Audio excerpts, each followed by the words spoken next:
to get into debt that overwhelms you. I say use your credit cards to invest so you can get money that you never had. Totally different thinking.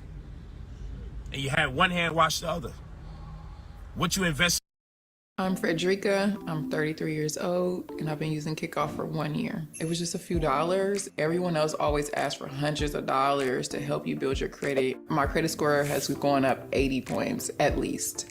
Kickoff is the best. With your credit card, $8,000 to $11,000 gave you access to something worth $250,000 that they gave you 60% of on a home equity line of credit called the HELOC, and they put that on the card. Lower APR rate, don't have to pay it back to after the first year. Allocated $11K back over there. Then made 2 investments in consumer-friendly franchises that give you anywhere between $85,000 to $100,000 per annual profit after expenses. What's a consumer-friendly franchise? A consumer-friendly franchise is one, let's say you got a Subway's, you invest in opening up a Subway's sandwich spot, or a $10 spot. Like I got a couple $10 spots, one in Brooklyn actually, and one in Greenville, North Carolina, which make me well over $100,000 a year. But anyway, a consumer-friendly franchise will, if it's a $10 spot, clothing spot, they supply the clothes. They have a store locator process where they show you how you will have the most optimal experience as an owner in a select neighborhood, in an area where you should thrive the most based on their advanced metrics and their analytics. So they pick your location so you succeed. They give you the clothes so you succeed. You ain't got to worry about ordering them yet. They hire your management down to the common worker. And no one even has to know a black man or black woman even owns it. Consumer friendly. So basically all you did was put your money up and called it a day. Or you could use your credit card and buy a commercial retail space that's big enough to in-house maybe a Target or Whole Foods. And in doing so, it might cost you about $50,000 down payment to swipe. But then you get a broker that'll solicit it to Target or Whole Foods or any of them. And now you're making over $200,000 a year from swiping a credit card $50,000. Because I don't want you to get credit cards so you have access to a bunch of money you never had temporarily. I want you to get access to credit cards so you could create money that you never had, thereby making those credit cards obsolete. How about that?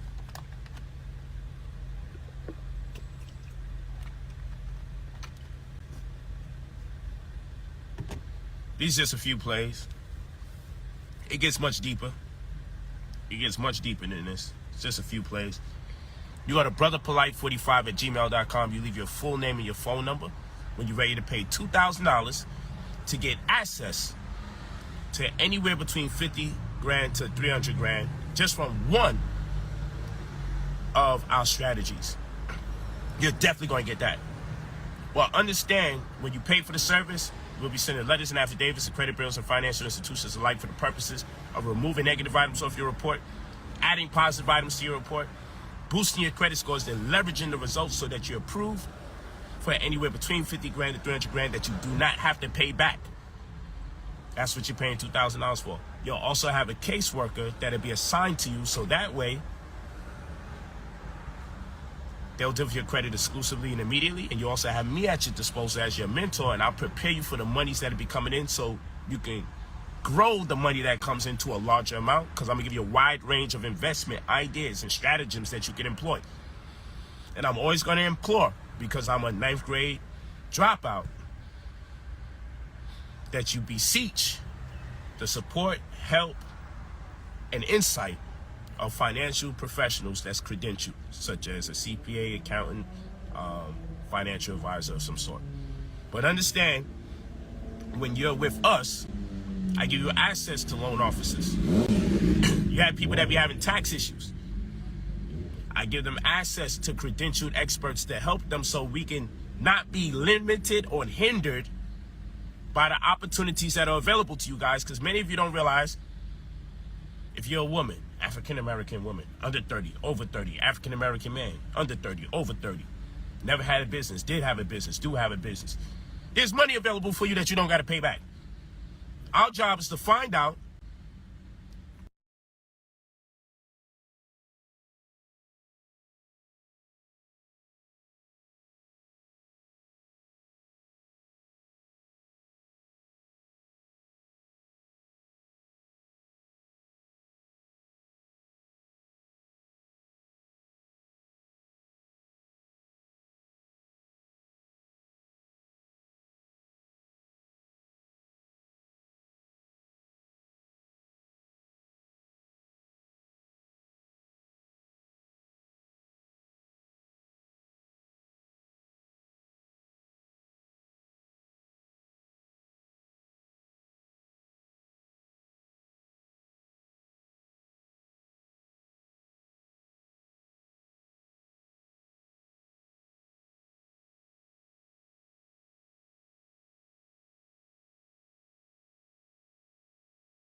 All right.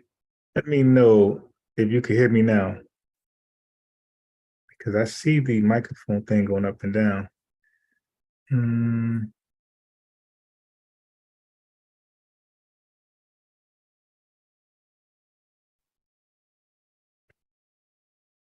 All right.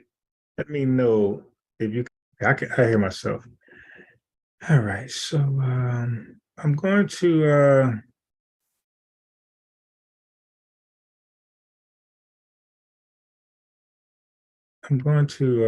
here the little one woke up too early, and he be tricking me like he's not sleepy. So I like, he ain't sleepy. But then he starts showing those sleepy signs. I said, he's sleepy.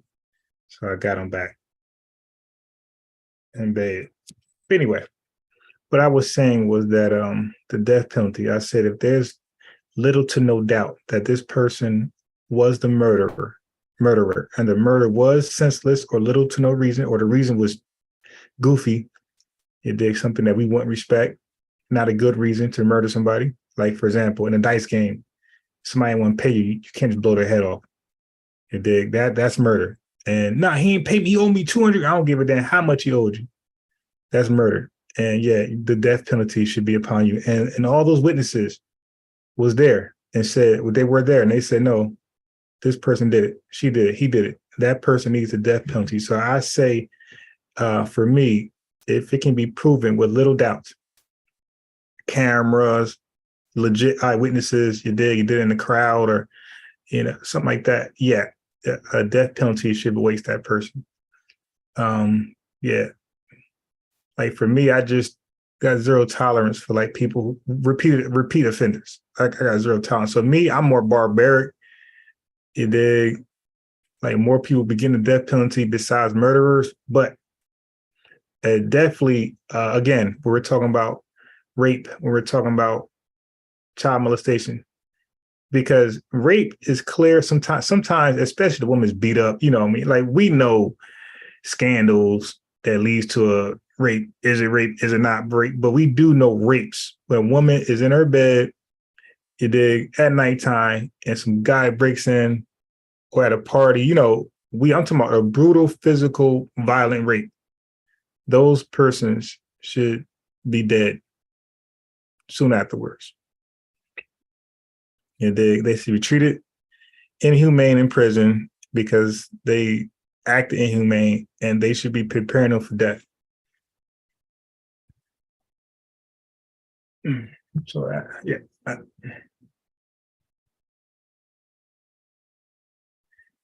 If a person kidnap, I can't say it right. If a person kidnaps a kid, and a parent, like he has no relationship to the kid at all, zero. Yeah, that person should also be seeing that death penalty.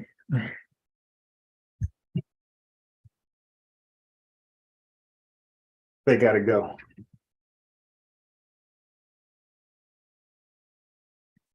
They gotta go. Yeah, the prison's too full.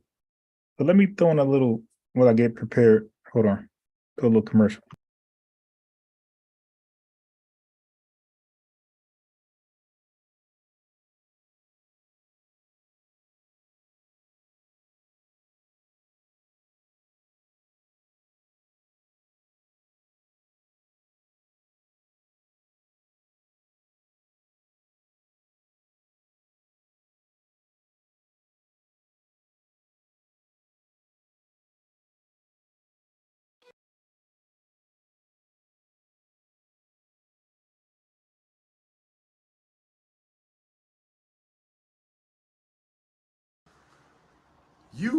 What is wrong with you, brother? Pro Filter Soft Matte Liquid Foundation. This is one of my favorite products. It's light as air, but it covers. So as it starts to dry down a little bit, you can see that it's become. Am a firm supporter and advocate of bringing back the whipping post from slavery.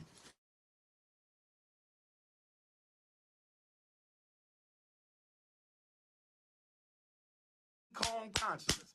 I believe we should bring back the whipping post from slavery. I need some of my brothers to go into the old museums and get the whipping posts out. That's right.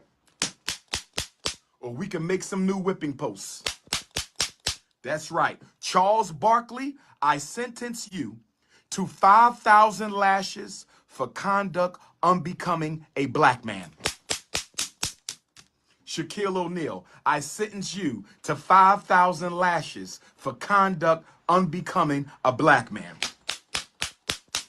Richard Jefferson, I sentence you to 500 lashes for conduct unbecoming a black man. Stephen A. Smith, I sentence you to 4,000 lashes for conduct unbecoming a black man. Chris Broussard, Rob Parker, I sentence you both to 2,500 lashes for conduct unbecoming a black man.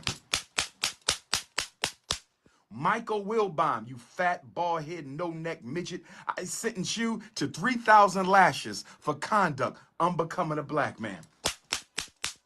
Snow Bunny Shannon Sharp, you're the biggest and strongest of everybody on the list, so I'm going to have to sentence you for 10,000 lashes for conduct unbecoming a black man and saying that no black woman can make you happy. 10,000 lashes for Snow Bunny Shannon Sharp. Who else we got on this list? Jason Williams, you're going to get 2,500 lashes for that bullshit you said about Kanye needing to go meet with members of the Untouchables. Bring back the whipping post, brothers and sisters. A community without consequences will never have law and order. Candace Owens, Candace Owens, Candace Owens, I sentence you to 25,000 lashes. Candace Owens, I sentence you to 25,000 lashes for conduct unbecoming a black woman. Kamala Harris, I sentence you to 500 lashes. I'm going to go easy on you because you an elder, you a dignitary, right? And I love my AKA sisters, but you still got to get your lashes. So Kamala Harris, you're getting 500 lashes for conduct unbecoming a member of Alpha Kappa Alpha Incorporated. Brothers and sisters, we need to bring back the whipping post. If we start publicly whipping some of these Negroes, I promise you, if we start publicly whipping some of these Negroes, we got to get the slave whips. Since they want to act like slaves, we going to treat them like slaves. We got to get the slave whips. We got to get the slave whips. Since they want to act like slaves, we going to treat them like slaves. We got to get the slave whips. We got to get the slave whips. If they want to be slaves, then let's punish them like slaves. Get them to the whipping post. I'm telling you, if we start publicly whipping these people, I'm telling you, put a whipping station in every black community. Y'all know I'm telling the truth. Kyrie, go have a sit down with Kanye. And y'all need to get all retired black athletes and musicians on record. Y'all need to get the contracts of all retired black athletes and musicians. Listen to me, Kyrie and Kanye. I'm going to help y'all quarterback this. I'm going to be your revolutionary consultant. I'm going to be Kanye and Kyrie's revolutionary political consultant. Volunteer. You ain't got to pay me. You ain't got to pay me. Just get me some zebra cakes, some Schweppes ginger ale, a Philly cheesesteak. I don't want no money, brother. This is for the community. Just get me some zebra cakes, some Schweppes ginger ale, and a Philly cheesesteak. I'm going to be your revolutionary political consultant. I want you to interview and get the old contract like Kanye said. Kanye already spoke to this. Kanye already spoke to this. Kanye already spoke to this. Get all the contracts. Get Eric B contract. Get LL Cool J's contracts. Get Special Ed contract. Get Mos Def contract. Talib Kweli contract. Public Enemy, Chuck D contracts, KRS-One contracts, Big Daddy Kane contracts, Cool G Rap contracts, Cool Mo D, MC Light, Queen Latifah. Get all the contracts of the old artists and get all the contracts of the old actors. Not old, I take that back. Retired. They not old, they still rocking. Shout out to all the retired hip hop artists and retired black actors. We need y'all to get your contracts, get them to Kanye and Kyrie. We're going to hire a black attorney firm. We're going to hire a black attorney firm. We're going to hire a black attorney firm, and they're going to evaluate all the black contracts, all the rappers, the singers, the comedians, the actors.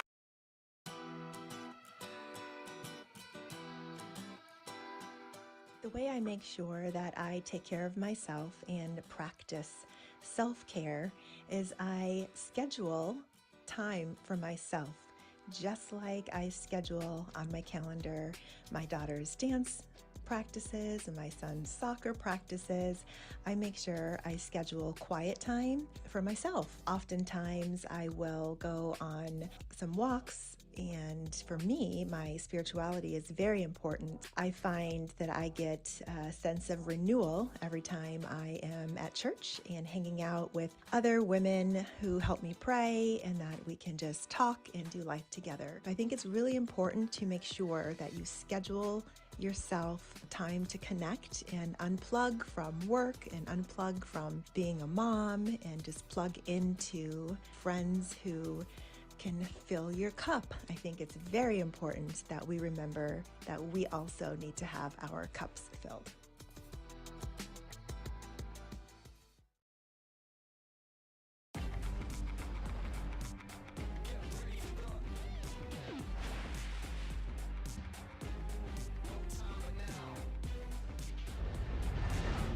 GMC Terrain. Ready for any terrain. Premium and capable. That's professional grade from GMC. Step up to GMC with 3.9% APR financing for 72 months and no monthly payments until 2023 on Terrain models. Actors, and they're going to produce a comprehensive research report. They're going to produce a comprehensive research report and analysis that's going to say 85% of all blacks who signed on with agents and executives of untouchable owned publishing houses and movie houses and music houses were ripped off. They never got their royalties. They never got paid appropriately. They never got their true cut of the money. They never owned their own masters in almost no case. I want them to find the common threads through all these black contracts. That's right. That's right. And the retired rappers, in the Anita Baker, go at who all our old queen mothers, Gladys Knight, the Temptations, get all of their contracts. Get all their contracts. All the female actors, Alfre Woodard and Viola Davis, get all their contracts. Get all their contracts and hire a legal firm to go through the contracts and find the illegal language, the exploitative language, and then show us how they consistently exploit and deceive black entertainers. Oh yes, brothers and sisters. And then we're going to put together a class action lawsuit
Immunity.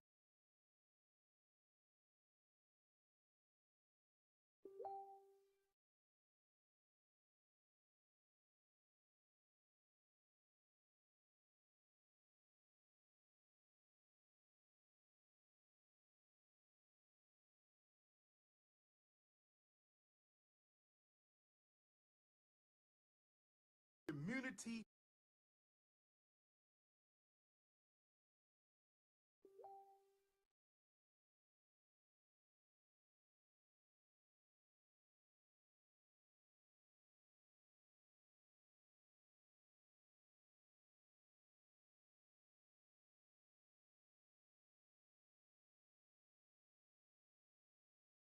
Immunity.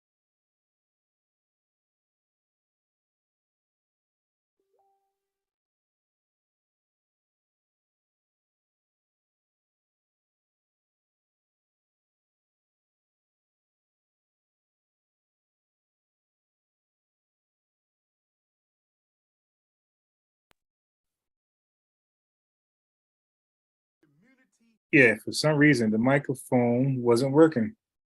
All right, so I'm gonna plug my iPad in for the speaker.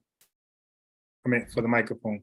What part of the demographic you could belong to if you already don't belong there, and to add that to your profile or take from your profile so you can fit into that category to get the money that you don't have to pay back. That's what you're paying $2,000 for. Yeah, So you can for have some five, reason six the things giving you money. microphone wasn't working. All right, so I'm gonna plug Employee my retention iPad in credits. for the speaker. If you have a I mean, business but with 5 or more employees, okay, you've already closed in on the criteria amongst a demographic of people that'll get $26,000 per each employee. And these are tax credits that has this inception in the Treasury that's being allotted to you that you don't have to pay back. Of course, there's other criteria. If you have W-2 employees as opposed to 1099. There's money available to you if you have a business that's been open for at least 2 years. But polite, I got a business, but it hasn't been open for 2 years. Polite, I got a business, but I ain't been making enough money. Then there's money available to you. If you don't have to pay back. By the time we done, we might find 5, 6, 7 things for you. I'm not doing all the work, but I have the team together that empowered me. And so you don't have to pay these different attorneys. So you don't have to pay these accountants. So you don't have to pay these loan officers. I say give me 10% of anything that you get that you don't have to pay back. And then from my share, that's how I pay them. And they don't mind doing the work for you because they know as specialists, you're going to get the money. So when I charge a $2,000, that's for the work that we got to get done. Because some of you are like, well, my credit's already good, so why I got to pay the $2,000? if somebody called Polite an agent, I would probably believe you, because I don't know how you can blatantly, like the IRS is asking people to list names of people like Polite who are misrepresenting the ERC loan and other government loans so they can, you know, have them in the system and attend to them, hold them accountable. And for this brother to keep, he's pretty well known, for him to keep talking like this when the IRS is asking for people to sit to like point them out. And for him to be teaching this stuff, I mean, he's not coding it. This is out in the open. And for him to not be silenced on this, caught up, court case, paperwork sent to him, yeah. If y'all call him a little agent, I'm like, all right, maybe. But this is definitely misinformation. And his audience is targeted Black folks because we are the people without the education, the lowest of the low. You hear Polite bragging about being a 9th grade dropout. Only in Black society you can say that, and people look at that as like as a strike. Only in our society, being a high school dropout is cool or not shameful. Because one of the ways we get the big, I'm telling you, these kids, these foreigners, they're competing to be in advanced classes, honors classes. And when they get thrown out, they want to cry, commit suicide. So yeah, that's an our thing. There's no respect for education. Big money for you is that we have to correspond with over 30 different credit bureaus and financial institutions. Contrary to what most people believe, they only believe that there's a TransUnion, Experian, Equifax, and FICO. Wrong. That's why a good credit score has become a misnomer. There's no such thing as a good credit score. Because if that be the case, there'd be a bunch of people with 700 plus scores, 750 plus scores, holding the credit cards that I be holding, the black cards, the smart credit cards, and all that stuff I be showing y'all. So, yeah, you email me at brotherpolight45@gmail.com. It's pinned there to the top. It's $2,000 when you're ready to change your life, when you're ready to come up, not look back. I'd be afraid to say when you're ready to become a millionaire because it starts spooking people out and people don't believe that that's possible. But I mean, shit. Net worth is about your value, which you can turn in and render to be an asset. And if you liquidate it, this is what you're worth. So credit cards, grants, forgiveness loans alike combined, you will be a millionaire. You'll have $1 million in potential, $1 million available. I'm into heavy metal, so my cards is metal. Enough with the hip hop. I'm into heavy metal. Heavy metal. Here's what we do for people when they first come in. That's right, you leave your full name and your phone number whenever you're ready. Leave your full name and your phone number whenever you're ready. Get you Start the access process, to pay $2,000, get access to damn near $1 million, right? But he can't get you a website. You got to email this dude personally. Change your whole financial paradigm. Get mentorship. Dude, you should have a website. It don't cost. Get one of my credit masters that I train to deal with you exclusively. Track your results on our website. Track your results. So you can see when money is pending, processing, or funding cleared. Sure. So you can see the deleted items, the positive items we add to your report, and also your credit score is being boosted. Okay? You need to see me in person in order to pay me. I mean, you sound, you're just not being practical. Because then I'm going to tell you, you got to pay me. And the amount of money. That person said, I got to see you in person, my boy. So if this don't work, I get to put hands and feet on you. You're just not being practical. You need to see me. Okay? You need to see me in person in order to pay me. I mean, you sound, you're just not being practical. Because then I'm going to tell you, you got to pay me. And the amount of money and time that is money for me to do that, you don't do that with nobody else. So it's okay. It's okay. Because when I look at people's credit reports, yeah, I see y'all take every dollar serious, right? But when I look at your credit reports, you should have did that with all those people that got you in bankruptcy, student loan debt, foreclosures, dude, repossessions. That was a dumb comparison. I could go on and on and on. And you didn't give them the criteria. Let me see you guys in person. Let me get to know you and talk to you for free. Them guys charge you consultations out the gate. So if you don't buy nothing, at least they made the money up the rip. Anyway, what do you learn from me? My first job when I get to you is to make sure that you're bankable. What do I mean by being bankable? Here's knowledge. A big part of you being able to get large loans is if you meet the criteria by being bankable. So many of you need to do a Western Union or MoneyGram or I be kind of under the grid, you feel me? I don't really be dealing with all the apps and da-da-da-da-da.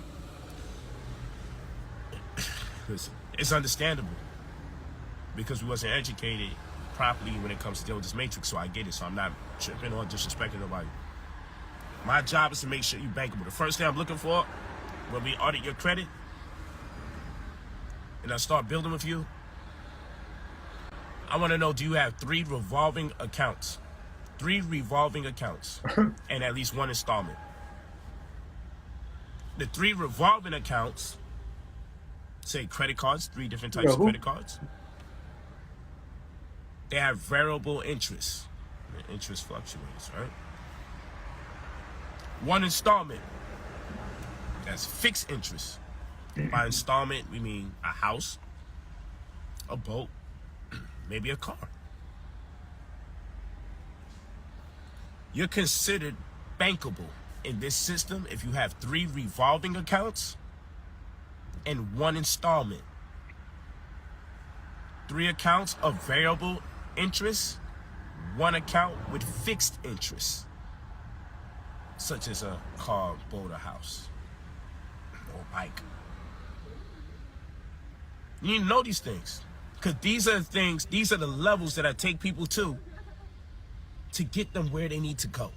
Because guess what? You got people with good credit scores that are not bankable. And therefore, they can't get access to the monies that's available to people almost like them.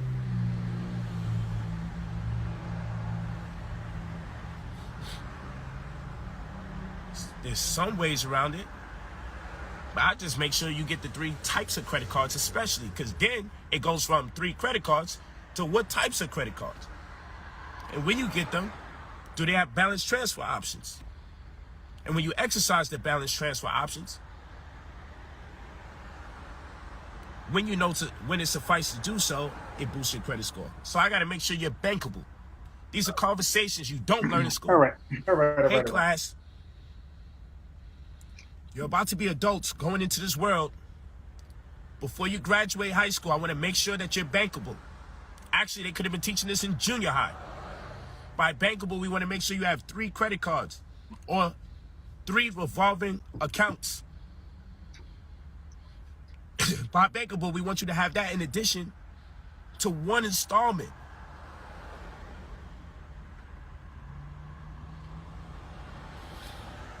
Such as a house, car, or boat that has a fixed interest. Now let's discuss what a fixed interest is. Or variable interest. Because this is what adults need to thrive so they can compete in a society. Pardon me. What the hell is All right. that? Let me get my playlist ready. Come on. So they could compete in a I got society my Kanye West playlist. where and I got other people that have $300,000 to $1 million I head got starts, my while you over here trying to save check to check and put the money on your mattress, you can't compete with them. No, nobody in position of power is my really Black going to women teach playlist. the people that they love to rule over how to obtain the same power.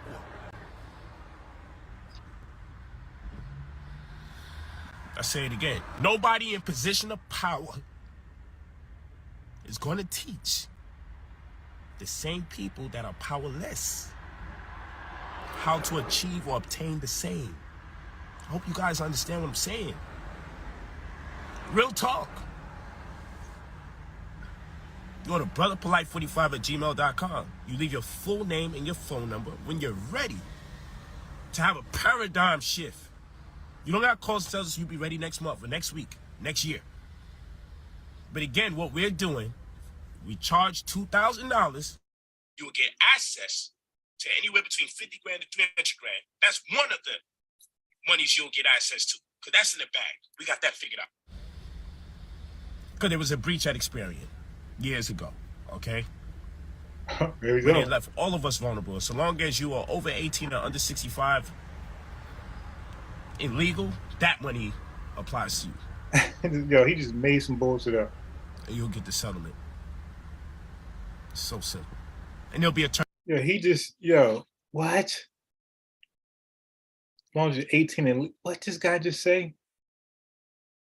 God damn, he's a bad liar. Of the cheap. And you'll get that money. You are over 18 to go. That figured out. That's one of the monies you'll get access to, because that's in the bag. We got that figured out. Because there was a breach at Experian years ago, okay? But it left all of us vulnerable. So long as you are over 18 or under 65, illegal, that money applies to you. So every American citizen. So does the money run out? Is there a certain amount of money that's there, or that just any American citizen just can file for it and get some bread? And you'll get the settlement. It's so simple. And there'll be a turn of the cheek. Remove all these negative items off that person's report. Oh shit. And sometimes something as simple as a mailing address throws you off because the median income is too low. So we have you change your mailing address, and inside of 2 to 3 months, when you change your mailing address and get a UPS mailing address that has a median income of over $200,000-$300,000 a year, because you was living in an area where the median income is about $50,000 or less, $60,000 or less, $70,000 or less. They say this person's at this new address for the last 2 months, and they're thriving. What a come up! They went from being in a $60,000 a year average income neighborhood to being in a over $250,000. All right. Now I'm gonna show you somebody who ain't fake. This is 32. He's verified down here. You see his account verified, 692,000 subscribers. Get out of here. Go to the crib, man. Let's go back. Let's go back. This is CJ on 32. Some of y'all might know this guy. I compared 5 universities and 5 programs, right? And Walden stood out for me. Watched his content before. Leaving a dealership. Now this brother ain't selling you. This brother ain't selling you shit.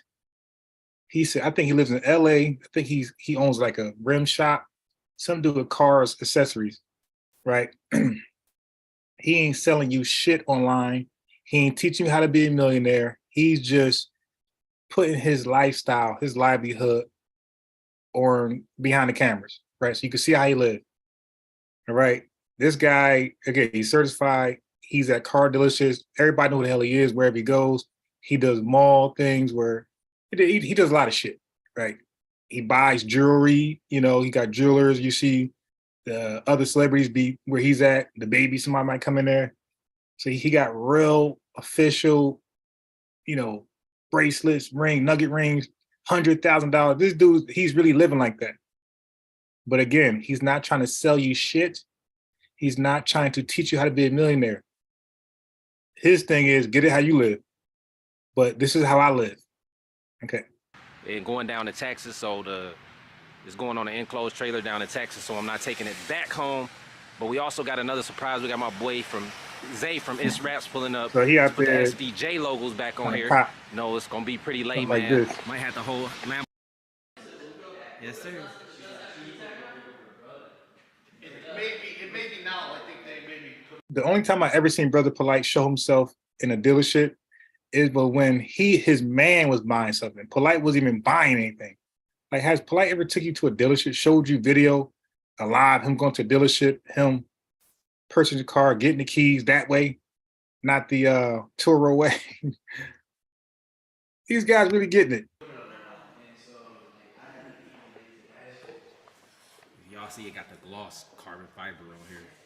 And y'all can see the difference from, you know. I had to show you this. I had to show you CJ. I'm like, man, Polite talking all this rich shit. But he makes rich too impossible, right? Because nothing now, this dude CJ, he ain't wearing no Versace. He ain't wearing, if he got name brand shit, I wouldn't know. Okay. So hold on. Let me just click on a few.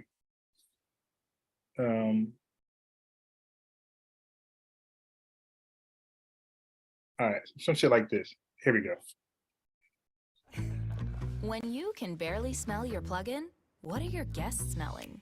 Try Febreze Fade to 5 plug. It has built-in technology to My man, Brother control Polite, how he much throws scent is on released to smell a first pair, and fresh for 300 50 to days. $400 pair of shades that we all can buy. He throws on a pair of Snickers, probably $900 that we all can buy. Then he throw on a hat, a red bottom hat that we all can buy. Probably, I don't know, $400 to $1,000 hat. What does Polite really wear that none of us can afford? That none of us can afford if we really wanted to break our neck and buy it. That's what I told ex-architect. I said, dude, this dude's a fraud. I said, everything he wears, all designer clothes, I have it too. I'm like, yes, no way that's supposed to be rich. No way. But like, y'all know those Maury jeans cost $2,000. I don't see Polite showing his jeans. Like, yo, I'm in a Maury jeans. No. Good, it's your boy CJ on 32s, and I'm back with another video enjoying this nice 70-plus-degree day out here in Dallas. It might be a little loud because the wind. Y'all know I ain't hot. Okay. Now. Oh, yeah, they up here. Man, hey, look. Oh, yeah, they got that Martin music playing. They don't even got nothing in there right now. All new shoes? Yeah, we only sell new. We got another store in Austin. Our first store. I'm the manager of Detail Art. I'm Josie. Hey, nice to meet you, Josie. Okay, Josie, got some dance moves. Okay. Hold on, what the?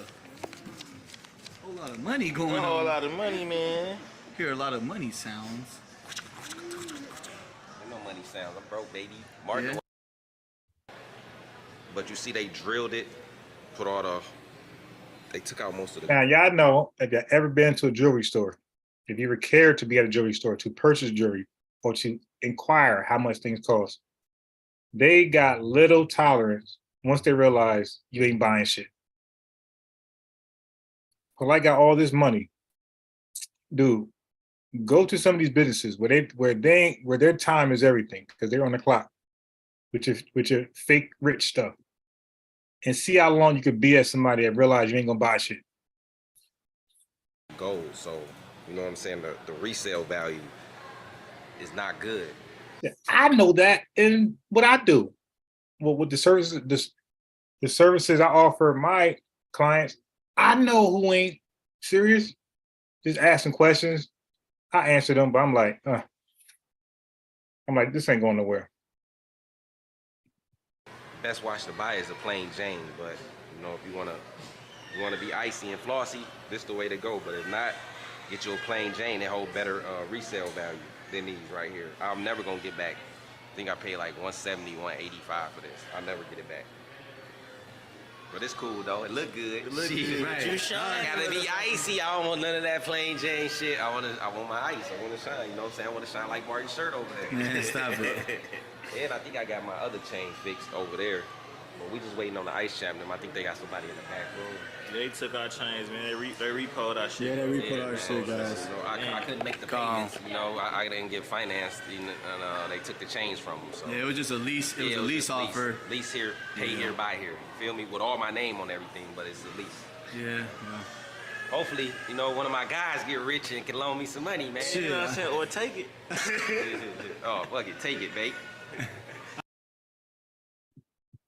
All right, enough of that. Okay.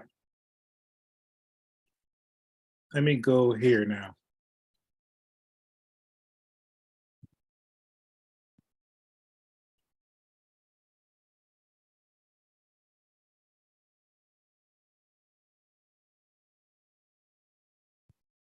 My boy Boo. It's good to eat. Oh, something else real quick. My boy Boo. You know, Tunchi. Oh yeah, you know me. Minutes since I've been there. Tunchi, his camera came out of nowhere. Niggas dissing on the net, but we know they ain't a threat. I barely had to do too much to pass, and now they all upset. Now, this dude got the same cars, right? If anybody follows my boy right here, same cars all the time, every time. His garage, sometimes he pull them all out. He has his friends drive his cars. Got about like 20 cars. It's just ridiculous. And we got that new Corvette. Last plug ran off, smoked them like a cigarette. Why these niggas in they feelings? Cause I'm who they tryna be. When you finally get some money, it's gon' come with jealousy. Now I'm up and I'm lit. I ain't doing shit for free. Cause if they was in my position, they wouldn't do the same for me. Now notice the quality. Notice the quality of video also. Like none of Polite's videos are even rich. None of them even look rich.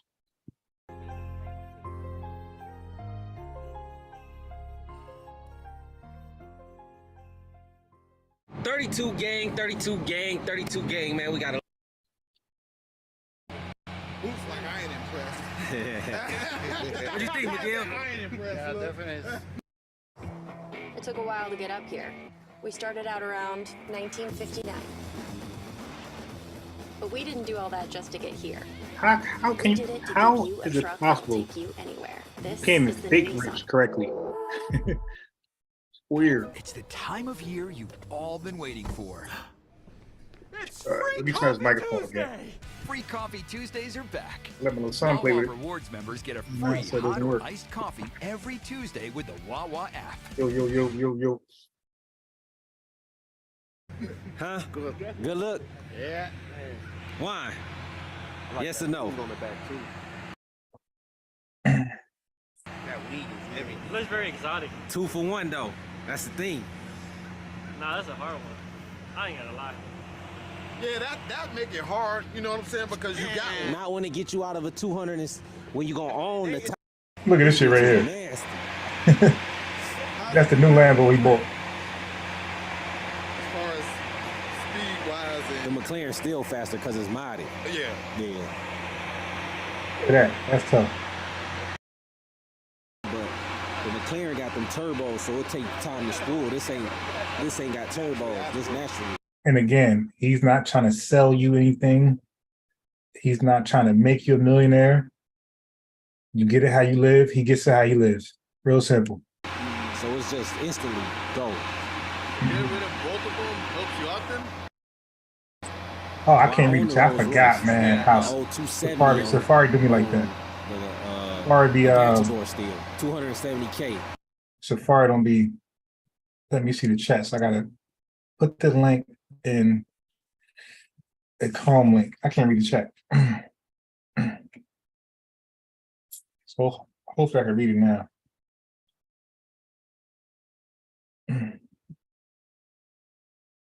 Let me sorry do me like that. Sorry be. Let me see. Microphone still working. I see.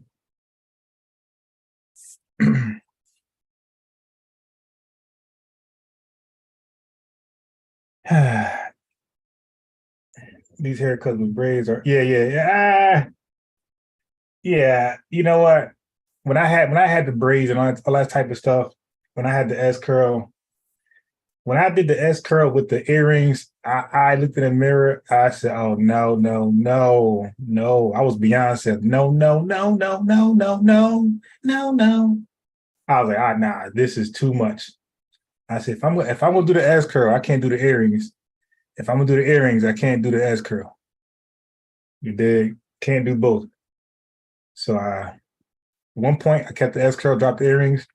Another point I kept the earrings, dropped the S curl. But I didn't do both. I didn't do both. I said, nah. This ain't looking right in my eyes. You dig? Ain't looking right. Yes, I agree. Like some men could do too much where they could lose some of their masculinity, you know. But buying men jewelry, no, man. I mean, some people, you know, I don't see how that's different than me treat my boys something to eat. You know, I'm just on a low level. I don't have money to buy people jewelry, but you know, I don't know. I don't have an opinion on that because I'm not in that tax bracket. Some of these guys probably just bored. And like these people, this is their entourage, no man. I mean, Gucci man buys his artist chains. So, and this is his entourage. I mean, what you cannot do is floss, have an entourage, floss, and don't let them eat. You heard DMX. You be eating loud. What do you say? You be eating long enough now. Stop being greedy. Give to the needy. Or don't make me wait. Fuck around and something and snatch the plate. Yeah. So what you don't want to do, if you're gonna live that lifestyle, and you got regular folk, like you're part of your entourage, what you don't want to do is keep them hungry. Yeah. So you do want to make them happy. You dig? Or you're gonna find yourself in trouble. Yeah. So I don't got an opinion on that. Like it's easy for me to say I won't do it. I don't have the money to do it, you know. So it's kind of easy for me to say that. And why is that? All right, so look. So remember I was complaining about black women, and yo, I just seen Space Jam with LeBron over. Letting Baby Unbiased watch it, and I noticed LeBron wife, of course, look like light and bright, look like the description of Jesus, the real description of Jesus in the New Testament, light and bright. So I said, you know what? Let me go ahead and show you some women, some black women, how that represent black women for real. Not these women that's on these commercials, these mulattoes, these mixed breeds. You can't tell if they're black or white. You can't tell if they're just Hispanic, not black or white. You can't tell if they just Indian, look black. You can't tell shit. So, but what you're not going to see often on TV and commercials and playing somebody's wife is people like this, who's clearly black. First one here, the first Okay. one here. When I was growing super up, cute brown this is the black I'm It's used a to two-piece seeing. with Go ahead. and then she ties up Okay. like I want to see some type of representation of black women like this in commercials, like this playing somebody's wife. I ain't gonna stop there. They got like little cuts. Another thing, flat out look like something that we used to see in our hoods, right? On a regular basis. That stretchy material is like this. And I got these super cute jeans. I know y'all been Regular black chick, looks like somebody you grew up with or seen or dated. You dig? This is what you're not going to see too often. Regular black woman. Regular. Got color. There's no doubt. She don't look mixed. Like you can't guess her father or mother. You already know father, mother, black.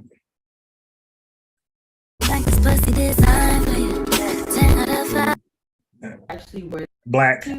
That might be the same one, by the way. Yeah, same one. All right. Yeah, it's crazy. I got a lot of these hauls because I forgot once you click on one, they're gonna show you a whole bunch of hauls. So I got and they all kind of like decent looking black women. So I say, damn, they all look decent. So let me put them all. But this is my playlist called Black Women. Hey besties, welcome to my very first YouTube video. Black women. It doesn't matter if you think they're beautiful or not. The point is, this is the representation that's in our societies. This is what you're gonna most often see. Black women who look like this, not like the commercials and the wives of LeBron James and Space Jam. You're gonna see this in the crowd. If you go to a football game where black people, or a basketball game, or any graduation, you're gonna see a lot of women that look like this. This represents the bulk of black women, not what you see on TV. That's what pissed me off, because a lot of y'all are conspiracy theorists, except for the obvious stuff. Like there's clearly an agenda or some type of initiative to portray black women as mixed. I don't know if they're pushing the interracial relationships. I don't know what they're pushing, but it's clear. Like you can't find women that look like this for nothing on commercials, even State Farm commercials. You're not seeing this, but they'll show black men look like black men.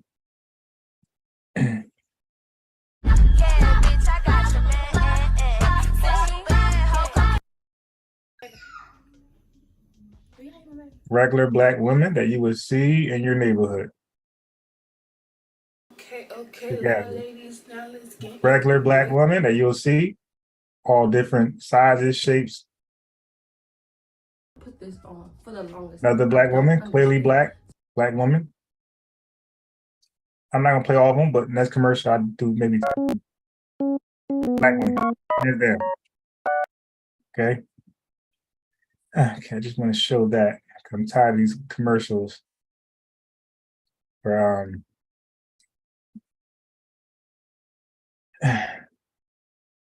anyway, this is what they teach. I played it last time. I'll play it one more time. The kingdom of heaven is promised to the children of Israel and no other people. Go ahead. And I know the blasphemy. There you go. What is blasphemy? Blasphemy.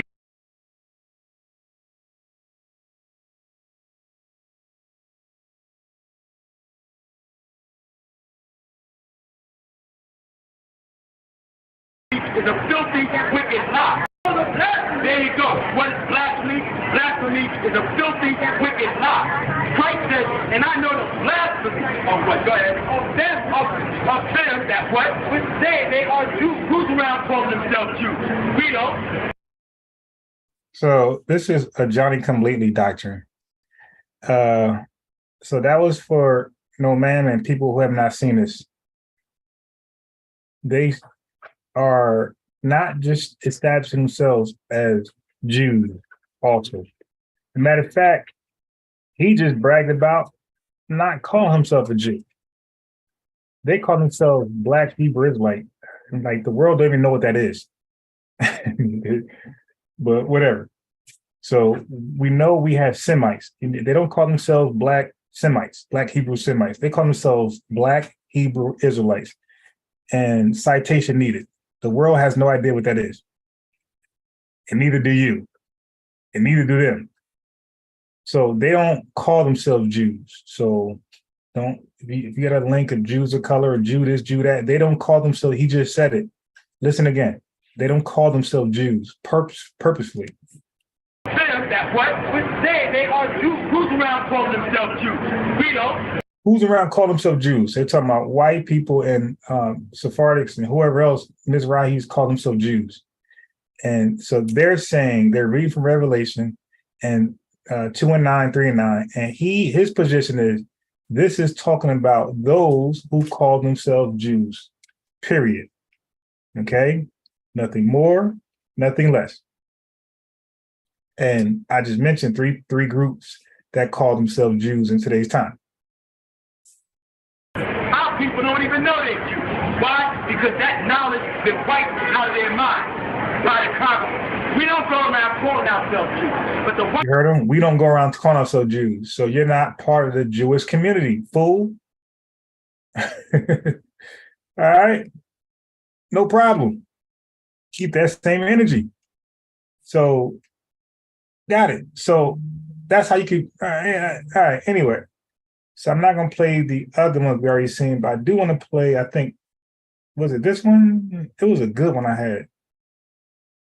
That's dinosaurs? No. We started out as men and women. We were dinosaurs first. That's not true.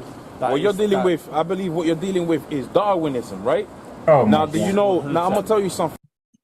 You're dealing with Darwin. It's not called Darwinism. That's what the pseudos in the chat will call it. It is called evolution, my boy. Now, I've just talked. Now, we both agreed on one thing, right? We both agreed the Lord of the Bible was a man of color. We agree on that. No. We agreed that, like, what we did agree on is that certainly Judeo-Christian. Hang on. Judeo-Christian. What video was that where a white dude did that? I gotta find it. Christian agree. Religion. Yep. Which is the newest form of monotheism. Yep. Because the tribe of Benjamin, Mongol slave. Right. That tribe, that Hebrew Israelite tribe. That's why, we shouldn't be just trying to win arguments. We should just try to get to the truth, right? And the truth is, you can't really defend Kyrie, but you could defend Aurier, but you could defend that young woman who was called the N-word by that woman from University of Kentucky while she tried to hit on the black woman. We should defend her and come out and protest, boycott, whatever, that white woman, she was expelled from the college, but we want hate crime charges on her, okay? Because she called it the N-word as she swung on her. If you swing on a gay person, call them a slur, hate crime. You swing on a Semite, hate crime. If you swing on a Hispanic and call them slurs, and you're not Hispanic, you'd be hit with a hate crime. Asian community, hate crime. When it comes to us, no hate crime. It's just a simple assault.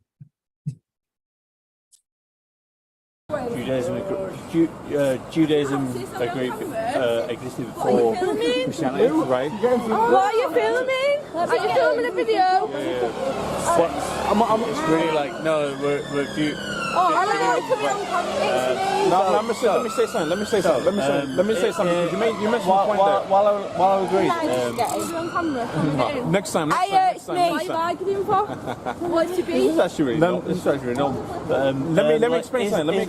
Islam was a byproduct of Judaism. What happened was Muhammad had seen, Muhammad, check out the history. He wanted to be a Jew, right? He really wanted to be a Jew, and then he did, and then he found. Yeah, the Rastafarianism they've been calling themselves the Lions of Israel, something like that, through Helasi. Um,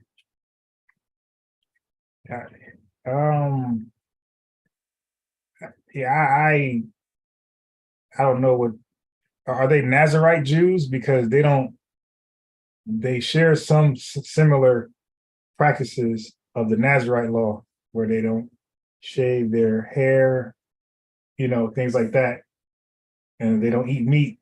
So I would say that the Rastas, some of them practice a Nazarite custom. So would they be called Jews? From what I know is that you can be a biological Jew or you could be a Jewish convert by, by your practice, right? If you confess that there's one Lord and all the things of the Bible you did, that Jewish people did in the Bible, technically, like you're a converted Jew. That's how I understand it. Found out basically that they had disdain for him. There was some kind of friction, and he went to make his own religion. Now, hold on. Now, I had hoped that we had both agreed that the person that's on the image here is a more correct depiction of what the Lord looked like. But that's neither here nor there. Now, let me explain something. You have a situation. We're gonna stay with the topic of Darwinism, yeah? And I'm gonna show you something about Darwinism, okay? So now you have an idea about science, about us coming from apes and dinosaurs, right? No, it was a theory. No, it was a theory. Wait, it was a theory. Is it called? Most religious people don't know shit about evolution. It'd be funny, just like you have people who's not religious that don't know shit about religion. You have to know both. You gotta know both if you're gonna have a serious conversation. Is it called? Whoa. Is it called the Big Bang Theory, or is it called the Big Bang Fact? Wait. Now, what you have to be very careful on here is studying science. You have to. What the fuck? Why my shit wants to pause? They hear this stupid fool. He's dealing with evolution. That he keeps saying Darwinism, right? He keeps saying Darwinism, and then he runs to the Big Bang. Like, dude, what? This dude's all over the place. This is why you stay where you're strong at. Stay with your religion, right? Your doctrine. Stay with your doctrine. To be very careful at the differentiation between the use of the word theory and theory in terms of mathematics. No. So there is a difference. There's a difference between theory and theorem. Do you know what the difference between a theorem is? What's a theorem? It's an idea where that's not a theorem. Oh my God, man! That's not a theorem. I think you should be very careful on this. What's a theory? Do you know what's known as empirical science? Mathematical theory is based entirely on the idea of it's a concept which is yet to be proven. Good. But also where you're working out. But good. But when you start to go into religious theory, we're not dealing with. We're actually just dealing with science right now. We're not right. We are just dealing with science right now. We are just dealing with science. I said to you. When we start to. I said to you. Hang on. When we start. I said to you. Hold on. Let me finish. Let me finish. Let me finish. Because there's a danger of religious theory. How is it? I'm purely going off of science. Because science. Is there a difference between theoretical science and empirical science? Yes or no? Yes, there is. That's why they have different fields of science called empirical science. Theoretical physicists. Because one is a process. No. There is a different field of study for empirical science, and there's a different field of study for theoretical science. Okay. Hang on. Now I'm gonna show you something. Let me make my point. Wait. I'll let you speak. Calm your boots. That's the thing. That is the problem with religious theory. I didn't say no religious theorem. Don't put words in my mouth. No. Now I was going to bring it back to the scriptures. Hang on. Wait. What you're doing is the danger of religious theory. Where whenever someone starts just talk about religion, about the difference between scientific theory, Okay. Ask you a question, right? Based on the thing you're saying that you are doing right now. Did I? Okay. Another way you're gonna understand. Are they scientists? Are they scientists today? Don't try to circumvent the question, No, bro. I'm not Are they circum- scientists I'm today? I'm not. You're not gonna answer the question, are you? I am gonna. Are I they? am gonna answer your question. Are they scientists today? I am going to answer your question. Are they scientists today? What I'm asking you to do right Are now, they atheist scientists today what that I'm do not asking you- believe in the Big what- Bang Theory? What I'm asking you to do is calm your boots a little I bit. am calm. I'm calm. No, because what you're doing is the one thing which when I said... See, I beat you. I beat you. I did. I've asked you a simple What you did not answering. What you did. Are they openly? Yeah. Actually. doing the same thing. I'm not doing the Do you same know thing. why you're doing the same thing? I'm not. Because you have a superiority complex. I don't have a superiority complex. Okay, so you're gonna wait for me to ask you the question.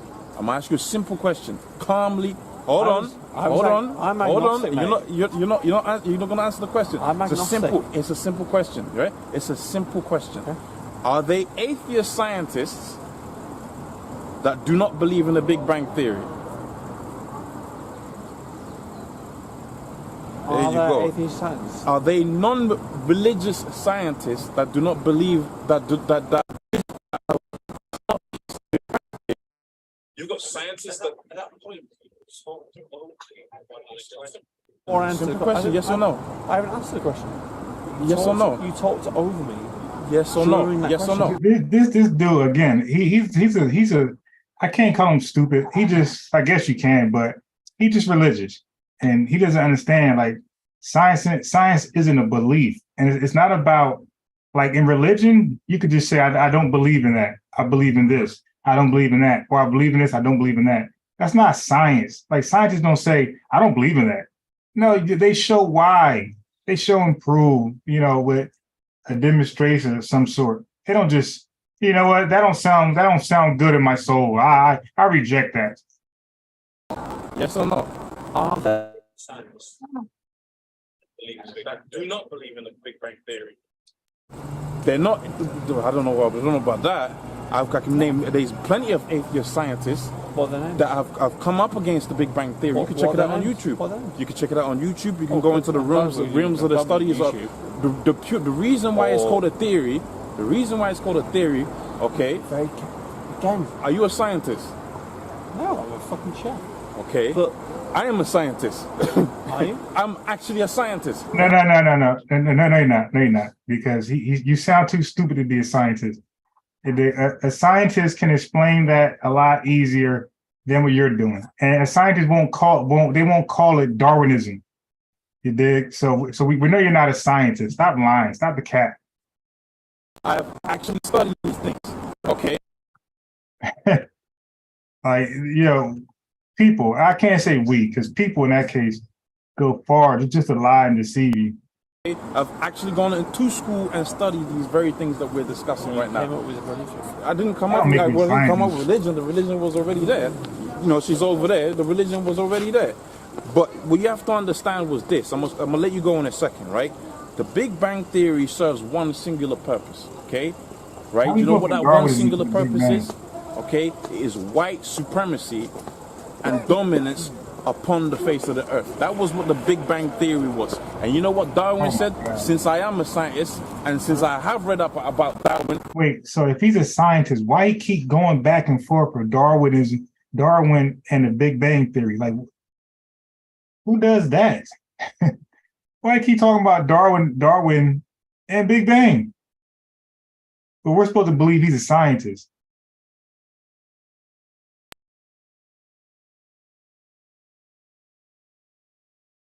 As a scientist, it is still filming.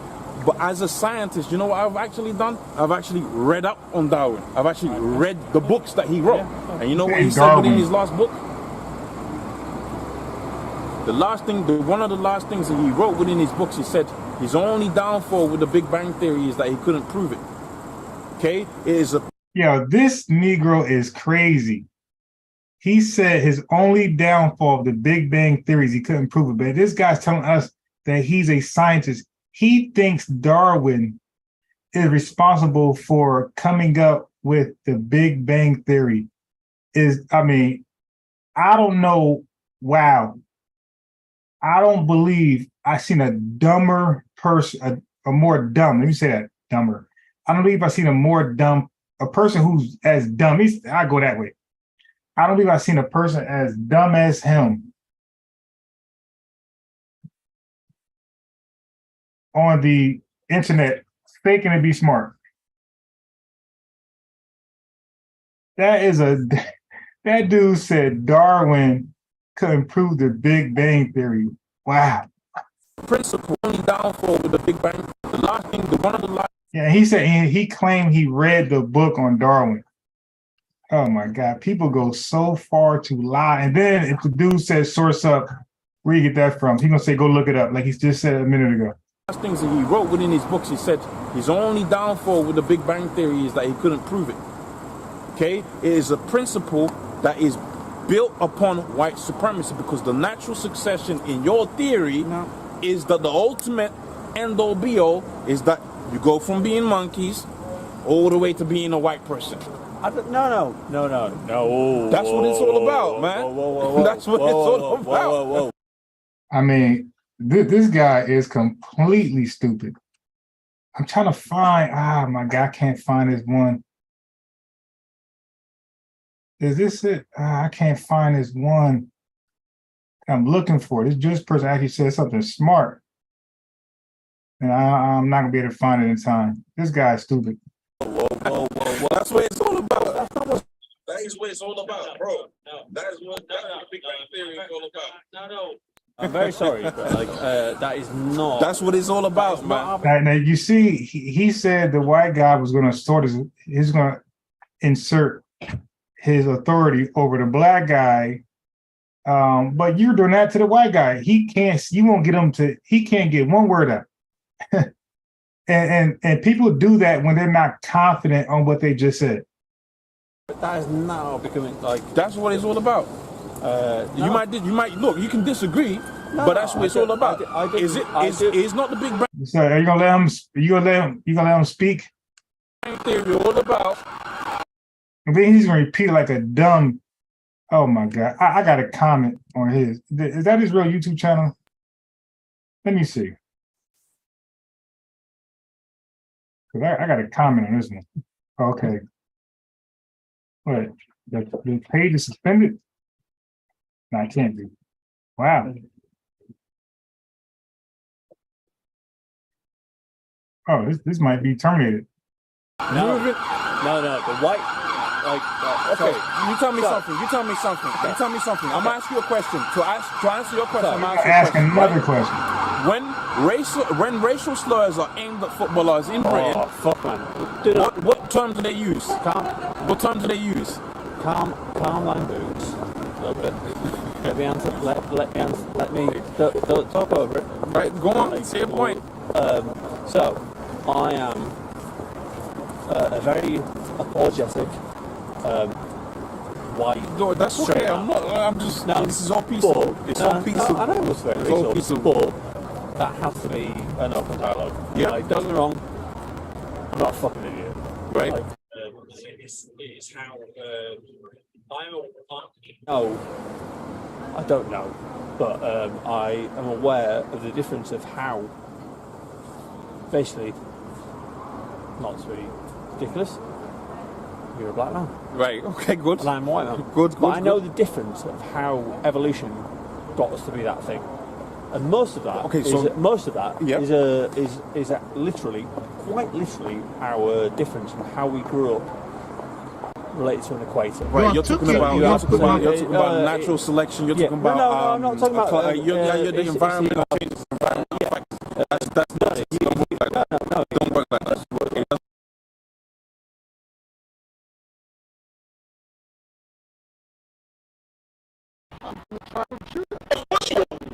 Because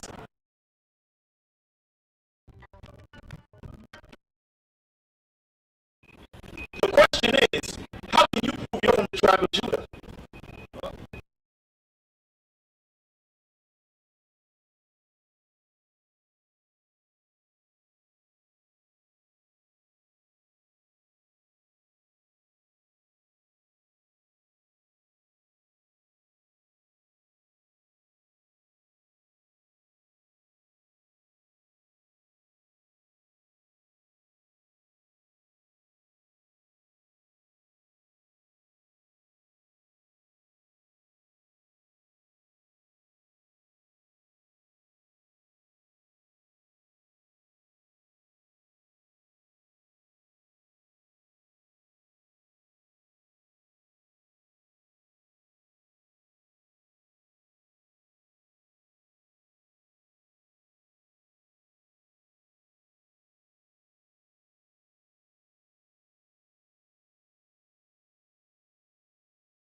your people, right? Your people say you're from the tribe of Judah, right? No. I want to shake hands. No, we're not shaking hands, brother.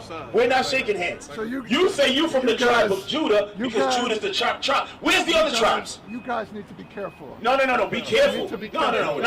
We don't ever be careful. You need to be careful. Don't come here to disrupt what's going on. No. Information come in. It's called dialogue. It's called dialogue. Okay, it's dialogue. Here's the question. We're teaching, so we're not dialoguing. We're teaching. The question is, how can you prove you're from the tribe of Judah?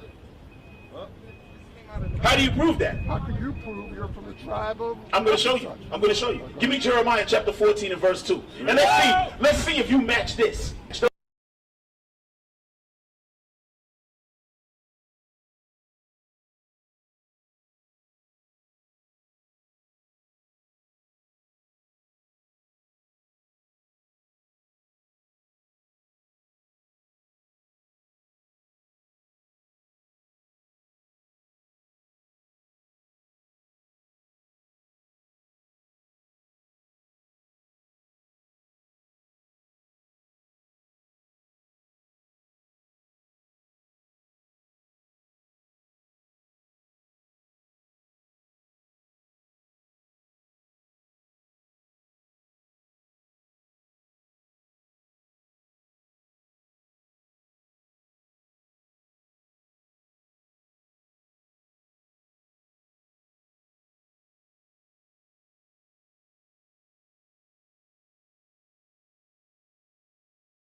The book of Jeremiah, chapter 14, verse 2. Judah mourneth. Judah mourneth. You're from the tribe of Judah. Wait, chapter 14, what verse? Chapter 14 and verse 2. I'm from the tribe. How do you prove that? How can you prove you're from the tribe of? I'm going to show you. Give me Jeremiah chapter 14 and verse 2.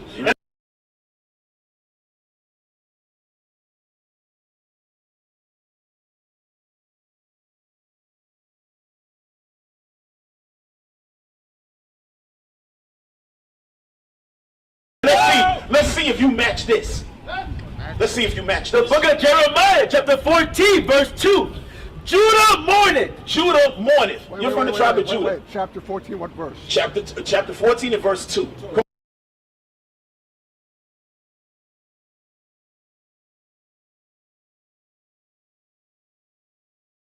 Come on. Judah mourneth. Come on. And the gates thereof languish. And the gates thereof languish. Meaning what? The gates are the leadership. That's what it's talking about. It's not talking about any gates. It's talking about the actual leadership. They're known as the gates. They're languishing. Read on. They are black. They are what? Black. They are black. Come on. Unto the ground. Black like the ground. My friend, where do you fit in here? Where do you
You fit in here.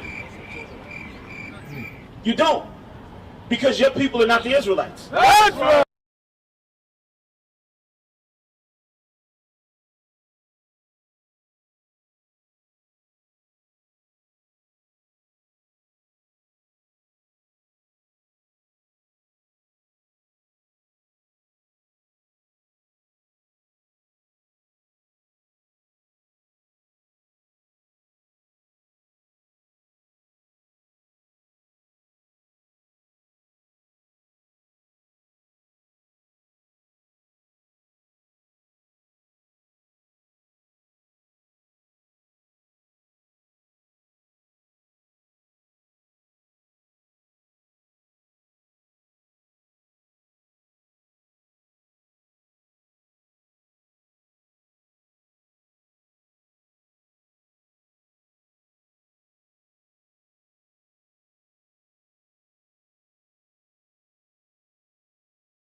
Phone. I think it's a cord. I don't know.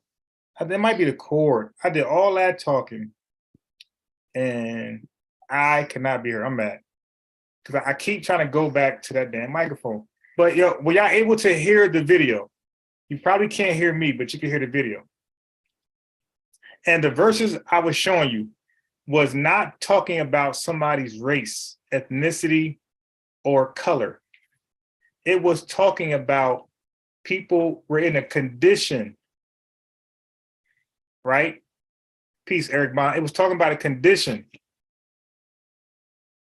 of the Israelites, of the Judites, because they sinned against the Lord. So he had them without water.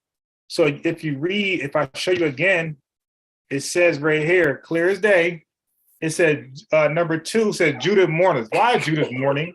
And mourning is also synonymous with black, and mourning in black is also synonymous with cry. Okay, these are all synonyms. Judah mourn. Why is Judah mourning? Because in verse 27, the last verse of 27 of chapter 13, it says, the Lord says, I've seen your adulteries, your name, your lewdness, and he's going to curse them. He's going to punish them. And this is the punishment. The word of the Lord that came to Jeremiah concerning the dirt, Judah mourneth, and the gates thereof languish. They are blackened to the ground. They are mourning to the ground, and the cry of Jerusalem. It's all about crying and being sad. So this terrible moment here, this terrible event, this terrible crisis. Listen, Judah mourneth because they sinned against me. I'm punishing them. And the gates thereof languish. They are black though. Black pride, black power. And the cry, but The cry of Jerusalem's going up. They're in a sad, terrible state. Watch this. Leave it your bottle. This is about two. Give me where your bottle. Where you drop it at? Where you drop your bottle? Where you drop the bottle? You drop it. Let me see your feet. See your feet. Yeah. Yeah. Give me those feet. Give me those feet. All right. So watch this. Jeremiah 14:2.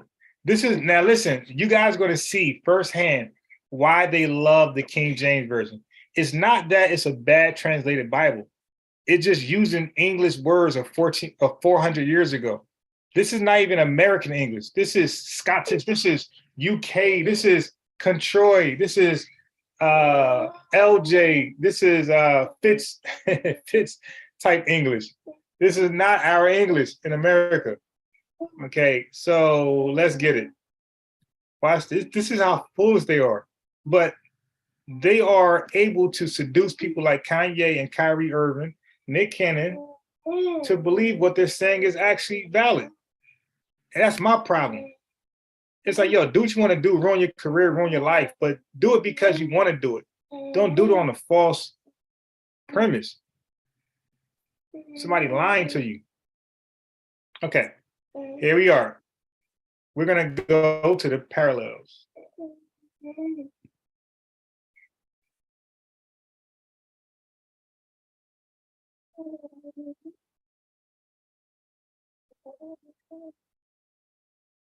He likes when I pat on his stomach while he hums.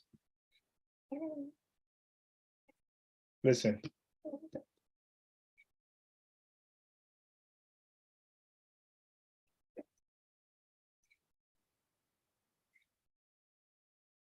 Let's see the microphone catch that. Here, let's do it again with the microphone. All right. Yeah, hopefully we can be heard this time. The mic keep going out. All right, guys, do it again.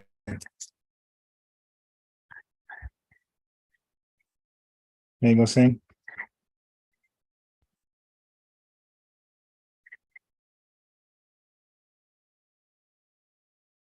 Yay. Yay. Yay.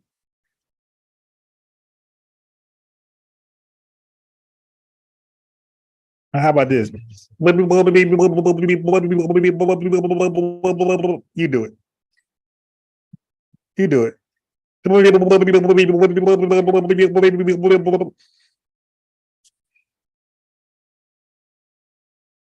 Do it.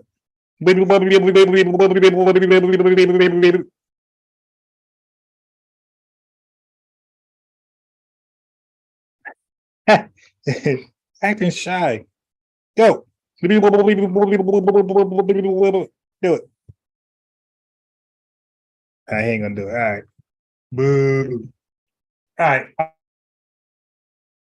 He read to prove that the Jews were black.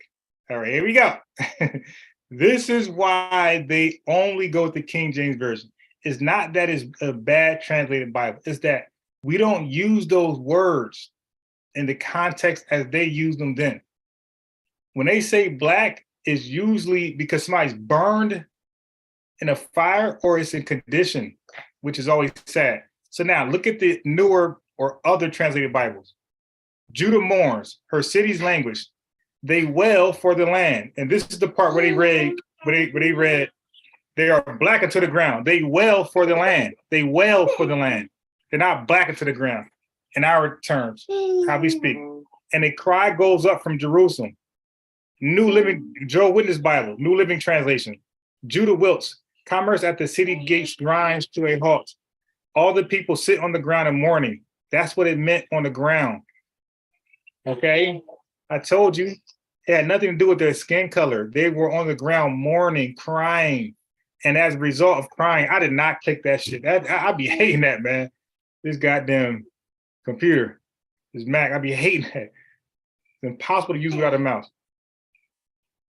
Again, Judah mourns and her gates languish. Her people wail for the land. Here go King James. Here go King James. They are black unto the ground. Oh, see, They're black. Yeah, sure. Look at the new King James. They mourn for the land. Her people sit on the ground in the mourning garments. They sit on the ground. They sit on the ground. They sit on the ground. Her people are on the ground, on the ground, on the ground. They sit on the ground. Yehuda is destroyed and his gates are desolate. And they fell on the ground and the outcry of Jerusalem went up. But everybody's saying on the ground. Watch this one. Judea has mourned and her gates are empty and are darkened upon the earth. Are darkened upon the earth. And the cry of Jerusalem is going up. Judah and Jerusalem weep as the land dries up. The land is drying up. There's no water. We just read that. There's no water. There's no water. Judah and Jerusalem weep. The Catholic Bible. Judea have mourned, and the gates thereof are fallen, and are become obscure on the ground. And which one are you talking about? A color of people? The Hebrew Tanakh, which I have. Judah mourneth, and the gates thereof languish. They bow down in black unto the ground. Nothing about this talk about a race, but this is why these Hebrews, like, they will always want to read from the King James, because they know it's a disconnect from then, those readers and writers, to the readers and writers today, 400 years later. Yeah, so this is why I say if you're going to read the Bible, that's your personal preference, use a modern day Bible which speaks the English you speak today. I would say go with the God's Words translation, but also we found out that the contemporary English version is pretty good also. The Good News translation is pretty good. And even the Jehovah's Witness Bible, the New Living Translation is pretty good. I would go with those. Okay, so here is something funny. Hope Taharka Bay doesn't get mad at me for this, but he messed with Tariq, and Tariq, you know, he's gonna do the cartoons. This is hilarious.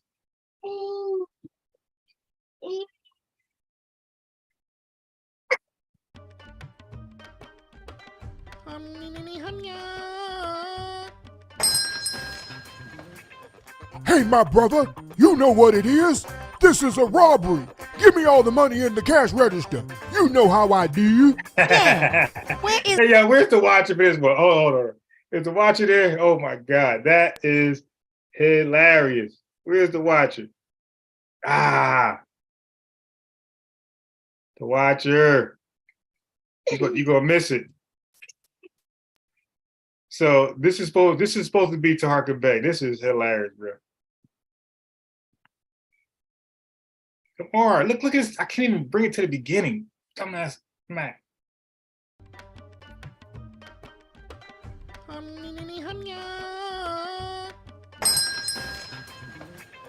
Hey, my brother, you know what it is. This is a robbery. Give me all the money in the cash register. You know how I do. Yeah. You know how I do, yo. That is. Now he's doing this because Taharka Bay, his rap sheet, he got armed robbery or burglary, something on there. So that's why he's doing this skit. This is too funny. Yeah. Where is the money, job sucker? Oh no, it's a robbery. Oh, I don't want no trouble. Just stick the money and go. I don't want no trouble. Hurry up and fill up that bag. I got a crack habit I need to feed.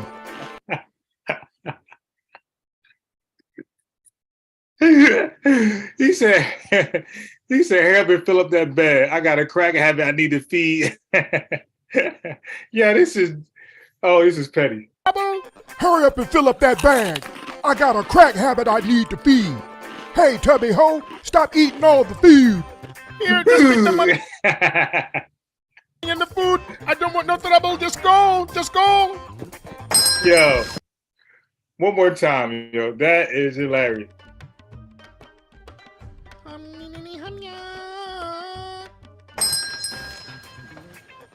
Hey, my brother, you know what it is. Look how the music changed from like to the Indian type of singing to the Shaft intro. Listen to this. How the music has the Dolomite music. So funny.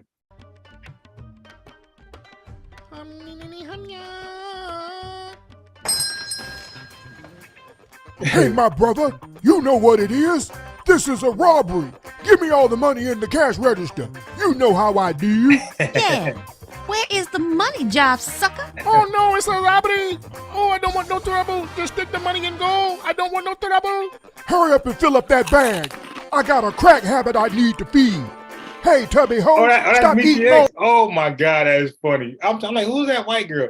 He said that's Michi X. Oh, that's too funny. I didn't even catch that. I was so laughing at the cartoon of Taharka that I didn't even catch that's supposed to be Michi X. Oh, I don't want no trouble. Just stick the money and go. I don't want no trouble. Hurry up and fill up that bag. I got a crack habit I need to feed. Hey, Tubby Ho, stop eating all the food. Here, just stick the money in the food. I don't want no trouble. Just go. Just go. Yo, that was hilarious. Okay. Wow, that was funny.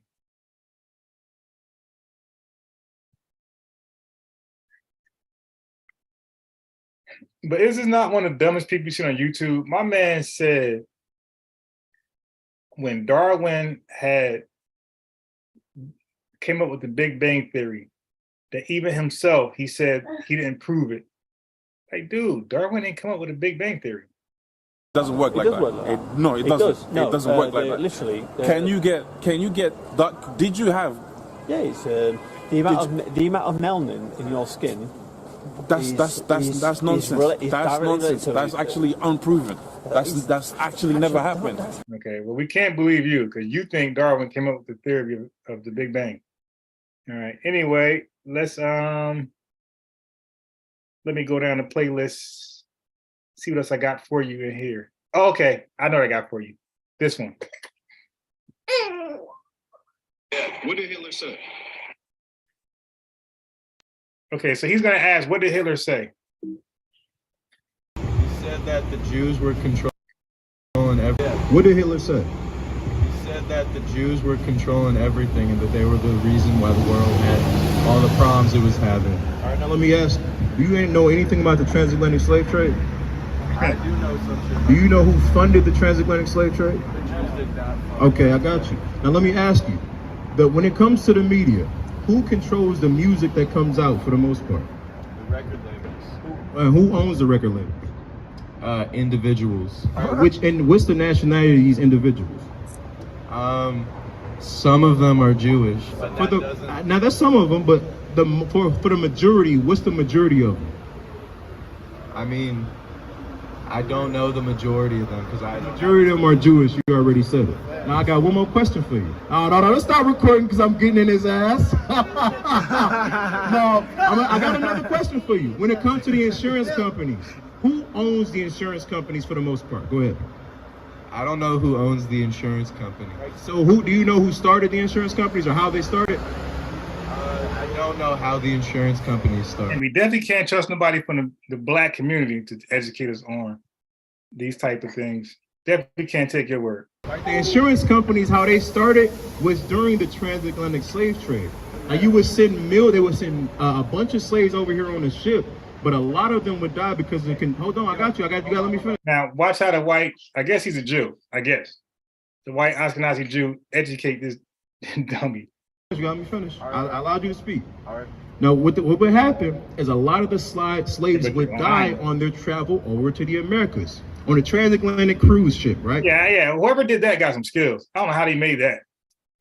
And the thing is, Hebrews and Negroes tried showing this. Oh, you're lying. You're lying. They showed this part? No way. He got an Olmec on his head. We know everything Darwin said was correct. The head to body ratio. Indigenous. That's why he did that. He was saying his head was big when he was getting on Taharka. Now, Taharka won the information battle with Tariq. Tariq won the jokes, which he's always going to win. You might beat Tariq up in the seriousness of the debate, which he don't really care too much about. Y'all even say it. Y'all say he's a hustler. He's about the schemes and trying to get money. So why does he care about winning? He doesn't care about winning. He cares about people just laughing at you at the end of the day, because he's going to make light of all his topics, his serious topics. Oh yeah. Okay, reference 7 points. Right. Stupid, goofy. Yeah, like there's no evidence that the Jews was they played a minimal role in what he was talking about. Small minimal role. The Africans played a larger role. Put like this: Africans played a larger role than Jews when it came to enslaving Africans, right? In the triangular slave trade, Africans played a larger role than Jews. So again, that's cherry picking. So we're gonna give Black Africans immunity of their role, but then go to the most minute role of all people and lock that person up. That's the opposite of a RICO or opposite of a kingpin charge. Like, who goes after the bottom all out? They hit the bottom to get the guy at the top. But with us in this Blackology, we're just backwards all the way. Oh, you're yawning again? Yawning again? All right. So anyway, where's your bottle? Here, take this one. Wait, did he poop?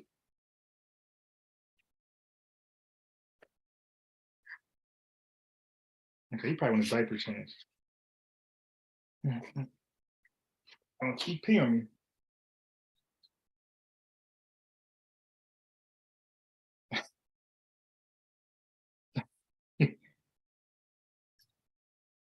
me. All right, so hold on. I can't. Oh, I knew it. Ah, my God. I knew it was coming. He got me. I knew it was coming. He got me.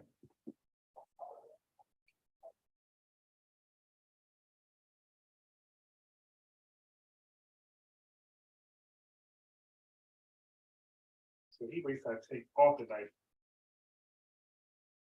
He waits till I take off the diaper.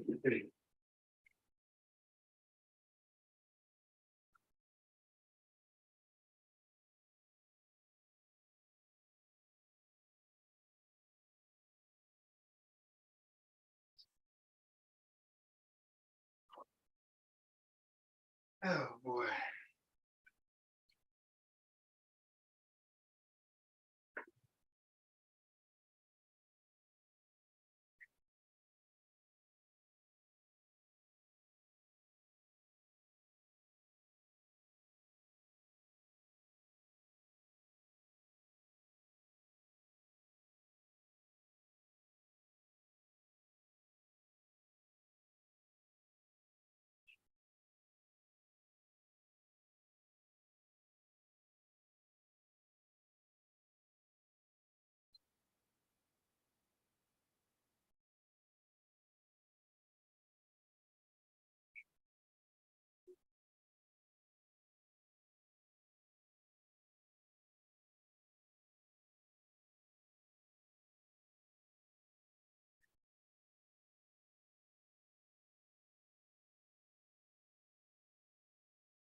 All right. Oh boy, you got me. Chris.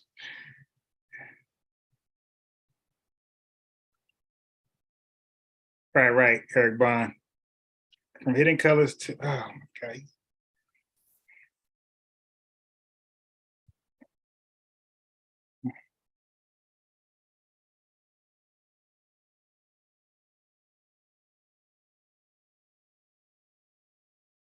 All right.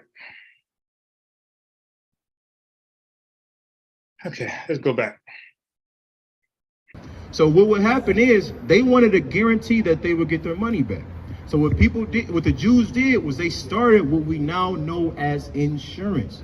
So the Jews actually own the insurance companies because that's how they started. They also own the banks, just how you admitted. So hold on. You gotta allow me to finish my point. So you said you didn't agree with Kanye because he said that the Jews were controlling everything, but by admittance, you just admitted that y'all controlling everything. Okay, now, So now go that's ahead. a fallacy. He just said y'all controlling everything. No, dude. That if you're right, and majority of media is controlled by Jewish people, then just that. But when you say y'all, you start pointing at my man. He's like, oh, shit, send me my percentage. If I'm in control of that. No, you gotta hold it. Okay, hold on. Okay. Okay, so back in Europe, the reason you want to know the reason why Jews had their hands in money historically. All right, so pay attention, get some education. The reason why Jews are good with money, listen, it's not because they were just born with this gift. Check this out. Reason why? Because back in Europe, Jews.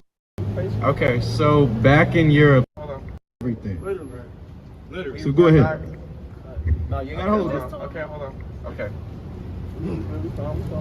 Okay, so back in Europe, the reason you want to know the reason why Jews had their hands in money historically. You want to know the reason why?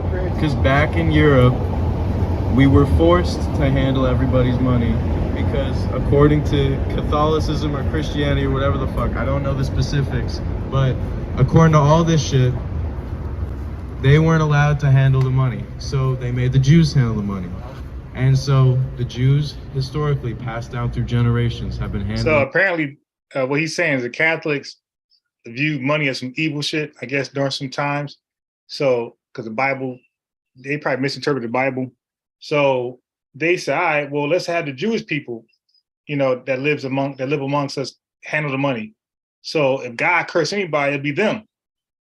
Because again, Catholics had a anti-Semite perspective on the Jewish people in their land. So they're like, they cursed anyway, so let the cursed people go ahead and handle the money while we be sin free. But as a result, by Jewish people being forced to handle other people's money, they became good at it. But check this out. But it's not all roses. Money. Jews also historically have been discriminated against in every place where we've lived, which means we forced to fight our way to the top, which means when we got to the United States, a place where we received the least friction, we were able to get to the top fast as hell because we were able to game the system faster than anybody because we know how to game systems, and we've been gaming systems since the fucking beginning. Now what you just said was So there you go. They've been oppressed everywhere they lived at, discriminated against, all that type of stuff. Where when they finally got to a land that did the least oppression against them, they were able to flourish. So those money skills they always had, they just couldn't wait to apply it. So they just needed a fair chance. Black people, we could have done the same thing. We could have done the same thing, but we did other shit. And we got to stop being jealous of people who did the right thing, listen, all of our parables, all of our analogies, we always refer to Jewish people and how they do it. We need to stick together like the Jews. We need to save money like the Jews. Everything we do, we reference to a large degree Jewish people and how we should do the same thing. So we admire them, but then we hate them at the same time for doing the things that we should have done. They protect their culture. They won't let anybody say anything anti-Semitic or anything close. We should be on that same time, but we're not. And we get mad because we don't have the balls and boobs to be on that same time. Stop hating. Just get your respect up too. It ain't too late. As hell, but that just makes y'all that much worse because since the fact, listen, you gotta pay attention. Hold on, I allowed you to speak peacefully. I didn't cut you off. Since y'all understand oppression and what it's like to be hate, why would y'all turn around and do that same thing to somebody else now that y'all have that power? Because if y'all are really good people, you know what you would do is you would help those people that are being afflicted. So that shows the true agenda of your people, because once y'all had the opportunity, y'all took it and y'all put my people on the bottom. Because you know who oppressed you over there? It wasn't black people. All right, well, that's conspiracy theory. All right, so now let's go.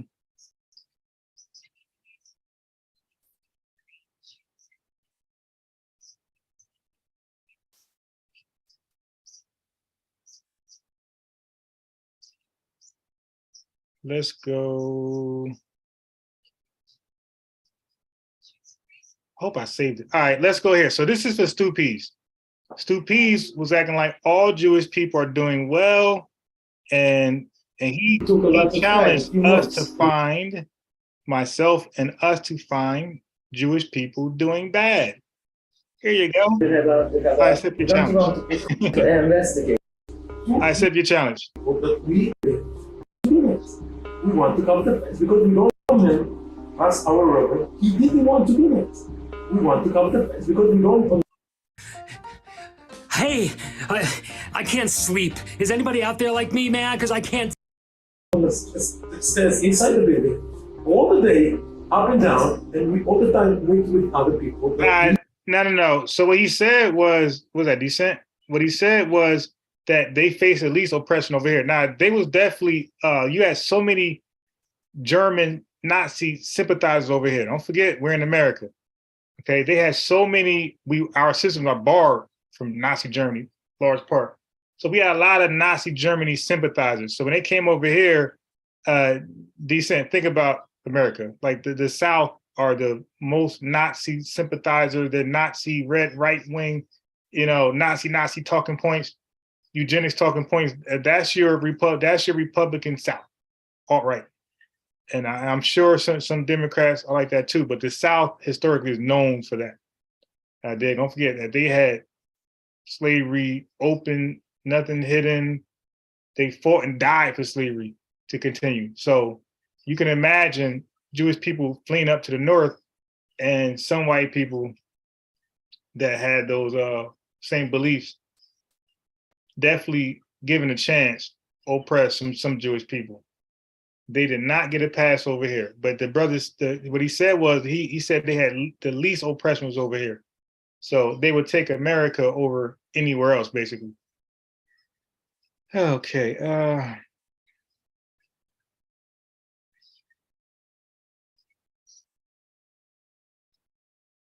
So, but here's your poor Jewish community, Stu Pease. We ashamed to do that. Our rabbi didn't want to. This don't look like a people who are rich. 3-4 times. That's part of Illuminati Bilderbergers. We try to investigate if it was a real way to do it or not. We don't want. They live in cargos, by the way. It took a lot of time, a few months. The cars. Authorized. The women started to ask. I remember when it's something. You would have people tell you that these people are rich. They're controlling the world, sure. We call the group of the Shaman. Yes. So they, for example, they put on the heads. All right. So anyway, let's get some education. Where's Rabbi Yoni? Yeah, right there. The kid in his hand. He is back there hiding. Big family. So I hope y'all know who Frankie Light is. Check mark right here. Verified. If you don't know who Frankie Light is, it's a shame.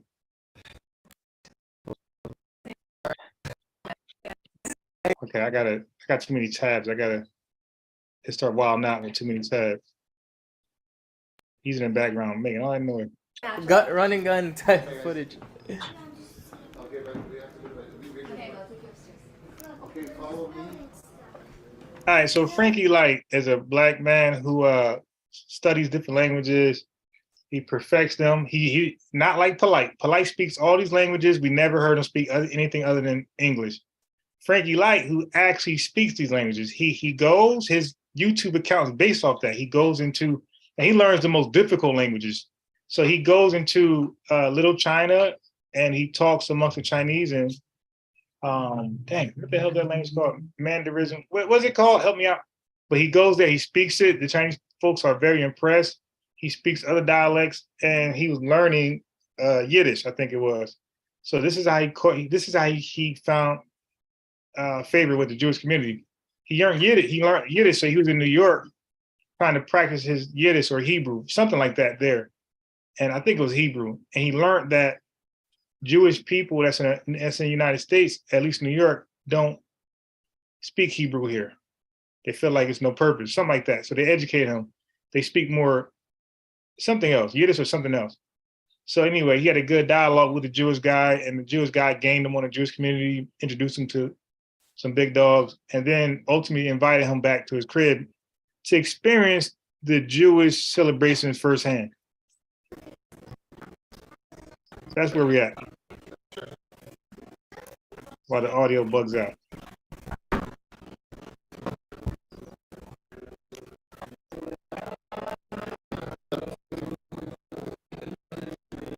All right, hold on. The audio is crazy. These tabs, these tabs.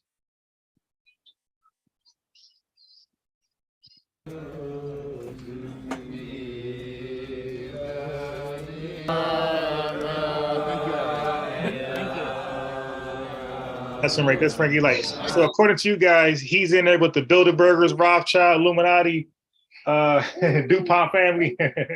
He's in there with the big dogs.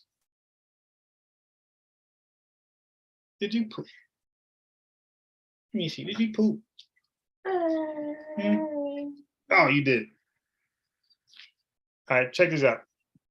And this is 8 days ago. Let me get rid of some of these tabs. This is ridiculous, man. Can't even play audio.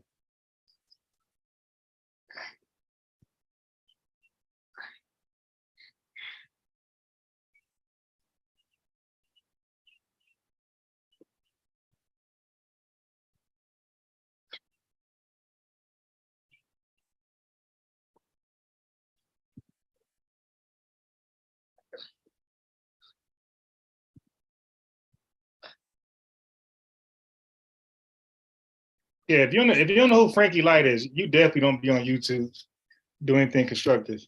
I'm joking. 6 most common languages worldwide: English, Mandarin. There you go. Arabic, Spanish, Russian, and French. Okay.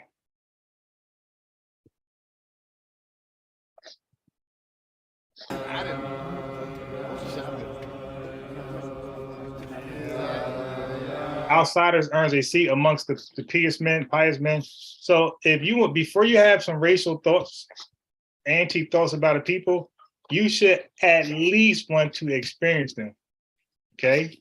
Just to confirm your weird thoughts. Oh, it's still doing that. That's crazy. What is open on that? I gotta close. Okay, let me close some stuff.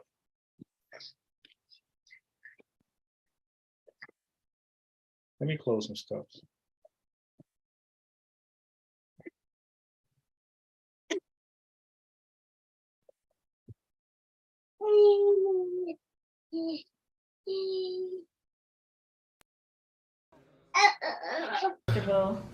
Yeah. Yeah, so Perfect. Like we're both looking at the camera, basically. no, Like, actually, no. Yeah, you're right. I guess so you can tell I'm not. It's not so natural. This is definitely on my. And language, music, these are the only tools or mediums I've come across, and food. But I mean, language and music by far have stir the most strongest emotion in people. And I don't know why I felt the need to tell you guys that, but I. We're gonna take a station break here. Here we go. Here we go. Here we go. Here we go. E-I-E-I-O. And on this farm has some chickens. E-I-E-I-O. My new friend Frankie Light. He's a YouTuber, and he made a video a few months back, and it's called "Speaking Yiddish" in Crown Heights, and it went viral. Here we go. Yeah. He's the guy. Kishka, yeah.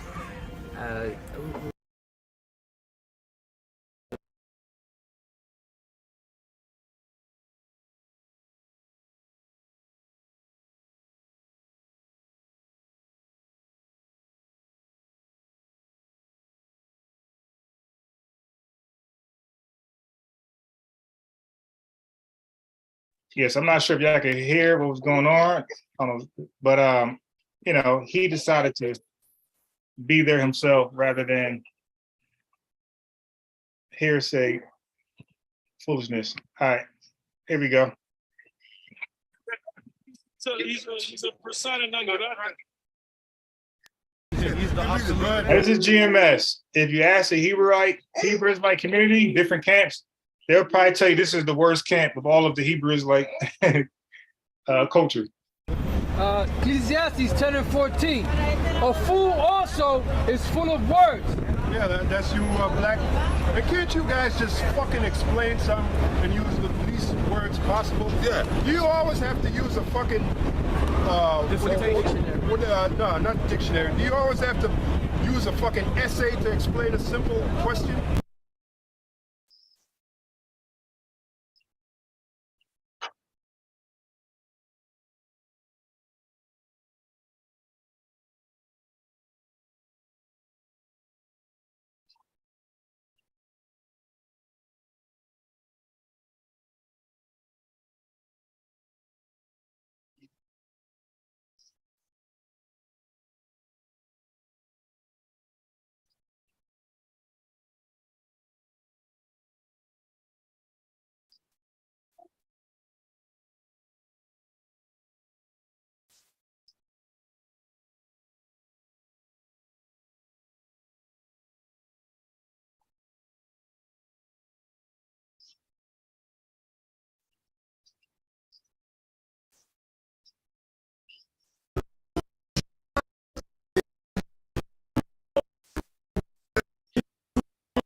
That is killing me, man.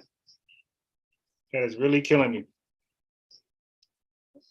He is a Paul Lord, so. Yeah, in the middle of them guys and polite, and he had his women up there, and them women looked like they were lusting after him, man. Of course they were. Polite is an asshole, man. You a real Hey, even Johanna got on polite. He showed the picture of his woman. He was strutting his woman around, man, and she was loving every minute of that shit, man. Yeah, but go back there. Women are vain. We're gonna read the book of Jude too, man. Ecclesiastes 10 and 14. A fool also is full of words. That's polite.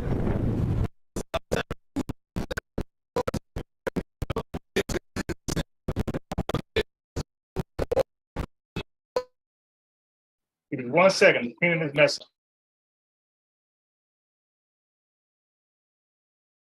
up. Verse 12. Because Nate be doing a lot of talking too, and don't say nothing, man. Nate is not a stone's throw far away from them guys either. I'll be watching Nate videos. You get a headache watching Nate. You damn sure do. Yeah, you're fucking you're an evil. You know, Nate, you're an evil Bugs Bunny or Bugs Bunny man. That's what we're gonna call you. Like if Bugs Bunny turned evil and escaped from the cartoon world and got out. I'm not even gonna call you Bugs Bunny. I like Bugs Bunny. Yeah, I like Bugs Bunny. But I don't like you. That's an insult to Bugs Bunny.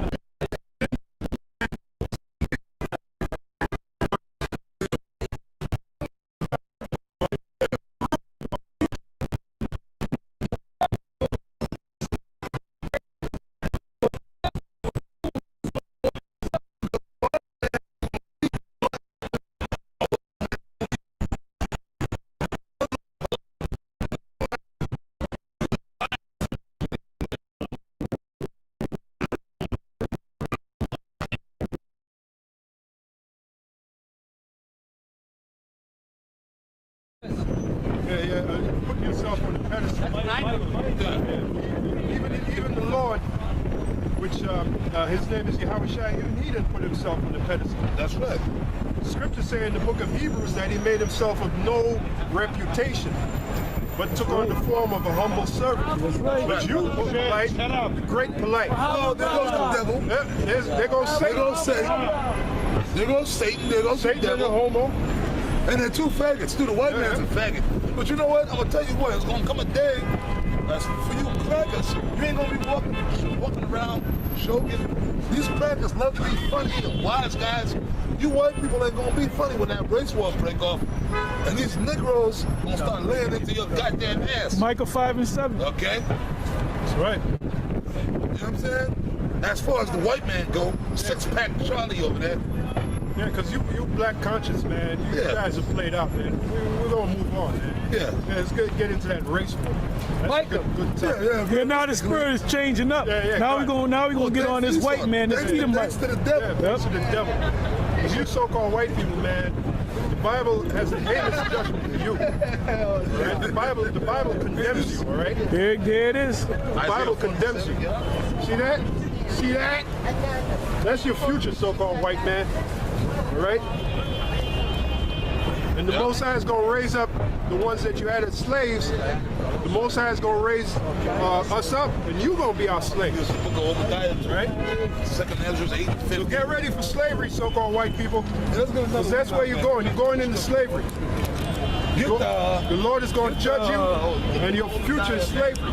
Get the second Ezra's 8:50. The book of Micah, chapter 5, verse 7. And the remnant of Jacob shall be in the midst of many people, as a dew from the Lord, as the showers upon the grass. Oh, dude, can I break this down? I always go into this. Now, I'm from Florida. When you wake up early in the morning, man, and you go outside, it's still dark outside, or it's like what they call the twilight. Yep. And this brothers from the islands can relate to this as well, or anywhere in the country. When you wake up in the morning, man. All right, let me throw that link in the chat because this ain't doing it. What pastor?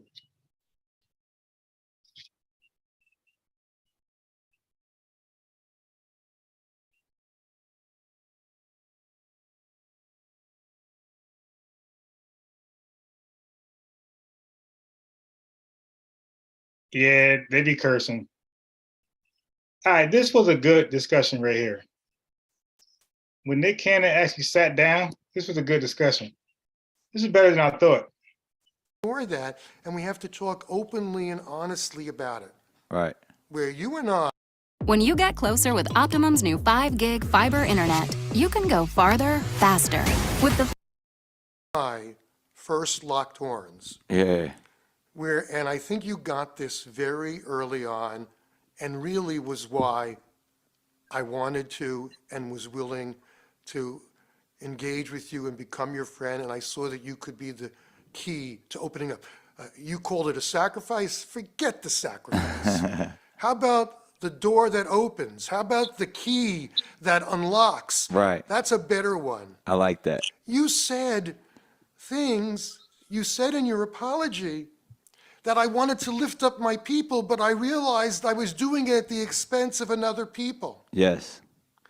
Well, in addition to it not necessarily being historically accurate in a generalization, more importantly, it allows the real reasons to be evaded of why there's racial injustice in this country. Right.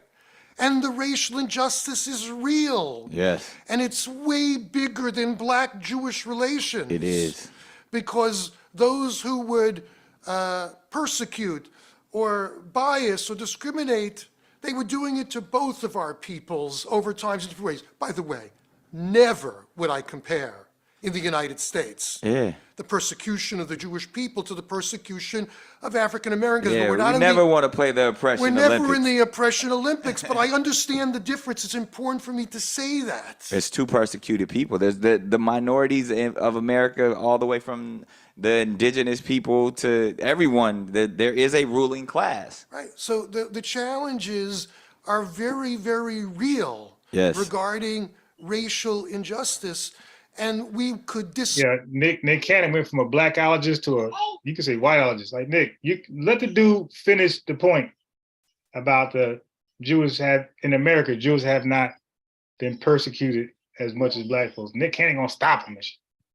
Disagree about how to resolve those, but I don't think that serious people are in disagreement about the problem of racial injustice. Yeah. They can see it with their own eyes. Right. They can experience it in their lives. They know that it's there. Right. But I think almost to the point, especially because we're speaking to the next generation, who we talk about the importance of history. Oh, I was gonna stop it, but let me hear this right here. Again, history is is there, or even like, as I know, there's no Hebrew word for history, but there's a Hebrew word for remembrance, and the importance of that You is showing off your Hebrew yeah, again? come on, just a little bit. I don't even want to mess it up. I Now invite Professor Mr. Griff back on the show.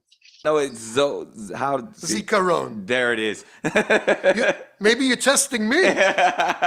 Exactly, but that's in remembrance and the importance. I love this of the Hebrew faith and the practice of Judaism is so you don't make the same mistakes, and you acknowledge that there was pain and suffering of my people, therefore that I can exist today. And we have that same thing with our ancestral belief in the Black community. So it's and it goes back to simply say if the surviving lions don't get to tell their story, then the hunters will get all the glory. And as we know, winners write history the way from their perspective. And it has so for us to find our truths is difficult because for so long, for generations, we have been told that we are lesser than. We have been told that our history begins with slavery. And it. Let me stop right there. All right. You dig? So a lot of that conversation I thought would be boring, but it was really pretty good. This is Nick Cannon. He apologized for the anti-Semitic remarks he said, which he did say. And he was invited to learn Jewish customs and beliefs officially, not by YouTube hollering Negroes.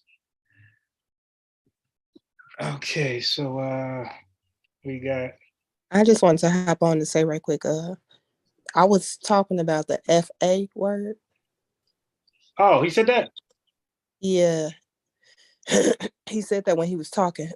So I was trying to tell you, you may want to chop that from the video later on. And look, and that's the group GMS. Like that's the most violent Hebrew Israelite group you're gonna find on all of the internet.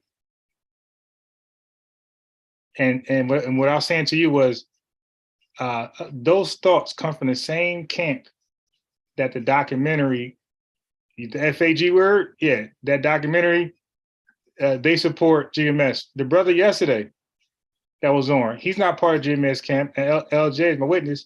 He's on here, but he didn't want to denounce them either. So it's like, damn. So they're lying about that verse, because the Hebrew yesterday, Apostle Zaquan, he admitted that the verse they read had nothing to do with the race or ethnicity of a people. Definitely nobody being Black at that point. But again, he won't speak up. He won't, they just let each other just be as nasty as they can be. So that's why I said, let me share some, you might have been around, but I was sharing some Jewish history, because another thing that you hear people in the chat will spew is that the Ashkenazi, they come from Khazars, false. And whoever said that can't prove it. So I had the Jewish people speak for themselves. They was like, where you get that from? That we're Khazars. Khazars are a whole different people from us, the Ashkenazi Jews. Yeah, we might have lived around each other at one point, but we're totally different. And that's like the Egyptians in Muslim countries. It's like, yeah, we might look like them similarly. We might even speak their language, but we're not Arab. We're Egyptians. So like people that don't know, people who claim they love history and want history in school systems have a bad background on history.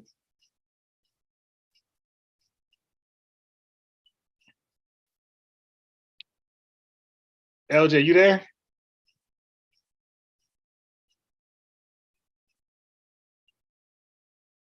Okay, so anyway, let me get.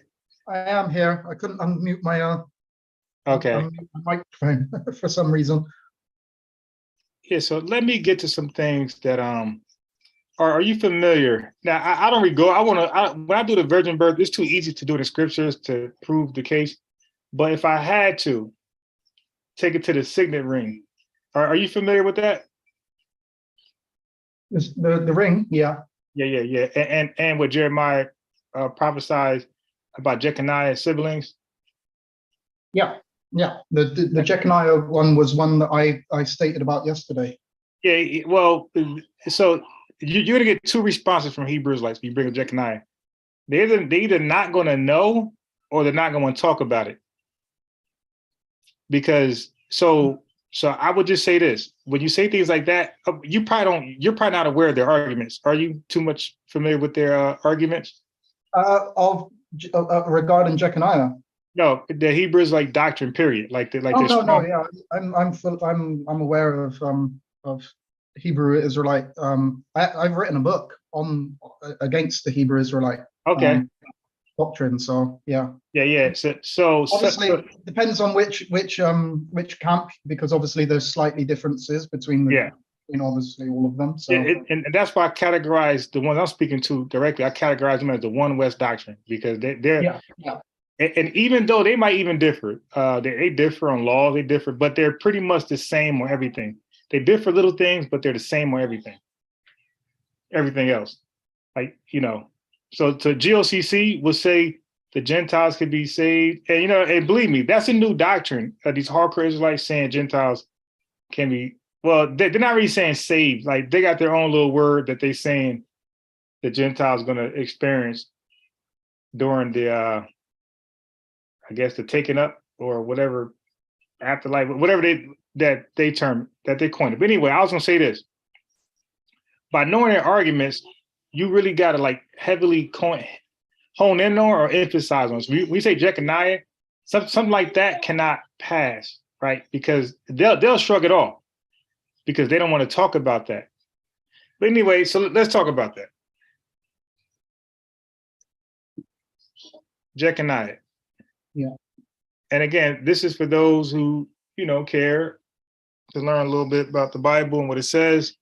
So let me bring this to your attention. We talked about Matthew's genealogy, right?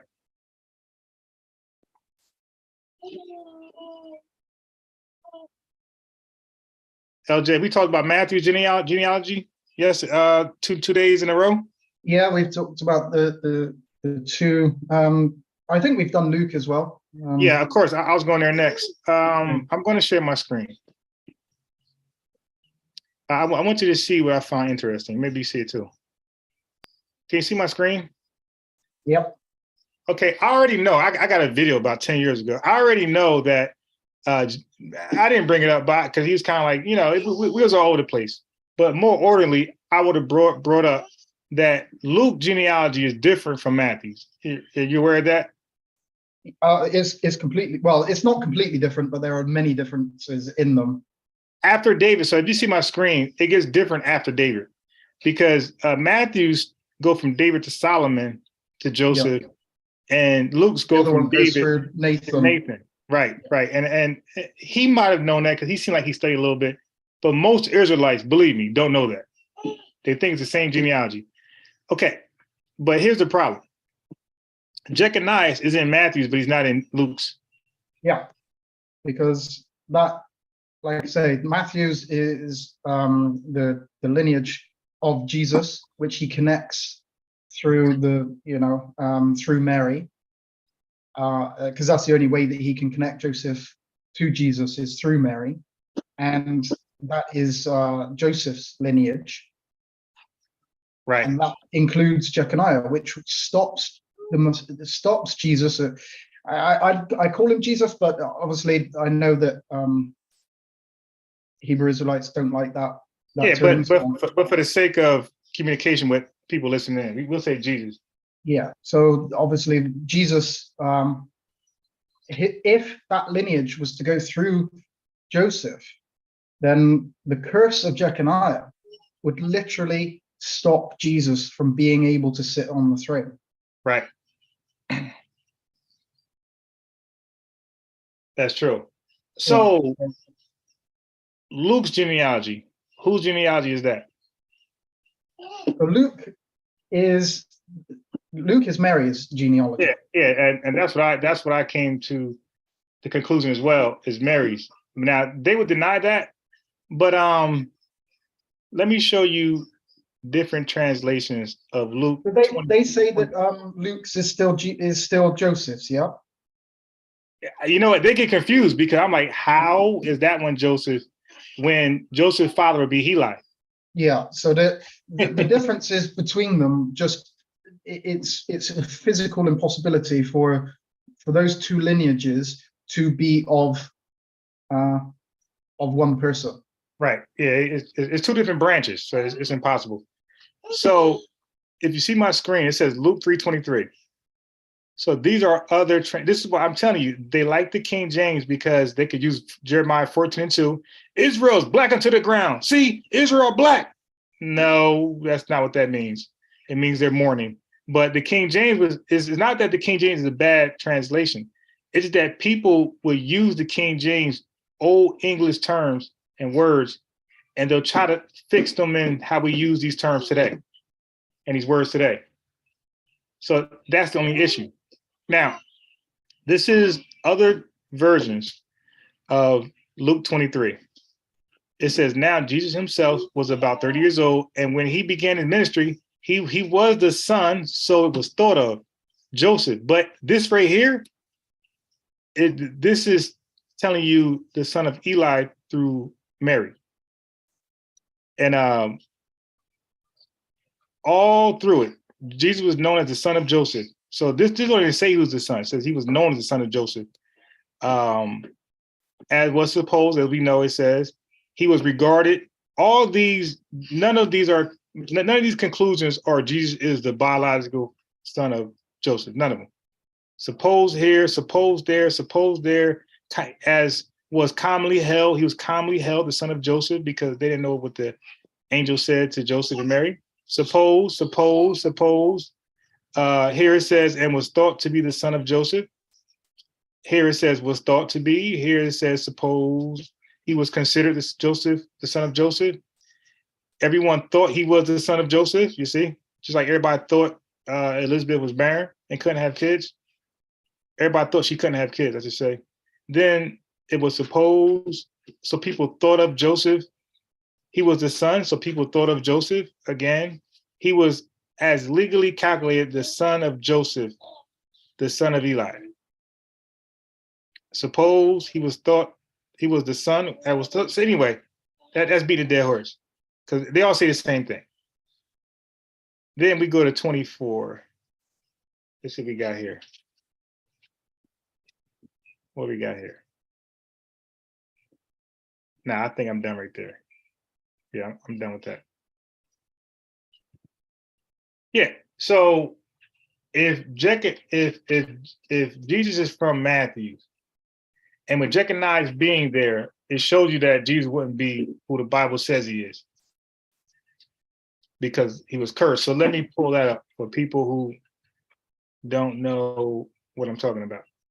Jeremiah 22:30 is the curse. Yeah, so let me go to my, you see it right here, my screen shows it. So Jeremiah 22:30, it says, this is what the Lord says. Write this about Joachim. He will be childless. He won't prosper in his lifetime. None of his descendants will succeed him as king. They won't sit on David's throne and rule Judah again. So like, and nobody after that was a king, right?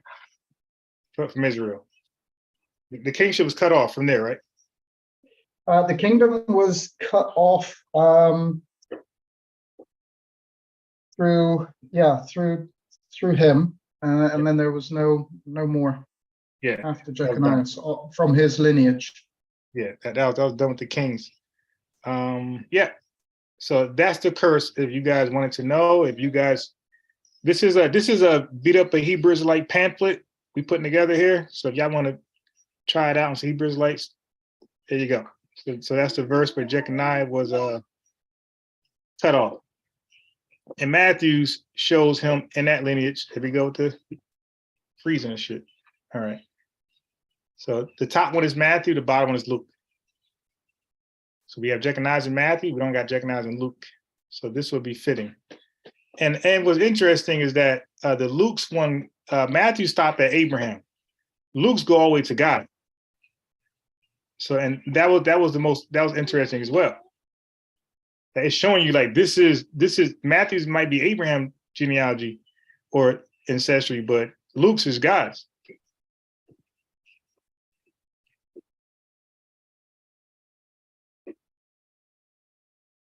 Okay, so I also highlighted Deuteronomy 22 and 13. You've got Deuteronomy 22 open there.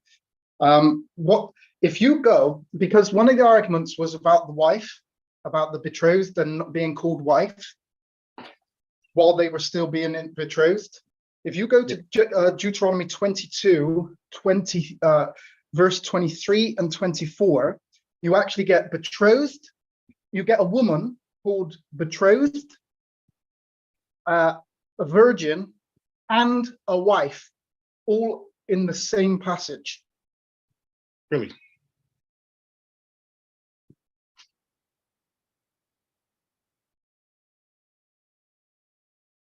What are you doing? Playing with a dirty dustpan. Deuteronomy 22. I think it's verse 23 and 24.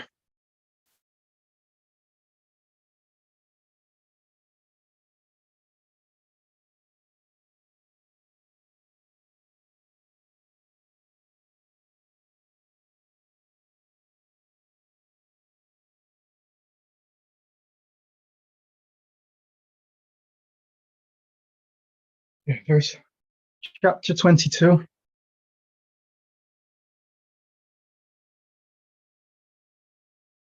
And you can read this in the King James, or you can read it in any of the other versions. And she is called a wife of a person, but she is described as being a virgin. But it's also stated that she's betrothed.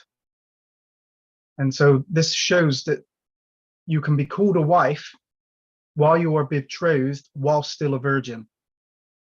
And so when Mary is called the wife of Joseph, it doesn't mean that she's had sex with him.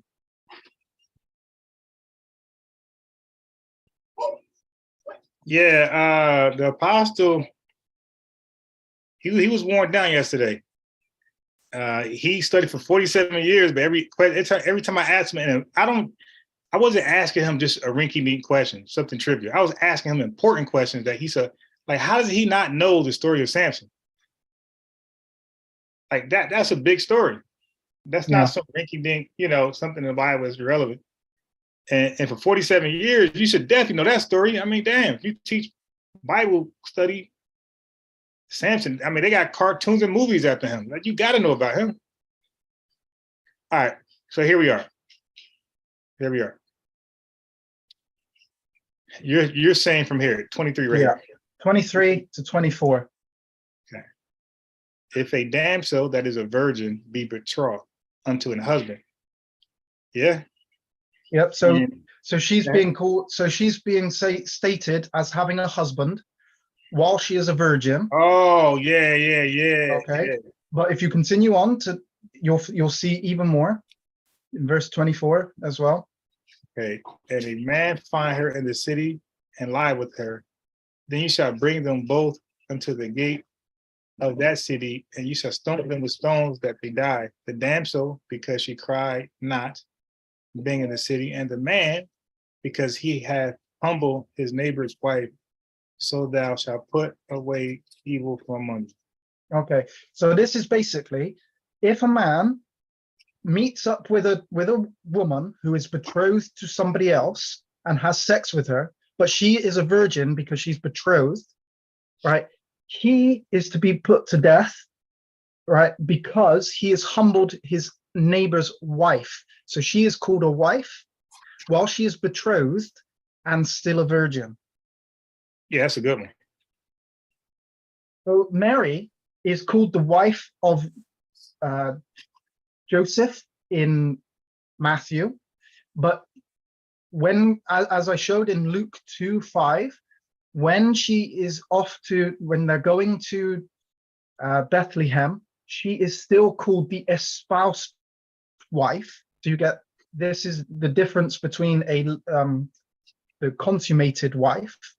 Okay, but she's still a wife, but it's not a consummated wife because they haven't had sex yet. And so that verse there, that just proves that you can still be called a wife while not having sex. Yeah. Yep. And that version, is that 1330? Sorry? Is that Strong's number 1330 where it says virgin?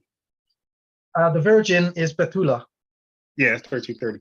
Yeah, that's Betula, which I've been told is not a virgin. It doesn't mean virgin, despite the fact that Betula means virgin. That is the Hebrew word for virgin. He's any search of the word, it'll tell you that.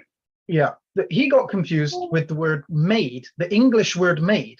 Now, Right. the English word maid can be translated from Betula. Yeah. Right, but it can also just mean woman. So you have to. So in the King James version, context. Yeah. You have to know the context because the King James version uses maid of those that have had sex and those that haven't had sex.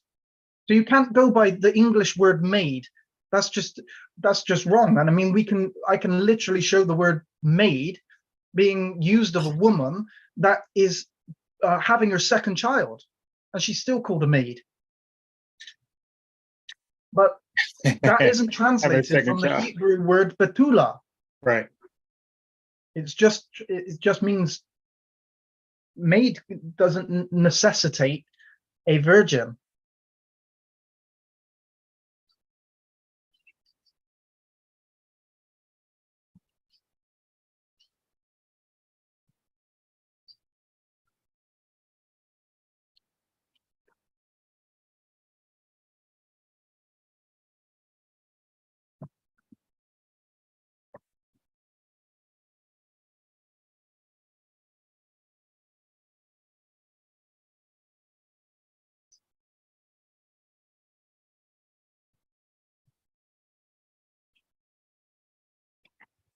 God damn it. That damn arrow, man.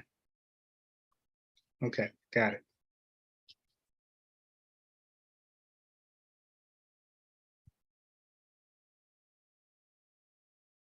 You have to know what word that maid is being translated it from. Is it just a woman? Is it just referring to a woman? Or is it referring to a betula, which is a virgin? And it can be translated from both. Yeah.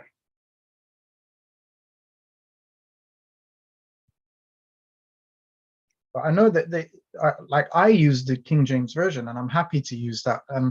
But sometimes you have to, if you're using a King James version, sometimes you have to go along with other versions and just check what the word is being used and why it's being used and in what context it's being used. Yeah. That's what somebody who claims to like study and research for the truth would do. Like, why would you ignore other? And you know what got me reading a different version? I think it was the book of, I don't know if it was Isaiah or I think it was Leviticus. It was like really hard for me to read when I was big into the hard to read in the King James, where I started to read it from a more easier modern language, English language. And I got further doing it that way. I mean, you've got there, I don't know what version that is, but that's not sure what version you have open there. Oh, that's the God's word. Okay, well, if you read that in that word, in that translation, it makes it abundantly clear that she's being called a virgin while she's engaged, but also she's being called the wife. Right. Yeah. No, this is clear. While still a virgin, she's still called wife. So right. Because they say, "Oh no, sex means you." If you had sex, that's your wife. Like, yeah, sure. And again, as you know, they are indoctrinated. It's not. They're not reading this for themselves. This is something that was passed to them from other people, and these are like study sessions they have. You know, they call study sessions in camps where they one guy goes over scriptures and he cherry picks. He don't read them entirely, right? Just like some modern churches, they'll stop. You'll never know the full context. They'll pull it out and they'll talk about it, explain it, and they'll move on. Yeah. I mean, I was shocked yesterday with the claims regarding the italicized words that are in the KJV. And he couldn't find. Oh my God! Yeah, didn't he try to act like? Didn't he backtrack and try to act like it looks like it's a him? I'm like, dude, you ain't gonna mistake italics, bro. Stop it. No. I mean, the italicized words. I mean, he's correct. If the italicized words in the KJV, of course, are not in the Greek. Right. But the thing is that Greek and Hebrew are both called elliptical languages. And that means, for the people following, just in case they don't know, an elliptical language means that things are inserted into a word. The meaning of something is inside of the word, and it's automatic to a Hebrew speaker.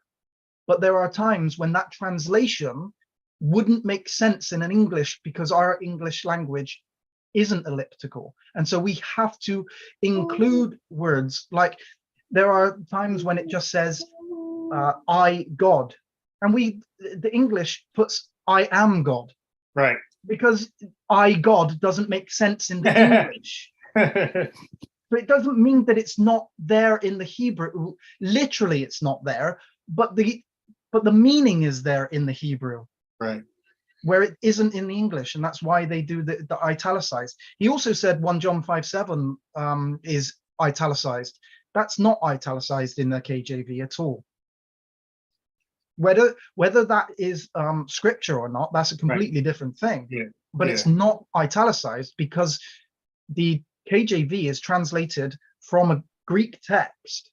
It's translated from the Textus Receptus, which includes that verse. Okay, the other modern versions don't include it because they are translated from the critical text, which is a different text, and that's why they don't include it. It's not that it's italicized; it's not included, but it's not italicized in the KJV. Right, right. But that's a strange one that he made yesterday. Yeah, he said each one says something I never heard before, and it'd be interesting because sometimes I think I heard it all, and they say something where I'm like, damn, you said something new. Like, what the hell is that? I mean, another one that he claimed is stated as well, and I'm happy to go through it with him as well, is regarding Luke, the last 9 passages or something of Luke, which are not scripture.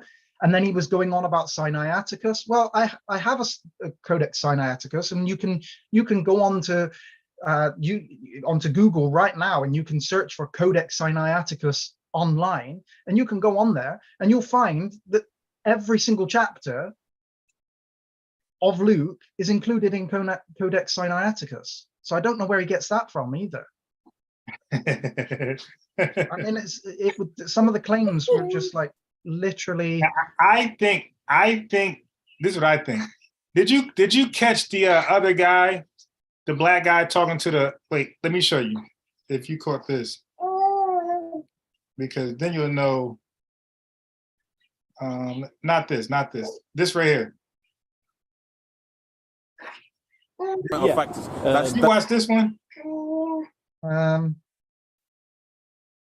No, I didn't see that. So anyway, he was like, and what they do is they test your education, like your knowledge.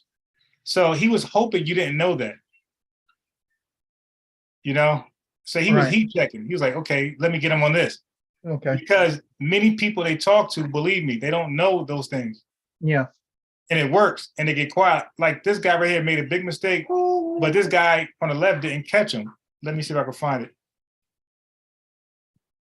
That has to be an open dialogue. It is how I'm white. Good. I know the difference of that. Yeah. You're talking about. No. It don't work like. Can you get that? Did you have? Yeah, it's the amount of melanin in your. That's actually never. Cause and civilized. Okay, I wouldn't mind if you wouldn't smoke. which you wouldn't smoke on my face. Though. It's okay. I wasn't taking offense or anything, but the actual records of civilization person going along where you know as Iraq and I. So if you got all of these great empires of black people history when they started using the term white, you know what? Until the elect, they was gonna be found no guile. So your so-called intellectual keys all the way to being a white person. Okay, here it is. So the reason why it's called a theory, okay? Are you a scientist? Okay, so now do you know what he's talking about so far, LJ? I can kind of get what he's saying. Yeah. No, right now. Where I put you just now. No, maybe I missed what okay, so now, exactly. No, I'm a fucking sure. All right, so he asked him, was he a scientist? And check this out. Right, okay, yeah, okay. So anyway, I'm only pointing out is that they are good at calling people's bluffs, because remember, they're just talking to people on the road. Like the average person on the road hasn't studied, religious texts, correct? So when you roll the dice that often, you're gonna win more than you lose. Random people on the street, you're gonna win more than you lose when you call their bluff. So look at this. He asked him, was he a scientist? The reason why it's called a theory, okay? Are you a scientist? No, I'm a fucking chef. Okay, but I am a scientist. Okay, so now he's trying to appeal to authority. He trying to get him to appeal to authority. He's a scientist. He just lied though, and I'm gonna tell you why he's gonna lie, because it's what he says next. He says he's a scientist. I'm actually a scientist. Yeah. I have actually studied these things. Okay, And I'll make you a scientist though. I study those things too. I'm not a scientist. Gone into school and studied these very things that we're discussing right now. I didn't come up with religion. The religion was already there. She's over there. The religion was already there. But what you have to understand was this. I'm gonna let you go in a second, right? The Big Bang Theory serves one singular purpose. Okay, so he's saying Big Bang Theory, correct? Yeah. So he says he's a scientist, and he's gonna talk about the Big Bang Theory. Well, we think. Watch this. Right? You know what that one singular purpose is? Okay, it is white supremacy and dominance upon the face of the earth. I was confused. Big Bang, white supremacy. Where is he going now? All right, let's see. That's what the Big Bang Theory was. And you know what Darwin said? He said Darwin. Darwin and Big Bang don't go together. And you can't be a scientist and make that mistake. Scientists know that Darwin is responsible for evolution, and the Big Bang Theory has nothing to do with Darwin at all, zero. So he's confusing Darwin's evolutionary theory with the Big Bang Theory. Watch this. I'm a scientist. That was what the Big Bang Theory was. And you know what Darwin said? Since I am a scientist, and since I have read up about Darwin as a scientist. He said he read about Darwin as a scientist. Okay. Now watch this blunder he makes. But as a scientist, you know what I've actually done? I've actually read up on Darwin. I don't believe you. Read the books that he wrote. And you know what he said within his last book? One of the last things that he wrote within his books, he said his only downfall with the Big Bang Theory is that he couldn't prove it. Okay? All right, LJ. Darwin knew nothing about the Big Bang. He never wrote about it. He never spoke about it. What is this guy talking about? Yeah, Darwin is the theory of how species evolved. Why is he talking about Big Bang? But you see what they do though? They'll tell you that all these titles. I'm an apostle. I'm a chief. I'm a scientist. Just to get you to appeal to what they're going to say next. They're going to try to call you bluff. And the dude didn't catch him. He didn't. So he probably didn't know much either. But he was able to pull off right then and there that Darwin was responsible for the Big Bang Theory. Yeah. Now, if that was me, he wouldn't have been so lucky. That's a big leap. I'm like, dude, you're not a scientist making that mistake. Okay, no way. That's like a sports commentator whose expertise is on basketball, and they're speaking on football and calling that expertise as well. Like they don't do that. Like Stephen A. Skip and those guys, Shannon would tell you he's a football guy. right? He say he could speak on basketball, but he's not a basketball expert. His thing is more so football. Stephen A. Smith, he speaks on boxing, but he's not that. That's more like Max Kellerman might think he had that under his belt. But Stephen A. is more basketball than anything. You see, so they're going to be, but they're not going to make a mistake. So Stephen A., being that he's a basketball expert, he's not going to say Emmitt Smith has the second points to Kareem Abdul-Jabbar. He's not going to make that mistake.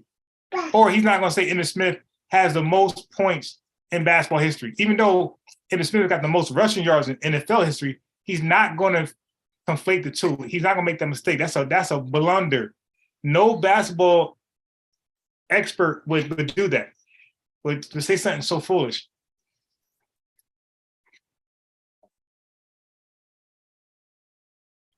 So they bluff us a lot. They bluff us. I know they're going to do it. You know, I play along, as you see, with them. You were a little serious, but if you like really humor them a little bit, you will see that they'll get more frustrated. Yeah, I was surprised by it also. Well, actually, to be honest, there was so much that I couldn't understand how he was being able to say what he was saying, but the denial and complete denial of the verse that I brought up regarding the lineage coming through the woman, and stating that, you know, he didn't know the verse, but then saying, well, I can show you that these people were speared through, but he didn't even know the verse in the first place. Right. And there is no, that's why I asked him to show me the verse that says that they were spared through, because there is no verse that shows that. In fact, actually, if you just continue on in the lineage, all that happens is you just get more and more and more people through the lineage of that, of the woman. So I just don't, I'm just, it's surprising, because I don't really talk to Hebrew Israelites that much live. It's normally just on the debate groups. So I just normally get either blocked or ignored. Hey, did you watch the Hebrews for Negroes documentary? I'm halfway through it at the moment. I haven't watched it all. Say that again? I'm halfway through watching it, but I haven't managed to watch the whole thing yet. Okay. Are you documenting any points they made that was at the moment? Normally what I do is I try to watch it all the way through, and then go back, and I'll start looking at the actual arguments being made and things that are said, and then I'll start doing writings on that. Dang, I forgot I was gonna say. Oh, did you order it as a DVD, or did you download it, stream it? I got a link. Somebody sent me a link to it, to be honest, and I was watching it just on computer through a link. I don't know how I managed to get it, but yeah, somebody sent it. Okay. It was a Hebrew Israelite who sent me it to basically said, look, shut up, you don't know what you're talking about. Right. Watch this video. Educate yourself. How long is it? Is it 2 hours, 3 hours? Something like that, yeah. It's a long video. I was going to try to watch it. 3 hours, I don't know if I could do that.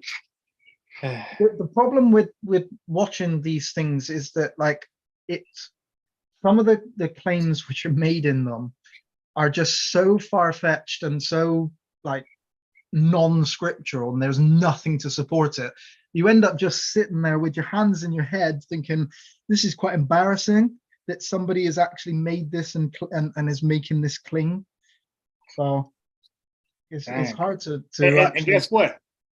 People cling on to it, as like Kyrie said. Kyrie told a reporter, this is history. Yeah. This is history. Yes, I enjoy watching these things, to be honest. I like to do to do to write arguments against them, and actually one verse that we discussed with on the, I can't remember his name, the first guy that we were talking to on the first 2 days. Sorry, Wrote down. that's the one. Yeah, because he was arguing over Revelation 1:15, and Oh yeah. yeah, and I don't know if you can bring up other versions of that Bible of that verse. Look, you're trying to steal my mind. I was already going to do that in the background. I was going to, yeah, I was so interested how the other ones would describe Jesus. If you have a look at some at what they actually say, they just say that the feet are like they're glowing in the furnace.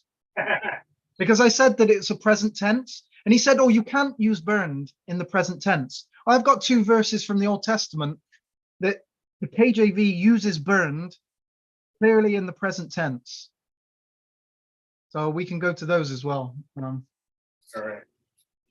Yes. And I'm happy to show him those as well. All right, let me do that right now. Let me throw this over here.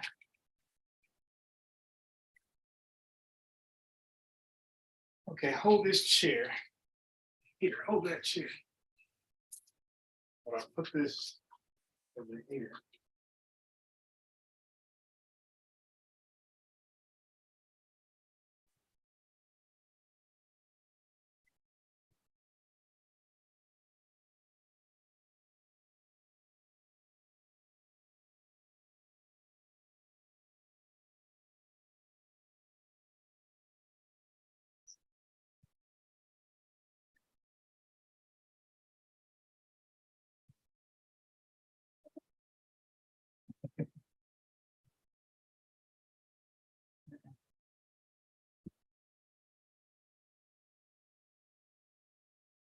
Give me 1 second.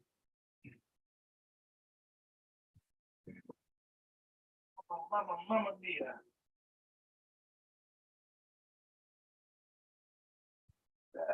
Okay, here we go. Here we are. Here we are.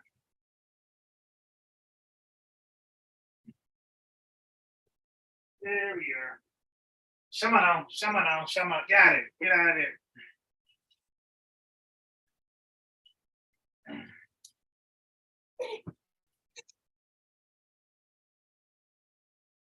All right. Let me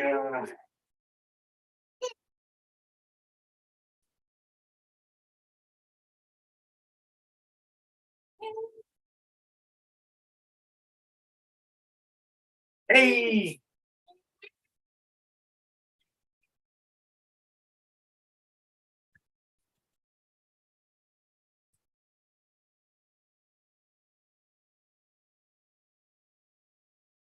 Right. We throw this in the frying pan real fast, and I'm on it.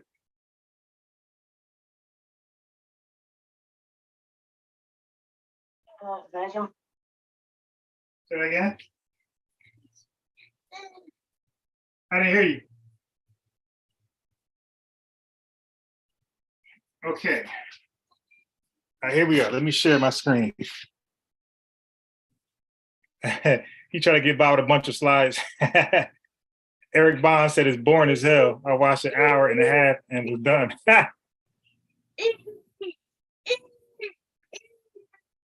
Oh, this is the anniversary, 44-year anniversary of Jim Jones' cult killing massacre. All right, stop it. All right, here we go. Let me look it up.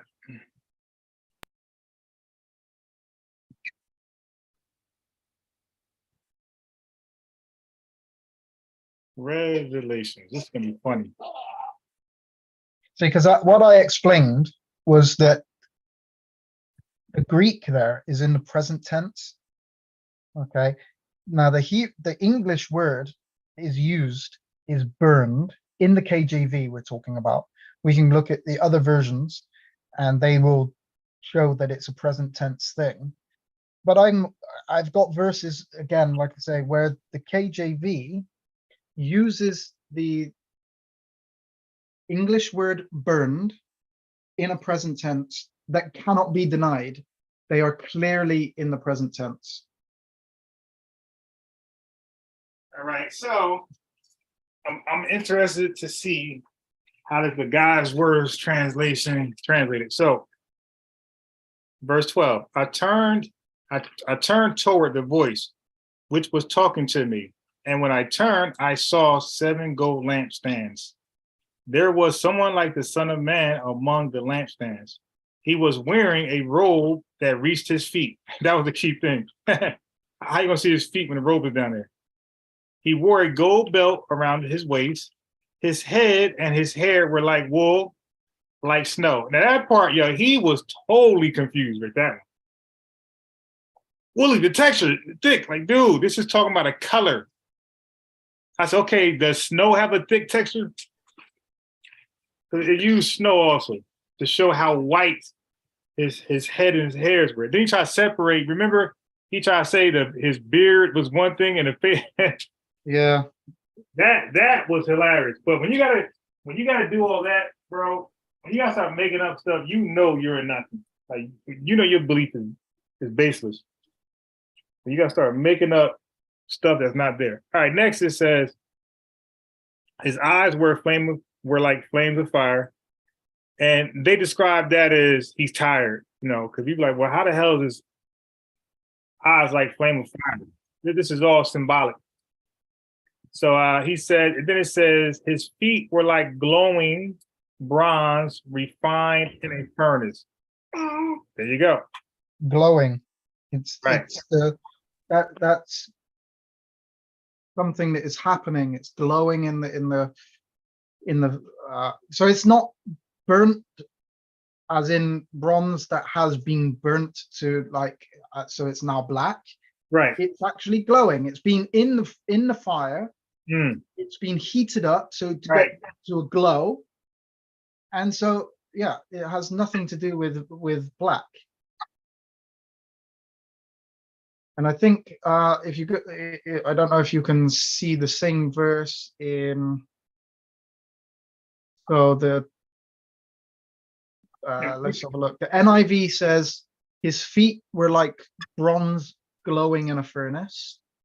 Let me see the other versions. Hold on. Which that was verse 15? Revelation yeah, 15, right? 1:15, yeah. Right, here you go.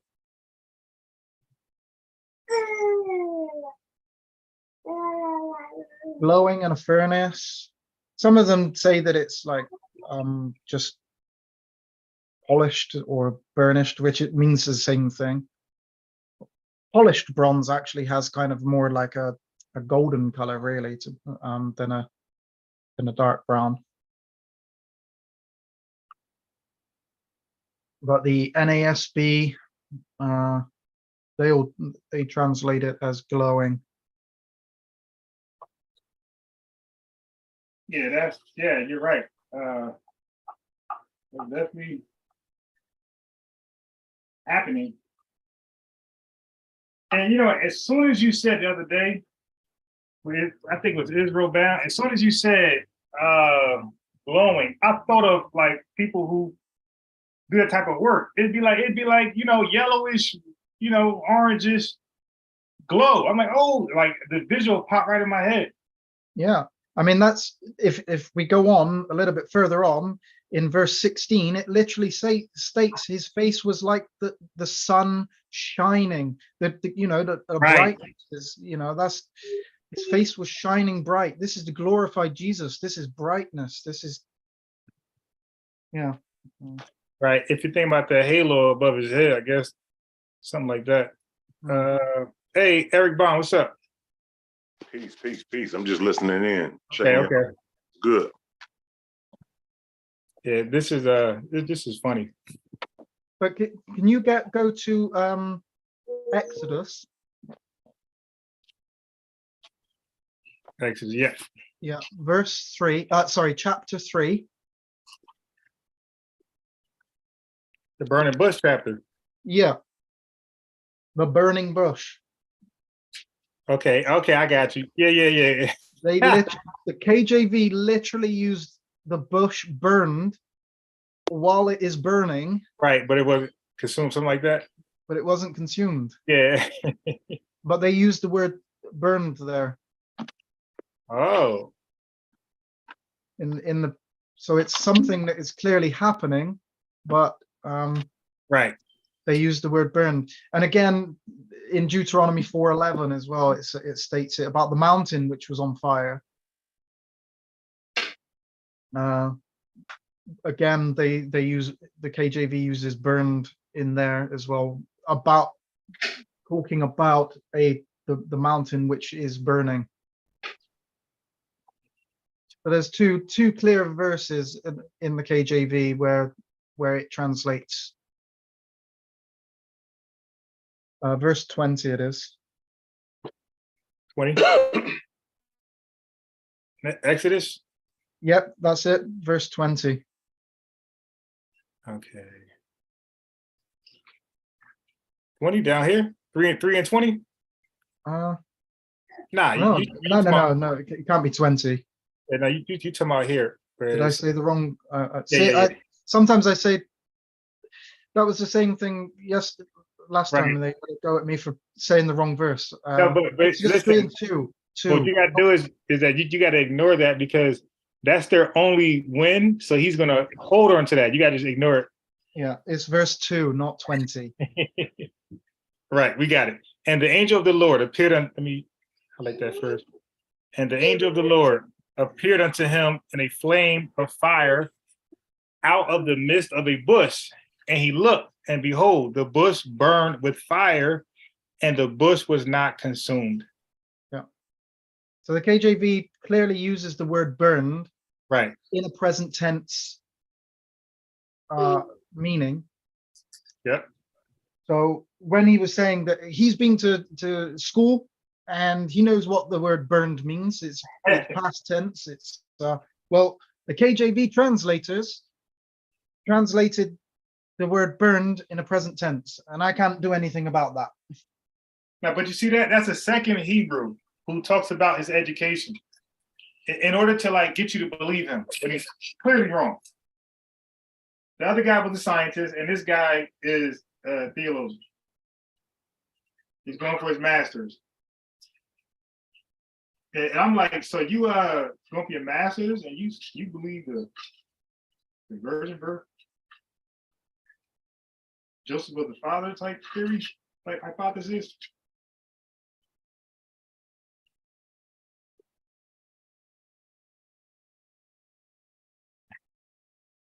Yeah.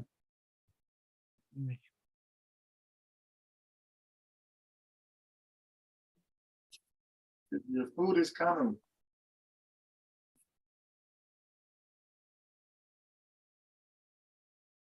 The googly.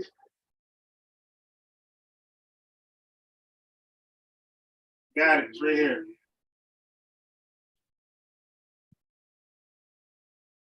I got a vegetarian dish, and he like, man, where's the meat? So I had grounded up some turkey meat real fast to put it in there. All right, let's go. Come on. Come on. So also, what I'm gonna do with those guys is the whole Greek Gentile thing. Because a lot of those guys would tell you in the New Testament where it says Greek, it really just means the lost Israelites that don't know who they are. That is funny when they go that route. I know Eric Bond heard that one before.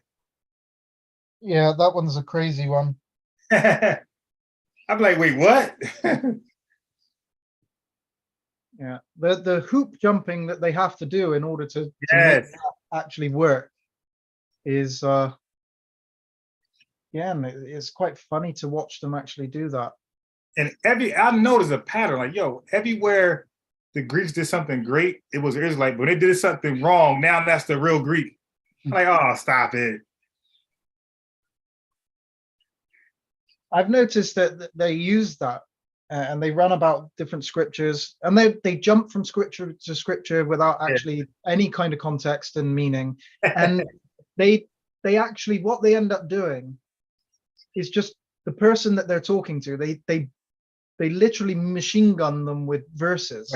Right. And they get, and the person they're talking to just literally gets confused. Right. And it isn't that they're not capable of, discussing or showing that false. It's just that they are so confused by the end of it. They've been shown so many verses that it's actually hard to try and even figure out the argument that they've made Right.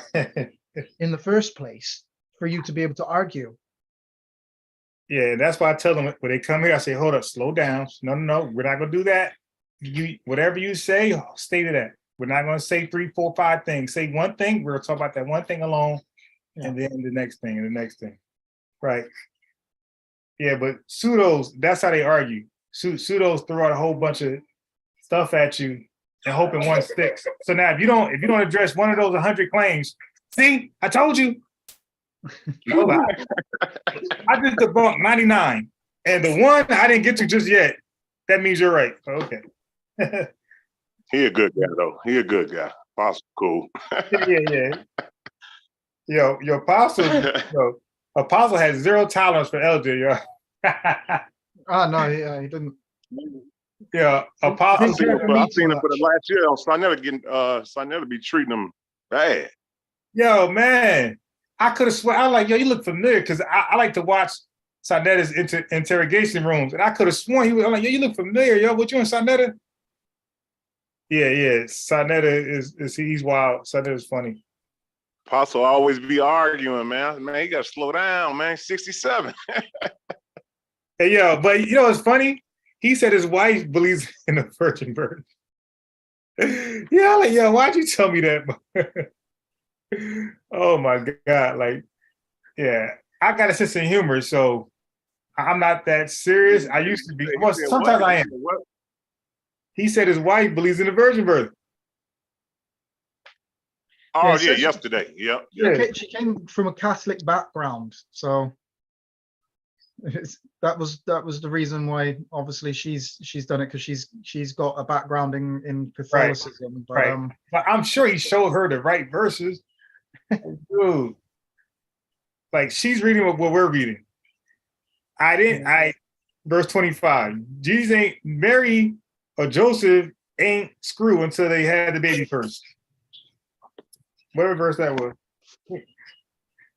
You know, I could have been wrong too. Huh? If you're incapable, sorry. What was that, Eric? No, I said I could have been wrong and said, why don't you bring up Amos 3:3, where it say if we walk together. Two can't be agreed. I know those verses, cool, man. Yeah, can two walk me together? too, man. I studied with them for so long, so it's like, man, I already know where they're going. Yeah, and the thing about me is that if I plug in my external hard drive, I probably can name camps. Maybe you never heard, maybe you did, but I knew all the camps, and I downloaded their videos. Brother Zabot, we got next House of David, name them, man. Even the church Israelites, I got them. Israel Doctrine, Pastor Tony Smith. I got, man, all those guys, all of them. I got my hard drive. So I'm familiar with all the different doctrines. But I used to listen to Gathering Christ the most and Israel United. No, Israel God of Jesus Christ, the Comforter. I used to listen to his people a lot. Oh my goodness. Well, look, they are the ones who sparked or exposed the virgin birth. They are the ones, bro. Yeah. Yeah, it was his crew that showed me the virgin birth was actually correct because I was believing it was false until I'm watching his DVD, his videos online, and then his crew was debunking the Israelite Joseph is the father doctrine. So I'm like, wait a minute, this is new. I listen, I followed the verse, like, oh shit, that shit seemed correct. So I immediately dropped that doctrine. Like, oh, hey man, of course I try to debate in my head against what they said.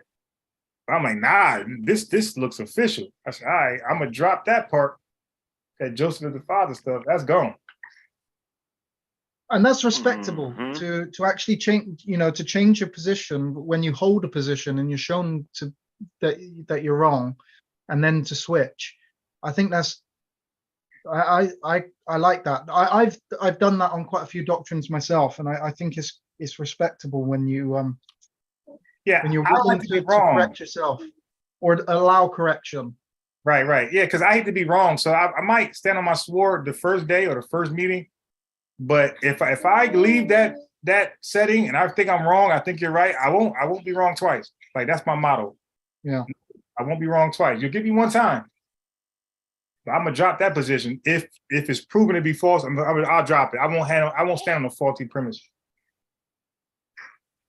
But you know what they use though a lot of times when you do that, because I done did it over the years. They use that James chapter 1, a double Oh minded yeah, man is is unstable in all his ways. Yeah, that is. yeah. I used to use that a lot on people. Man, yeah, that's a good one. A double-minded person is unstable in all his ways. Yeah, that's a very good one. But you know what? The people who I debated, they didn't know my background. Like, I'm telling you guys that, but they didn't know that. So whatever they knew of me, they just thought that was always me. They thought that's what I always believed. Yeah. Wow. And guess what? It was GOCC to show me that the Gentiles could be saved, and the Gentiles are white. They're not lost Israelites. It was GOCC that taught me that. I'm like, wow. And again, like yeah, because I know for a while, my bad, for a while it was a big doctrinal thing. It was a virgin birth first, and then it was that Cornelius. It's Cornelius the Israelite. Yeah. Oh my God, man, that was a big thing. Yeah, but when they started saying the Satirians were also Israelites, I'm like, stop it. It said Roman soldier. What the hell, man? God damn. Yeah, they start making everybody black that Jesus blessed or found favor. Like, stop it. But I got one nuclear bomb scripture that I never had to pull out on Israelites. Because matter of fact, my name was Keep It Real Israel, and I got a YouTube channel, and I was debunking Christianity. I thought, and I was debunking, and then I started to turn on Israelites. I said, ho. I think Christians are more right on this than you. And I would turn my debunking videos towards Israelites. And believe me, Eric and LJ, I tried to debate Israelites.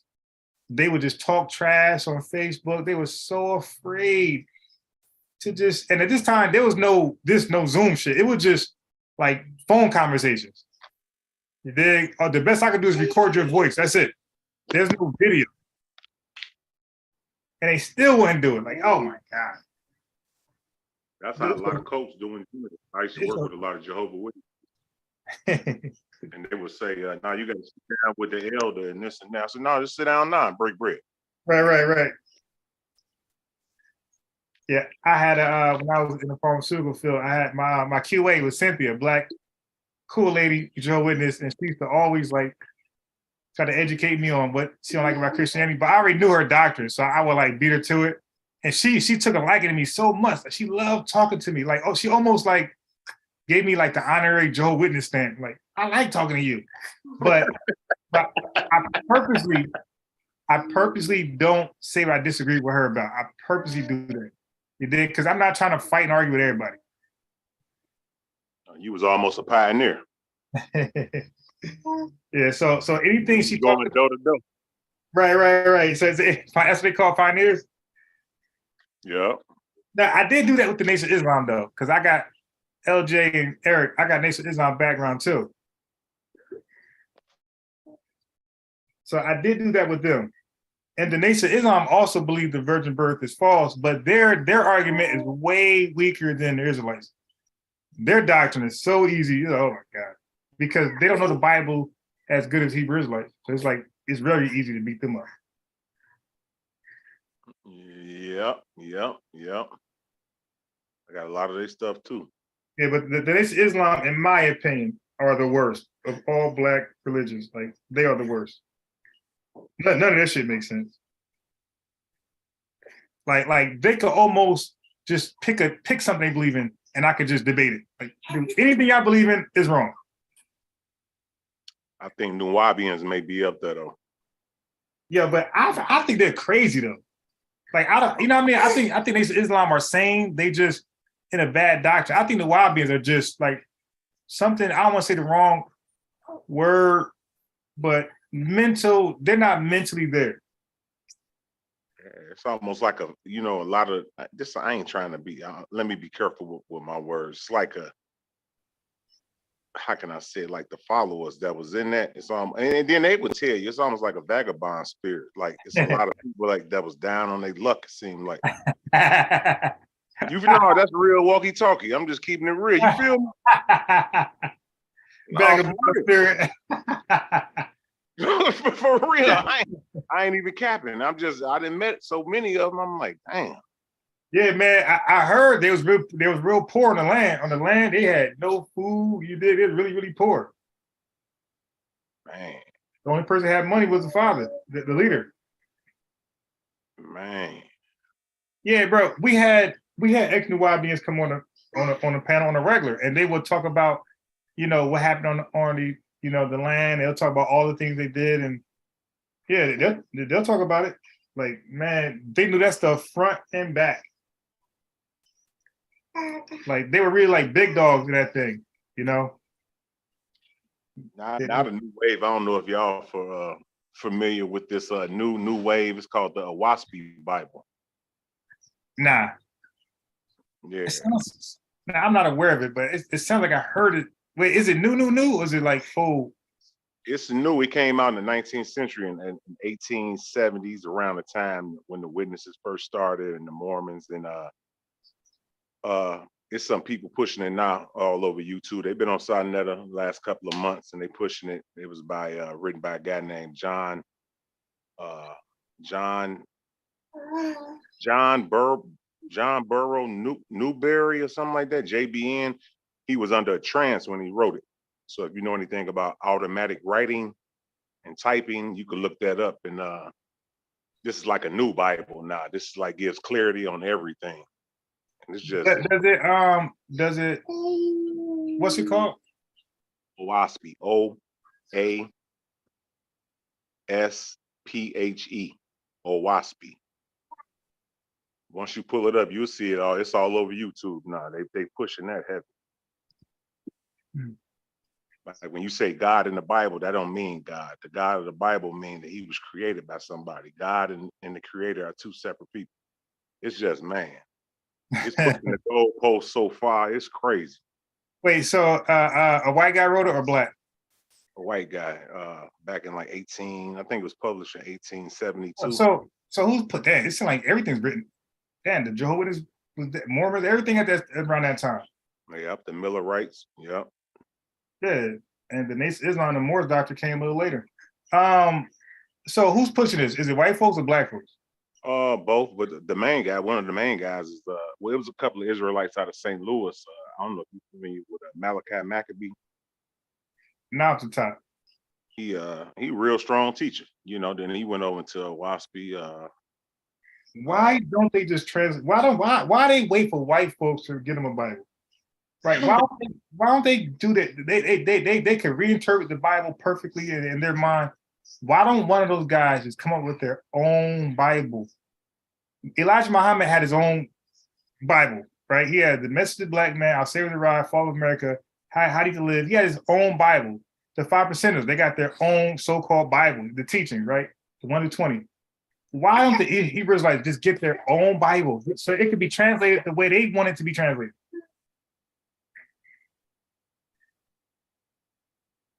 They wait for somebody white to bring up the Bible for them, and then they'll call a white man a devil, and you can't be trusted.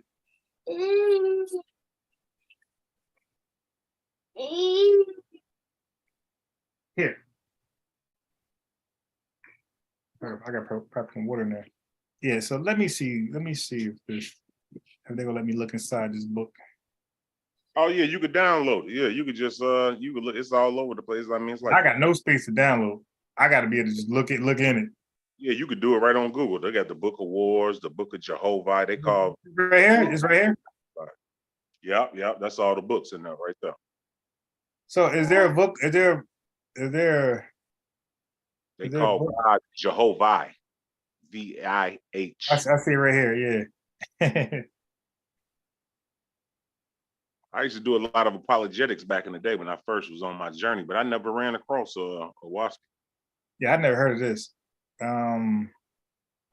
God's Book of Ben. Interesting.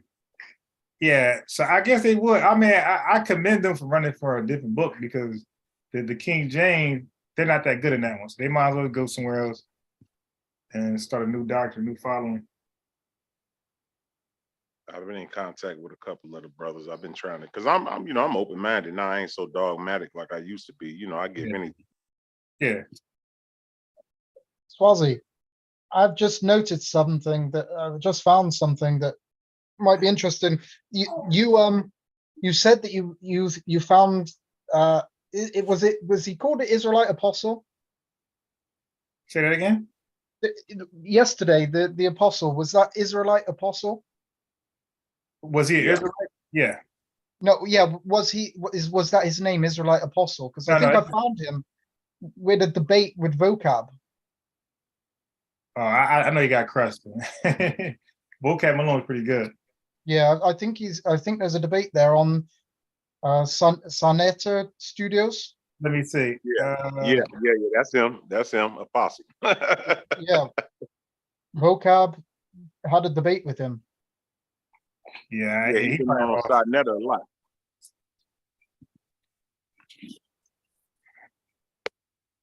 Vocab Malone and Israelite apostle.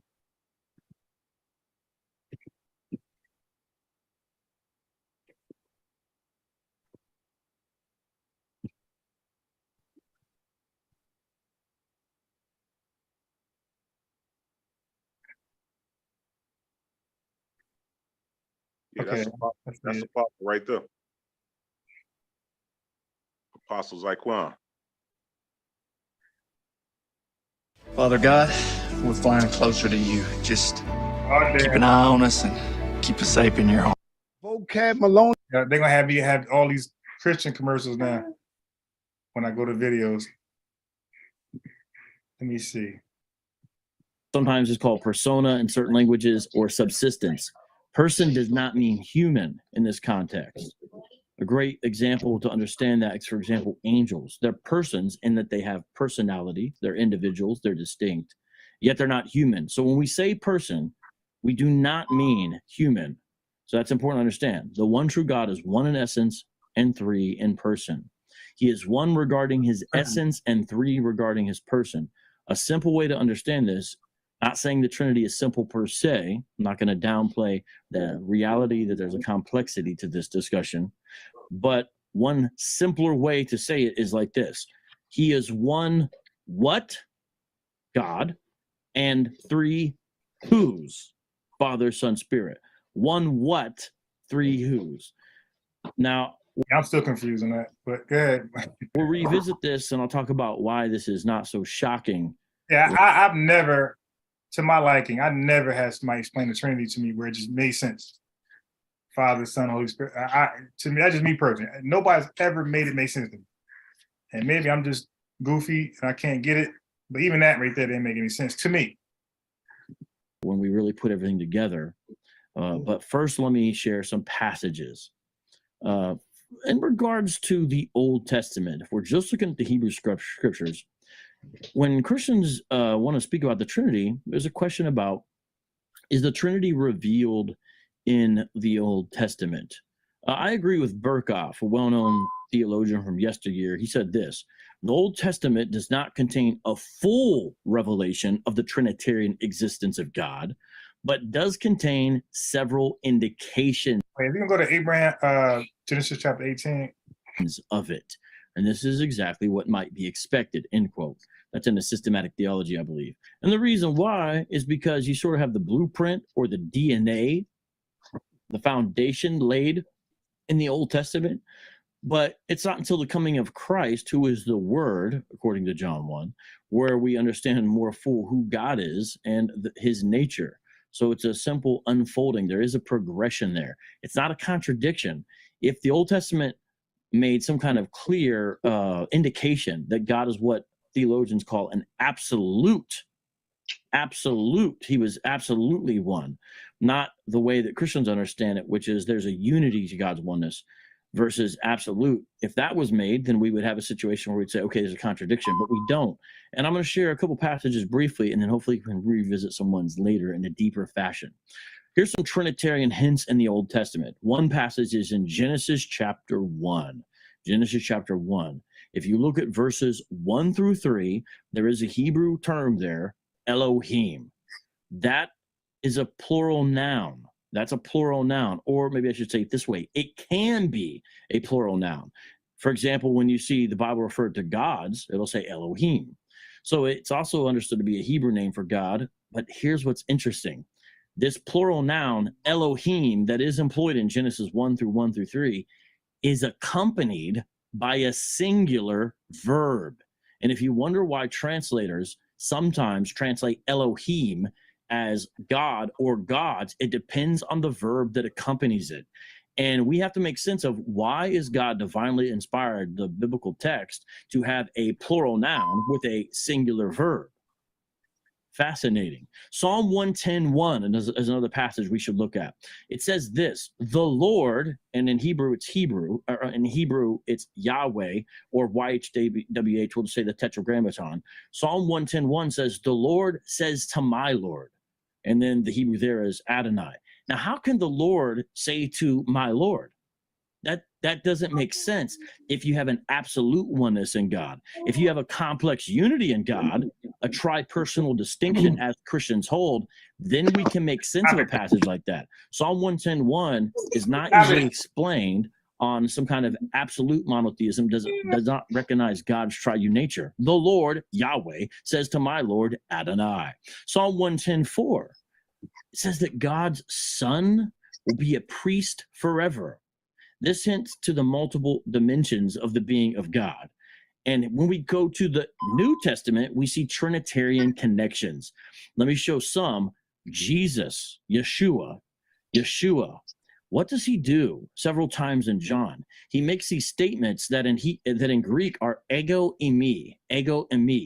That means I am in English. And if you look at the Septuagint, when you go to Exodus 3:14, when Moses says to the burning bush, who should I say sent me? The answer is ego eimi. I'm talking about the Greek translation, the Septuagint, okay? In Hebrew, it's the Tetragrammaton. It's basically the existing one, the God who be, the God who is. So Jesus... And that's why I never believed that to be his name. I believe he just, like for me, when I was deep into this, I felt like when I read that, who should I call you? He just said, I ain't got a name, but I'm just the one who exists. And I don't believe he was saying that as his name. He was just telling him what he is. I'm just the one that exists. Like there's no name. He tells his name in Exodus 3:15, the very next verse. What does it say? I am that he I says, I am Yahweh. This is my name forevermore. All right. Ego eimi does not mean, is not a name. It is literally just stating. So he asks him who sent him. And he says, the one who existed sent you. Right. Yahweh is my name, and that is my name forevermore. He literally states it in the next verse. Plus, the Greek of Exodus 3:14, which is obviously a translation anyway, says ego eimi ho'on, not ego eimi. It's not literally just ego eimi. Jesus says ego eimi. Ego eimi just means me. It's a self-referent. The blind man, when they ask him, when Jesus heals the blind man and he goes to the temple and he presents himself and they say, are you the one, the blind man? And he says, ego eimi, I am. So there are so many people through the Bible that say ego eimi. It doesn't mean I am God. That's a completely the whole thing that he was saying there was spurious. Elohim is a plural word, the same as sky and water in Hebrew is always plural, regardless of whether it's just talking about one water or waters. It's a plural. It's a plural word. Elohim is the plural of El, which just means power. Elohim is powers. That's why God is called Elohim, because he is all powers. It's a plural of powers. The nonsense that was stated there was is crazy. I know that vocab is a Calvinist. I love vocab. I think vocab is brilliant, but he should stick to the Hebrew Israelite debate. Shouldn't I want get to see. involved in anything else. I want to see the response. Well, can I just say one more about Psalm 110? 110:1. When he says Lord to my Lord, the word there is Adoni, not Adonai. It's only used of humans, never of God. Right. That was David. Never of God. It is only used. It's like the human equivalent. So lords, the humans can be called Lord, but not in the sense of God, Lord. It's a completely different word. You know what? If I could add on, it's like a lot of people that try to use that ye are gods in Psalms 82:6. Yeah. That's funny. But they still gonna be using that. But I always tell them in verse 7 what it say after that. But you should die like men. Yeah. Well, that's talking about the judges anyway. Yeah, the judges. Yeah, but people try to use, I am God, I am this, I am that. I guarantee vocab is going to go to John 8:58. Yeah, John 8:58, because that's obviously that's where Jesus says, "I am," and then they try to link that back to Exodus 3:14, which is a completely different. The Hebrew there is Eir Asher Eir, and the translation into Greek is Ego Aimi Ho'on, not Ego Aimi. That's a good point. Let me play some apostle response. Time will stop when you stop. I got a few scriptures I want to read real quick. John, first chapter, starting at the 19th verse. And this is the record of John when the Jews sent priests and Levites from Jerusalem to ask him, "Who art thou?" Okay, they asked him, was he the Christ? And John said, "No, I'm not the Christ."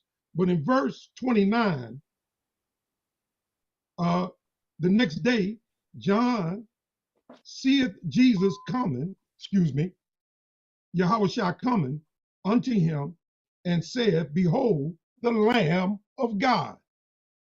Understand what he said. He didn't say, "Behold, God." He said, "Behold, the Lamb of God." That means he is a sacrifice that is coming. He is a sacrifice. Now, it says here that which taketh away the sins of the world. This is he whom I said, after me cometh a man which is preferred before me, for he was before me. But he's a man. I knew him not. He knew him not, but he's his cousin. But he knew him not. He was born 6 months after John the Baptist, John's cousin. But John said, "I knew him not." Knew who? He knew him not, he that should be manifest to Israel. Therefore I am come. John said, "I'm come baptizing, but I'm coming as a forerunner to the one who you should be looking at." He said, and John bare record saying, "I saw the Spirit descending from heaven like a dove, and it abode upon him." So number one, John saying, I see him. I saw the dove, the Holy Spirit, ascend on him. So he see the Son, he see the Spirit, and he hear voice coming from heaven saying, "This is my beloved Son, in whom I'm well pleased."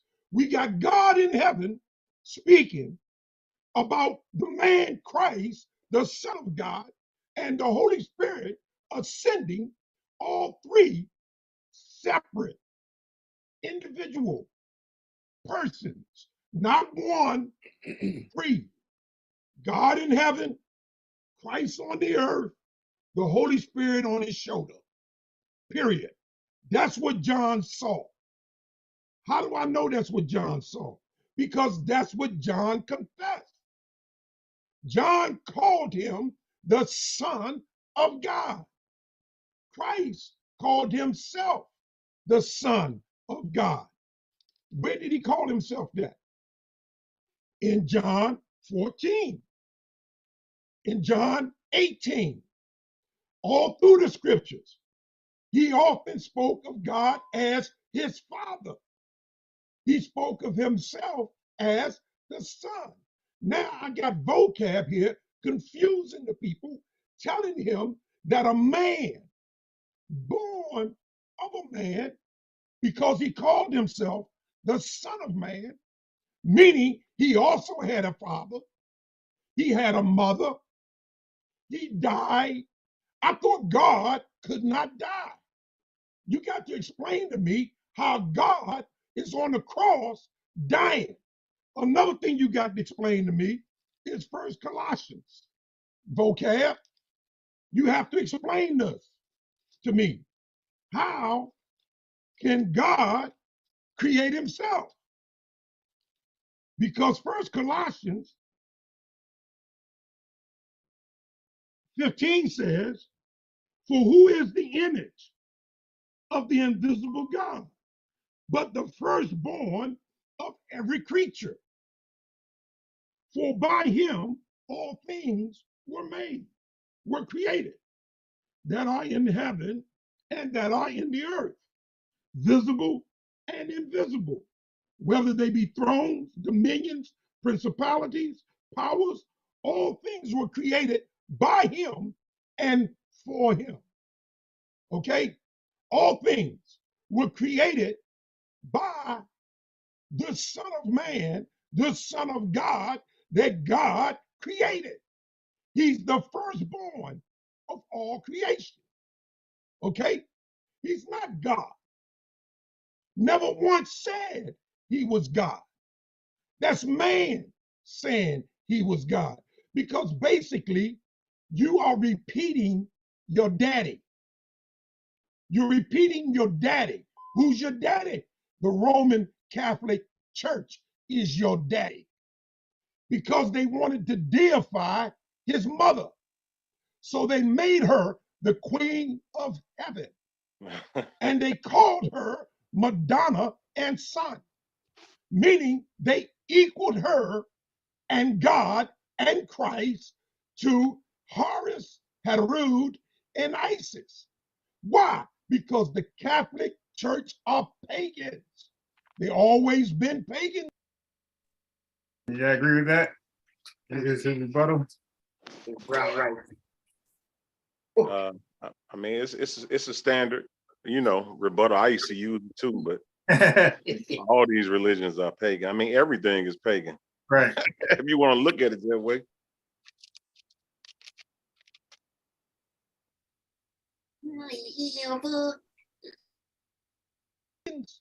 They always have been pagans.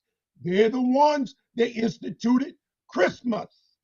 They're the ones that instituted Christ's birthday on December 25th.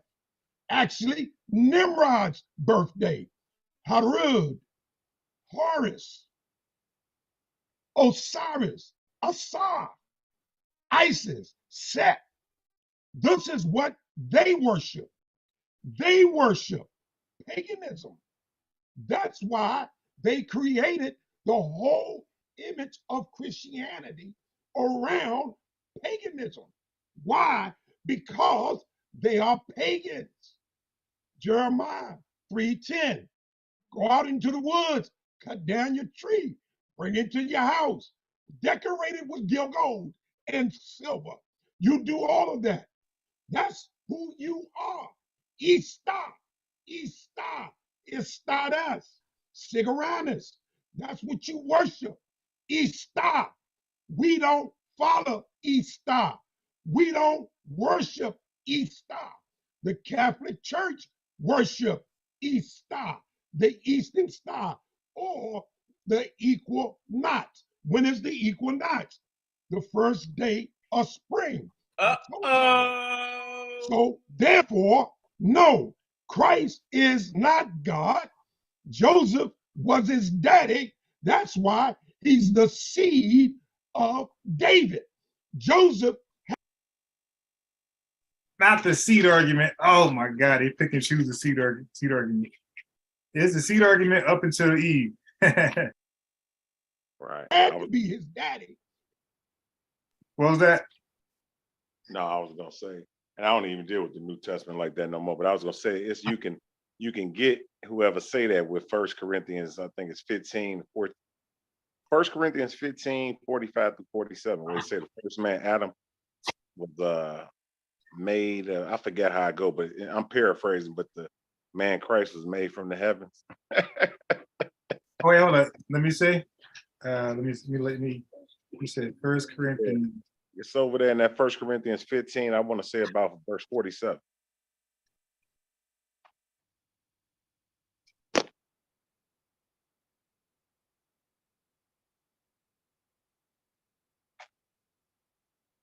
You want to get down and help?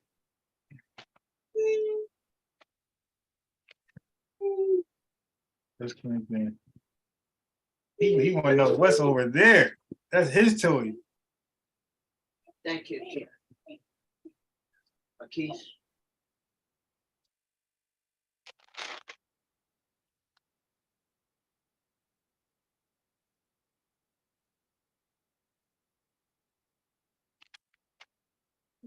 We know that Jesus wasn't born on the 25th of December as well, but you know, all of those other gods that he actually stated there about Nimrod and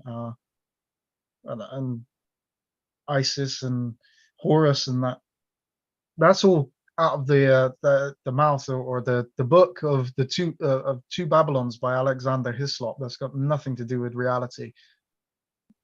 Nobody actually claims that Horus or Nimrod was actually born on the 25th of December. There's no historical evidence that anyone believed that. I think they go to I got the book somewhere downstairs, but they usually use that the 16 crucified saviors, that book by Kelsey Graves. Yeah. Any source that references the birth of Nimrod or any book that references that the birth of Nimrod or any other god that is linked to the 25th of December, I guarantee that they are citing Alexander Hislop and the two Babylons.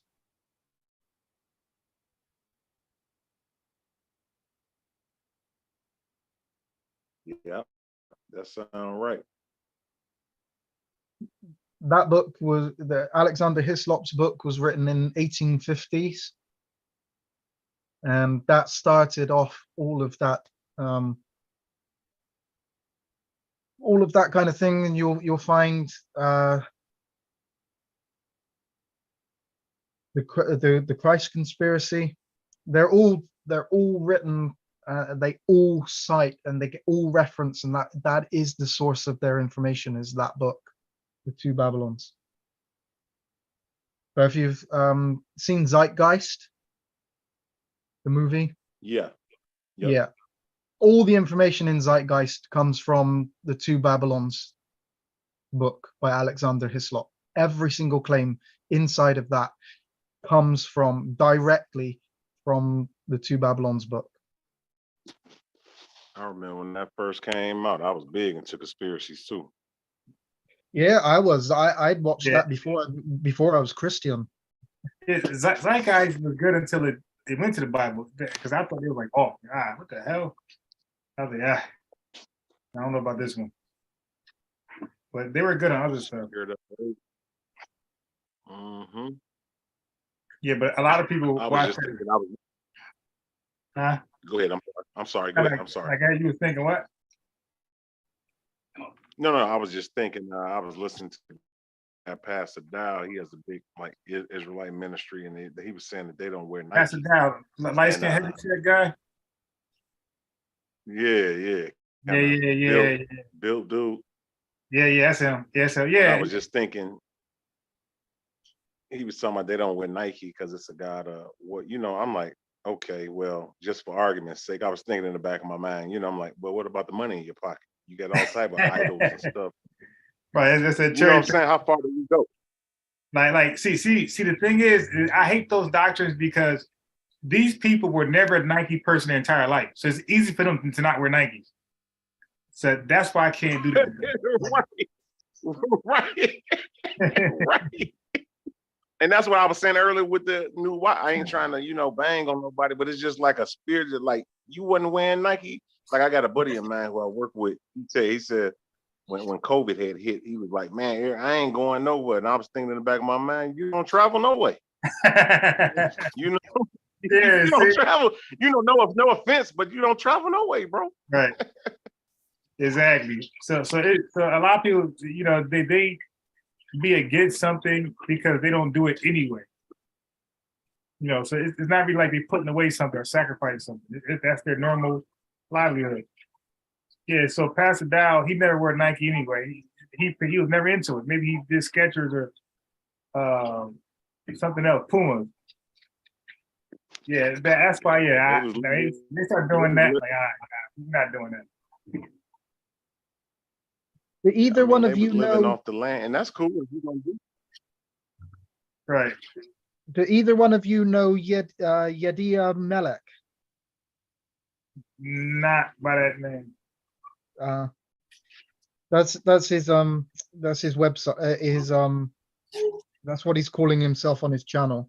He debated vocab, and in that debate, they talked about actually because you mentioned about the translation, why they don't do their own translation. I'll post the link to the debate that they did. I'll just post it into the chat. Inside of there, this guy Yediya Melech or whatever is I'm not sure exactly how to pronounce his name. He's done the Apocrypha. He's translated the Apocrypha. Oh yeah. He's done his own translation of it. Yeah. Okay. Good. Yeah, because they do talk about that, and vocab basically slates him and says that your translation is not worth it. Put it that way. Was that the one where they were also talking about? Was that the one where they were also talking about the goat? Yes, they did talk about they talked about the Seir, the Mount Seir. Yeah, I've seen it. Yeah. He actually translated the Bible. He has a Hebrew Bible that he translates. He's from Atlanta. Okay, yeah. At this point, they only discussed the in that debate. They only discussed the Apocrypha that he had done. Maybe he's done. I don't know when. This is probably a long time ago, actually. The debate. So maybe he's done the full Bible now. Well, you want to wait and do it tomorrow? How do you feel about the Apocrypha? About what? Apocrypha? Yeah, how do you all feel about the Apocrypha? Yeah, that was something I never went that far. At first, I was doing that. I got the books, and then I read something where it was like too controversial, so I just stopped dealing with it when I was doing that. Yes, but I don't use the Apocrypha, and I wouldn't. I don't accept it as authority. So, Israel Bound was using the wisdom of Solomon to prove part of his argument regarding the he was. I don't accept that as authoritative, but I mean, the Wisdom of Solomon is like what, written 100 BC, so it certainly wasn't written by Solomon. I know that.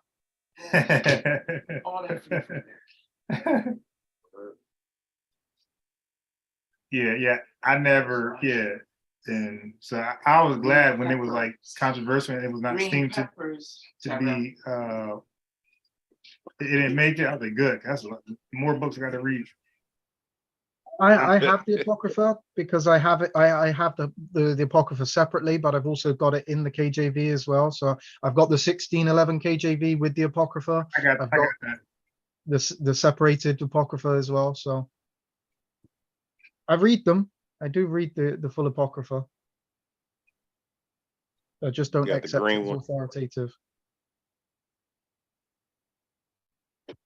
And Enoch and Yasha and all of those books as well. Yeah, I used to, when I was heavy into it, I used to challenge people that had the so-called contradictions. I used to love them. So, you got a lot of Muslims that go to the website, the 101 Bible Contradictions. And what I used to do is I used to try to make it my business to like resolve all the contradictions. So yeah, I've got a book coming out in February time that is a writer, is a book against Shabir Ali, who did 101 contradictions in the Bible. Yeah. So I've got a writing or a book that is coming out hopefully in January or February that is answering those contradictions. Yeah, I had a Muslim. Yeah, I got up to about 10. Because it was a lot of reading, a lot of research, and I got worn out. But it's about 10 that I was able to show it was not a contradiction, and then I kind of like lost the effort because it's like a lot of studying, a lot of reading, a lot of because the verses they're not really contradictory. Sometimes this person speaking in the future, past tense, what happened afterwards. This guy speaking before. It's like that going on. A lot of that going on. And first glance, it can appear like something. So this Muslim dude that I know personally, he called me with his brother. Oh, go ahead, guys. Take it over 1 second. Let me get a little kid. You know what? My thing is done with the right to David's throne. Okay. If Joseph is not his daddy, my bad. I ain't mean to press play. Then he don't have right to David's throne. Oops. I meant to press mute, not play. My thing with the Quran, it just never set with my spirit. It's a lot of abstract stuff in the Quran. Yeah, I've read the Quran and it just feels wrong. You can just tell things inside of it that just, this just is, I mean, the denial, for me, the biggest thing that says that the Quran is wrong is the denial basically of Jesus, the crucifixion. That's the thing that gets me the most out of the whole of the Quran, I think, is that denial and the claim that basically somebody else took his place, which the Muslims make, is that somebody else died in his place. That's one way that they deny it. Yeah, it's one way. Yeah, I know the other way because what I did was when I first heard it myself, I'm like, damn, that's good. Then I was able to debunk every last argument. But what I did was I was like, hell, I'm gonna use this argument to criticize my damn self to see how well they do with it. So I was doing that before the Virgin Birth just recently. So so the first thing they're gonna do is this. They're gonna go to Mark 14:50, and they're gonna say that the disciples themselves did not witness the crucifixion. They're gonna say when the Roman soldiers came to get Jesus, Judas kissed him to let him know which one is Jesus, and then all the disciples fled. So none of the disciples has a first witness account on the crucifixion. So everything they hear was hearsay. Everything they know about the crucifixion was hearsay. So But John was witness, and so were the women. right, but what they're gonna say is the 11 disciples themselves only could go by hearsay. And don't forget, that's gonna be huge in their argument that the disciple wasn't there. Yeah, but John the disciple was there because Jesus spoke to him. Yeah, but when they were in the upper room in Luke chapter 24, John wasn't there with them. John, when they at the Last Supper. In the upper chamber, because it said 11 disciples in the upper room were gathered, and they were speaking about the crucifixion. Well, which verse is this? That's 24. Let me get it for you. In Luke? Which verse was that when he said, touch me on my side? Yeah, exactly. And that's going to like 27, 24. That was Thomas. Right. So what I'm saying is, but what the Muslim argument is, amongst those 11 that was gathered, John wasn't one of them. So they'll be still going by hearsay at that point. But there was 11, which includes John. Okay. Because the 12th disciple was Judas, and he was dead by then. Let go. Yeah. So hold on. So let me. Hey, stop it. Let me get it for you. Let me get it. All right.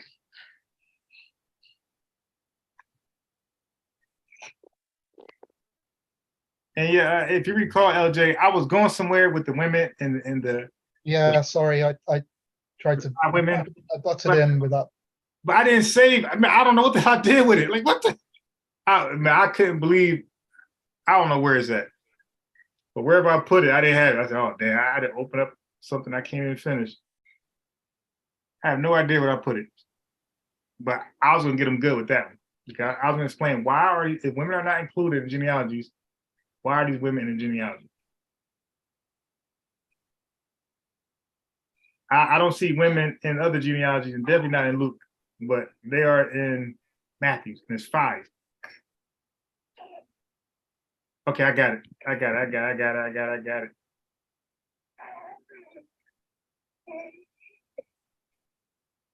Okay, so the first question would be, this is for Eric and LJ. So according to the crucifixion, the denialists, the first question would be, what is a spirit?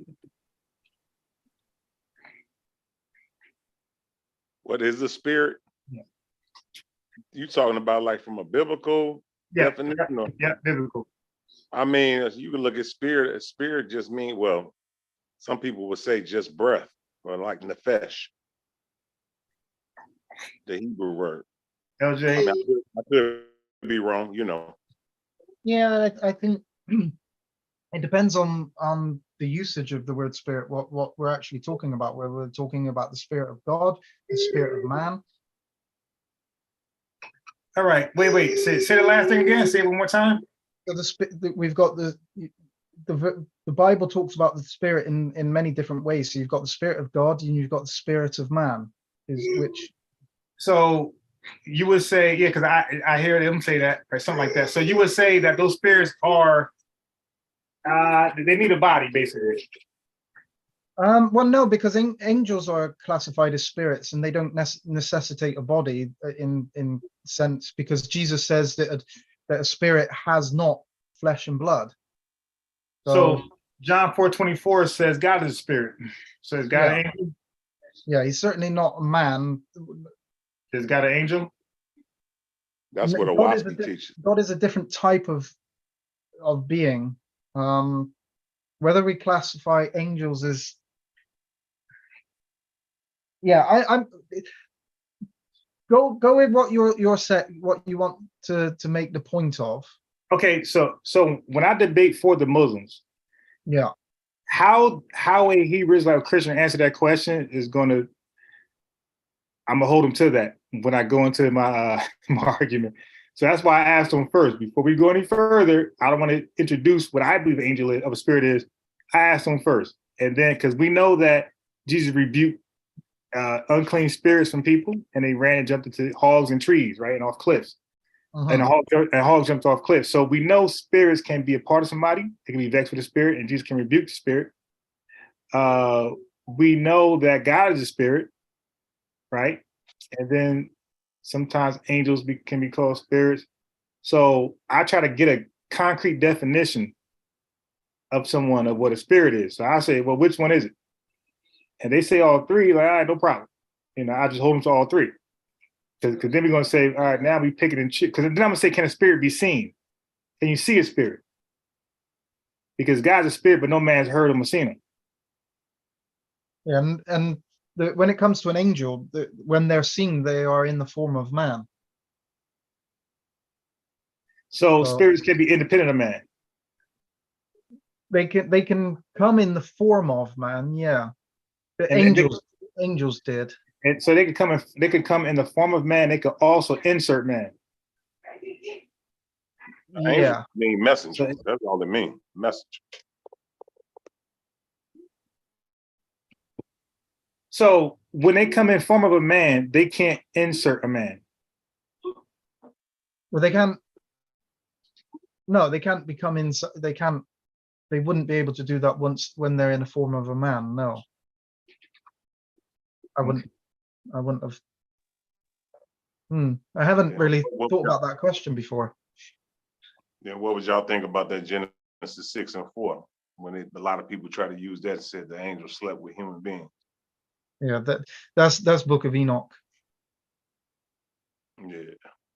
Yeah, they use that. You talking about the daughters of men, the daughters of some of the daughters of. You talking about that, the daughters of men thing? Yeah, the giants. A lot of people use it. The giants, the Nephilim, basically. Yeah. Yeah.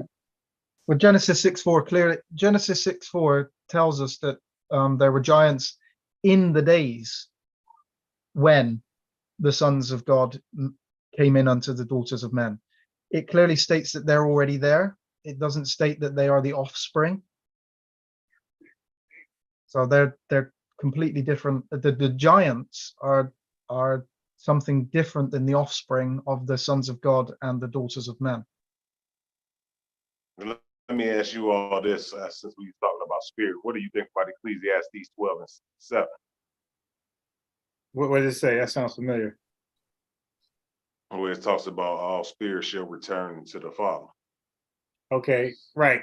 The way I received that is, when you die, the flesh returns to the dust that gave them, form, and the spirit went back to the Father. Yeah, that's how I got that. When you die, the spirits go back to the Father, and your flesh and bones, go back to the ground. Yeah, God is called the Father of spirits.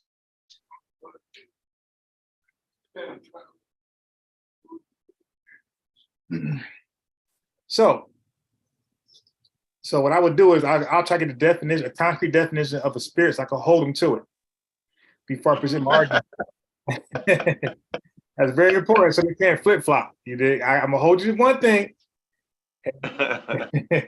because most of them say something like spirits enter into man and then they leave, something like that. And then as I go on with the thing, I'll say, "Isn't God a spirit?" And they're like, "Oh yeah." I'm like, "Yo, so out of all the spirits, I asked you to define one. You go to an unclean spirit, but you don't mention the heavenly godly spirit. You go to the unclean spirit out of all spirits." I would think you would say God's a spirit, not you, the person I'm talking to. I would think you would name God before any other spirit. If I want an example of a spirit or definition, I would think somebody would say God. That's John 4:24. So anyway, I will go right to 1 Corinthians 15. That's where you gave us Eric. So I will go into verse 3, where it says, "For I deliver unto you first of all that which I also," matter of fact, let me read it. Let me bring on my screen.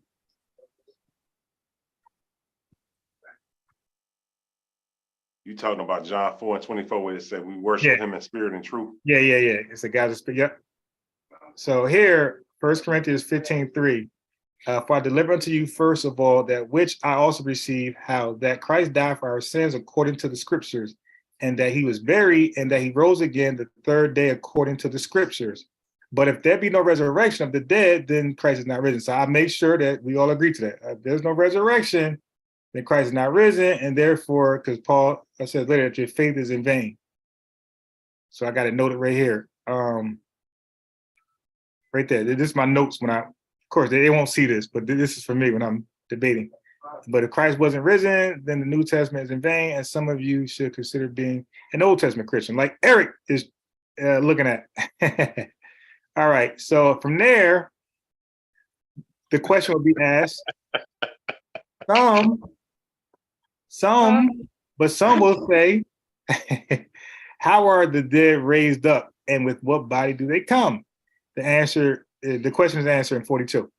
So also the resurrection of the dead, it is sown, so the body is sown in corruption and is raised in incorruption. So do you guys believe that the body dies and raised up a spirit?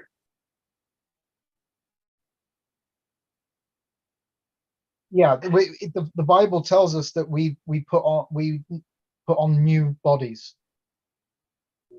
We are raised in immortal bodies. It's different than the human body that we have now.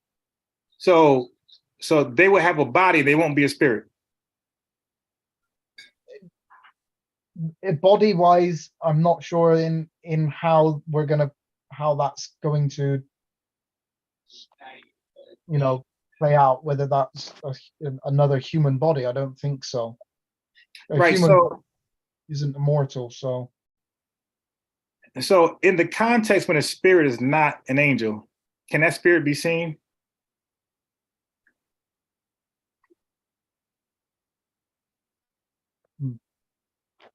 I'm gonna say no. Eric?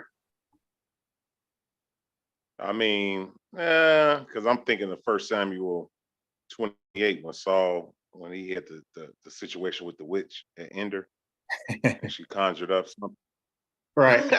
So you know what I'm saying? I'm trying to just think, you know what I'm saying? Like I used to do the same thing, set up the cut up. Or I ask people, are you sure? Try to box them in. You got to do that because, first of all, on my part, I'm using some trickery, right? Trickery. I got to use trickery because I'm not reading the Bible straightforward in context. So I'm doing what the Hebrew Israelites do. And that's what, well, not all Hebrew Israelites, but the ones from the One West Doctrine, they do this. But you got to catch it. And if you don't catch it, you'll be like the people on the street corner looking crazy when I unfold Christ had never been resurrected and you start believing that. Because I'm already trying to hold them to a clear definition of the spirit. And this is what I ask people, now one brother did pretty good, but he struggled with the upper room. I'm telling you right now, because that's where I'm going next. So that's why I need a definition of a spirit before I can take you guys to the upper room. Right? When Jesus came to them. So I got to hold you to a definition first. And then once you give me that definition, it really don't matter how you give it to me. You're going to get caught up in that upper room because it's not going to make sense, your definition, to what happened up in the upper room. It won't. Because if you say that the bodies are raised up a spiritual body, no problem. If you say the bodies are raised up a spirit and not a spiritual body, no problem. Like both are going to land some people in trouble. So it's one of those tomatoes. Like, I don't care how you answer it, just give me one you stand on and let's go forward. So I go here. I say, okay. So when they can't really give me a spirit definition, I go to John 4:24. I say, but isn't God a spirit? I say, yeah. I said, so isn't that what a spirit is? Yeah, I forgot. Because now they're like a little nervous, don't know where I'm going, but they already can't answer questions. So they're a little shaky right now, Eric and LJ. I hear you. Right. So I get them shooken up a little bit. So then we go to Luke. So I show them different definitions of a spirit. So Luke 4:33. Count. Okay, so Luke 4:33 says, and in the synagogue, there was a man which had a spirit of an unclean devil and cried out with a loud voice, right? So I say, okay, so now we got a spirit. That's not a Holy Spirit. And Jesus rebuked him, saying, hold thy peace and come out of him. And when the devil had thrown him in the midst, he came out of him and hurt him not. So it looks like the devil threw that spirit in him. right? So now we got a devil, unclean spirit, and we got God as a spirit. So now then I would say, well, which one is the definition of spirit? Or are they both good? So they'll say both are good. I say, no problem. So now we go to the upper room. So then, and they rose up the same hour and returned to Jerusalem and found the 11 gathered together and them that were with them. Okay, 36. And as Jesus spake, peace be upon, he stood in the midst of them. He said, peace be upon to you. Next verse. But they were terrified and affrighted.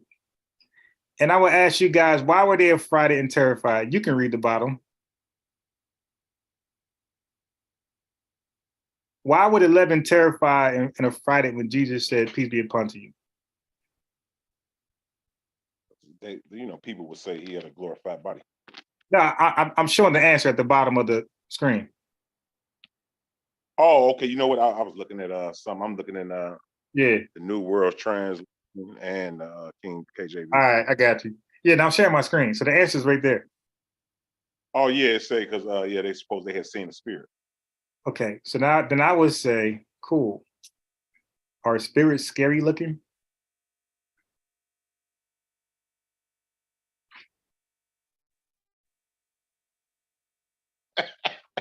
LJ, or like, is this a zombie that they're looking at? Like, so LJ and Eric, that's what I would ask you. I would say, okay, are spirits look like zombies, Halloween costumes? Why? What's up with this? So this is clearly a spirit you can see.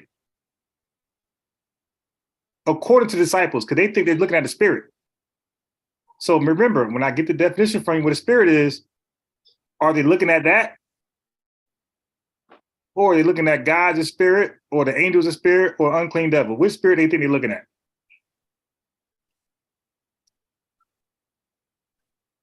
Go ahead, LJ.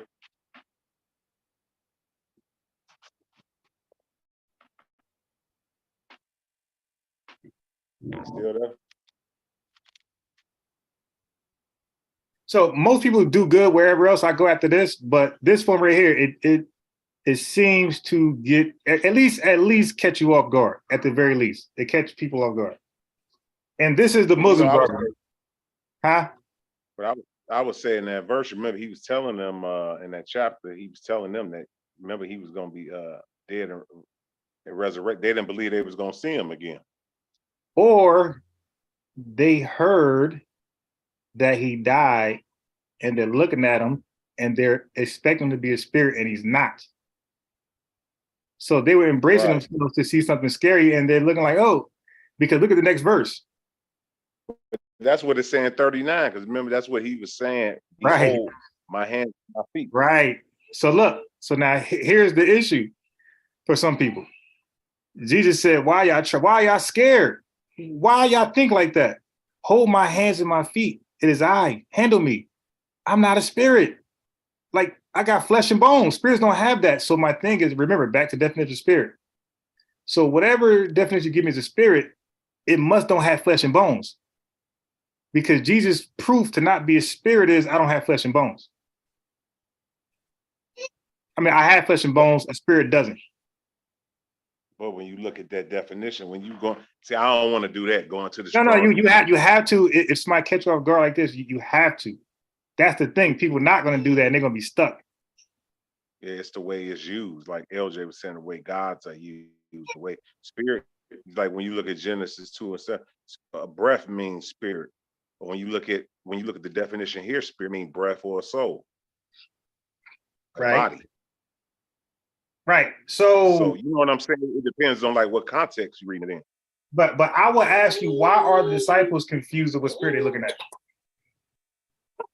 Because whatever they're looking at is not supposed to have flesh and bones. I just think that. Huh? Say it again. I just think they were shocked to see him amongst them. So they were shocked, and you could be spooked, but who thinks they're looking at a spirit that's not supposed to have, that don't have flesh and bones? Because you spooked. So all of a sudden, you don't have flesh and bones anymore. Like, dude, look at me. I'm a human in front of you. I got flesh and bones. So it was something about him that they somehow thought they was looking at flesh and bone. Like, so that's the weird part. So Jesus got to convince them, I'm not a spirit. What you thought I was supposed to be, I'm not that. Instead, I'm this. I'm the flesh and bone guy. So then he goes to prove it, right? Handle me, hold me. He goes to verse 40. He says, and basically, look at my feet. You know, those black bronze, burnt and brown brass feet. Look at my feet. And he said, listen, man, I'll prove something to you. Give me some food. You got any meat? So he took the meat and he did eat before them. So the Muslims will argue, and if I'm holding an argument, I will argue that Jesus is saying, I didn't do what you think I did. You thought I died and came back as a spirit. Look at me. I didn't die. I'm still alive. I never died. I'm still alive. So what you thought was supposed to happen to me, it didn't happen just yet.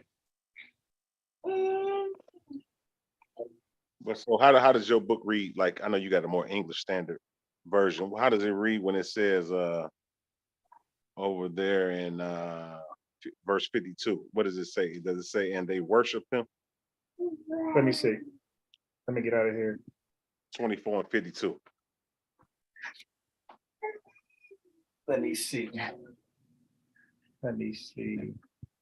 24.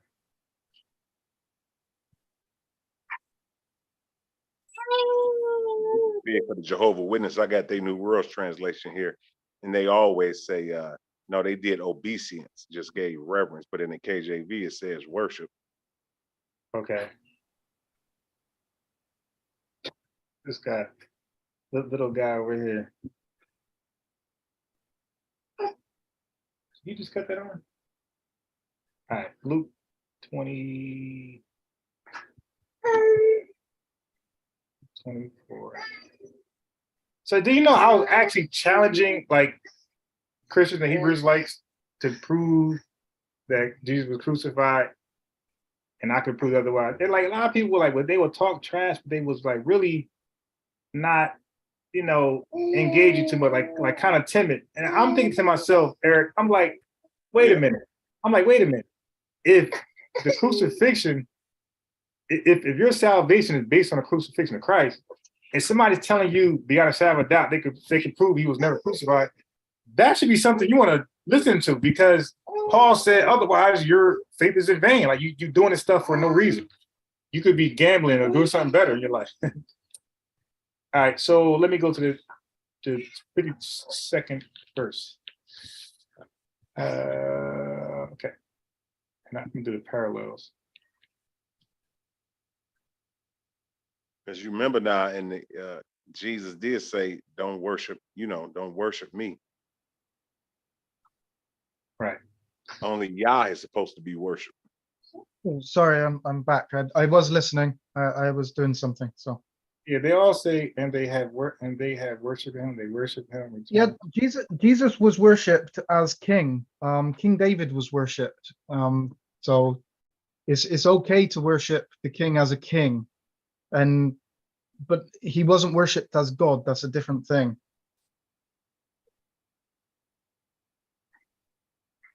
Yeah, definitely. See, and they adoring. So the Catholic Bible says, and they adoring went back into the Jerusalem, but most of them say worship. And they did him homage, and then so this one says homage, but most of them says worship. Here.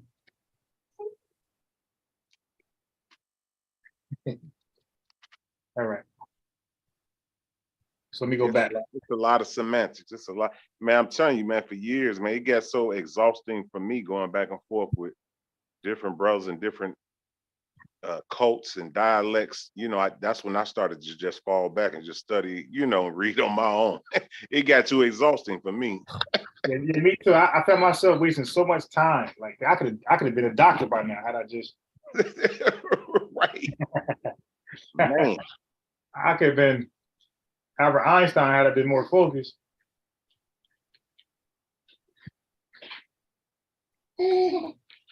So, all right. Okay, so let me see if I'm done with that. Okay. Oh yeah, so I would argue for the Muslims. I would say that Jesus was proving that he didn't die, become a resurrected spirit body guy. He is still who he is, and what was supposed to happen to him ain't happened just yet.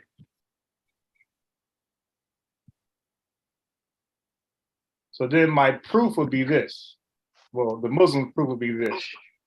Acts 1:3, where it says, to whom also he showed himself alive. See, alive, not dead, not resurrected.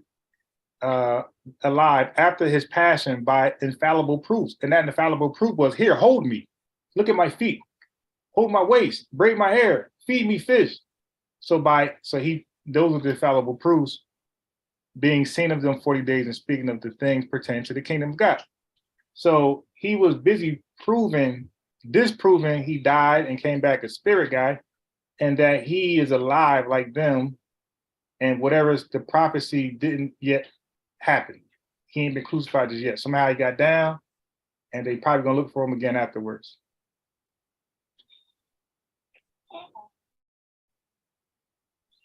So Luke 39 was the proven. Look at my hands and feet. So that was part of the infallible proofs that Acts 1 and 3 is speaking about, that he was alive, not dead and resurrected. Okay, that's what they usually use, huh? Now, can you see my screen? Yeah, go ahead.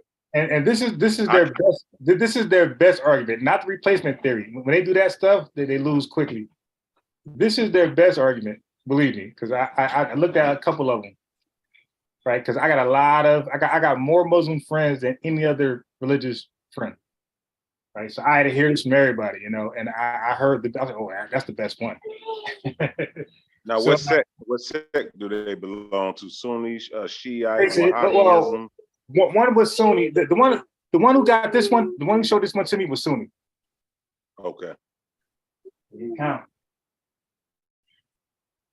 Why don't you put a shirt on him? He count.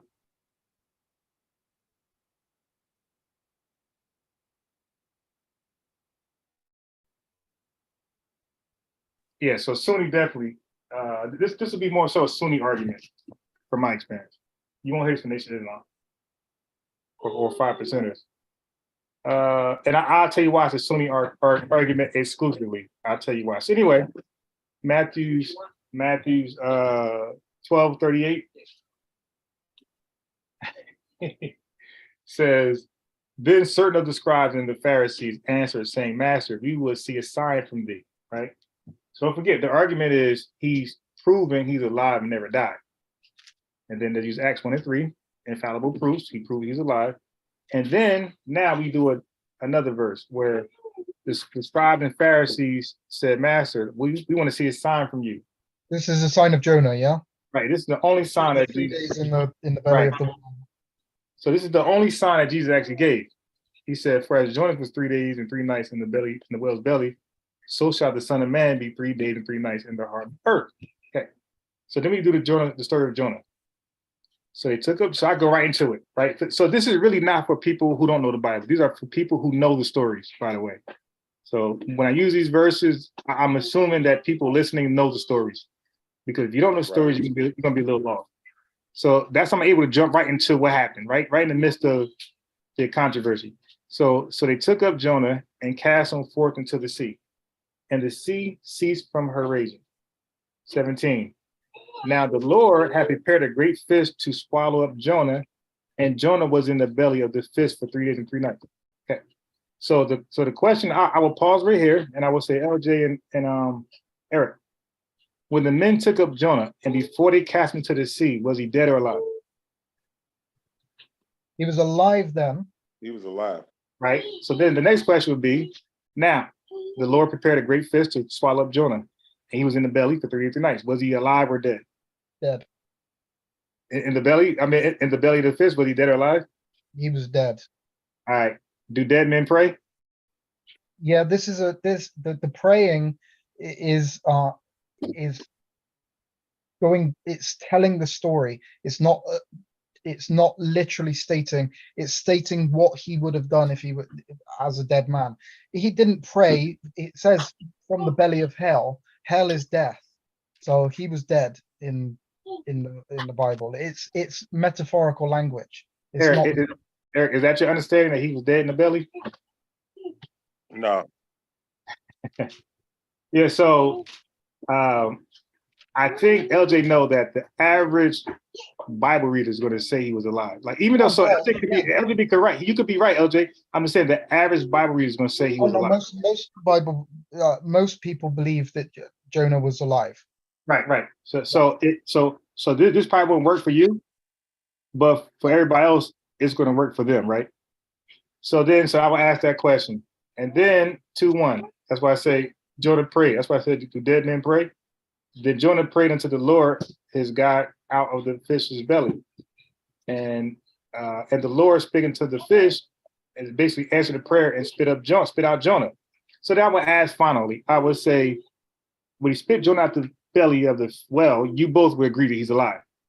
So I would say that is the opposite of the resurrection, because so when they threw him in the sea and he died, that's not a miracle. It's surviving the raging sea that's a miracle. Then I say in the belly of a well for 3 or 3 nights. If you die, yeah, we would think you'll be dead.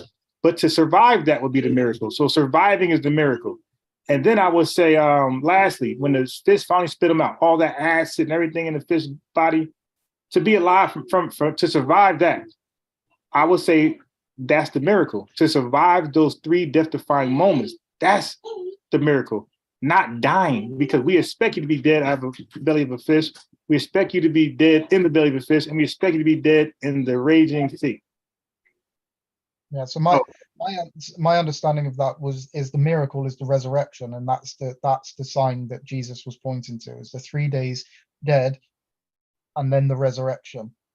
Right. So of course you would, most people say that afterwards because they would know that Jonah's story doesn't match up word for word.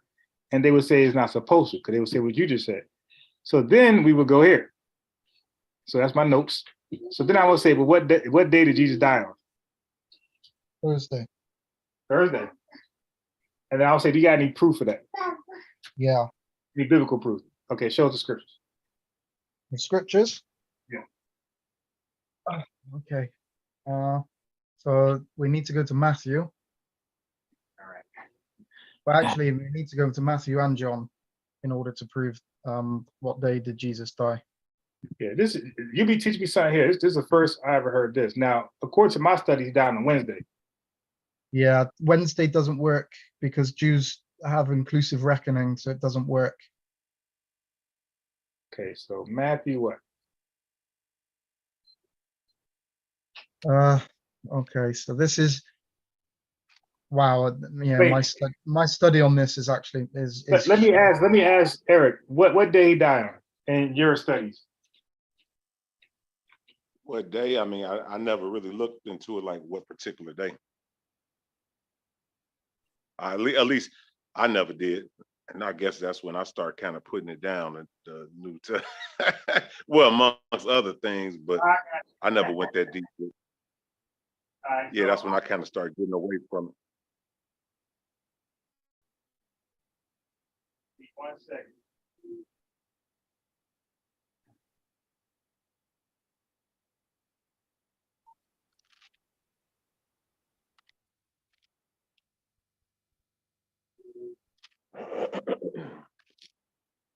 Hey, JT, do you have a YouTube page? I've got YouTube and I've got my own website as well. I'm actually posting my writing on what day did Jesus die. I'll post that into the chat. And why? Because it's quite complicated, and it's not just like there isn't one scripture that is going to prove. It is not going to like I'm not just going to go to one scripture that's going to prove this. Right. Although Matthew Which one is it? 28:1, I think, is the strongest So one. what's your YouTube page? So my YouTube is me, so it's Following Truth LJ. Oh, okay. Following Truth LJ. Okay, my Yeah. bad. Following LJ. I've been trying desperately to get a Hebrew Israelite to come onto my channel. They will not come on because I'm the devil, so they don't want to speak to me. That's why you gotta play possum like me. You gotta act like you're a dumb Christian, and you gotta really act like you don't know the Bible. If you come off like a know-it-all, they're not gonna debate you. They only debate the weak. Yeah. So what I do is I act like when I do the virgin birth, I act like all I'm gonna do is read from Matthews 1:18, Isaiah 7:14, and Luke 1:27. And I say, that's it, that's all I need. And then I act like that's all I got. So they look at me There's a link to my YouTube in the chat as well. So all right, let me see it. Yeah, they fall for that every time. Even Nation of Islam to hook lines. I debated them for 2 weeks, for probably for a whole month, every day for a whole month, because I was acting like a novice, like I ain't know much. I was like just watched the video here and there, and they came on here acting like they were the authority. And I'm telling you, you're not gonna find, like my chat knows this. You're not gonna find too many Nation of Islam members that know more about the doctrine than me. I watched every video. I read every book. You dig? Almost every book. So they can't lie to me in their doctrine. So you don't believe that Elijah Muhammad is on the wheel right now? Yeah, and also that's a made up doctrine. That's not what Elijah Muhammad ever said. That's what Farrakhan did, because everybody's going to deify their last leader. You know, they're going to do that. So, but Elijah Muhammad never spoke anything like that. Matter of fact, Farrakhan Muhammad was written as a prophet in his own writings, so he was even God. So Elijah Muhammad deified Farrakhan Muhammad, and Farrakhan deified Elijah Muhammad. And believe me, they're going to deify Farrakhan when he passes. Yeah, so Farrakhan's on the wheel by himself.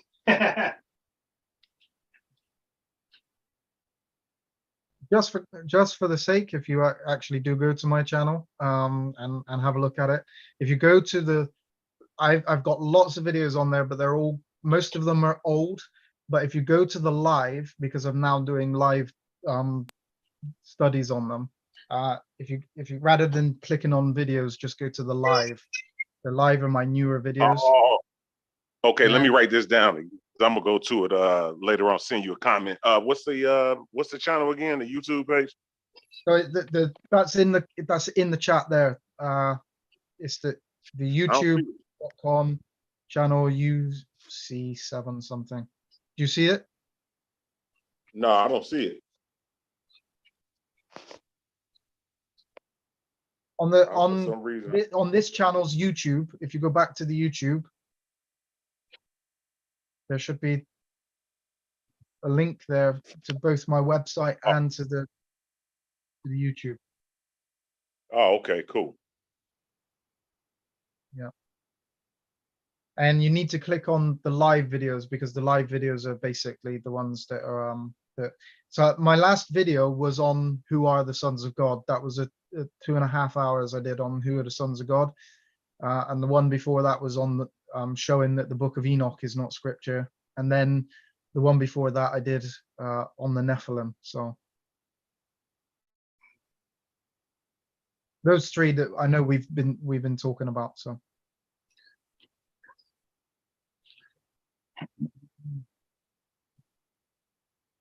Okay. Yeah, let me see. You put it in the chat, you said? Yeah, it should be in the YouTube chat. Yeah. Let me look. I can't get back to the. I don't know why I can't. Just tell me the name. I'm gonna write it down. Just press the back button. Why can't I get to the YouTube?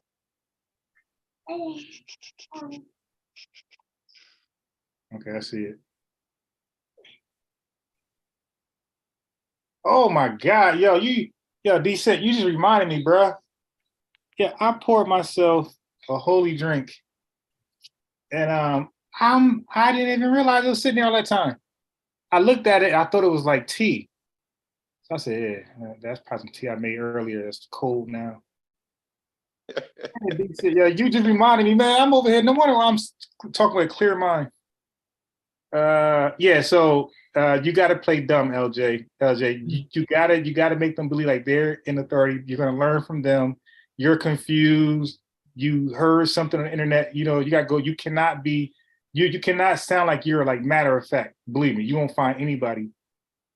If you get lucky, you might find, a good one, but that's all you're gonna get is probably a good one. But you won't get the stragglers. The stragglers are funny. The stragglers, he says, water now.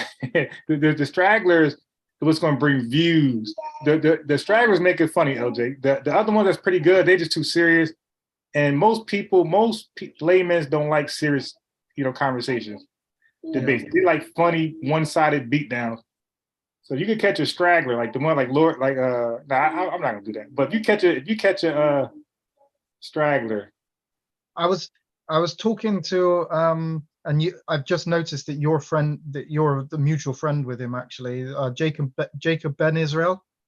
Okay, yeah. Yeah. He said that he would come onto my channel as long as I went onto his as well. So, but he's never contacted. Like I've contacted him a few times to say, "Are you going to come on?" And he's not actually. He said that he would, and he's never actually stated that. Yeah, All right, I'm gonna try to send one guy your way. It was somebody I was waiting on. His name is Bart Lee. He's from one of those chats, and he hit me with a message. Matter of fact, he gave me his phone number, so I never got a chance to call him. So what I could do is pass his number to you, because he you just be like, Bart Lee, is that you? Hello, is that you? You gave me your number, so you ready to talk? And that's you did. You just go with it that way. Yeah. That's what I would do. We did that with women during our young 20s. Call up Melissa, say you met her at the mall, say at the store, Nike store, and yeah. Oh, yeah, yeah, that's exactly how we did it, yeah. Hey, Melissa, yeah, this is Ron. I met you at the Nike store like 3 months ago. Knowing she don't remember, you dig? Oh, man. But look, let me see your picture, how I look. Look. You be trying to send like a modeling pic of yourself. Your best picture ever. Nah, but that definitely did work back in the day. Probably not now. Is he sleepy? He might be sleepy, dude. I remember me and Apostle, we just had a conversation maybe about 3 or 4 weeks back. It kind of almost went there, got hot a little bit. Yeah. So oh, man, it's funny. What you witnessed from Israel Bound and Apostle Zaquan LJ, that's how most of them are gonna talk to you, with authority, over talkative, questioning your intelligence. Like they're gonna do that. Okay, that's part of their debate tactics. They're gonna call you an idiot, and you just gotta weather the storm and still just make your points and debunk theirs. I don't mind being. I get called an idiot and heretic and stuff all the time through all the different doctrines that I've got, because obviously I'm not a Trinitarian, so that is something that I get attacked about with all the time from all of the Christians and that I study with, constantly told that I'm going to hell. Yeah, never mind. What would you consider your you just kind of study on your own now? Yeah, I do basically my own thing, because I haven't really found a church in, like, I used to go to Trinitarian church even though I was Unitarian, because I liked the kind of worship side of it, but I just couldn't handle the constant the thing of calling Jesus God and basically ignoring the father and stuff. So I struggled with that. And about 6 years ago, I wanted to get baptized, and the church refused to baptize me once they found out that I was that I didn't believe that Jesus was God. So I left the church anyway. Yeah, I never subscribed to the Trinitarian. The first I got was like maybe a duality, like it was the Father and the Son, and the Son was not the Father, and that's as far as I got. I got the Father, the Son, and everybody else. Yeah, that's basically that's the two powers in heaven type thing, where it's binitarian. So yeah. Do you know Michael Heiser? Yep. Never heard of that. Yeah, so Heiser is basically, he's a Trinitarian, but he asserts like the Jewish two powers in heaven theology. So there were two Yahwehs in the Old Testament. Genesis 19:24, where it says Yahweh will rain fire from Yahweh. Okay. That's one of the proof texts for it. So I've done loads of writings against Heiser as well. So if you go to my website, there's like 400 and something writings there, and they're all on different topics. So yeah, I just enjoyed studying the Bible. It's like I haven't got one specific either. So like a lot of websites will just have like, they would just argue Hebrew Israelite, or they'll argue against the Trinity or for the Trinity, and mine is kind of all over the place. I don't have one set. I think there is these conversations with people, and then when somebody will make an argument that I haven't heard before, or that is a verse that I haven't, like you mentioned about the Joseph and Mary going to Elizabeth for three months. Yeah. Well, I hadn't even, so like I've done a writing on the virgin birth and everything, but that was actually a new one for me. I hadn't put that one together, and so it's these little arguments or little things now that concrete arguments for me. Right. That was for me, that was a brilliant verse to go to. Thank you. Yeah. So I will utilize that from now on. I've stolen that. That's mine. But with the burned as well. So yeah, that's a good one. I hadn't, although I knew that was because I've studied the Greek side of it as well. So I knew that in the Greek, in Revelation 1:15, it literally states that this is an action that is happening. It's a present tense. But I didn't, the argument like burned cannot be used in a present tense. But then from that, that forced me then to go to and search for the word burned in the KJV, and there you find two verses where burned in the KJV is used of in the present tense. So that just now supports the belief, the argument that I actually made, and now I have verses that prove it.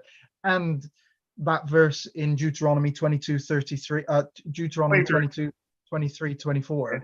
Yeah, I was going to say that one. I was going to say that I read that, but never really paid attention to it because I was unaware of that argument that they would bring up. Yeah, I don't think I've heard that before because I haven't really talked about that side of it. And then that was brought up, and there you go, boom, we have a virgin being called a wife, and right. And exactly the same as Mary. A betrothed virgin. Yeah, a betrothed virgin, which is what Mary was, and that's how she could be Joseph's wife without having sex. So it's little things like that that just help cement the whole argument. And I think that in order to deny the virgin birth, there is so much scripture that you just have to kind of like, it's not even try to argue against, it's just ignore it. Yeah. And your verse with Mary going off after she's told that she's going to be pregnant, Right. she goes off for 3 months and she's pregnant. You know, that is just like, well, of course it can't be Joseph's baby because she wasn't even there for 3 months. Right. So yeah, it's little things like that that just cement the argument and just prove beyond shadow of a doubt that the virgin birth is just concrete. There's just no denying it. And I had told I don't know if Eric knows this, but even in Orthodox Islam, like the virgin birth is accepted. Like there's no debate with the Muslims with that. Just the Nation of Islam Muslims only that I know of. Yeah, I went back and forth with a few of them. Because it's clear as day in the Quran. It's no debate in there. That's word for word. I gotta look back through my Quran. Yeah, I had a Nation of Islam. Like again, no Orthodox Islam would ever argue that I know of. But the Nation of Islam, they argue the virgin birth isn't true. So LJ and Eric, this dude was prepared for me in his barbershop. He was prepared to argue the Bible version. So I hit him with the left instead. So when we got there, right, I made sure his barbershop was packed with customers, and they all know he's a Nation of Islam Muslim. He's waiting for me. I come in, everybody looking at me. I bring out the Quran. He was so mad. No. I said, why? I can't use the Quran? Man, it was so funny. I read the Quran. It said Mary was the virgin there. The debate was over. Wow. That was so funny, man. So you say the Nation of Islam, they deny the virgin birth? Yeah, and they would debate you. But they use the Quran? No, they're gonna use the Bible only. Right. Okay. They're gonna use the Bible only. If you do the Quran on them, that's just cheating. Like, don't even use the Quran. That's just cheating. That's an easy win. You won't get no fight out of them. If you use the Bible, they'll fight you a little bit. Right. Okay. But if you want a quick win, you don't got time for them. Read the Quran. Yeah, I don't think I've really come across the Nation of Islam before. Not personally. So I haven't actually interacted and discussed with anyone from. Well, you know why? Because they do a good job of throwing rocks and hiding their hand. Like you probably argue with them, but you probably assume they were a Hebrew Israelite, probably. Right. Okay. Yeah, they do a good job not revealing like their belief system. Even on my channel, when they come here, they don't want to debate their beliefs, but they want to debate other stuff. Like weird, that's weird. If you don't see them with a bow tie on, you wouldn't know. Yeah, exactly. You think they're Christian. Okay, so I was gonna pull. Oh, okay, I was gonna pull up this for you guys. So I'm gonna show you the argument that I was reading. It's from a Muslim, Sheikh Ahmed Didat. You ever heard of him? Yeah. Yeah, so that's the argument I got. I feel like he had the best argument. Now, Orthodox Muslims, they praise this guy like he's God. Yeah. So That's a reputation. this is him right here. So this is my I changed the title of the channel, but the channel was my Israelite name. So I changed it recently, but to Swazi Media, but this is it right here. This is my channel. So this is Sheikh Antidia. So I put a little beat behind it. So this is before YouTube. This is so long ago. This is 7 years ago. This is before YouTube was prohibiting music. So you expect him to be stinking in his grave. Such a person, when you see, naturally are terrified. So he's talking about the upper room, right? Luke. Right. So this is me. This is my channel. This is me debunking. Chapter 24, verse 36. And as they thus spake. So this is me debunking his argument. So I debunked every last point he had. Like I didn't let anything fly. But this was the upper room I just read about. I did a thorough job debating all of his talking points. But I want to show you this. So again, I just changed the title to Swazi Media. That was not it. It was you can see right here, Black Israelite Gospel. You can see it right there. Yeah, y'all see it right there. Yep. Yeah. All right. So let me go back. So you'll see. So you see, I was against Muslims. So I was against polite. I was against of course they know that. All right. So church people, temple. But I want to show you something that I was really doing. Where's it at? How'd you come up with Swazi media? Is that at the like Swazi land in Africa? Yeah. You know, it's funny because a lot of my kids are foreigners, right, from Asia and Chinese and Indian. So they all have a place where they come from, and they have a language where they come from. So they asked me like, Mr. Ron, where you from? And I just can't say America because they're like, well, you're not white. So I said I'm from Swaziland. Oh man! I said I'm from Swaziland because I can't say I'm like Swaziland. Yeah, I can't say I can't say like an African country with just like big nose, big lips. I don't have that, so I had to say a country where I can like probably come from. If anybody, there were most people in the scene coming to America, but that's literally. It looks like when they do their reed dance over in Swaziland. If anybody know anything about it, that's how it looks like. All right, so so here we go, right here. So this is one of my this is my contradiction debate right here versus somebody. I kicked his butt on this one, but it was number 47 from the 101. But this is Gentiles and our Israelites. Is Esau the white man? Those are my favorite two to debate with the Hebrew Israelites. These two. But this was a virgin birth down here. So this is 8 years ago. So I've been doing this for a little while. So this is the other Bible contradiction debate I had. This is a good one right here. So check this out. This is versus a Sunni Muslim. It's only 10 minutes. 10 minutes. Over there. Yeah, just grab it. So look, I'm throwing him off, by the way. I'm not talking to nobody. If I call him like LJ, he's going to suspect I have a good argument.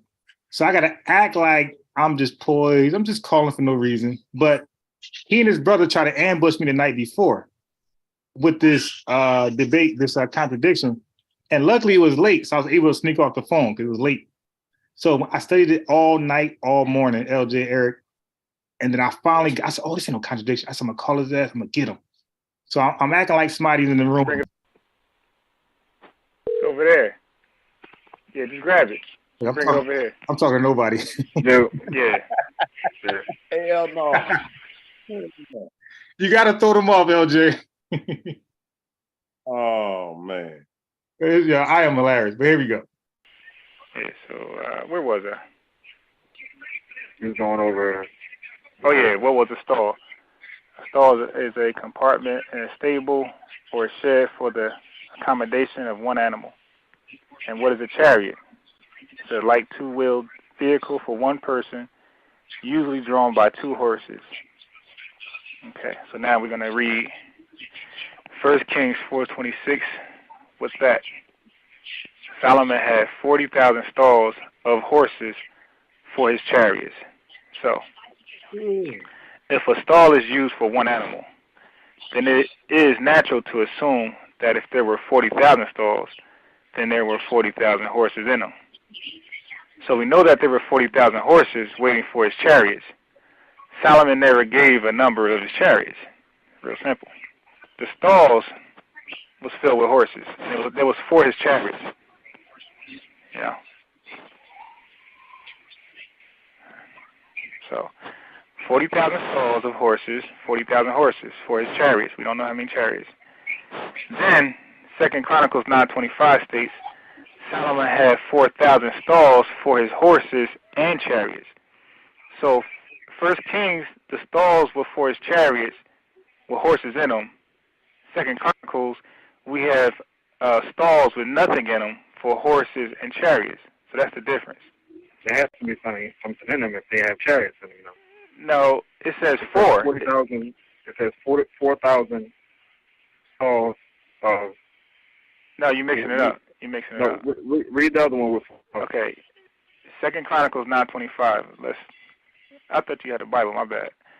2 Chronicles 9:25 says this: Solomon had 4,000 stalls for horses and chariots. So nothing were in the stalls at this point because they were for the horses and chariots. The first one says 40,000 stalls of horses, so horses were in them. Chariots were not; they were for the chariots. So there was horses waiting in stalls for his chariots. And this one is stalls waiting for horses and chariots, right? Hold on. So he put me on hold to call his brother, right? Because his brother had the initial argument. So you're trying to get the argument together. It was so fun. I caught him off guard. It was so funny. So this was the contradiction. It was number 12. How many stalls for horses did Solomon have? 40,000 or 4,000? And as you can see, I clearly explained that. So wait till you get back on the phone. So you got it? Yeah, I got the verse. All right. So we know, reiterate one more time, we know that the king says 40,000 stalls with horses in them, chariots not in them, they're waiting for the chariots. 2 Chronicles 9:25 says we have 4,000 stalls, nothing in them, they're waiting for horses and chariots. So what are you saying again? I'm trying to. Okay. I'm just saying what the scripture said. I'm just trying to get us on one accord, one understanding. Amos 3:3 says, we walk together. That was your verse, Eric. Because we agree. I'm trying to agree so we can walk together. It says Solomon had 40,000 stalls of horses. So there were horses in these stalls, and they were for his chariots. Chariots were not involved yet. 2 Chronicles 9:25 says Solomon had 4,000 stalls. It don't mention anything in them this time. And they're waiting for horses and chariots. Right? Right. You know, I mean, because the stalls were for horses. Right. It's not about how many stalls for horses. It's about how many stalls did he have. So is that it? So yeah, the question was, okay, a stall is just something you place horses in. Right. Okay. Now, to understand how many stalls did he have, did you know that he had dominion over the whole city? He had stalls all through the city. Let me read Second Chronicles 8:6. It says, and Beloth, and all the store cities that Solomon had. He had mad cities. And all the chariot cities. Matter of fact, let me finish reading 2 Chronicles 9:25 first. It says, let me get that, and then I'm going to read you how many stalls he had. He don't give a number because he had, I'm pretty sure, the stalls were used for the horses, for the chariots, and war. Right, I know. So he had stalls all through his city, so hold on one second. I understand that, but the thing is, it says in one part that he says he has 40,000 stalls for horses, and then the other part says he has 4,000. Okay, so let me get that for you. And Solomon had 4,000 stalls for horses and chariots, and 12,000 horsemen. Now we have to read it fully. Whom he bestowed in the chariot cities and with the king at Jerusalem. So he had stalls all through the chariot cities. Okay, so how many stalls did he have? Well, he had many stalls throughout the cities. How many stalls does it say that he had in those two verses? Okay, now we're sticking with these two verses. That's fine. This is what I wanted to do. So now, in 1 Kings 4:26 states, Solomon had 40,000 stalls. Oh, I'm playing the game. What you doing? Right? Oh, say that again? In 1 Kings 4:26 states, and I'm going to stop where it says stalls. I'm not going to read any further. Solomon, because since stalls is, the number. Solomon had 40,000 stalls. Okay? Second Chronicles 9:25 states Solomon had 4,000 stalls. So is that the problem? You can read the whole thing. Nah, I just want to start right there because I want to focus on stalls. Is that the problem? That one book said 40,000 and the other book said 4,000. Yeah. That is the problem. So he had. So are you saying like he had two separate locations where stalls were? Well, I just read in the scriptures that he had dominion over plenty cities. So he was, a king. He went to war quite often. He has stalls all through the city. I can read. I can read through Chronicles, and I can read Samuel.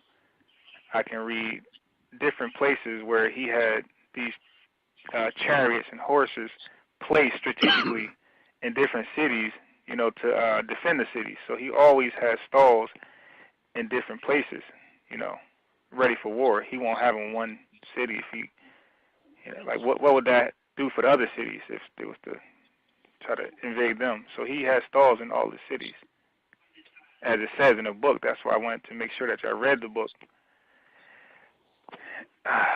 He didn't just have stalls in one location. It's all through the cities that he dominated. Hey, brothers, I got to fall back for a minute. I'm going to get back at y'all. So, but dealing with these two verses. Now, we know that traditionally stalls are for one animal, right? And now Solomon is saying in 2 Chronicles 9:25 that we now have stalls for horses and chariots. Then we know that all stalls aren't just fit for one animal. The second definition for stalls are a stable or shed for horses or cattle. So now we know stalls is like a shed. You can make them as big as you want. So he made stalls fit for horses, one animal, and then he made some stalls fit for horses and chariots this time. So. Hold on. Say it again. Okay. Stalls are can be for one animal or more than one. You could build them. Stalls like a shed. You could build them as big as you want, or a barn. You could make them small. You can make them big. We know in 1 Kings it says that the stalls were filled with horses waiting for chariots. So we know that those stalls had only one animal in them. This one, 2 Chronicles 9:25, clearly states that these stalls are waiting for horses and chariots. They're for horses and chariots, so we need horses and chariots to fit in these. So now we know that these stalls are bigger than the ones in 1 Kings.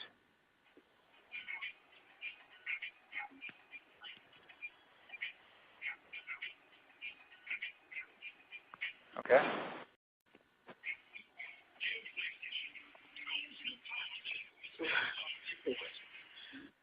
I'm not using Yakub's technology. I know. The only difference is in the of and for is that 1 Kings is telling you that the stalls are filled with horses, and 2 Chronicles 9 is telling you that the stalls are not filled yet, but they're waiting to be filled by horses and chariots. And that's why I was saying there's no contradiction. You got to read it.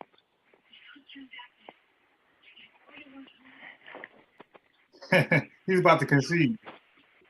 Yeah, I guess. From the way you explain it, it seems like there's no contradiction. All right. Hey, stop yelling.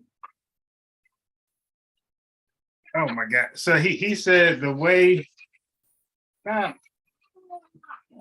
way I explained it, LJ, he said it appears to be no contradiction, right? Yeah, that's kind of the answer that I had, is that like you've got horses and you've got chariots. You've got stables, which, or we call them stalls or stables, whichever way, are just for the horses. And then he's got separate stables which hold the horses and the chariots, which they're not referencing the same thing. It's simple. Right. It's such a basic, that one is so basic that any honest person would not be able to use that as a contradiction.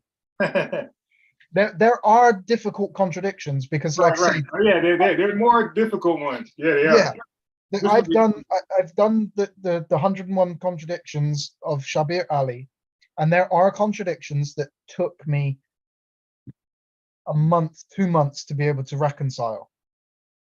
that one is so basic that I don't know how they still use it.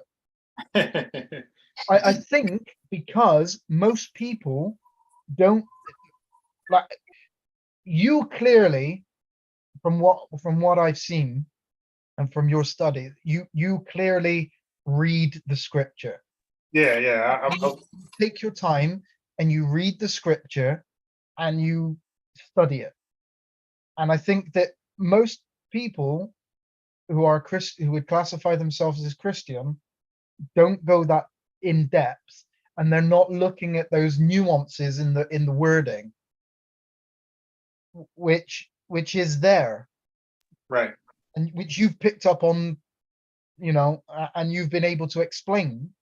And as soon as you explain it to somebody, they have to concede that that's maybe not a contradiction, because it's really simple if you just read the actual language that is being stated. And you explained it to him, and and eventually he's just gone, well, yeah, that's not a contradiction, is it? Yeah, but look, here's the bad part. Watch this. It's not over. Now the problem is that the brother put his faith on the line. You heard what I said.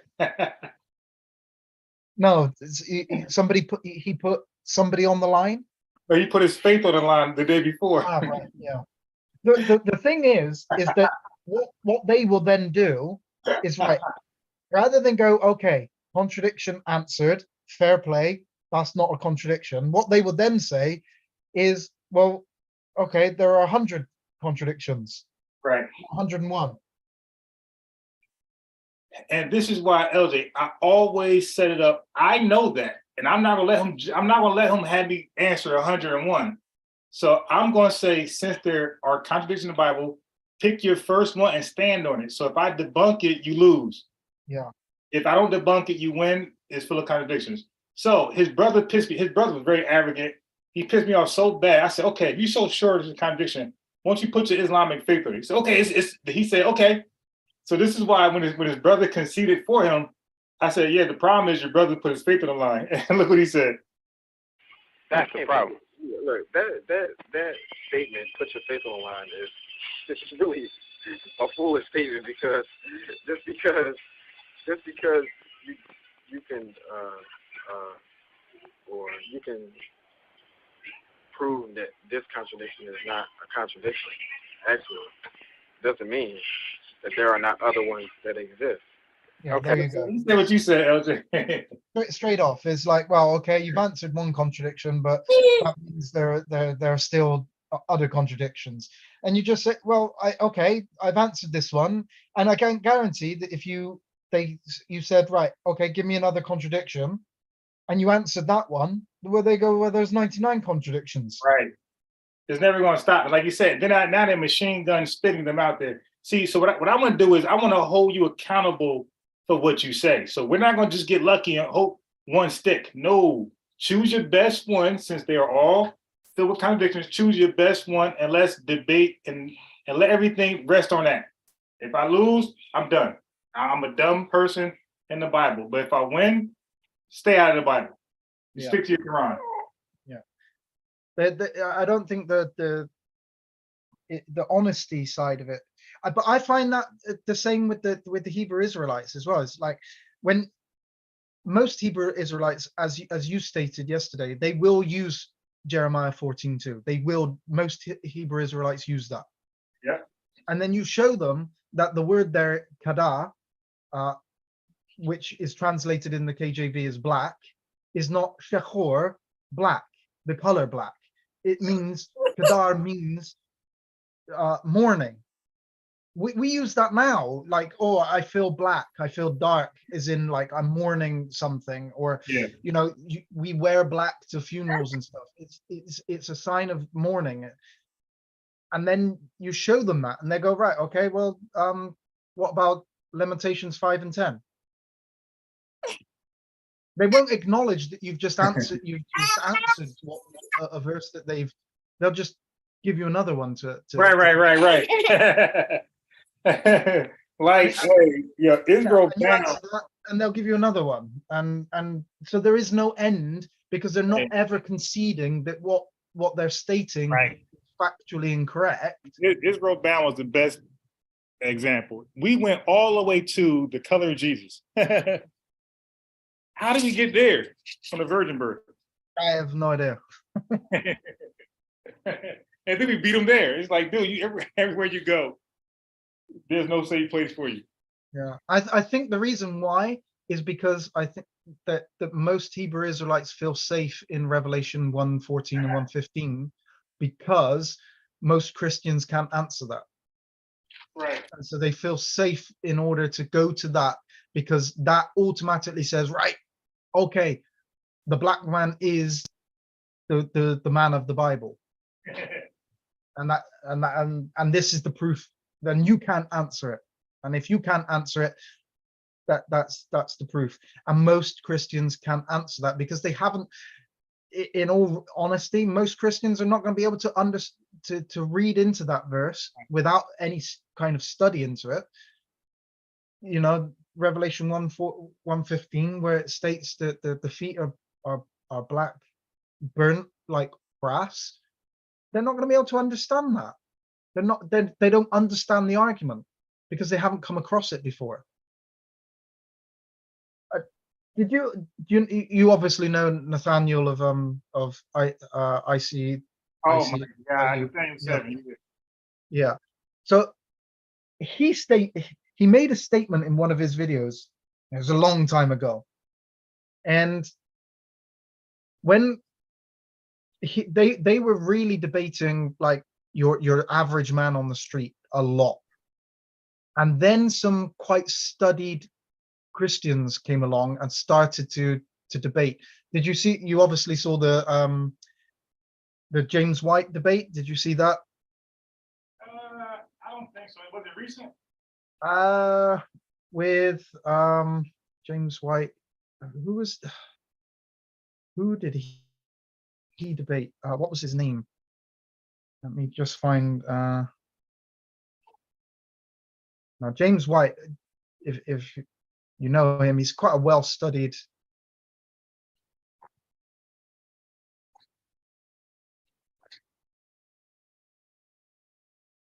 I used to follow these guys called Acts Apologetics.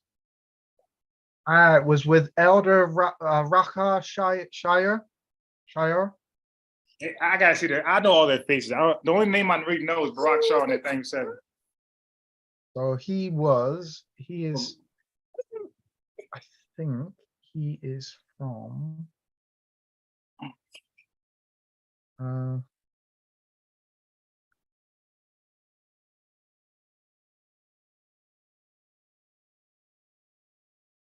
can't remember which one he's from. What color? What color they use?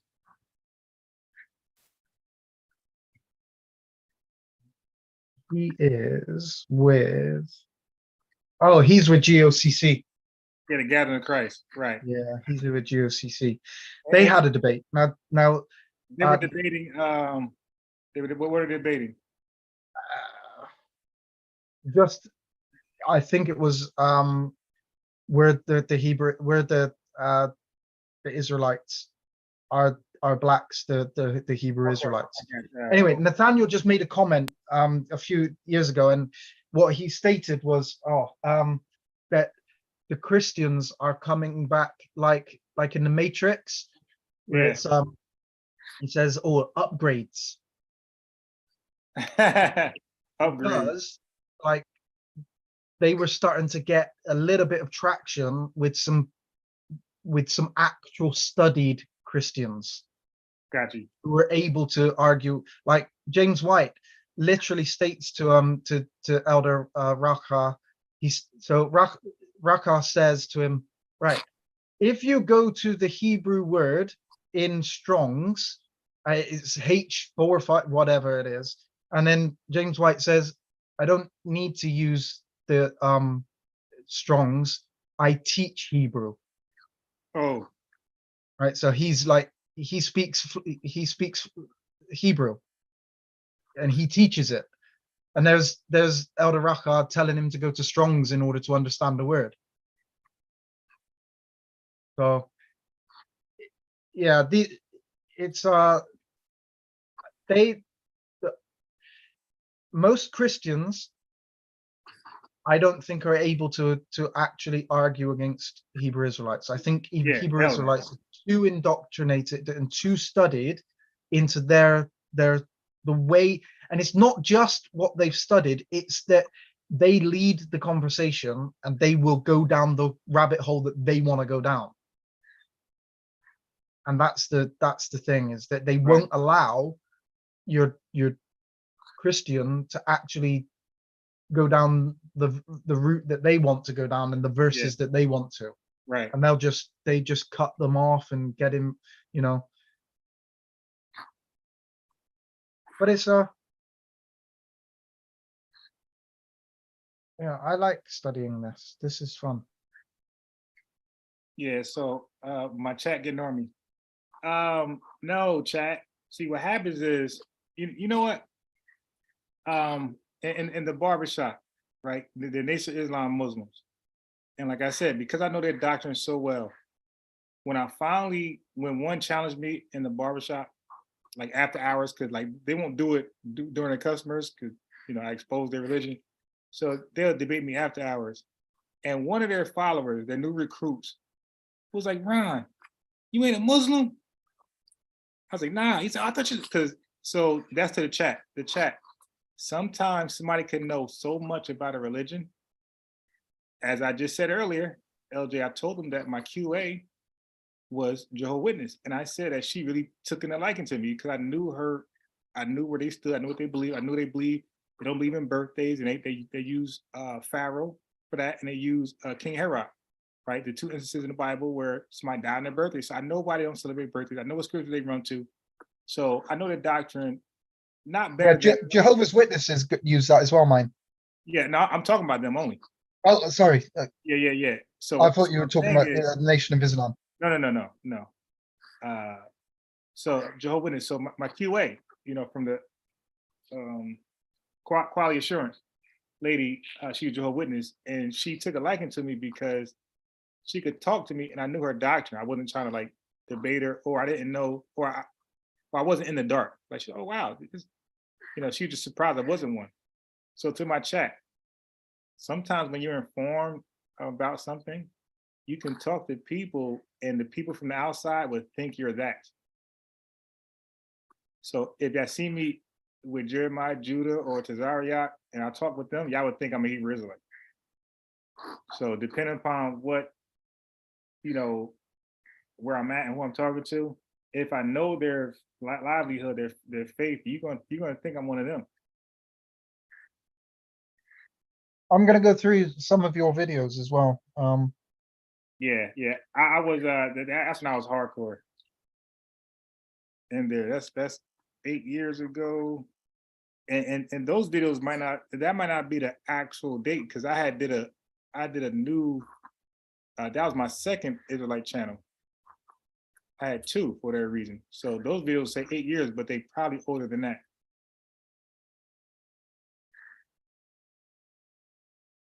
Yeah. So everybody I think said, it is important to know the arguments that are going to be thrown at you, but it doesn't matter. What I found is it literally doesn't matter how much you study, you are always going to come across somebody that throws you a curveball that you've not heard before. Yeah.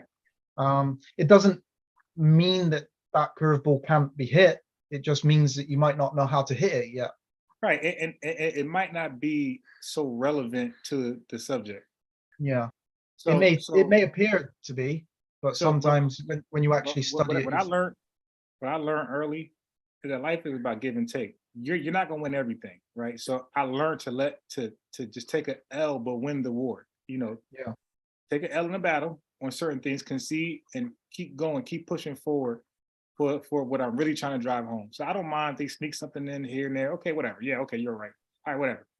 Okay, let's move on with the debate. Let's keep going forward about the virgin birth. Because I know I'm going to win that one. So you might win the side arguments, fine, whatever. But the original argument, I know I got that one.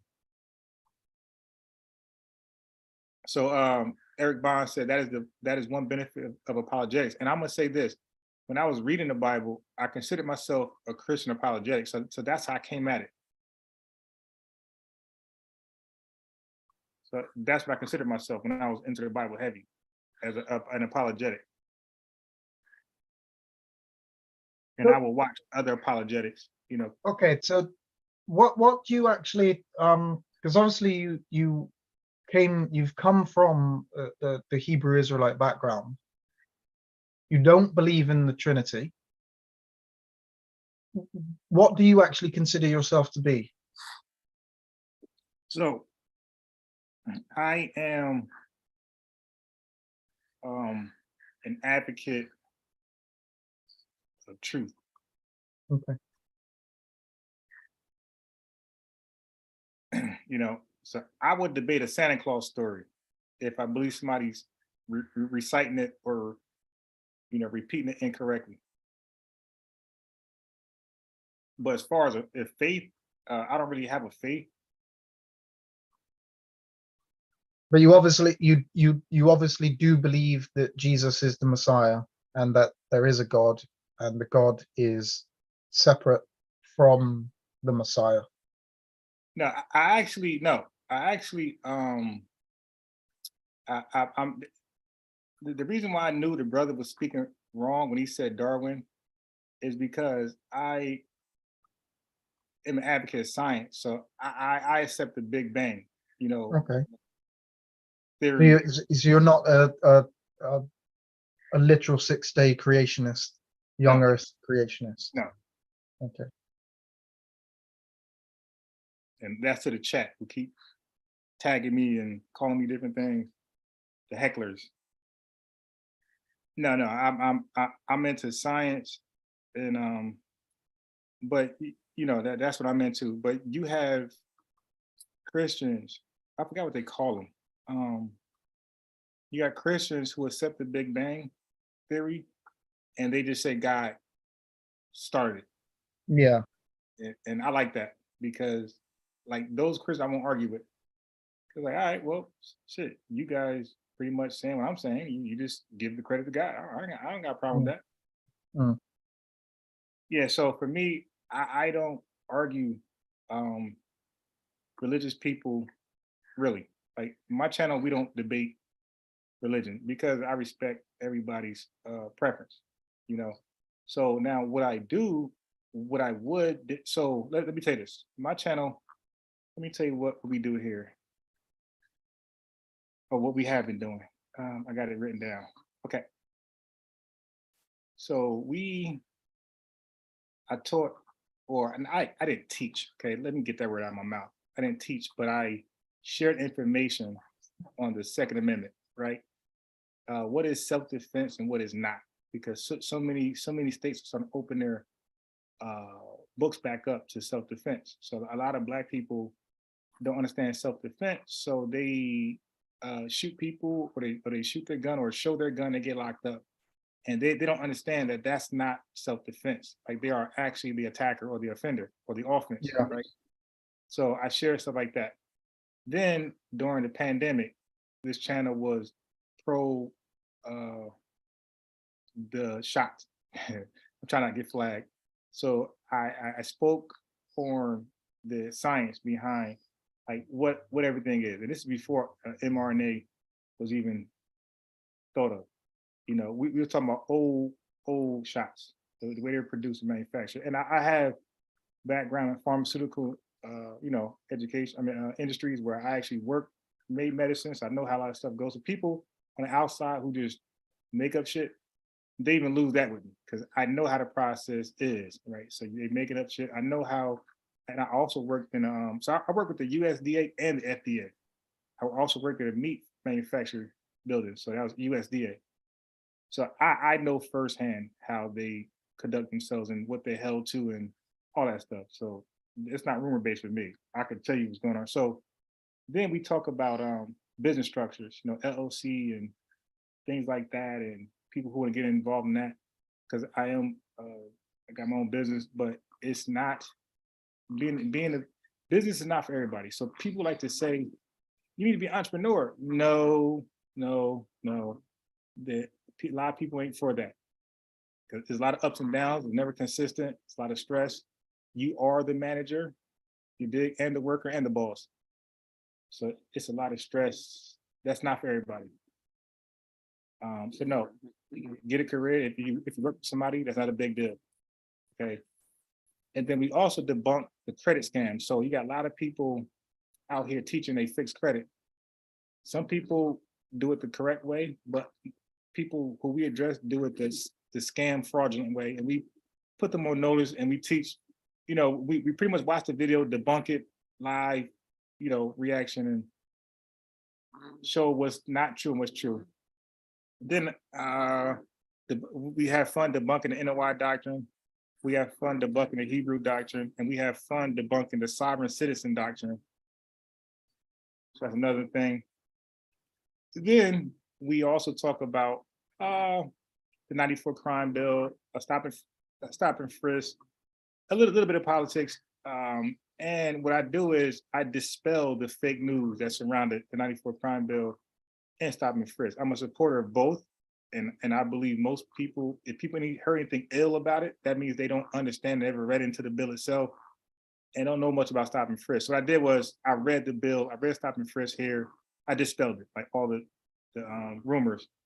Secondly, so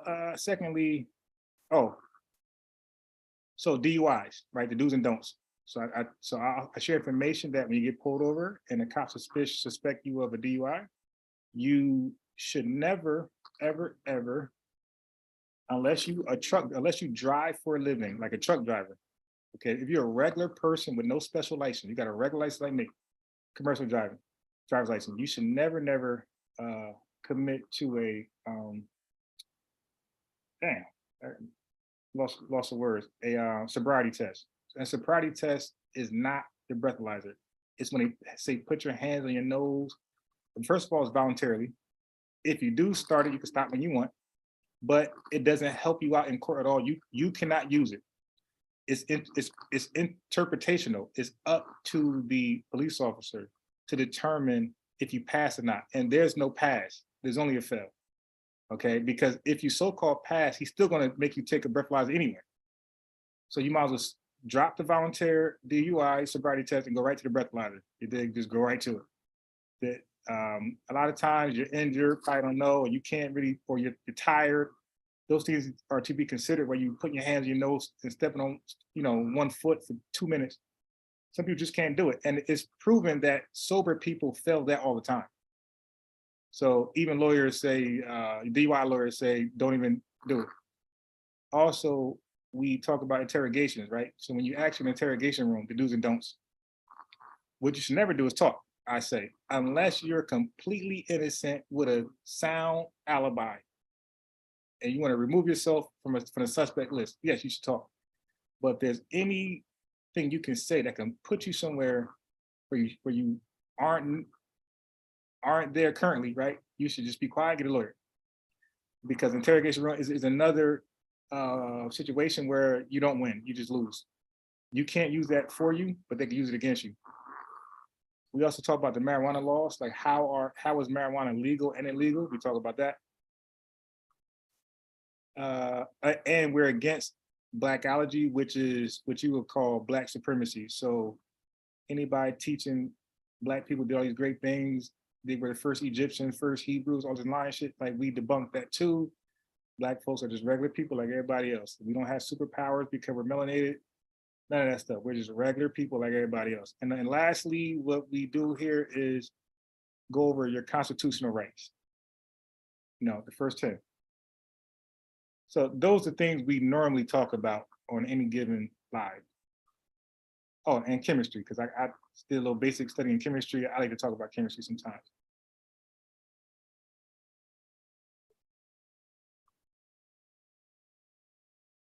Okay. That's pretty much what we talk about on the panel. There's a lot of stuff. There's obviously quite a bit there that is specifically relevant to you in America, because obviously I'm not in the States, so there's a lot there that wouldn't be not I wouldn't say that it wasn't of interest to somebody like me, because I'm interested in a lot of things, but it wouldn't be I totally understand what you're relevant. saying. Right. Yeah, there's a lot of stuff there that wouldn't be relevant to me, but there's a fair bit there. I would say, well, the sovereignty doctrine, that's definitely in your country also. Yeah. Yeah, there's quite a few there that I would be, that I can't say that I've studied a huge amount of those types of what ones. Yeah. Even down to like credit scams, which I've never really studied before, but would be of interest, to be honest. Yeah. So in other words, they're trying to convince. So keep in mind what I said earlier. Everybody tries. I don't know if he was here, but everybody tries to persuade the people who don't know too much, right? The people with the less education. Everybody, like, they're the target of everybody. You agree? The people with the less education. You agree with that? Yeah. Yeah. So people go out there and get loans, or they might get sued, get a judgment against them. They might file for bankruptcy. Those type of things happen. And those things are stopping them from getting access to other things that they need in their life, that they believe. And they don't know another way to resolve those issues other than paying the debt off, okay? Or waiting your 7 years, chapter 7, chapter 13, whatever, 13 years, however long it takes. Like, that's your only other option. Judgment, wait to 10, 12 years. That's only the option. But people need a house now. So what they do is they run into people like Polite that teaches that he can clean their credit and with just a $2,000 payment. And to people with little knowledge, they're desperate for that to happen. And they'll pay him $2,000, he'll run off with the money. And that's what he's been doing. Now he's not by himself, he and other people have been doing that. So what we tell you is that, listen, unless you are a military vet, unless you fall into some nuance, right? There's no way out of that other than paying it off. And some things, small things, you can wait 7 years and it'll come off if you dispute it. But other things, it's not going nowhere until you just pay it off, like a school loan. That's there.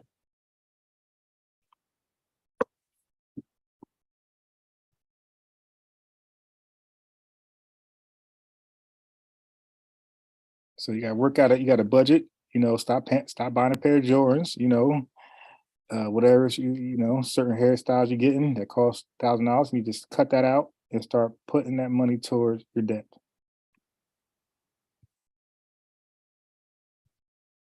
Yeah. So I'm gonna go through, and I'm gonna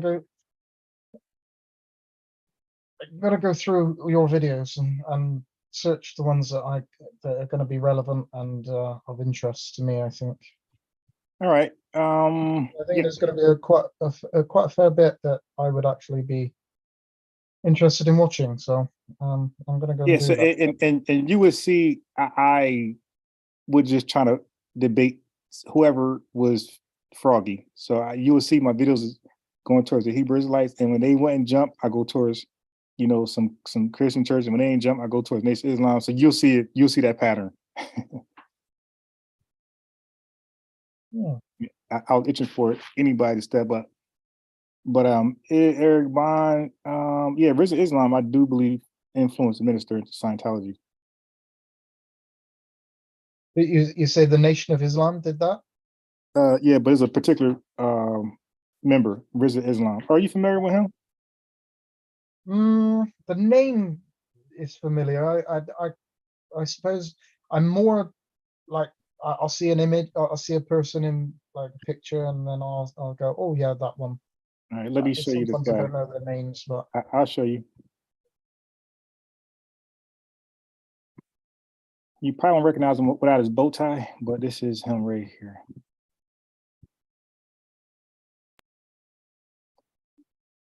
Can you see my image? Yeah, do I? The one on the right. The one on the left is Kyrie. And look, I didn't even notice this. You see what shirt Kyrie got on?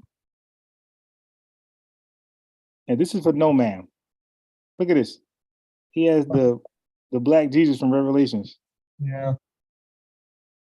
I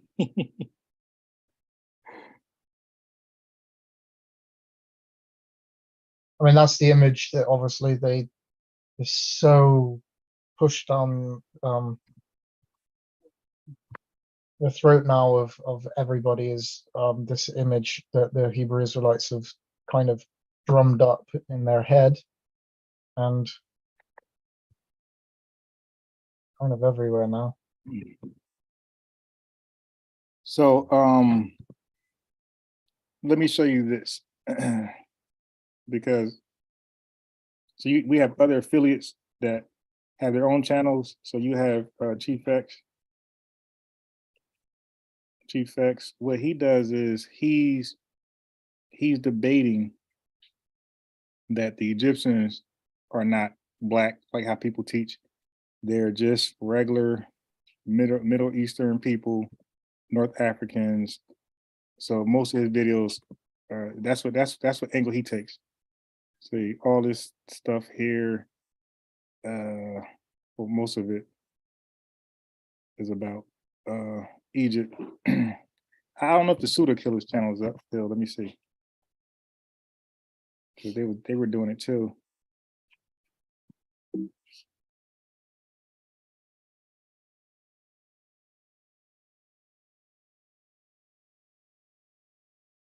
They live?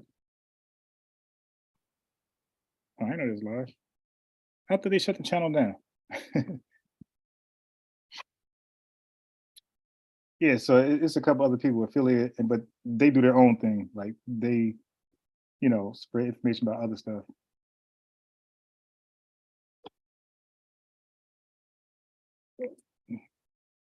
So the Muslim brother that debated in the contradiction, he comes on the panel too, and he's always against me. It don't matter what the topic is, he's against me. Well, they probably would automatically be against you anyway. But. But look, we did take sides. When he debated the Nation of Islam, I'm always on his side. Always. So we had a little, I got debates, I got recorded debates where we together, or I was just moderator, we debated Nation of Islam. And it was like, pretty much more Quran. It wasn't Bible, it was like Quran based. And that's when I usually ride with the Orthodox Muslims.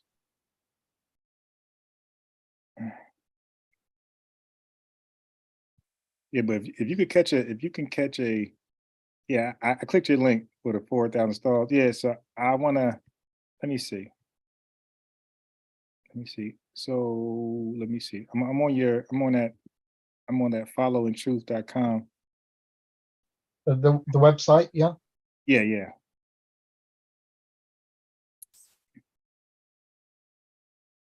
Okay. You said you had did all the contradictions? The book is coming out. I've okay. Contradictions on the website, but the actual I haven't included all of them that I've studied and put into the book. So, but as you can see, I even debated I just wanted. If you look at my channel, you'll see I just wanted tough arguments, and even now, like I don't really go for the easy ones too much. I want tough arguments. So I debated, okay, I'll take the defensive side. I won't be on attack. I'll be defense, right? I'll play the defense. You attack me, and they brought up contradictions. That's all right. Let's do it.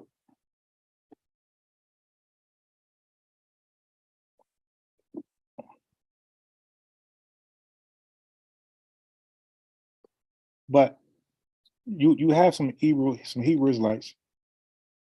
You have some that's Old Testament. That's not New Testament at all.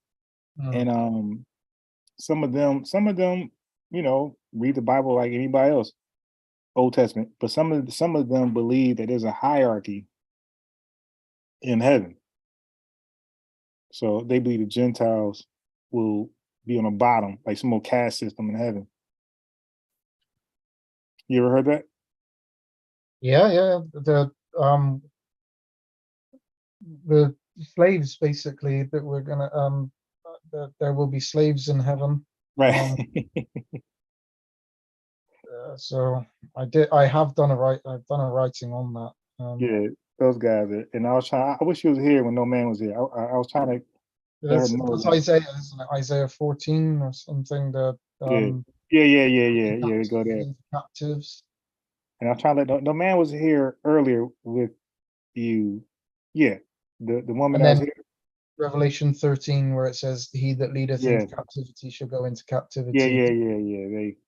They go there. I was just trying to let her know that the doctrine, the documentary that Kyrie is endorsing is very violent. Is anti-Semitic, racist, and is very violent.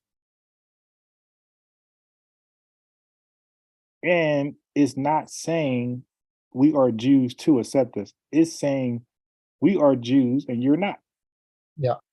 I mean, it's the definition of anti anything. Yeah.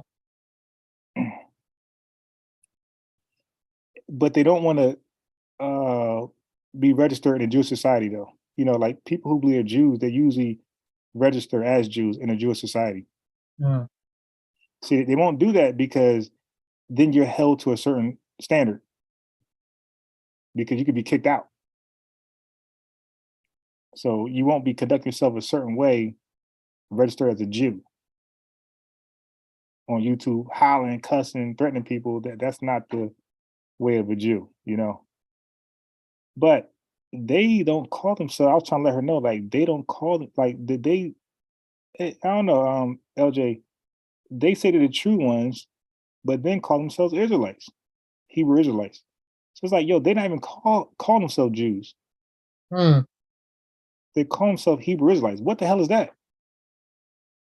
I mean, biblically, the Jews were called Jews, so right. They do have a. I think most of them do have a problem with that terminology. Maybe because they because of the Jews which are already called Jews, they're trying to separate themselves from that. But also they run from the word Jew in the Bible because Revelations 2:9, 3:9. Yeah. So by not calling themselves Jews, that could only apply to those who call themselves Jews. Yeah. So they came up with some new term, Hebrew Israelite, and the world's like, what's that? The world's like, I know what a Jew is, but what is a Hebrew Israelite? Yeah, everybody's asking that. in fairness, I don't even think a lot of Christians actually know the real. No, that's unfair to say that they don't know about Israelites and being called an Israelite. I think that they just so used to the term Jew that they don't really link it together. Right. Yep. True. As being the same kind of thing. Very true. I think it's just so ingrained in people that the people of the book are called Jews. Right. Yeah, true. But when you say to them, "Oh well, the Hebrew Israelites," it's kind of a totally different thing. They don't really understand. Yeah, but that's maybe I'm doing a disservice to Christians, but probably not. So, have you seen some of the sit down I show with Nick Cannon and the Jewish person? Let me see. Okay, are you aware of Nick Cannon being in trouble for his anti-Semitisms? No, I'm not. Being in England, we don't obviously follow a huge amount of stuff from America, but Okay, I keep forgetting you're out there. But you know who Nick Cannon is, right? Yeah, I do. Yeah, I know Nick Cannon. So Nick Cannon, he was I think Kanye probably said that he said some anti-Semitic stuff too, but it was like the least compared to everybody else. Even though Kyrie ain't say too much, but he endorsed something that did say a lot. And I give the comparison to, like, there's a film in America that was made like I think 1930s called The Birth of a Nation. And it was like endorsing the KKK, membership for the KKK. And I was telling people that supports Kyrie, Kanye West, I was like, if there was, let's say Tom Brady, tweeted The Birth of a Nation, Black people will want answers to that. Like, yo, if without caption, just tweet it. Black folks be like, yo, what the hell is that about? You dig? His teammates and everybody be like, yo, why you post that? Because Birth of a Nation, again, it was about the KKK being glorious, victorious, strong, and is looking for membership. They're recruiting for membership. So Black people would hold that highly offensive to anybody non-Black tweeting that without caption, without telling us why you tweeted it. So if Tom Brady was interviewed after a game and they said, hey, what's up with that tweet, Birth of a Nation? He said, oh, nah, it's no big deal. It's just history. Like, Black folks wouldn't accept that. Like, the Jews wouldn't accept Kyrie's answers. And then when they flat out asked Kyrie, are you anti-Semitic? He never said no. So if Tom Brady was tweeted Birth of a Nation and was flat out asked, Tom Brady, let me just ask you, are you racist? Listen, man, I ain't got to answer that. I know who I am. Black folks would be up in arms because you tweeted a racial video that's anti-Black, and then you won't denounce it or say you're not racist.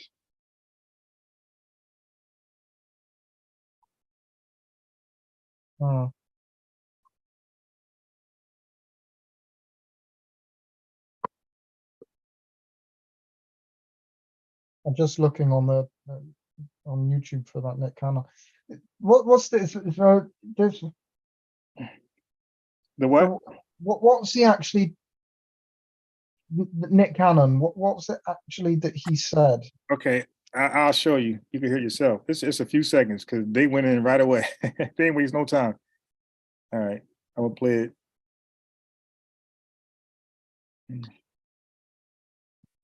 They didn't waste any time on this one.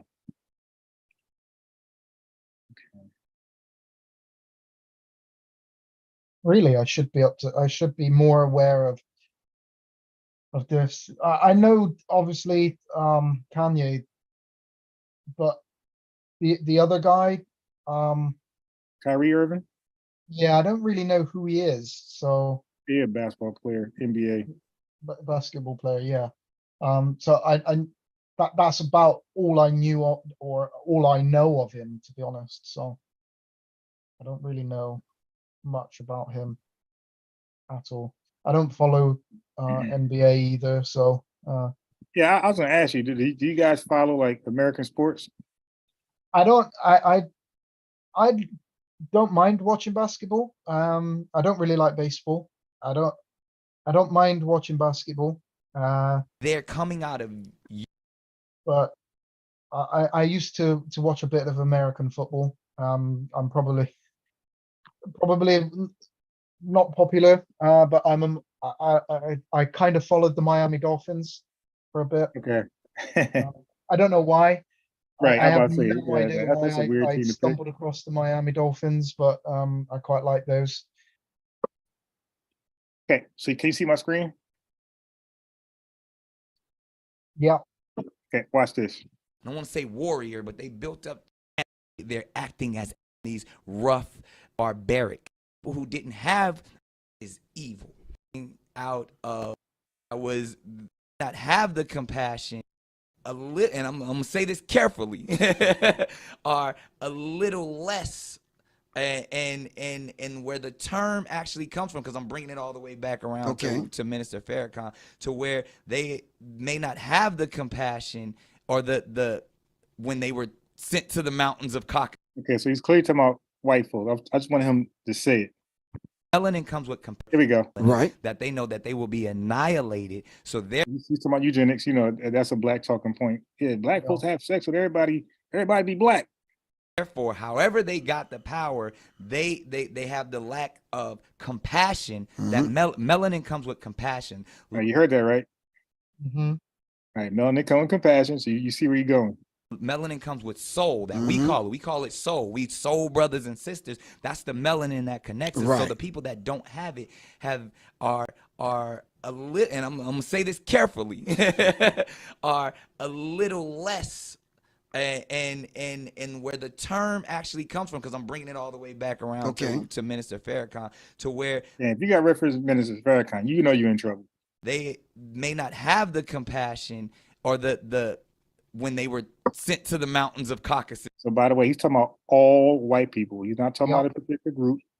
Every last one. Okay. When they didn't have the power of the sun, that the sun then started to deteriorate them. So then they're acting out of. Now remember, he said when they was sent to the mountains, that's part of the Nation of Islam fairy tale about white folks. By the way, that's not even history. Fear. They're acting out of low self-esteem. They're acting out of a deficiency. So therefore, the only way that they can act is evil. The only way they can. You heard that clear. He condemned the entire white race. They could only act evil because they didn't have access to the sun. This is part of the Nation of Islam doctrine. They have to rob, steal, rape, kill, and fight or flight. In order to survive. Exactly. So then these people who didn't have what we had, and when I say we, I speak. Now let me tell you about this guy on the left. This guy on the left is part of like the old original hip hop. He was part of the Public Enemy rap group. This is yeah, I know Public Enemy. So yeah. So he was. I thought I recognized him actually. Yeah, this is Professor Grip. He was actually kicked out of the group because he was anti-Semitic way back then. He ruined everybody's career. Def Jam canceled the group because of his anti-Semitism. Yeah, I thought I recognized him as well. Yeah. So the thing. So basically, he set Nick Cannon up, not on purpose, but he did it because Nick Cannon didn't know his background. But he knows that he ruined his own rap career. He ruined Chuck D and Flavor Flav and SW1 rap career because he couldn't stop spewing his Farrakhan rhetoric. Then he comes on Nick Cannon's show. He probably paid him to come on here to spew the same thing to get this brother in trouble with the same anti-Semitic shit he said in the 90s, 30 years ago. All right. So and he set this brother up. That's crazy. He set Nick Cannon up nicely. Speak of the melanated people. Right. They had to be savages. They had to be barbaric. But basically, he just what I argue on my channel is that black supremacy is nothing but white supremacy painted black. Like we just reversed what they said about us and we just said about them. Yeah, of course. Nothing, innovative, just same talking points. Because they're in these Nordic mountains, they're in these rough torrential environments. See that? But they say we come from the jungles. It's rough. We say that about each other, basically. We both come from jungle, rough environments. That's why we're animals. So they're acting as animals. Right. So, that's what they said about us. Same talking points. So they're the ones that are actually closer to animals. They're the ones that are there you go. Actually the true savages, and then they built up such the true Israelites, the true savages. This same wordplay. This I don't want to say warrior, but they built up such this. No, he don't want to say warrior because warrior is like a good thing, right? So he don't want to say warrior. He wants to say something bad. Conquering barbaric mentality that they're coming out of Europe. They then said, in order for us to survive, we have to take what's not ours. And then they went into the land that actually where we are originated. And instead of trying to make friends, they said, we want what you got. Because there's. All right. So there you go. Yeah. Okay. Well, I can see why, that would cause kind of maybe a little bit of upset. Now, mind you, these people are paying him. These are his producers. These are his advisors. These are his lawyers, like, how you think they're gonna take that information? They go, hey man, you was kicking the truth, man. Like, dude. So of course, and Viacom is owned by these people, white people. Come after Jews or somebody else, they're white because he condemned the entire white race. But these people are helping him be successful. Mm. These white people got ideas for him to be more successful. The show Wild 'N Out, that was most likely his producer's idea. And they chose him to, host it. So these white people who you call animals, they're the reason why you're successful, like literally. And that's what you think about them. So they said, okay, everything we gave you, we just gonna, whatever you got, keep it, but everything else, we taking it. And you go live your life as one of those Farrakhanites. So, but he was wise. Nick Cannon, he didn't do what Kanye West and Kyrie Irving did. He actually apologized, and he has another video, which is right here, where he actually you should watch. I'll put the link in the chat. You should watch it. This is actually a very educational dialogue. I thought it'd be boring, but it's actually I learned a lot. So he's sitting down. I don't know if there's a rabbi or not.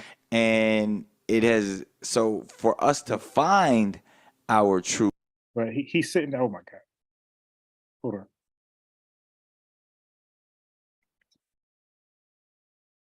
Come on. I've never seen such an amazing product. It's just like magic. This is a multi-purpose phone. Tropes. But he's sitting down with a Jew. I don't know if it's a rabbi or not, but this was a great open dialogue between these two. They tackled a lot of the, the anti-Semitism that come from the Black community, and he educated, a lot about Jewish culture. So this is a good sit down. He put in the things, you can check it out. It was like an honest one too, because Nick Cannon still, he didn't bow down all the way. He was trying to be honest a little bit still. Yeah, that's a good one. I put it in the chat too. You might want to watch it.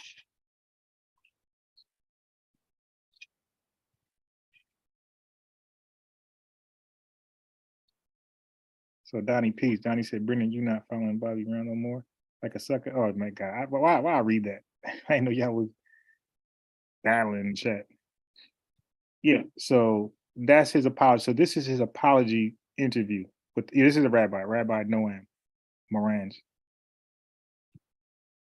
So he went back and let himself be educated by the Jewish community to basically sort out what's real history and what's just anti-Semitism spewed at them. Great dialogue. I shall go and listen to it. Yeah, I put it in the chat. I got to 52 minutes. So a lot of times on my channel, I do live reactions. Also, we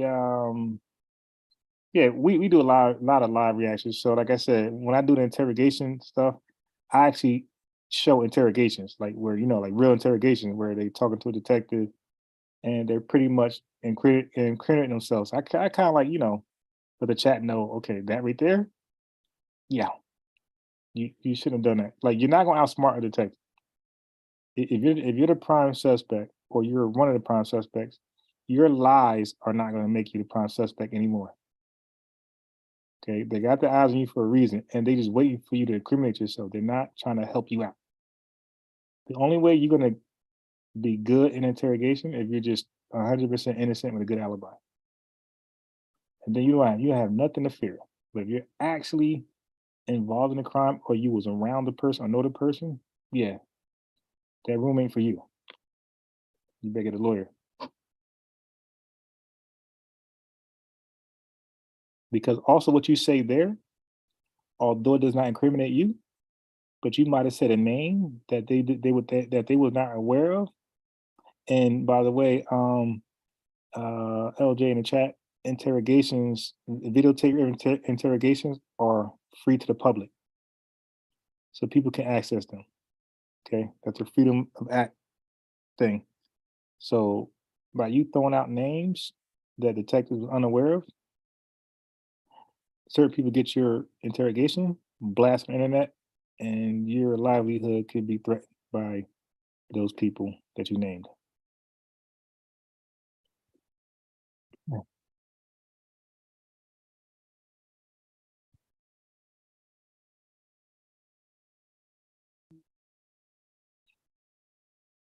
And that's that. And I pretty much, that's pretty much everything. And then I had, I was playing this right here. This got 5 million views, so I had to be careful. But some black people think all Jewish people are rich and control the world. So I was just showing this right here. That these people do not, these people live worse than white trailer It took a lot of time, a few months, to have a authorize. The women started to ask, are you not the one accepted? Jewish people, white Jews, Ashkenazi Jews at that. Let's say in Sicily there's some group called the group of the Shami.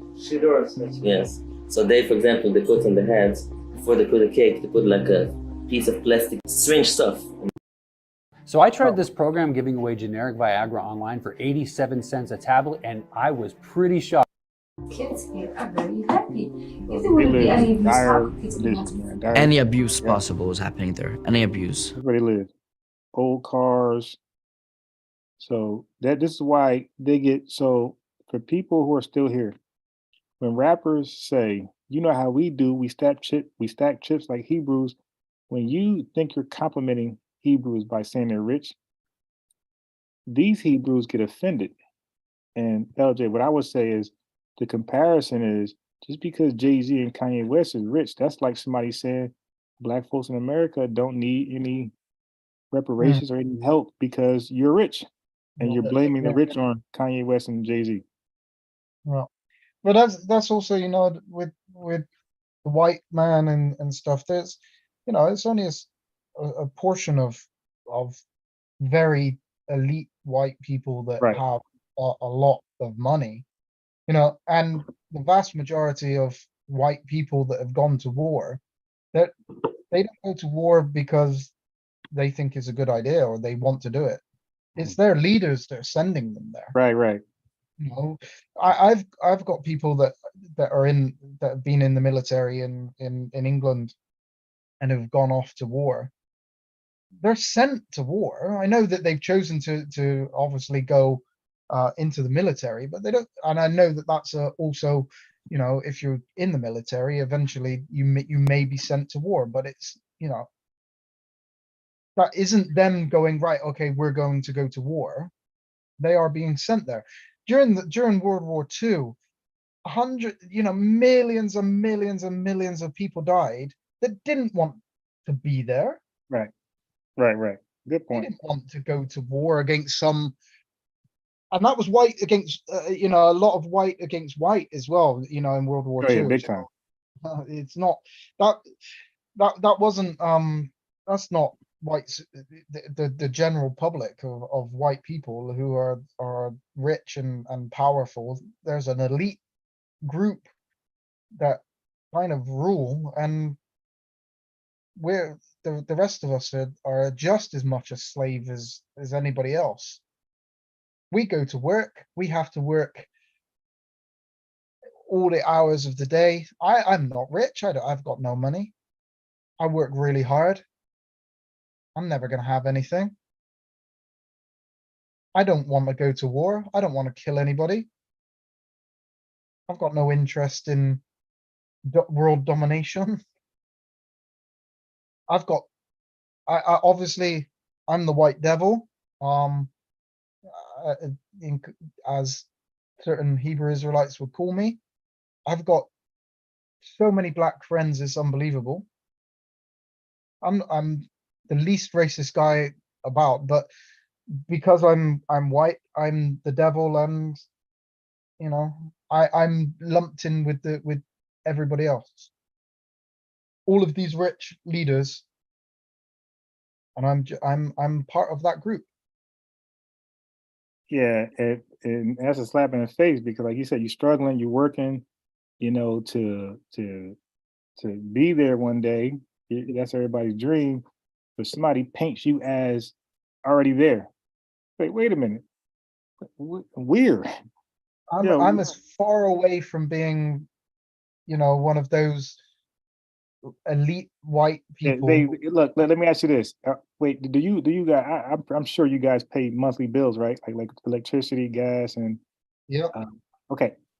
Is your electricity paid for the year already? The whole year? My electricity isn't paid for last month. But this is what they would paint on. This is what they would plaster over you. They would tell you that you have everything. You know, over, like you said, like a 1% of white folks or Europeans or whoever, the Illuminati, they would tie you into that as though your living is all expenses paid. Wait, I last recall I had to get paid like my coworkers, and I had to save money to pay bills. I don't, pay all my bills with one check. I gotta save checks to pay the bills. And again, like, believe me, Black people wouldn't like that if somebody said we were rich because Kanye West, Oprah Winfrey, somebody in Africa. Yeah. People highly resent that. There is no arguing at all that when it comes to like elite and powerful and people who have got money, we're not going to argue that, let's take Oprah Winfrey and let's take Jeff Bezos or Bill Gates. Obviously, Bill Gates, Jeff Bezos, there is no comparison between those and the richness of somebody like Oprah Winfrey or Kanye West or something. Right. But like, you compare me to Kanye West, it's as far away as Kanye West is to Bill Gates. Right, exactly. And what I say is this. I say this is what I talk about in my panel, right? Because I hold Black folks accountable for everything we do. Everything. There's no immunity here. So I say if Black people took STEM as serious as other people, then we would be billionaires outside the agency of entertainment. Okay, so I keep telling, Black people that, listen, when we take STEM as serious in business, not just STEM, but business, business education, as serious as we take entertainment, you will see us as billionaires outside of being an entertainer. Because Bezos is not an entertainer, neither is Warren Buffett, neither is Bill Gates, none of those guys are entertainers, right? Donald Trump, none of them entertainers. I don't like Black people reaching those heights as entertainers because, that's part of our ugly history in America. We were painted as just minstrels, and, the richest Black people at that time were minstrels during like the height of Jim Crow. So it's like, listen, we got to get there outside of being an entertainer. Somebody got to take it serious. We got to take ourselves serious because we don't want entertainers representing us. They're entertainers. Like, what do they know about politics and, laws and no, bank, no. We don't want entertainers representing us. No. But unfortunately, that's where we're at. So we teach, so in my channel, we're pro-science. So if you ask me what I am, my faith, we're pro-science, we're pro-STEM, we're pro-education, we're pro-correct education. And this is why I can debate, religion, because again, religion has education to it as well. And if it's correct, it's correct. And if somebody twist it up and it's wrong, it's wrong. So I'm always on the side of right, on the right side. I'm always on the right side. So I'm going to always debate people who are on the wrong side. So can I ask you a question regarding so you have to remember that I'm from England, so we don't follow so much American politics or the news. Yeah, I forgot. When I read that long list, I forgot that this doesn't really apply. Most of it doesn't apply. It doesn't apply to you. I forgot. Yeah, no, it does in a sense because I like to keep myself kind of up. It doesn't directly, but where do you stand on now? I also understand. I don't really want to say. I don't know what we can say on YouTube anymore without Right. getting strikes and stuff. But the group that has 3 letters beginning with B and ends with M and has an Okay. L somewhere. Yeah. Yeah. So So I don't know most what we can say, what we can't say, right. but what So do you feel about you that can group? say that. You can say that one. So most black people. Are you talking about the chant or the organization? So right, okay. So I'm the organization as a whole to start with. Yeah, black people don't recognize them at all. Black people don't acknowledge the organization at all. Zero. Right. Yeah. So whoever's tied to whoever's tied to that org are just by themselves. Okay. That isn't something that black people kind of endorse and because No, I don't know not if the you organization. Yeah, black people do not. Black people as a whole do not endorse the organization BLM at all. Zero. right. We would chant BLM for whatever reason, but none of us would associate with the organization. Like I think most black folks look at it as a scam. Scam org. Yeah. So do you know of do you follow English sports? No. So soccer. Boxing. You I call follow it soccer, boxing. we call it football. Right. I follow boxing. That's it. Because I'm Right. a boxing. Okay. So at the moment, before before our soccer games, which are kind of equivalent, I suppose, of your American football games, because that's what is the biggest sport in America? Is it baseball? Nope, football. It is American football. Yep. Okay, so soccer, like football for us is the biggest. Now, before every single game, I don't know if they're still doing it, but the whole of last season, before the beginning of every game, every single player on the pitch took the knee Okay. as a support for BLM. No, that was not BLM. That was Colin Kaepernick, a NFL football player Right. for the 49ers. Yeah, that had nothing to do with BLM. Well, they associated that with BLM. Yeah, because I don't know how, because that was a Colin Kaepernick stance. That had nothing to do with BLM came later. They literally had on their t-shirts on some of the games they would have BLM actually embroidered into the t-shirt. Yeah, so that might have been the chant. That had nothing to do with the org. Right. Yeah, so Okay. you know how you could say, they'll say Black Lives Matter to me, like, hey, we matter too. Yeah. We need justice. Like that's it. That had nothing to do with the organization. Right. So you distinguish between, because I don't think English people would probably be able to understand the distinguishment between the two. Yeah, no. Yeah, so They would link so it as basically, one. so basically, don't forget the chant came first, and then they organized something later. Right. So if like you got the ADL, right? But that's later. That's after anti-Semitism. Anti-Semitism came before the ADL. Right. Right. So, and they have nothing to do with each other. The ADL just speaks on anti-Semitism when they can, but it's it had nothing to do with them. It's separate. It's something that people just spew when they feel like it. So Black Lives Matter, same thing. It's a chant. It's really just calling for justice, like equal justice. That's all. It's not calling for the organization. And even like the acronym, again, that's just the chant. It had nothing to do with the org. Those people they don't support the org at all. I'm coming from a real, not just an outsider, because obviously I'm from England, but a real outsider because I don't follow it so much. But what I do see in like on YouTube videos and stuff, there does seem to be, and whether I'm right or wrong on this, a massive discrepancy between the way that white people, the police interact with white people and the way they act with black people.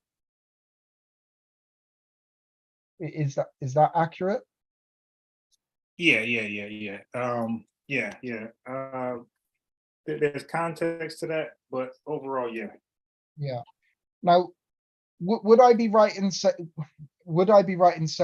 that the that that could be answered by the fact that I have no idea whether this would be accurate or not, that police would be more likely to receive some kind of like, aggression backwards from black people than they would from white. Yeah. So they're more likely to be to need to give force or a Well, I difference. will say this. Let me back up. I would say that if you look at the stats, right, violence towards police officers is white. Is more white people in this country than black people. So there's the stats show that white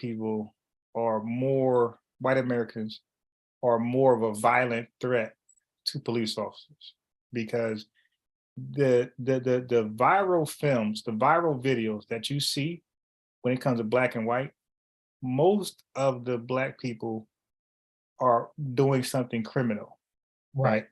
Okay. So we could say we have the criminal blacks, involved with police officers in that way. Like people who are not criminal, you don't really see them in those videos too often. But when it comes to white people, the ones who shoot police officers, they're not necessarily criminals. They're your average day-to-day, work, pay taxes, watch sports, hang out, and something about them just flip one day and they just kill police officers.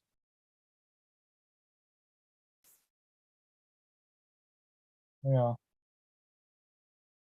Yeah, so no. So when white people pull over black people, unless they're in a criminal area, you don't see that type of tension.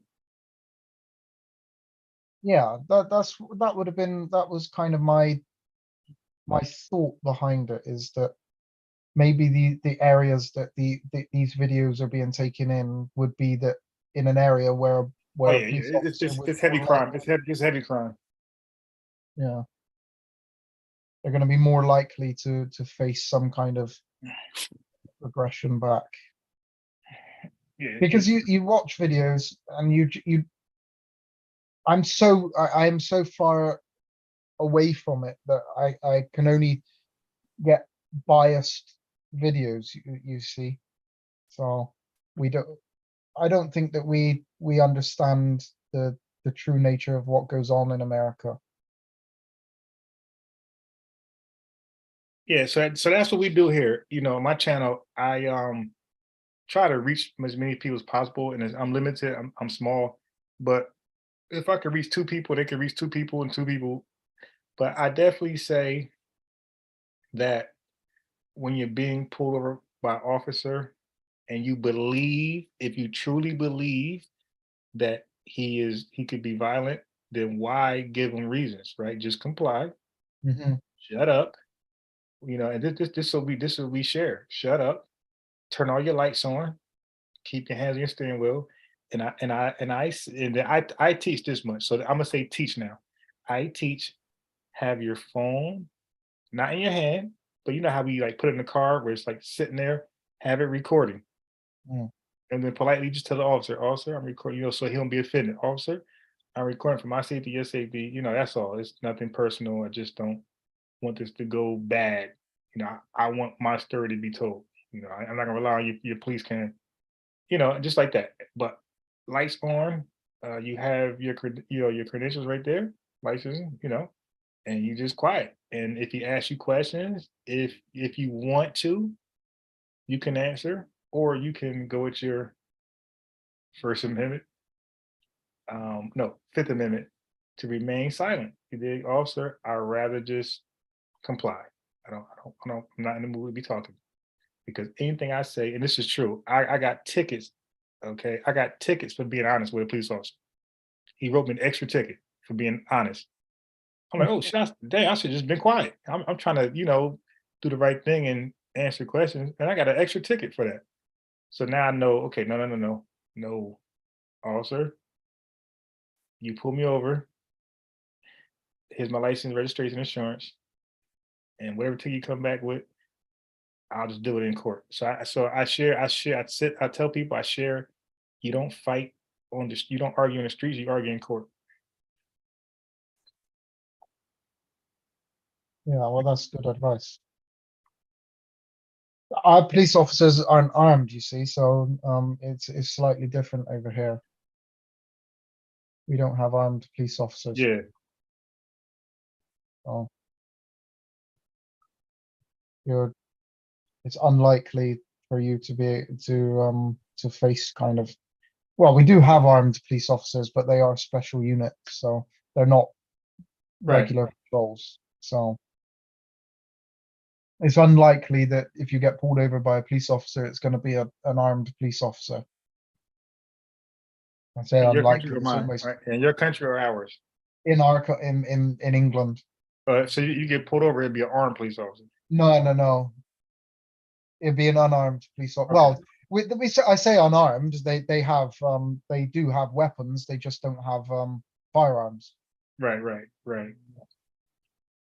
No, what they call it, service weapon. Like, yeah, so they don't have a service weapon. Yeah. So I think they have batons, the extendable batons, and pepper spray. I think is the only other. I think that's the two things that they have in England. I don't think they've got anything else. Yeah. Yeah. So I also think the police officers in this country has been involved in planting drugs on Black people. So this is why some Black people have some type of aggression towards, even in like dangerous, criminal environments where police officers pull you over. Like Black people have this, some Black people, I can't say all, some Black people have this tension because it's been historically known. This is after integration. So I mean, I'm not even talking about segregation. I'm talking about integration, like 90s, 2000s. It's been known that police officers pull some Black people over and literally plant drugs. Like some been caught plant drugs on Black people, you know, because they know the average Black person can't afford a lawyer. So most likely she or he's going to plea out to a lesser charge because they're not going to risk the initial charge, which is probably a first degree 7-year sentence. So they're going to just, without a lawyer, they're just confined to a public defender, which just give you a plea anyway. So officers kind of like was doing that type of stuff. That some officers, not all, but enough where Black folks felt uncomfortable with all police officers.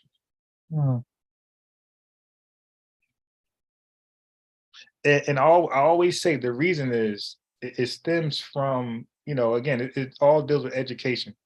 This goes from when Emancipation Proclamation around 1865, 68, around that time when slaves were freed, the South highly resented that, and they went to war and actually died to keep slavery, well and alive. So when they lost the war, those people didn't die off. Those people, 85% of Black people lived in the South. So those people became police officers and everything else, those people who fought and died for slavery or supported slavery, those people became police officers. They became lawyers and doctors and gas attendants, whoever else in life. They didn't disappear.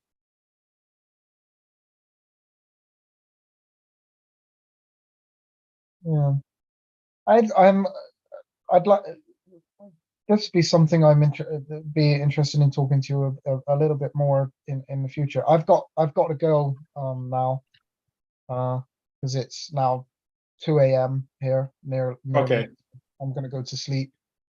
But yeah, this it's something that I would like to study a little bit more than what I already know, because I don't think I know a lot, to be honest. But it is interesting. Yeah. So we have those conversations more than religious ones.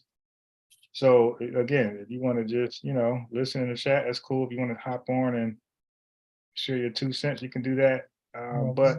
But the reason why, let me tell you my reason before you hop off. The reason why I am indigenous, call that number. The reason why I start to bring up this debate again is because of the latest Kanye West and Kyrie. I feel like the Hebrew Israelite doctrine, the One West doctrine, is so violent. It's destroying Black people's lives. Kanye West and Kyrie Irving, you're millionaires, destroying their lives off of a false doctrine. So I say, you know what? Let me debate them, expose their goofy doctrines that people are falling for and losing their livelihood over. And that's why I started going back into this again. That's why I started doing this again. So people take them less serious. Mhm.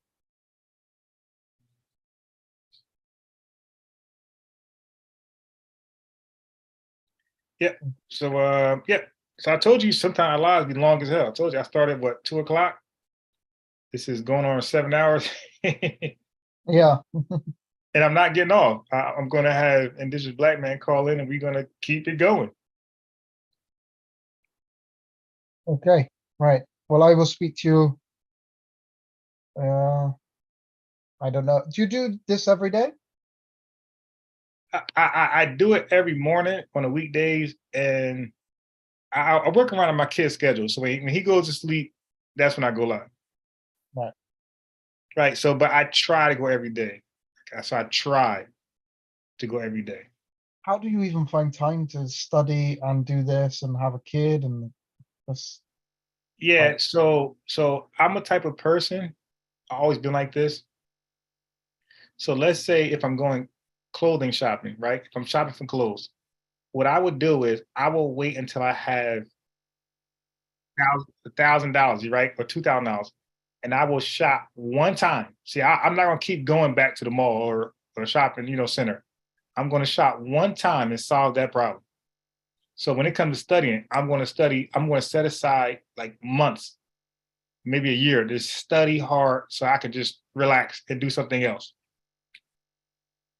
So I pretty much go all in something, and then I have time for other things later. It's like a sacrifice. Yeah. Yeah. But I'm always watching videos, man. I don't watch. I watch sports only. I don't watch TV. I do YouTube. So I'm always watching. I'm a type of person where I could just clean and watch an educational video in the background. I can Yeah, clean. I can mop. I can wash the car, but have some information in my ears while I'm doing that. Yeah, that's what I tend to do. That's the only really way that I can find enough time, because I work full time, so I do like 40 to 60 hours a week working, and then Yeah, I do my actually writings and teach chess for a living. The game of chess. really. Yeah. Okay. I've just started playing. Really? Yeah.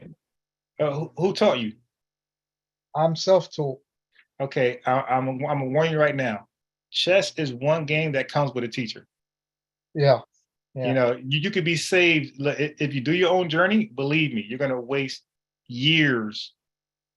Yeah. Because you don't. I'm not taking it too seriously. I've got like I think I've got like a rating of like 1200 or something. So it's not. Well, that's not a beginner though. No, I don't know. I'm not big. It's not that I'm a beginner to the game. What website you use to play? What website? I've just started using this this app called what's it called? Is it Lead Chess? Yeah, Lead Chess. Okay, that's good. That the Lead Chess, because it's only two apps I know that's good. It's chess.com and Lead Chess. That's it. Yeah, that's the one that I started to use. Yeah, 1200 is not bad. I'm thinking you're gonna say 200 or 400. No, I've got to. I think I've got to like when I'm concentrating on it. I think I've got to like 1350, and Yeah, then that's not bad. That means you know how to play. yeah, and then I'll play then I'll play like a string of games when I'm actually studying and I'm not really concentrating, and then my rating goes down. But but that's the fun part because you get to beat up on the lower people. Yeah. So how many minutes do you play? So I do the 10-minute rapid. Okay. I only do 1 minute. 1 minute rapid. Yeah, that's all I do. Wow. 1 minute only. That's not rapid. That's bullet. Yeah, that's bullet. I do 1 minute only. That's it. Wow. Do that for the last 4 years. 1 minute only, man. I haven't got time for the 5 minute, 10 minute, 2 minute, 1 minute. Yeah, I've got I don't think I would be able to play that kind of chess, but it was actually because like I've played chess like when I was much younger, and I've enjoyed it, but it was actually the Queen's Gambit that got me into kind of. Oh, the movie? Really? The movie? Yeah. Hey, you know what? I teach the opening. Indigenous, you there? Yeah, what's up? Okay, so I teach the opening, the King's Gambit, and recently I started playing the Queen's Gambit. But yeah, but I teach my kids the King's Gambit. Yeah, I do both. I'll go with the Queens and the Kings. I'm not really. I do both now. And as far as defense, if you play the Queen's Gambit, I will respond with the Nimzo Indian. And if you play the King's Gambit or try to, I will play the French. Therefore, you're not playing the King's Gambit anymore. You're playing the French. So I pretty much dictate the opening we're going to play on defense or offense. I'm not that advanced. I don't think. Yeah, I don't even know. I'm gonna go Nimzo Indian versus your Queen's Gambit. I'm gonna go Nimzo Indian, and versus your E4, I'm gonna do French defense. Yeah. Then you got to say death to King Louis. Those are words. Those are words. I enjoy it. I've actually started to enjoy playing, and I have thought of like maybe trying to learn how to play it properly, but it takes up too much of my time. Work on basic end games. The end games, yeah, I struggle with the end game. Yeah, work on end games. I guarantee you'll go from 1200 to about 13 consistently. 1350 more. You'll be 1350, going from 14 back to 1350. If you just do end game, you work on end games, you will be 1350 more consistent. Right. Okay. I shall look into it a little bit more. Right. So I do enjoy it, chess. So to actually get paid for doing that is awesome. To have that as a job, to teach chess. Yeah, before the pandemic, I was making $120 an hour. Really? Yeah. I had 90 kids in 1 week. Wow. The pandemic crushed me. Oh my God, I hate that damn pandemic. But Indigenous doing well in this pandemic. Shit. You need to send me a cash app. Shit. It ain't me doing well. It's my mother-in-law's company, and they're fucking getting on my last nerve with the bullshit. But yeah, I'm just, thank God I'm still able to be, get out there and do this type of work, and And by the way, be able to LJ, make some money off of it. LJ, it was this brother who sent us Apostle Zaquan. Right. Okay.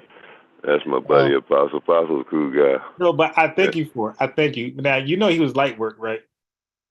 Oh, go ahead, man. Apostle's gonna whoop up on y'all. Y'all better leave Apostle alone. Yeah, he couldn't ask me questions. He had his back turned towards. I was watching, but man, I was hurting so bad yesterday. After pulling fucking limbs and going to the dump, you know, putting it on a trailer because we had a chipper and that fell through. So I only like to touch shit once or twice. You know, if I move something, I want to put it to where it's going, and you know, then we get rid of it. You know, so maybe twice. I've had to touch this shit 7 times already. Because the chipper was, you know, we couldn't get a chipper, so we had to put it on the fucking bed and cut the shit down and then take it off by hand at the dump and all this shit. Man. Yeah, but you should check out Follow in Truth LJ Link. Okay. Oh, okay. He's basically like a Christian, a Bible apologetic, basically. Mm-hmm. All right. Yeah, I'll subscribe. I'll take all the subscribers I can get at the moment, to be honest. So let me put the link back in the chat for you, Indigenous. Where are you from, buddy? I'm from the UK, from a city called Bristol. Oh, okay. Yeah, you over there in where I like to talk with unbiased. See, me and him have talks, and I don't know if he knows what I'm talking about, but I'm pretty sure you do what I'm talking about. The very small, minimal part of a very small, minimal group that runs, you know, so basically has control of a lot of things in the world, not just in America, but in the world. Mm-hmm. Like the financial system and things of that nature. Are you familiar with Meyer Amschel Rothschild? With who? Meyer Amschel Rothschild. I'm familiar with the Rothschilds, but not specific, not that one particularly. I wouldn't. Well, he's the one that got them set up. When Napoleon lost the war, he got the information that Napoleon lost, you know, days ahead of the stock market. The stock exchange to go, of the stock market. Come on, let's. And then he went into the stock market and started acting like he was selling everything, like Napoleon had won. Yeah. And then hold it up. All of a sudden, at the end of the day, he went and bought all the fucking shit up pennies on the dollar and had everybody, all these countries in his pocket. Yeah. Yeah, I knew it was the Rothschild, but I wasn't sure which one it was. Yeah. And then he had his 5 sons that were spread out all over in other different European countries, abroad, doing the same thing. Yeah. And that was your first Federal Reserve, which is the Bank of England today. And then they brought it over here with the bullshit on Turtle Island or whatever the hell that island, Jekyll Island, and all that shit. And then Woodrow Wilson with his pussy ass, in the Birth of a Nation book. Did you ever heard of that in the movie? They changed it into a movie. I have, yeah. I haven't seen the movie. Yeah. See, this is, I like this guy because he's truthful. See, Unbiased will sit here and he'll try to big up Margaret Sanger and Darwin's quotes when he's going against humanity, not just, you know, they go at they use racism at the same time, but Indigenous. What? What you cannot do is pin me to a person because Margaret Sanger, she's the mother. Look, listen. Hey, LJ, don't let him talk that shit, man. Don't let him do this. Listen 1 second. Margaret Sanger is the mother of what she did. Darwin is the father of what he did. So, but that just means that they're not the end all be all. That means people came behind them and picked up the work and advanced it forward far better than what they had. Okay, so they just had a vision. People came behind them and established buildings. Margaret Sanger did not have a building. She had no Planned Parenthoods. People came behind her, liked her idea, and they produced a Planned Parenthood. And they give her credit, but she had nothing to do with the building. So that's what I'm saying. Like, don't get stuck on a name. These are just ideas from people, and other people brought it to fruition. And you could do that in the Bible. In the Bible, people had visions, right? But Moses never seen the promised land, but he had a vision of it. The Israelites fulfilled it in Joshua. So you could look at it like that. Well, I was getting to the part where, where if he could, since he knows of these people, like I've been trying to tell you and everybody else, it wasn't just one, race of people, or even white people were being put through this first. The Federal Reserve System, with eugenics, abortions with Sanger, all these things. See, but it's the poor people. It's a class thing. That's what I was getting to. I was just wondering if he would agree with me that this is a class thing, okay, covered over by a fictitious racial thing created by Johann Friedrich Blumenbach. You agree with me on that, brother? You talking to you, LJ? Well, I think the problem with racism is it is used to create division. There's so much in this world that is used. It was created. It's not even real. Like I said, the man Johann Friedrich Blumenbach was the one who split us up into 5 different classifications, called it race, and created the word Caucasian at the same time. They all know this because I've told them all. I was just wondering if you knew that. I didn't know.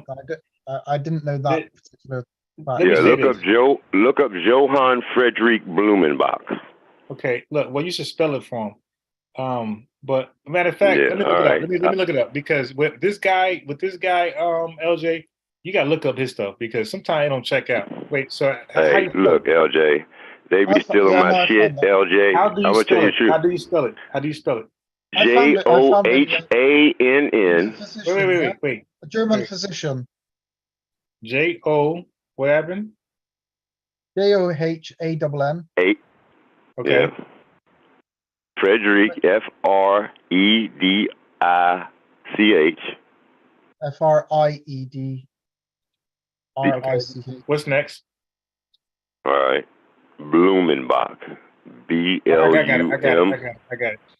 So now, what about? Okay, I got his Wikipedia. Let me share my screen, because with this guy right here, you got to watch him, LJ. You ain't got to watch nothing. You got Jabari and them using my shit. They've already used it over there on Sinetter. So, they called the name out. You got all these people that's known for years, and now I'm alive. I don't know about Sunday. Well, then quit acting like you do and look it up and shut your mouth. And then you'll learn something today. I was clearly asking you the name of this guy. That means I don't know this person. So exactly, because you don't listen, and I've been saying it for years. Relax. But I do know you misrepresent people. So what are you saying he did now? Look it up on Wiki. Pull it up. Here. No. Just let me. I want to. I said he created the split the people up into 5 different races. Okay, so what's wrong with that? He was the one that did that. What's wrong with that? It's not real. It's dude, it's a creation, is what I'm saying. It's a man-made creation. Okay, but man makes everything. Man makes laws. Man makes marriage. Man makes babies. Man does everything. Yeah, man added caulk to Asian, which Asian already existed, but he added caulk to it from the Caucasus Mountains. Said the Georgians was the most beautiful people on the planet. Well, everybody thinks they're the most beautiful people on the planet. Everybody thinks that about themselves. But that's where your racism started, man. No. Okay, that's where the racism and the classism. Going off, dude. You're indigenous. Listen. What? People in a West African country, they are supposed to think of themselves as beautiful, right? How they look. And anybody who looks different than them, they're gonna think is less beautiful. Not necessarily ugly. People in China are going to see themselves as beautiful. Anybody who does not look like them is less beautiful, right? That's just natural human behavior. Now, if you use that to discriminate, marginalize those things, that's wrong. But if you just really believe how you look, if you're tall, if you're short, if you're heavy, if you believe that you are the epitome of beauty, that's natural, especially if you're living around people who look like you. Now, if you use that to, again, marginalize, criminalize, oppress, then that's wrong. But the actual behavior, that's normal humanity. We're not animals. We're thinkers. Humans are thinkers. And we're going to notice differences amongst humans, and we're going to favor ourselves. That's just natural. Now, when we interact with other people, we become, more compassionate, more educated, and we kind of like drop those beliefs to a degree. But I think you always take the extreme position on these matters. So I'm here. Johann Friedrich, not Frederick, Blumenbach. Whatever, man. Was a no problem. That's minor. 1840. So this is around, scientific racism. Was a German physician, naturalist, physiologist. Now, naturalist means that he was like kind of like a scientist at his time, physiologist and anthropologist. He is considered to be a main founder of zoology. Okay, I told you, scientist, zoology, and anthropology as comparative scientific disciplines. He was also important. Scientific disciplines. Don't just skim over it, like scientific disciplines. That just means order. Nigga, please. Because science have a scientific theory, is order. But anyway, he was also important as a racist theorist, okay? He was one of the first, okay? He was not the first, but he was one of the first to explore the study of the human being as an aspect of natural history. His teachings is comparative anatomy were applied to his classification of human races, of which he claimed there were 5: Caucasian, Mongoloid, Malayan, Ethiopian, and American. What'd you say what the 5 was, by the way? I told you, he split them up into 5 different classifications. Okay, so what problem do you have? And then he was also the one who put the white in the first class. Hold on, wait, before we go there, what problem do you have with him saying Caucasian, Mongolian, Malayan, Ethiopian? Caucasian was a created word. He created that word. Okay, fine. But what? Along with this bullshit, okay? All right. So he was a member of what modern historians call the Göttingen School of History. Göttingen. It was a Göttingen. It was a group of historians associated with a particular style of historiography located at the University of Göttingen in the late 18th century. Okay, Blumenbach's peers considered him one of the great theorists of his day, and he was a mentor or influence of many of the next generation of German biologists, including Alexander von Humboldt. So, okay, so which one of these should I read? Because you paint him as something bad. No, I just showed. He told you that he split the classification of people are different, right? Up into right. And then that's okay. The progression from there is what we come to today. Indigenous, right? Because people are different. Okay, right. People are different. So he acknowledged it as a scientist. He studies biology, so people are different. So I'm gonna note that. And we see today in 2020, people are different. 2022, people are different. We're not all black. We're not all he's a race theorist. We're different. Okay, a race theorist. Right. So what does that mean? Wait, no. What does that mean? An important as a race theorist. Yeah. What does that mean? Theory is a belief. That's what it is. I've told you plenty of times. And I'll keep on telling you. A theory is a belief by definition. Indigenous. What? You can lie in front of people. I don't have to lie. Look it up in Webster's dictionary. You arguing with Merriam-Webster. Let me go. You're not arguing with me. Indigenous. Let me go. You just talked. Let me go. Let me respond. Okay, let me respond. Don't hog the mic. Okay. So I asked you what race theorists mean. You didn't give me a definition. You just said it's a belief. That's a lie. A theory in science is not the same. Dude, let me go, and you can respond. A theory in science is called a scientific theory. A theory in regular vocabulary is not a scientific theory. That's a regular theory. That's almost like an opinion. But a scientific theory is a theory based upon a cumulative of facts. That's what a scientific theory is. So when you're dealing with a scientist and they say theory, it's always scientific. It's always a scientific theory. Always. Yeah. Okay, I'm not done because I'm clearing up your garbage. So, but when we talk in common language, English language, we say theory, we're usually saying an opinion. Okay, so so you have terms in law that we say persons, we say different things in law that we say in common usage of English language. That's not but it's not the same. It's total different. It's a total difference. So when you're in the field of study, usually they have their own language. I went to school for computers. We have our own language but we share the same words as modern, English speakers. But in computers, this don't mean that. This means this over here. So same thing with science, same thing with math, same thing with, I'm sure engineering got their own language. Everybody got their own language in the field of study. So you cannot confuse modern, communications, how we use language with a field of study. And that's where people like you mess up at. Can't do that. So it says a racist theorist. Asked what that was, you didn't know. So let me Google this. What is a racist theorist? So since you didn't know, I'll just Google it. So it believes in the theory of race. Okay, cool. A race is a categorization of humans based on shared physical or social qualities into groups generally viewed as distinct within a given society, which is true. The term came into common usage during the 1500s when it was used to refer to groups of various kinds, including those characterized by close kinship. All right, fine. So it's a race theory. That's not a bad thing. Okay.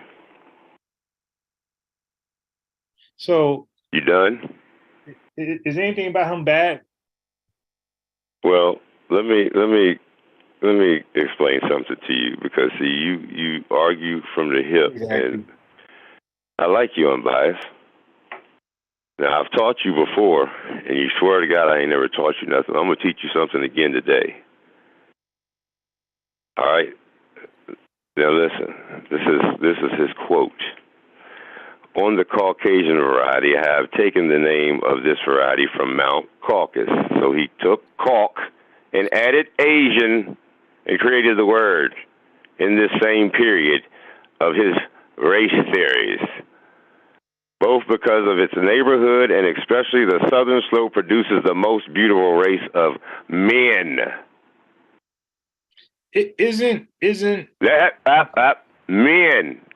Okay, fine. All right, now I'm not finished. I mean, the reasons converge to. I mean, all the physiological reasons converge to this. This means knees, toes, and elbows and assholes converge to this.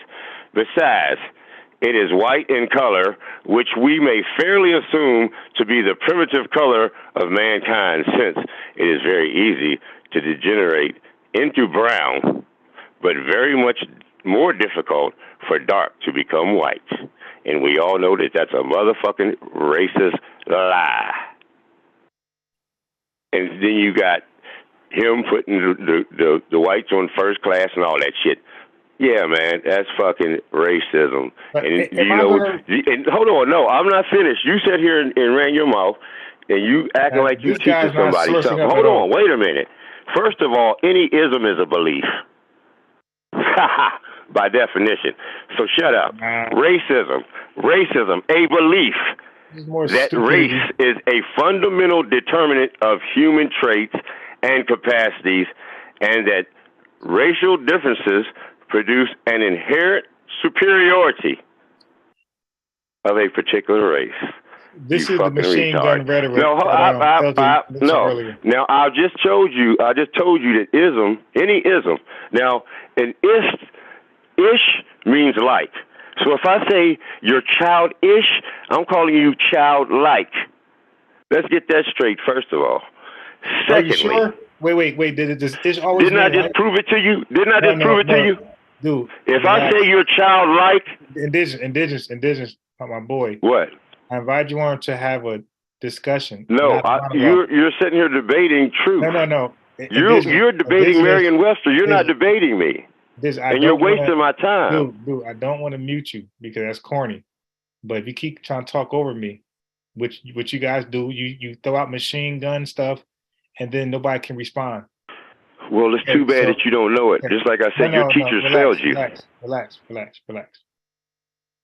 You did. I don't know what cocaine you sniffed just now, or what pill you sniffed. Man, I've been throwing wood around. Relax. And you fucking around. After that cocaine sniff, you need to go shoot some heroin. So you're sleepy. Okay. Dude, relax. You said a lot. Now, yeah, I did. You said Caucasian. Now I'm gonna look it up. How it was put together and who did that. Okay, because you said he did it, right? So Michelle, now, first of all, Asia. You ever heard of East Asia? It's just a question. You ever heard of East Asia? Are you talking about like India over that way, or I'm just asking you. Have you? Are you talking about Japan? Dude, I'm just asking you. What are we talking about? Look, he asked back a question. I'm asking you. Have you ever heard of East Asia? Not in that way, no. Have you ever heard of West Asia? Not in that way, no. Okay, let me type. Okay, so you're gonna learn right now. Look at my screen. This is East Asia. This guy said he never heard of. Okay, East Asia. I mean, I'm just wondering. There's a lot of Asia, brother. Gotcha. Guess you don't know that, but Gotcha. I just asked a simple question. Okay. So East Asia. Southeast, China, Northeast. Dude, I asked you the question. You did not answer. East Asia, China, Japan, Mongolia, North Korea. I said, are we talking about Japan? Didn't I? You said you're asking back a question. Are we talking about? I'm just asking you. Have you ever heard of it? That's a yes or no, not a question back. I've heard of Japan. Just never. I said I've never heard it in that wording. You know, I've never heard nobody word it East Japan. I mean East Asia. Okay, so that's a lot of Asia. Cool. That's what I just said. I got it. I mentioned that. Okay, so the answer is no. So I'm showing you what East Asia is. It is. It says the modern states of East Asia include China, Japan, Mongolia, North Korea, South Korea, Taiwan. Okay, real simple. Now, have you ever heard of West Asia? Not in that way. Okay, got it. So now you'll hear it right now. Okay, West Asia.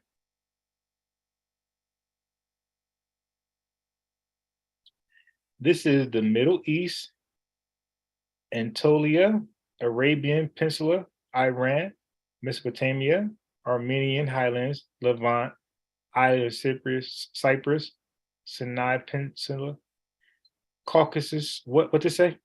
What they say? What they say? And partly the Caucasus region. What they say? What they say?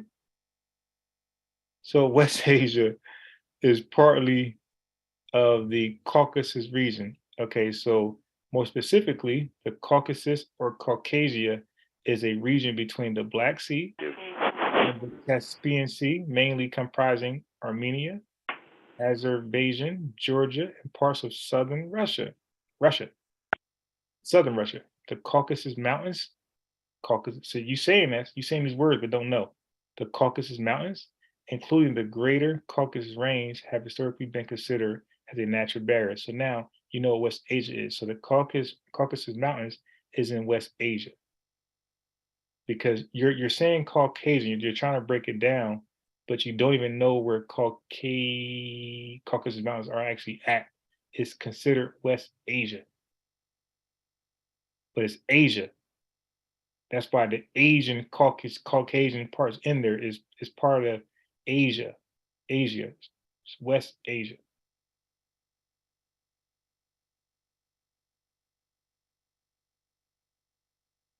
And Wikipedia acknowledged Caucasus Mountains. So men gonna make up words to describe places. Nothing wrong with that. It's not spooky. It's not racist. It's what men do. It's what women do. You identify places so when you talk about it, we all be on one accord. If you call it the Caucasus Mountains and this person calls it Russia and the next person calls it something else, then we're all confused. So usually people agree on one term and then there's no confusion as we talk. Nothing racist about that. There's no agenda. Slow. All right. Well, anyway, like I said, family, you can look it all up.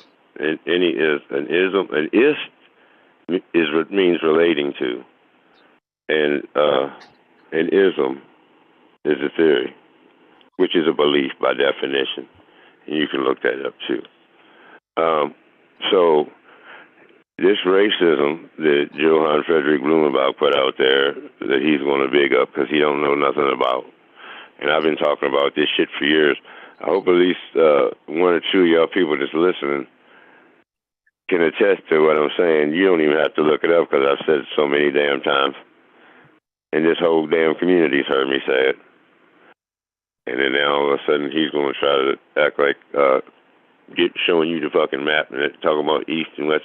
I asked him was he talking about Japan and, you know, China and all up in there, Philippines, any of that shit. You know, it's all over the place. And, you know, let me ask you a question and pull this up when I asked it. You know where Asia Minor is? Unbiased? No, where's Asia Minor? Look it up. Put it up on Wikipedia. Just put Asia Minor. Okay, before I See look if it I up, make. See if not. Just see if I'm making it up. Just see if I'm making it up. I heard. No, okay. You asked me the wrong question. You never asked me. I heard of Asia Minor, Asia Major, but you asked me? Do I know where it is? Yeah, that's what I said. Just like Okay, you asked me, do I know where got you. Eastern Asia is?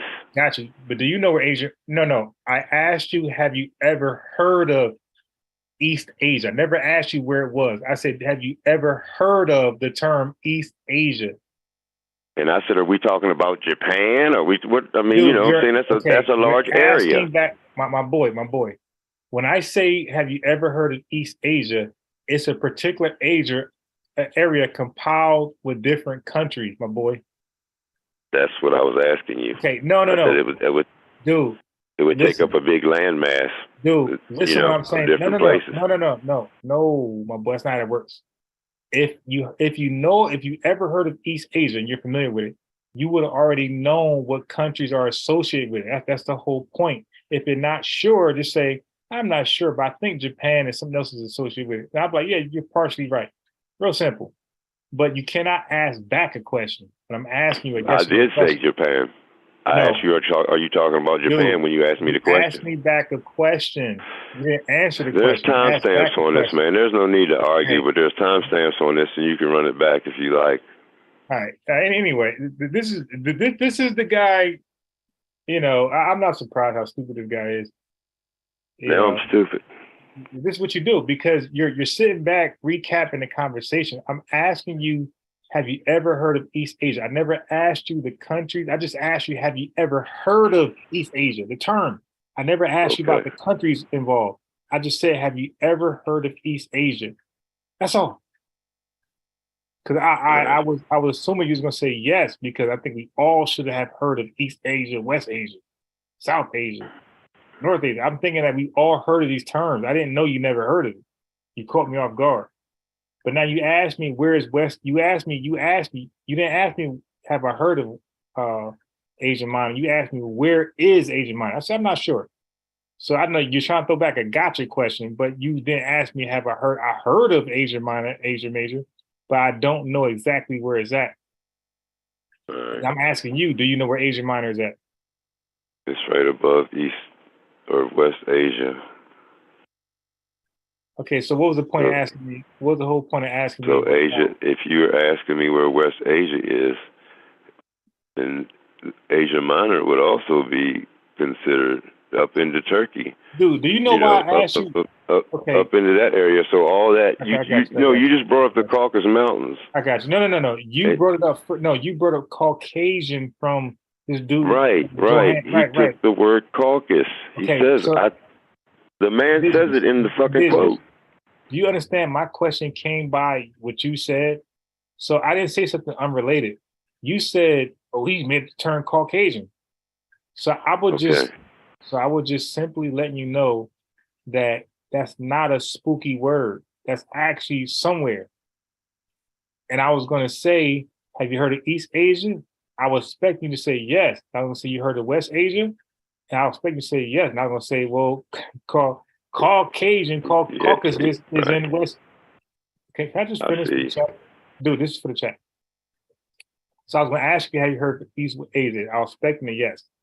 And then I was going to say, have you heard of West Asia? I was expecting a yes. Then I was going to say, okay, well, Caucasus or Caucasian is West Asia. That's all I was going to say.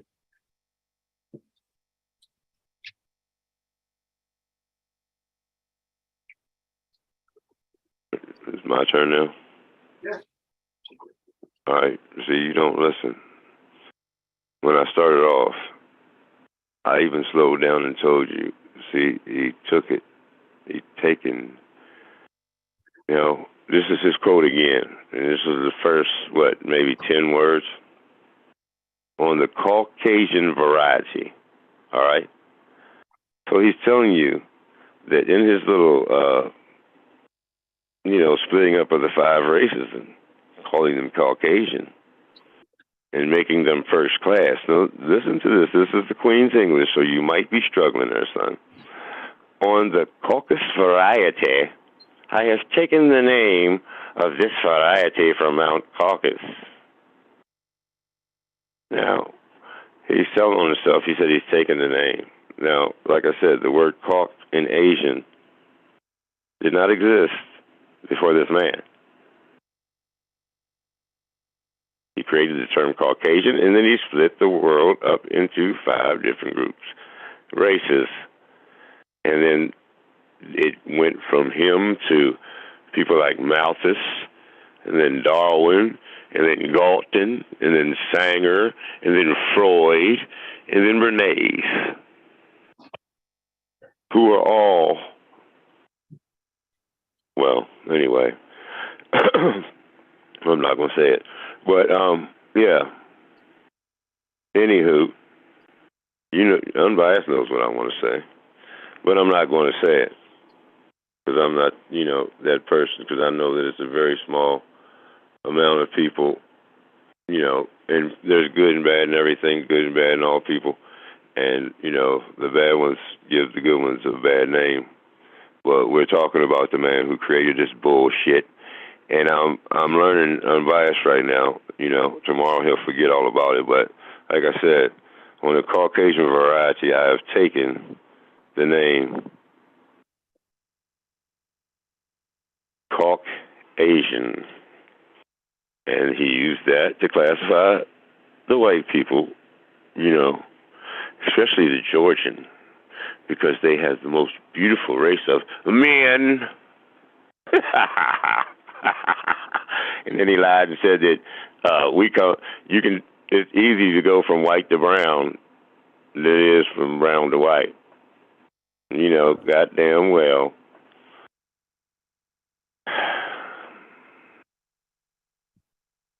Are you done? You ever seen 2 white people make a Kunta Kinte?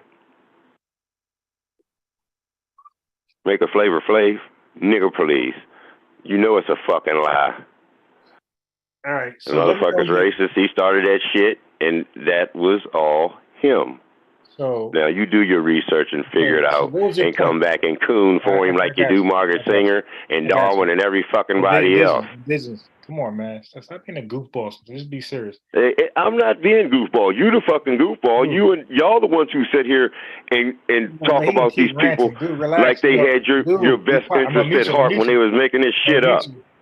Yeah, this nigga's fucking stupid. He just going to rant. But I know why you do that. You're insecure about your information. So you spew some stuff you watch from a documentary, and then when somebody challenges you or asks you a question about it, you get insecure. So therefore, like the Hebrew Israelites, you start to, and they Islam guys, you start in pseudos, you start to just cut people off, to keep talking, so we can't ever ask you a question about what you just said. Now, you said a whole bunch of stupid shit, but I just want to address one thing. When Johan said Caucasian, he hung up because he's a coward. He's a coward. When Johan said Caucasian, I was going to ask his nut, was he speaking about all white people? Or who was he speaking about? When he said Ethiopian, was he talking about all black people? What was he talking about? So this coward hung up. Oh, thanks, Dice Man. Yeah, he hung up before I could. He's just a coward. Like he does that.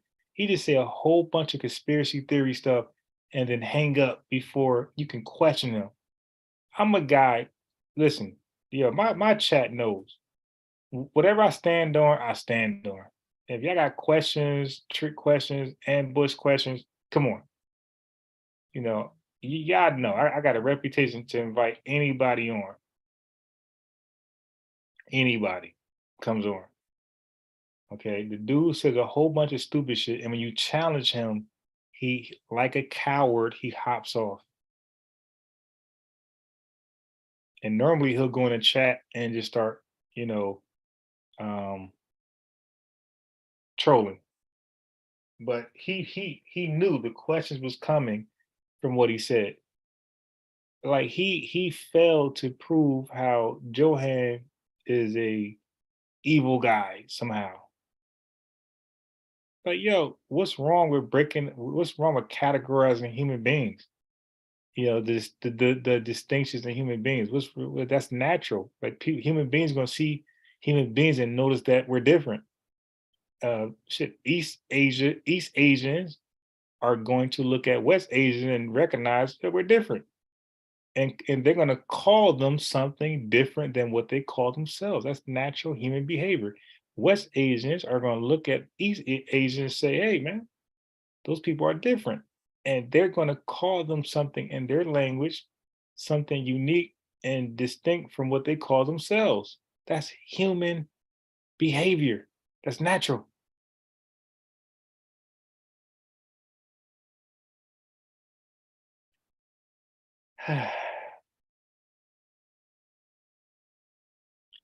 He said, ask LJ. I think LJ is asleep. He said, ask LJ, is David Icke big over there in the UK? I wish I'd have caught that question early. So Eric Bond, when he hops on tomorrow, you can ask that question. Yeah, the dude cowers out and hangs up because he spews a lot of stuff, but he's afraid to answer. You dig? I'm on a hot seat all the time. When Stu P's have me in a hot seat, I don't run and hang up. And no ma'am have me in a hot seat, I don't run and hang up. This guy runs and hangs up like a coward. Nobody, if I kicked him off, he wouldn't be able to call back in. So the way Zoom works is that if you remove a panelist, they can never access that Zoom link again from that computer or from that phone number. They gotta access the Zoom link from a different computer or call from a different number. So you know I didn't kick him out because he wouldn't be able to call back in.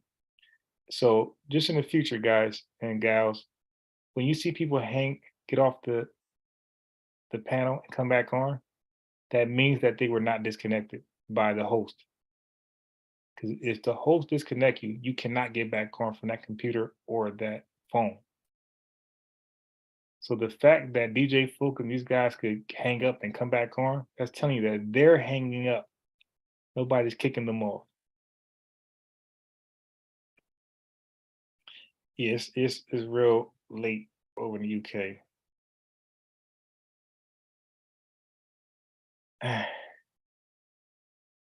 He said, I think Chef need to go back on for spell check. Yeah, funny. Yeah. And look, and I was actually supposed to check in. I viewed on a couple seconds. right? But and I was supposed to get off and listen to Punk, as I wind down. But it's been, people still been here. I thought you guys were gonna disappear and go to, listen what Unc got to say. But is Unc talking by himself, or does he have Cedric, or does he have Corey or Chef? Let me know.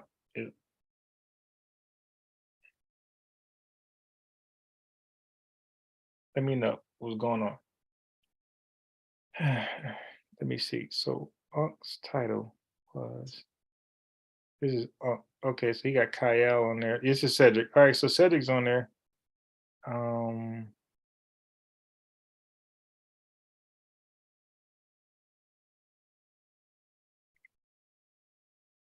I like Cedric. He's a cool dude. Yeah, so what I don't do, this is like my entire life. If I don't think you're a bad person, I don't get involved in your affairs with somebody else. Okay. So this is how I'm able to communicate with Chief X, even though at that time, I guess Garfield had a huge problem with him. It's like, dude, your beef isn't my beef unless I agree with you about that person. Unless I agree that that person is no good, then yes, we have a common op. But I felt like the problem Garth had with Chief X was his personal problem. That had nothing to do with me. Like, and matter of fact, at that time, Chief was going at Asar, and Asar ain't mind. Asar himself, this is why I like Asar. Asar himself ain't mind, and Asar is part of our Facebook group. He didn't mind me associating with Chief X or having Chief X on my platform. He didn't care. He wasn't insecure. Asar, like, one thing about Asar is that he's confident. Trust me. He's confident in his information, and he'll debate. Y'all seen him. He'll debate. He'll come on the channel, anybody channel, and debate you. His own channel, he'll debate you. He don't run. He doesn't run. Okay, so I found that weird that Garth was mad at me for inviting Chief X on my platform when Asar, the guy who he was calling out, didn't even mind. You dig? So again, like, you're only an op to me if I think bad about you. Lack of better word. If I think bad about you, then yes, you're my op. But if you beefing with Decent, but I think you a legit dude, shit, that's your problem. That ain't my problem. So that's how I do. So if Unc got something with Chef and Corey, and I think Chef and Corey is cool, that ain't my problem. If Chef and Corey got a problem with Unc, and I think Unc cool, that ain't my problem. That's y'all beef. That's not mine. You did. So, and real guys don't mind that. If I got a beef with somebody, Garth, I don't expect y'all to hate him all of a sudden. You did. You continue to support him if that's your guy. My personal situation is mine. It's not yours. Now, if you thought he was a certain person also, then of course, you're gonna pick and choose at that point.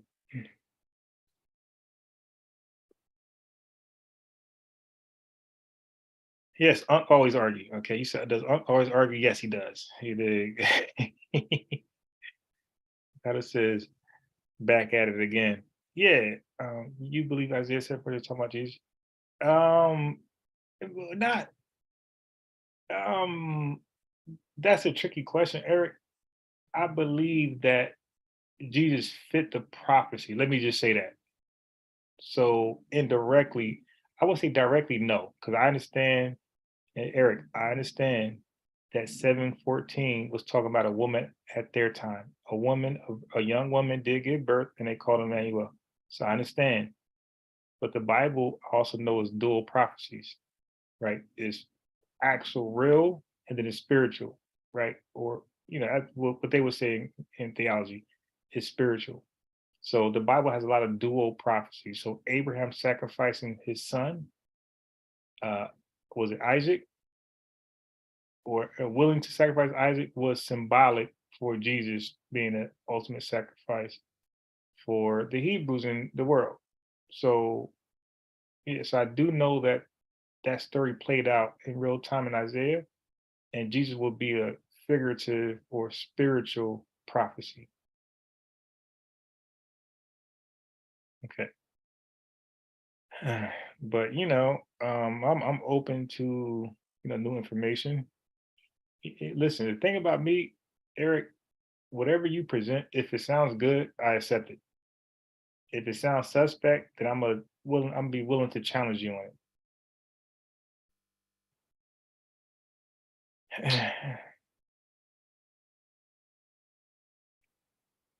Now, indigenous, who's mad at you? The person who hate this guy is weird. If I kicked you off, yes, you could say I'm mad at you. I didn't kick you off. I want to be allowed to speak. When you come on, you hog the mic. You say a whole bunch of random stuff. I mean, a whole bunch. And then you don't want unbiased sports to Swazi media to answer any or challenge anything you say. You're really that's the perception of religious people. They talk a lot, but they don't want to be challenged. ISUPK, what they'll do is they'll say, call my line if you want to debate us. They'll never come to you. Okay. And you call their line, you get muted, you get talked over. On my line, people talk over me and dominate the show. I say nothing. I just fall back. You dig? And just hear them out and be humble.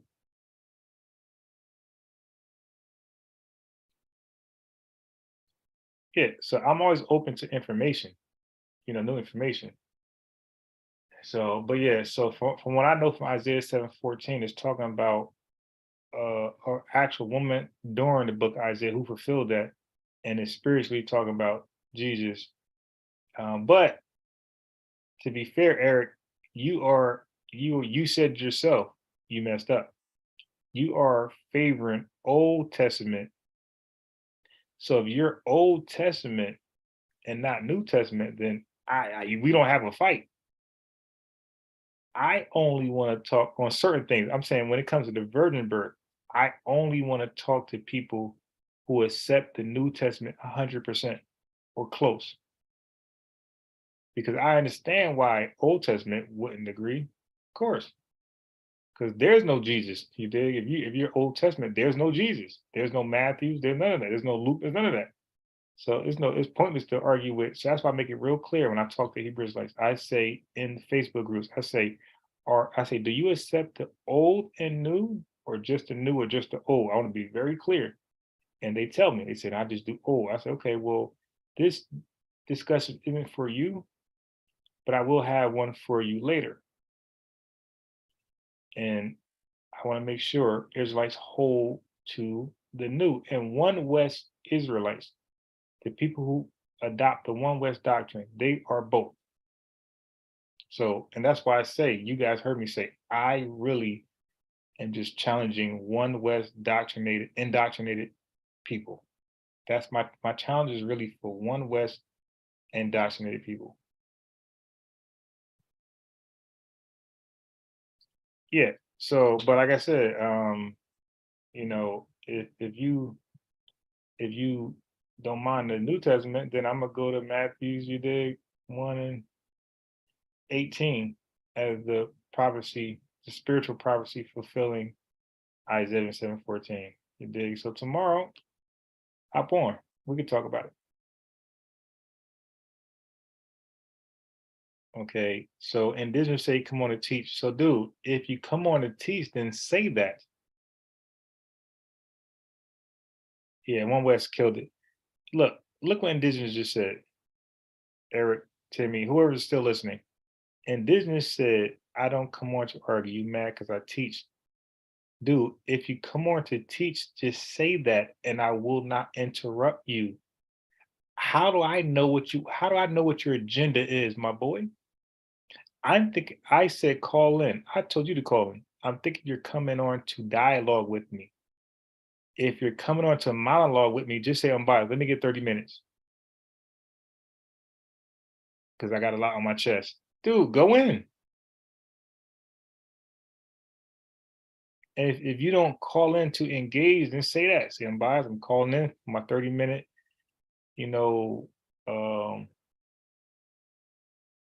my 30-minute of just bullshit, and let me get that. And I'm not really calling in to argue or debate. I don't want questions, none of that stuff. Just say that. And then, all right, go ahead, bro. Go in. Let me see what I'm talking. The game. Everybody need to watch what the fuck they say about that shit like that. Take your time with that. That's what I'm saying. You would have to, bro. Not unless you can handle the repercussions. Now, if you can handle that shit, which Kyrie doesn't seem to really give. Are you talking about Kyrie? Yeah. You big bias, leave me alone. I'm just a chatter. Hi, I mean, what you got to do is, the thing about information, and Eric will testify. The thing about information, because Eric knows the Hebrew doctrine, you dig very well, and he knows the different camps and the arguments, the talking points. If I'm telling you I was a Hebrew Israelite under the One West doctrine for like many years, don't you think Eric would be able to call my bluff if I was lying? You dig? So the thing about information indigenous that you're not realizing is that real recognize real. If you're saying what you are, people recognize you as that. If I'm saying I was under the One West doctrine and I know it well, I know most of the camps, then you will see when he says scriptures, Amos 3 and 3. Certain things I don't remember, but some things I do remember. They dig, like real recognize real. He can be like, yep, okay, yep, unbiased was definitely part of that shit. You dig? It's just that simple. It's not rocket science.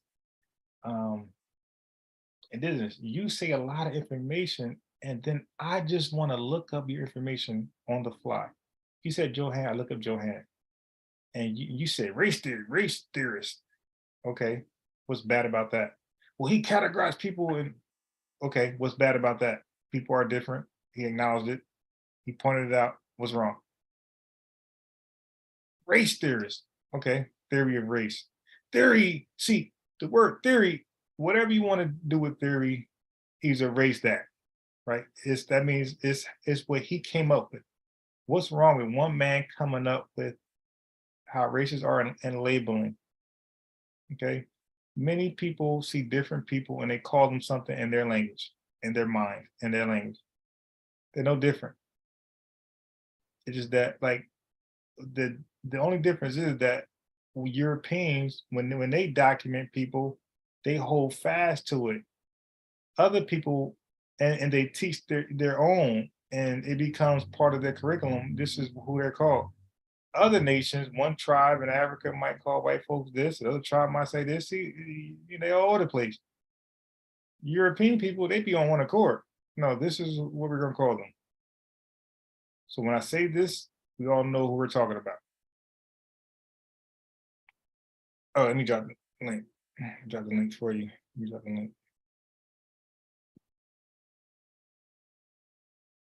Chief X said to get some whiskey, so I bought some whiskey. So when I had it on the table in a cup, I'm not used to drinking stuff like this. So when I had it in a cup, I'm thinking it's old tea. Look, I ain't pour it out. So when somebody said something about sipping early in the chat, oh, that's what's in there. And I'm still sipping on it, still now. So I put the link in the chat.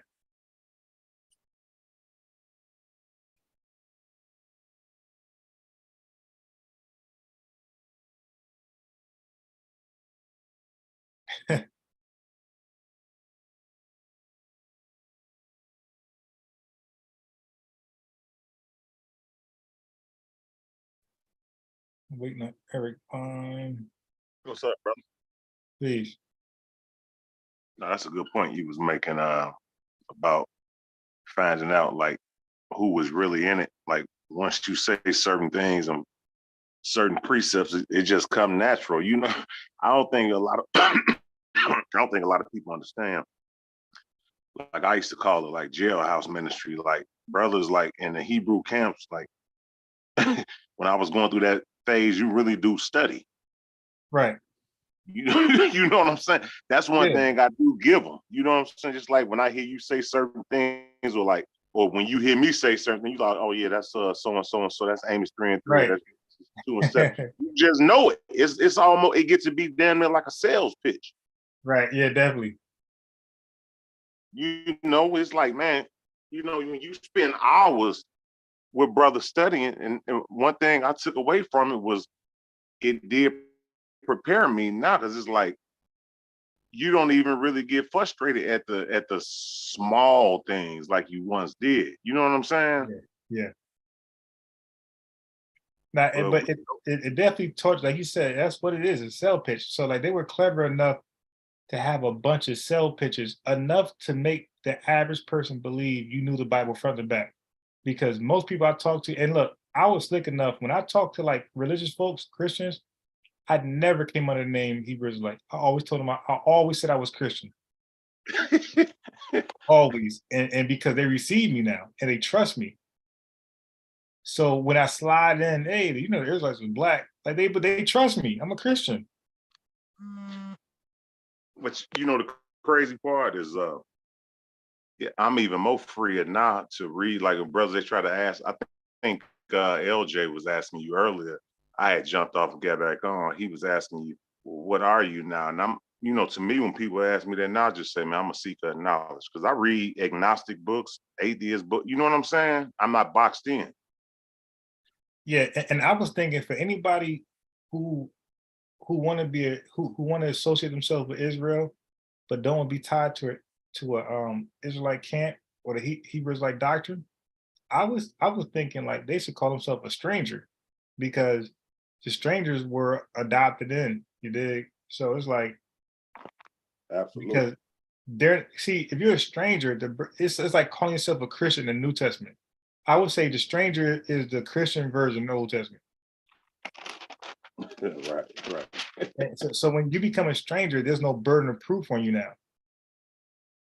You dig? And there's no doctrine you gotta sell to people. You're saying I was adopted in? Oh man, damn man, I wish I could get my external hard drive. Let me see if I can find it. I want to show you something and see if you came across this. Now, this is what I believed, right? It's unchallenged. I never used it in a debate because it never got that far. But I never used it. So I don't know it. I don't know somebody rebuttal to it, right? So let me see if I can find it for you. You know what? While you looking that up, you remember yesterday when I brought up John 3:16, and then you laughed. Yeah. They'd come back with the worlds in Isaiah, Isaiah 45:17. I said, damn, if that ain't a stretch. If that ain't a stretch, damn. See, now the world is like, dude. So you got, but their excuse is Isaiah 28:10 for precept be upon precept. So I told Israel bound. I said, so precept upon precept means I don't never read something in context. You did the full story. You just like, dude, that's a ball of confusion. So I never read a story in its full. I gotta go precept for precept. Like, dude, stop it. So now I understand that some stories stop some books and it picks up in other books. I understand that. But you're not going to tell me one story says, like John 3:16, Christ died for all his people, and then you're going to come back with something else some 100 years later and say, nah, see, this debunks that.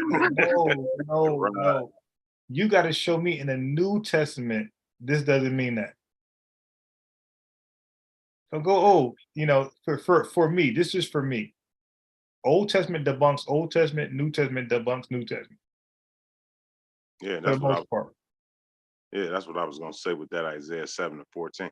That's the only thing, like me and the Apostle, we got to going over that a few weeks back, and I was like, let me chillax a little bit. I'm 44, I done did my yelling and arguing in my 20s and 30s. I'm trying to move forward. So you could kind of tell, like, with Apostle, I ain't talking behind nobody's back or backbite, but it's kind of like, he still got a lot of preacher. He still got that preacher mode in him. You know what I'm saying? I ain't hating or nothing, but it's just, you kind of know, like, okay, well, let me fall back, because he still you know, he gonna throw that age at you. Oh yeah. How old are you? Degree. Hey, but look, I'm gonna read something for you. I was telling you to read it the other day. I said, man, I hope you read this before you had to go to work. It was in 1 Timothy 4:12. I used to tell one of the young brothers I used to study with back in like 2010. He had to be about 20, 19, 20. He was real young, you know, coming into it. And they used to kind of get on for his age. And 1 Timothy 4:12 say, let no man despise thy youth, but be thou an example of the believers in the word, in conversation, and charity, and spirit, and faith, and purity. Wait, read that one more time. I missed it. It says in 1 Timothy 4:12, let no man despise thy youth, but be thou an example of the believers in the word. Right. I got you. Yeah. You feel me? Yeah. And what they don't understand is that that's what the Pharisees and Sadducees did to Jesus. They pulled that, I'm old, you're young, what do you know? Right. It's like, dude, and Jesus debunked that whole thing. Like, yo, it don't matter how long you're studying, because what happens is you see what happens. Then he complains about not knowing certain things. I'm like, yo, Eric, I don't care what he says. I didn't argue it, but dude, there's no way you're not gonna know the story of Samson. When I'm talking about Manoah, that's Samson's dad. Like, there's no way. Like, that story is too popular for you to tell me 47 years of studying and you don't remember that one. No, I'm not gonna believe that. Now, there's other stories that might slip your mind. It's okay. Some stuff in Isaiah, no problem. Stuff in Jeremiah, no problem. But Samson, that story is too popular for somebody 47 years and went to school to not remember. No, I can't let them get it past that. Right. It's kind of, you know what I was thinking, because like I'm starting to enjoy science even more now, and it's kind of almost to the point where some of the stuff in the book is almost shameful. You know what I'm saying? It's like, damn, science defeats that. You feel me? It's like, damn. Like you said, if I would have studied more in science, you know what I'm saying? I damn near would have had a PhD. Yeah, right. You feel me? But it's like it's something. It's just something like, you know, I'm a person that believe things happen for a reason. It's a personal we went through the stage, you know what I'm saying? Because a lot of things, it ain't even nothing to argue. It's like the melanin thing yesterday, when the brother was bringing up, I have melanin. Well, you do know it's 2% of black folks worldwide that still get skin cancer. That's a weak argument, bro.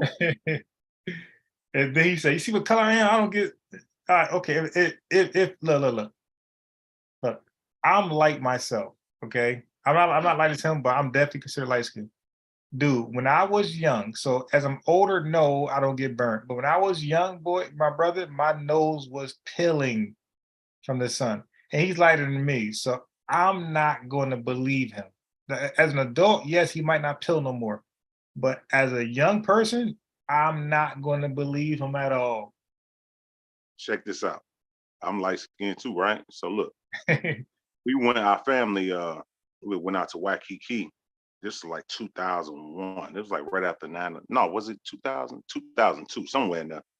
We went to Waikiki, you know, Honolulu, Hawaii. So we were out there for a week.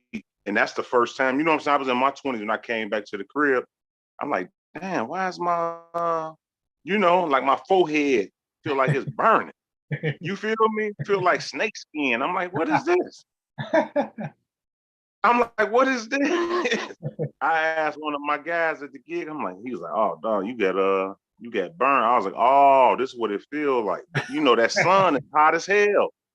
It was hot as hell, bro, in that Pacific Ocean. Real talk. Yeah, right.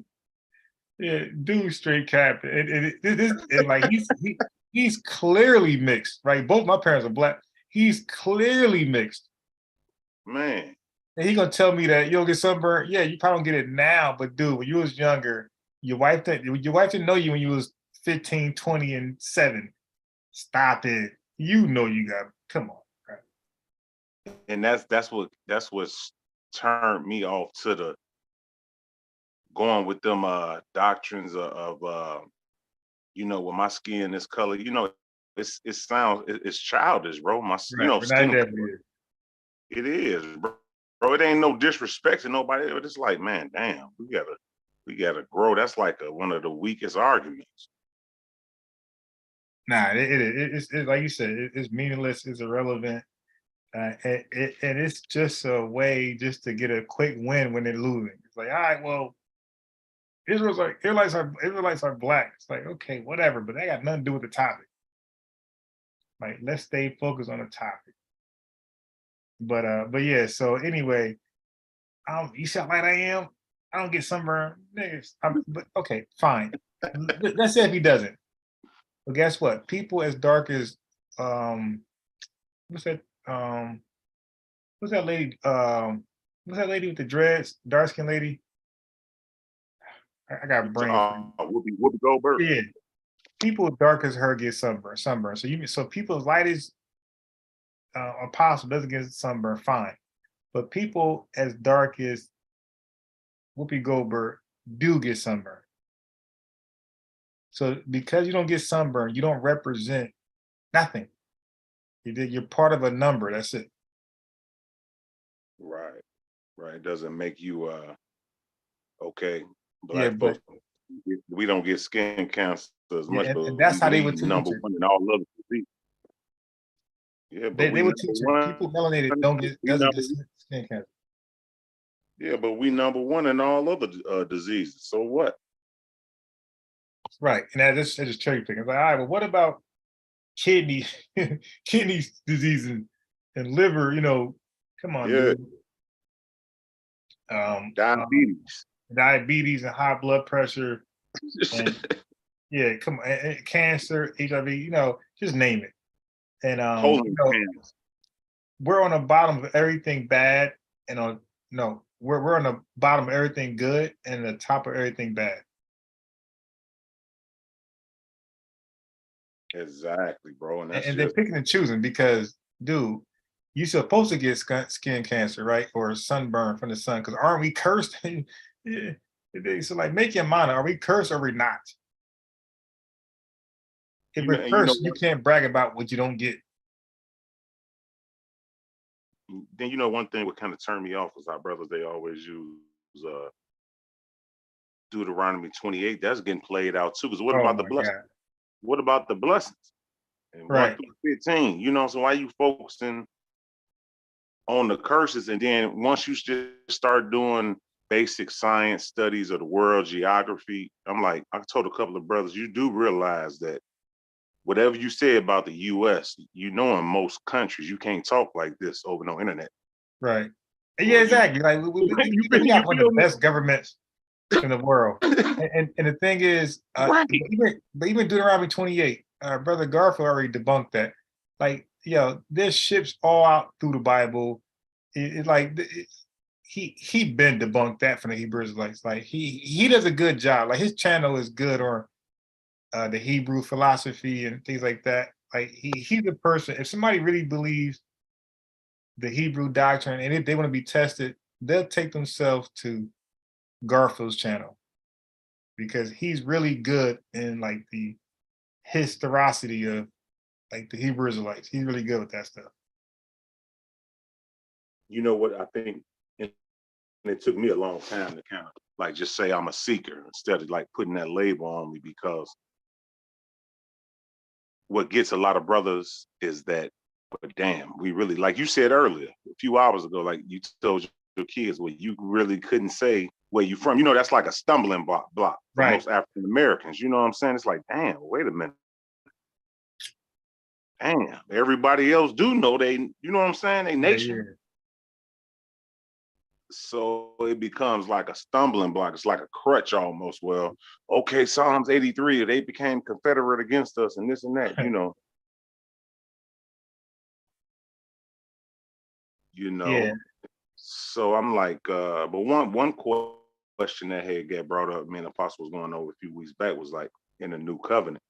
So like I said, I'm not too much, you know, I just started seeing some different things in the New Testament. Like he was bringing up a Hebrew, but not just him. I don't want to focus, you know, the brother, a good brother. But a lot of people always say that we in a new covenant and this and that, but it's like, wait a minute. If when it's saying Hebrews 8:8-13, it say that all men gonna believe in the Most High. All men don't believe in the Most High right now. So how are we in the new covenant? Right.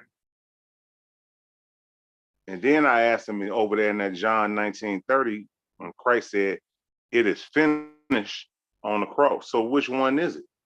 Was it finished then, or is it a new covenant? It had to be a new covenant. That began a whole nother argument. Yeah. You Yeah. feel what I'm saying? Yeah, no, I understand. I'm following. It's like, okay, so you trying to link up that Hebrews 8:8-13 with Jeremiah 31. That ain't linking up with Jeremiah 31 though. That's all I was I think volume of the book, he was on there too, the brother. Yeah, if I would have known what I know now, I would have been an Old Testament Hebrew Israelite for a fact.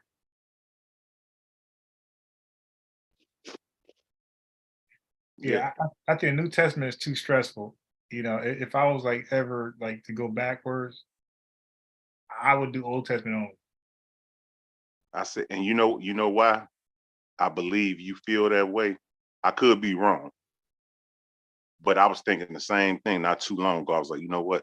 I just would have stayed with the front half of the book, the first 39, and just leave the rest alone. Because one thing I do notice with a lot of people that use the New Testament, it still got that Christian based, you know, they not real. I don't want to disrespect nobody, but the foundation, the book of remembrance, according to Malachi 3, what's that, around 16, the book of remembrance and the commandments, that's your instructions right there. You feel me? Yeah. So what do I need something new for? And people put so much emphasis on Paul. I'm like, damn, was Paul greater than Jeremiah, Isaiah, Ezekiel? Yeah. And Yeah, I noticed that with a lot of elders in these camps. Like, they don't know, like you say, how you be peppering brothers, you know, different thing. I'm like, they don't really know to knock that well. Right. See, the thing is, what you said earlier, you said, and I was gonna say, the Hebrew Israelites that read the New Testament, I don't give a damn what they call themselves. They are Christians. Exactly. They're Christians. Like, they really don't do the Old Testament too much. Like, they really just New Testament. They're Christians. They just want to admit it. And I say and my thing is the other way. Hebrew Israelites who read the Old Testament, they're really just Jews. Like modern day Jews. That's what they are. They're not Israelites, they're modern day Jews. You're either Christian or, from my vantage point, you're either Christian or a Jew. You read that Bible. Because you're going to favor one book over the other. And that's what I just noticed, that I'm like through my time, and once I start pulling away, a few years ago, and kind of really just start reading on my own again, I'm like, I hear the same arguments, and it's basically in the back half of the book in the New Testament. I really don't hear no precepts I may hear Isaiah 28 or Deuteronomy 28, you know what I'm saying? Or Amos 3:3, some basic, but you never really get into the meat of the Old Testament. At all, right? They rarely talk about it too much. Like you said, little precept here, there in the Old Testament, but really, when they start talking, they're going to be talking about the New Testament a lot, like story for story. It's like, yeah, my bad. Go ahead, brother. No, go ahead. No, I was like, I had a different understanding.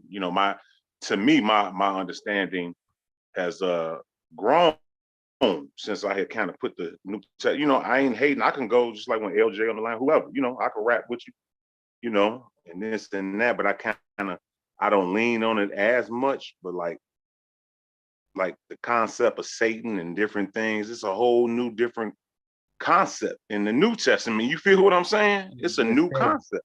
Yep.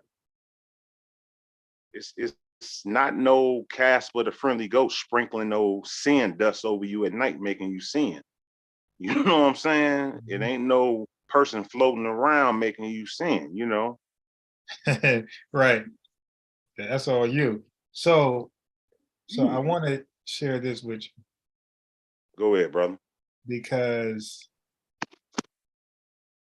so look at this. You might know where I'm going right away. Go ahead, bring it up. Look at Esther, right? Esther. Mm-hmm. Okay, so let me go to King James because they won't set me anything else. Now, can you see my screen?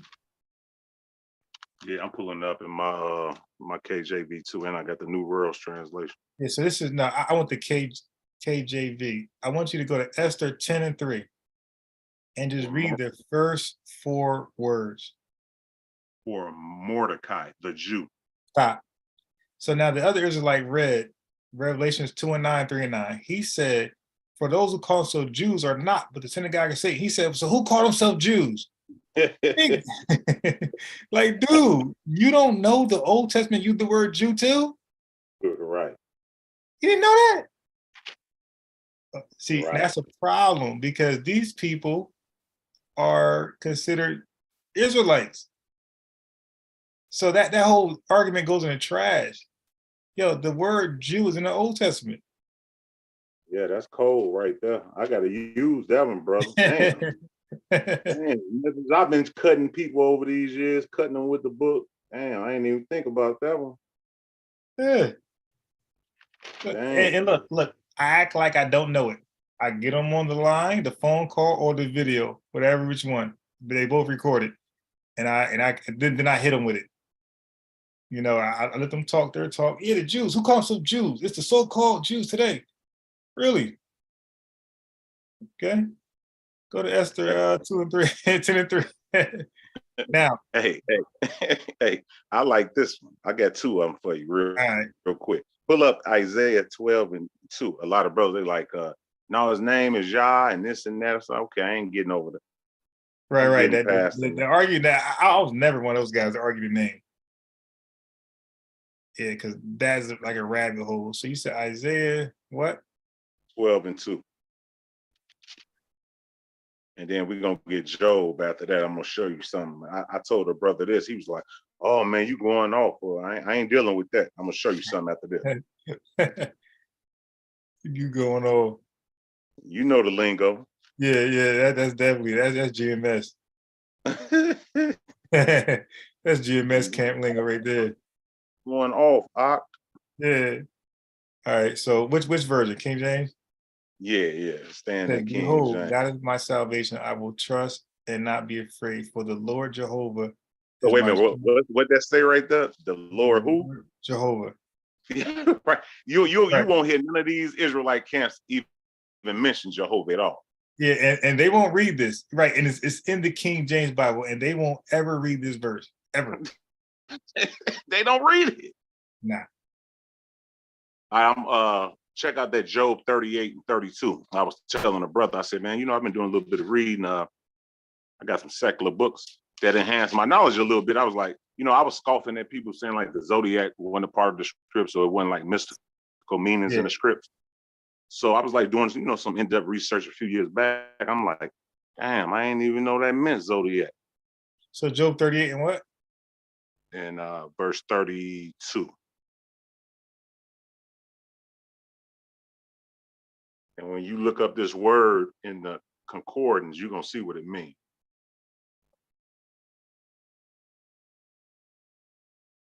All right.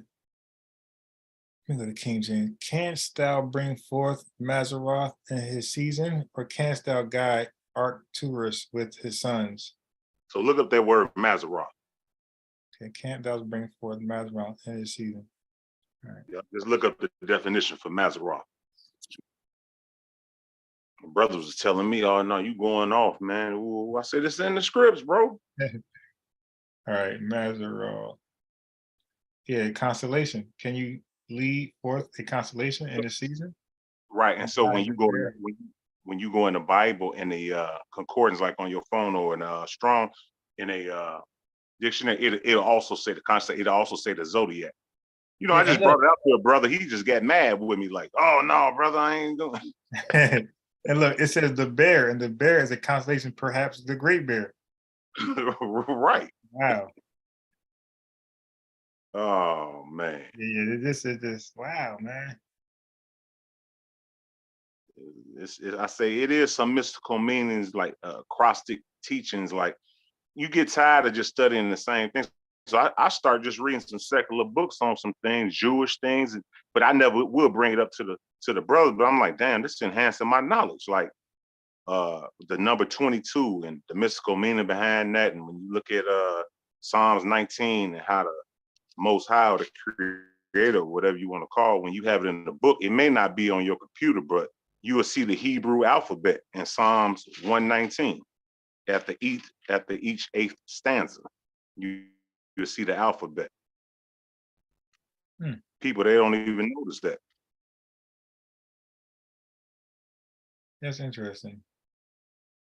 You go up and down Psalms 119, you will see the Hebrew alphabet at every eighth stanza. So it's just little things like that. I'm like, damn, why ain't nobody never tell me this? Yeah, no, they ain't doing that, because that's not part of the doctrine. You know, I start seeing the number 22. Then I'm looking like 22 letters in the Hebrew alphabet, 22 letters in the cranial structure of your body, 22. You look at the book of Lamentations, Lamentations chapter 1, 2, 4, and 5. All of them end in the 22. I'm like, damn, that ain't no coincidence. Huh?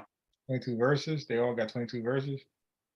Yeah. I said, damn, that ain't no coincidence. So what's the connection? It's called something, if you go into a deeper study, it's called, well, you know about gematria, and a lot of people don't know about acrostic writing styles. It was a Jewish writing style at the time, and they would write poems that way in the 22s, like that. Same way how they did Psalms 119. At the every eighth stanza, boom, boom, you're gonna see the 22 letters of the alphabet every time. 22, 22. From Adam, from the generation of Adam to Israel, is 22 generations. You know what I'm saying? Yeah. 22 letters in the alphabet. It's a lot of stuff with that, you know, it's a double number, but brothers there hurry up and try to shut you down. Be like, no, you on some witchcraft. Or, I said, I ain't know nothing. I'm like, step your game up, bro. Right. You know, it's I guess, you know, let's get past the surface level stuff. Yeah, that's not part of the doctrination, so that's spooky. So here I'm looking at, I'm still in Ezra. This is chapter 6, verse 7. And this when you asked him, it said, let the work of this house of God alone. It said, let the work of this house of God alone. Let the governor of the Jews and the elders of the Jews build this house of God in this place. My boy, who are these Jews? Because you said those who call themselves Jews today are the Jews in Revelations 2 and 9 and 3 and 9. So that means they must be also the Jews of Ezra 6 and 7. I did see that one before, because this was dealing with the second temple being built. Mm-hmm. It's a let the Jews do it. Yeah. That's facts, bro. That's fact. I'm looking for something else though. This is cool, but this is what my dagger for them was something else. Let me see if I can find it.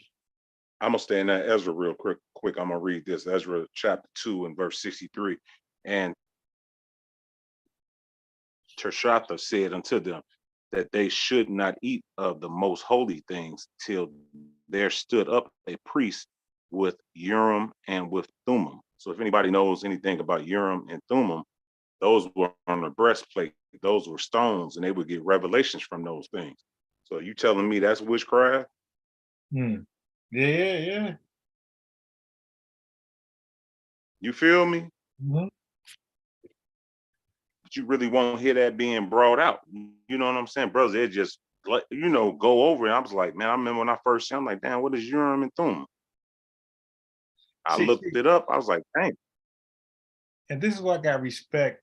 Because when it comes to Christians, I got respect for the non-denominational churches, because what they do is they say they're non-denominational, and what that means is that they're not beholden to any one doctrine from a denomination. Now they will borrow from this AME, they'll borrow from African, they'll borrow from this, that, but they're not stuck to it. Like they can drop it, right? So that's what I like about them. When I dealt with Christians, when I was in churches, and I, as a Hebrew Israelite, when I visited churches, I found out them to be the most interesting.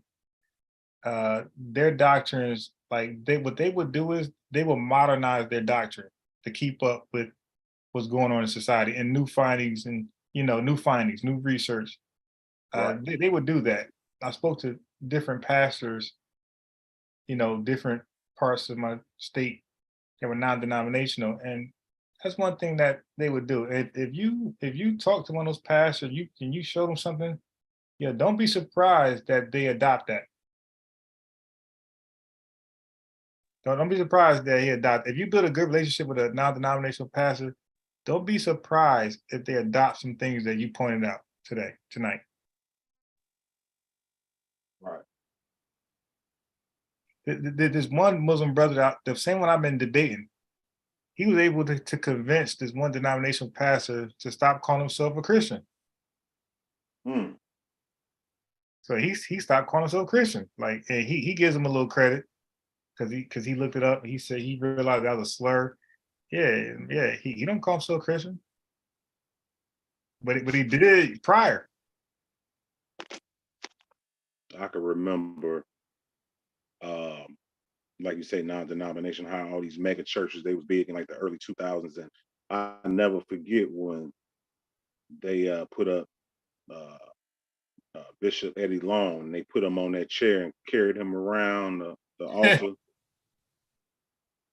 And I was studying with the brothers from GMS, and they was like, man, that's wicked, and so and so and so and so. You know what I'm saying? And then when he died, they was like, yeah, that's why he died, because he acted like he was the king and this and that.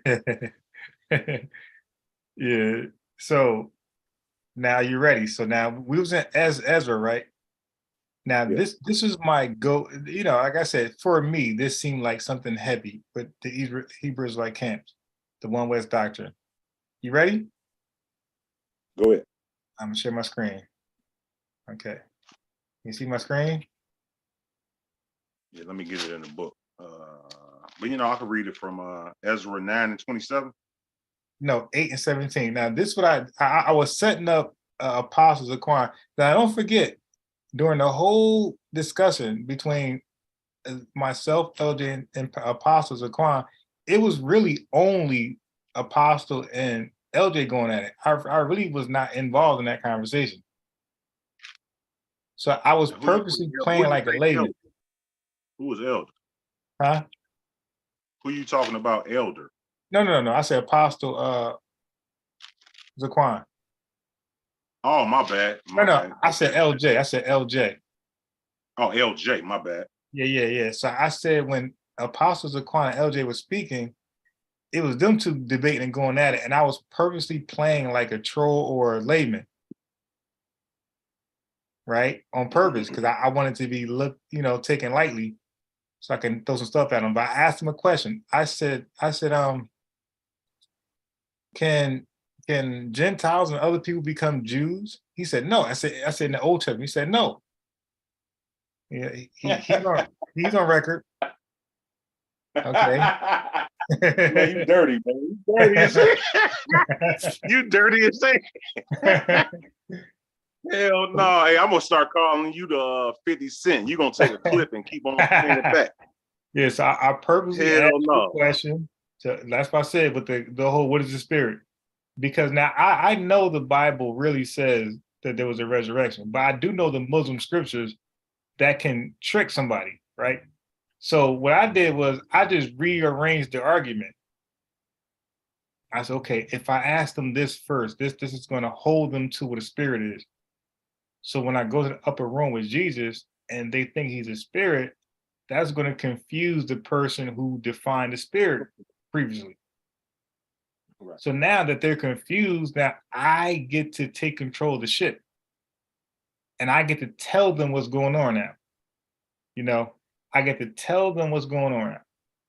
Even though I might not be truthful, they have no choice but to believe because they're totally confused right now. And that's all people do to like trick people, you know, deceive them, lie to them.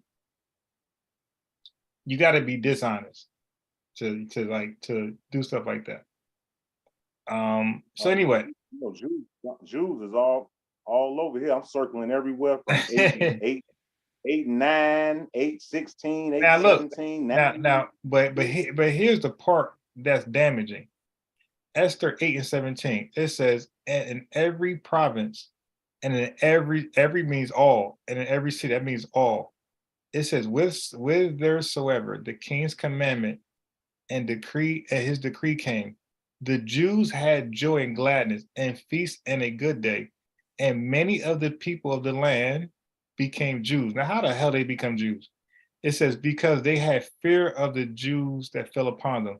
So these people were not biological Jews, Eric. Yeah. Because they feared the God of Israel, how do you become a Jew like that if you're not biologically a Jew? They're gonna say the J never existed.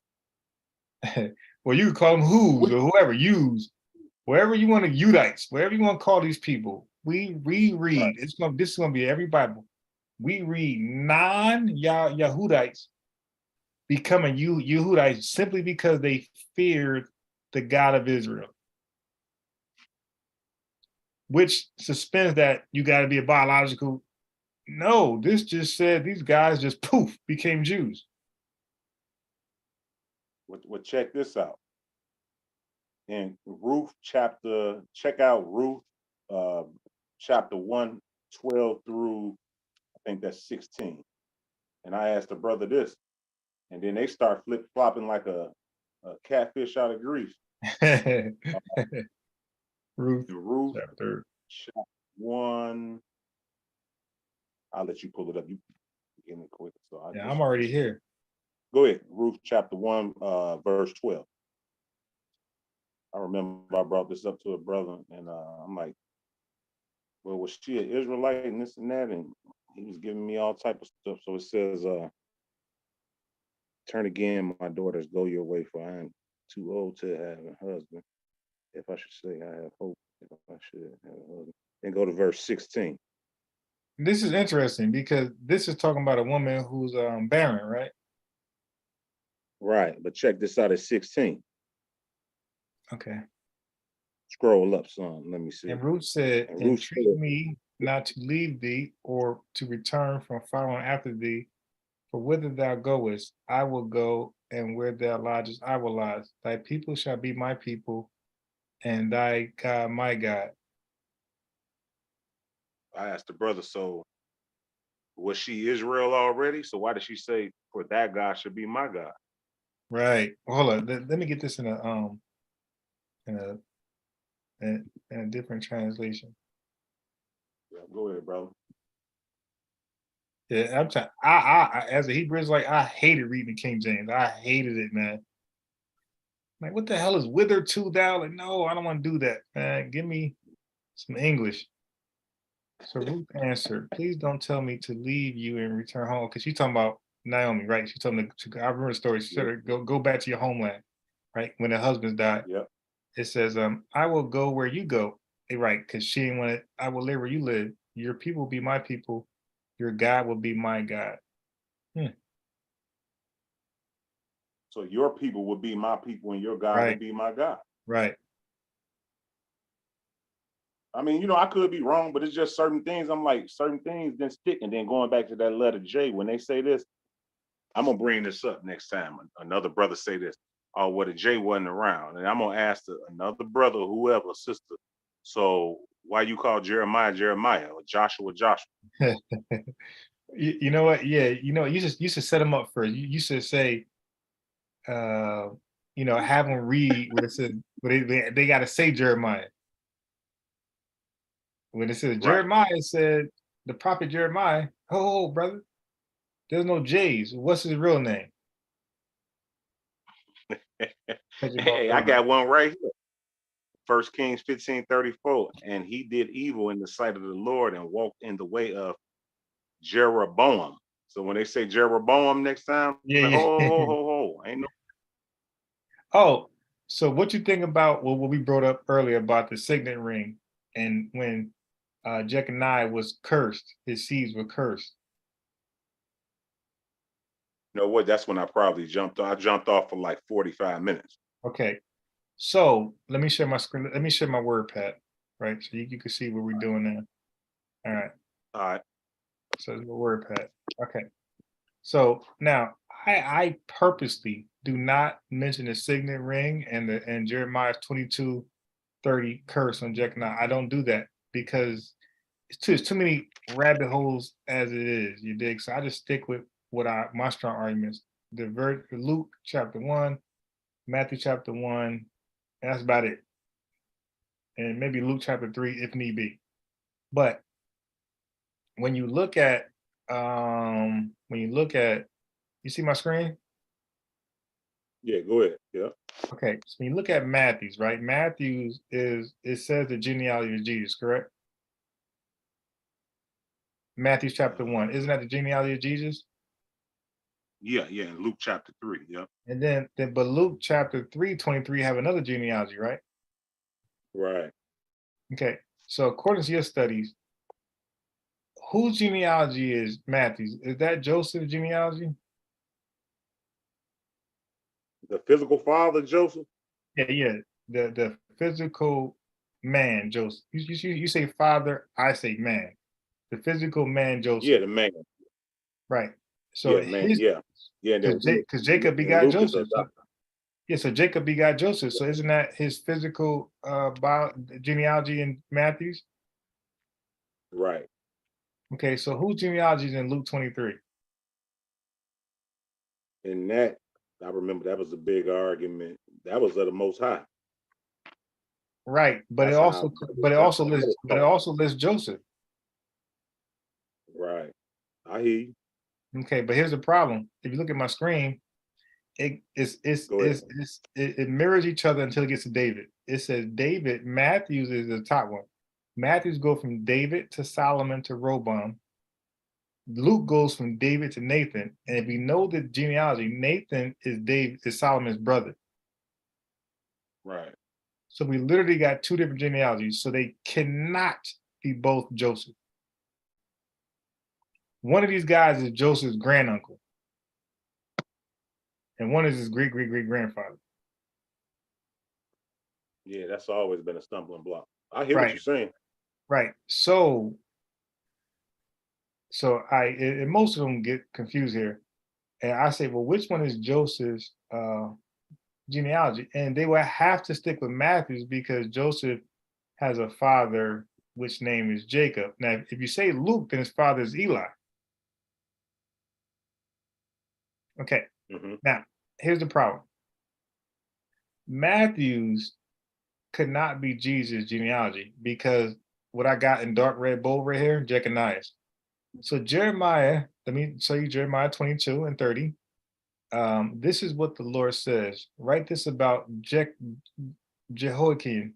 He will be childless. He won't prosper in his lifetime. None of his descendants will succeed him as king. None of his descendants. They won't sit on David's throne and rule Judah again. So this is a prophecy in Jeremiah. It said nobody for Jehoiakim will be qualified to sit on David's throne. Well, here you go right here, Jeconiah. But he's in Matthew's genealogy. But Jeremiah just disqualify him. But this is Jacob's genealogy. This is Joseph's genealogy. So this is a way of eliminate. So basically, the Bible is saying that this is Joseph's genealogy, but it's unqualified to give birth to Jesus. This genealogy. But if you look down now, but it says Zorobabel here, right? You see that Zerubbabel is there, and Yeah. Zerubbabel is also in Nathan's. But where's Jeconiah in Nathan? It's not I there. think that's when they bring up that 2 Samuel 7 and 12 through Which says 14. what? We'll talk about he shall say, and when that day shall be fulfilled, and thou shalt sleep with thy fathers, I will set up a seed after thee, which shall proceed out of thy bowels, and I will establish his kingdom. He shall build an house for my name, and I shall establish the throne of his kingdom forever. Right. But you know what happened? Right, because 2 Samuel, do you know before it was called 2 Samuel, do you know it's called third Kings? Yeah, it was 4 kings. It was Right. 4 books. I'm sorry, 2 Samuel was 4 kings and 1 Samuel was 3rd Kings. So anyway, my point is that this is way before Jeremiah. So because God promised things and he said things are gonna happen, but things comes later, right? So Jeremiah is after Kings. So Kings had his prophecy and God had his promise, but then God would take back his promise and punish Israel. We know the stories. So God gave a signet ring to Jeconiah, and then he took it from him. So I read you 30, but I think verse 23, God took the signet ring from Jeconiah. God did. He took it from him. He said, I'm gonna take it off your finger. So Jeremiah, and later in verse 30, said, the Lord says, write this about Jeconiah. So this is the Lord's guidance, the Lord's inspiration, saying Jeconiah will no longer be part of the royalty, like the royal kingdom, whatever. We're gonna blot him out of it, and any of his descendants. So whatever you could read in 1 Kings, 2 Kings, 3rd Kings, 4, it doesn't matter. This is before the curse. The curse is afterwards. So you just added that 1 Corinthians 15:47 in there? Well, that's before this. Right. Okay. So we brought that somebody up got to do earlier. it. That's So, why so somebody got to show me after this, something like that, and you're not gonna find it, because God promised the Israelites a lot of things, and then He'll come back and take it from them. Okay, a lot of times He come back and take it from them and punish them. So this is a case where God had just gave a signet ring to Jeconiah or some relative of Jeconiah. But in Jeremiah 22 and 23, he took the signet ring from Jeconiah and he cursed him. And you see in 30, the curse was none of his descendants will succeed him as king. They won't sit on David's throne and rule Judah again. This is after 1 King. So 1 King cannot, 2 King cannot debunk this. This is afterwards. Israel's being punished. Really, Jeconiah through Israel's being punished. None of his descendants should succeed him as king, and they won't sit on David's throne ever again to rule Judah. So, and this is Matthew's genealogy. That's Jeconiah's. So if Jesus comes from Matthew's lineage, that he's not qualified to sit as king under Judah. This is why the one in Luke doesn't have Jeconiah in it. All right. This is why me and LJ argue that this is the lineage of Jesus through Mary, and it has expelled Jeconiah. He's blotted out of this genealogy. The first one, Matthew, if Jeconiah is there, nobody's qualified after him to sit on the king of David, as the curse said in Jeremiah 22. Right. But Luke 3:23 has blotted him out. So if you're coming from this genealogy, you're qualified to sit as the sitting on the throne of Judah, the king of David, because you're not from Jeconiah. He's not in this at all. So this is something where Hebrew Israelite is going to have problems with. Absolutely.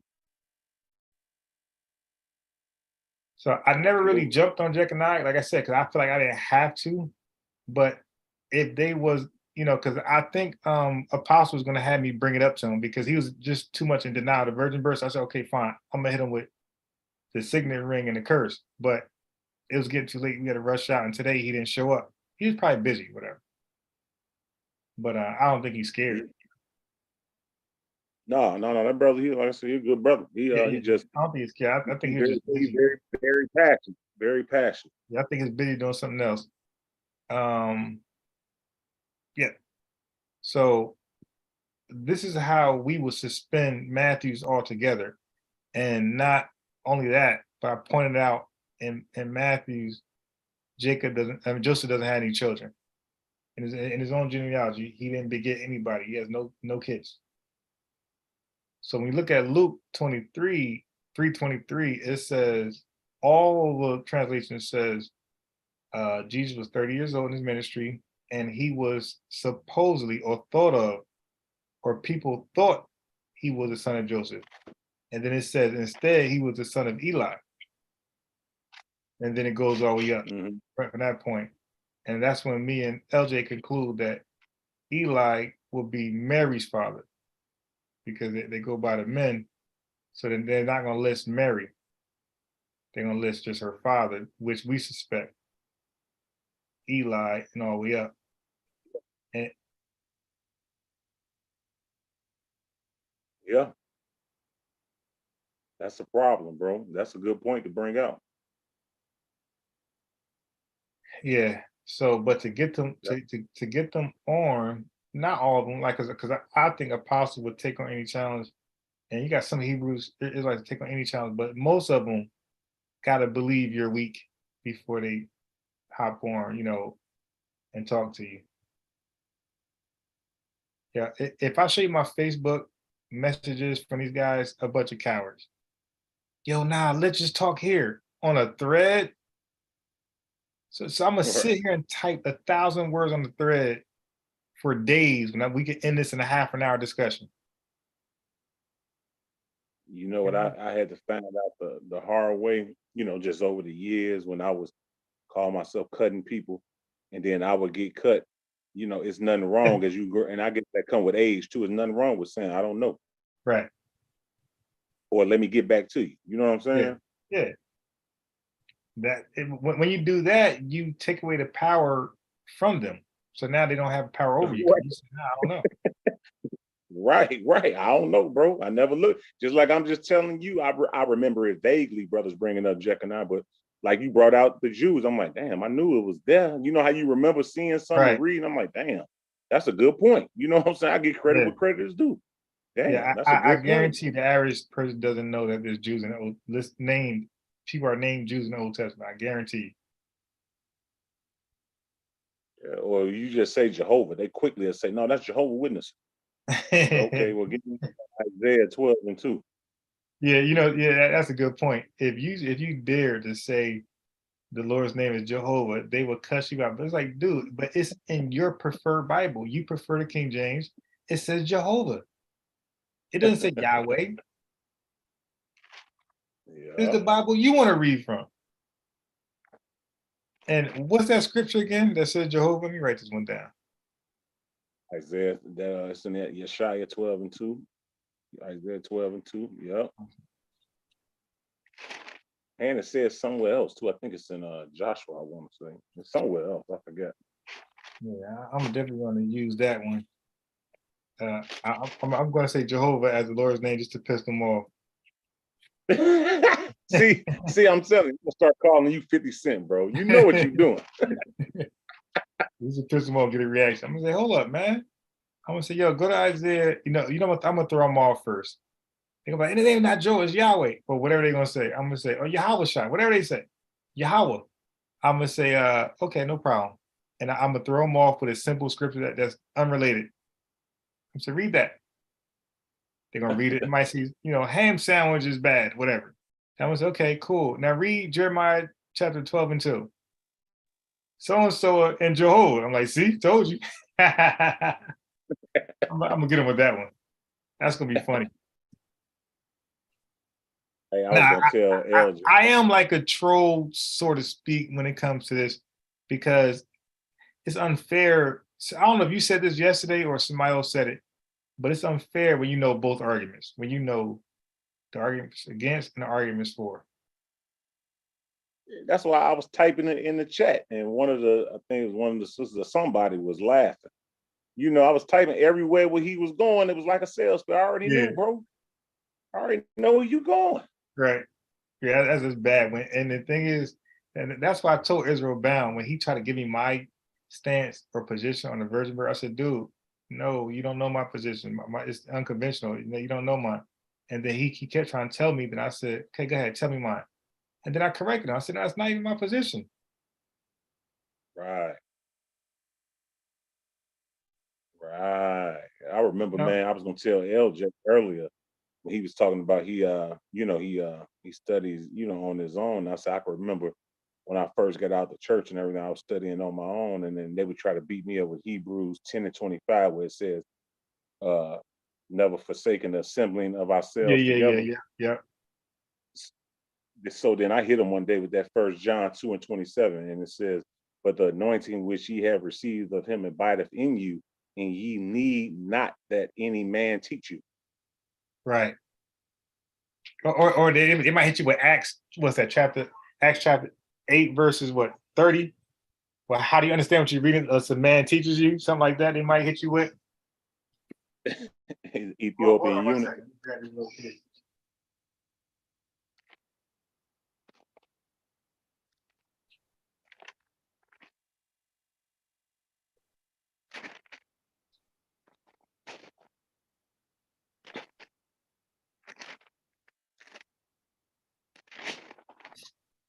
Okay.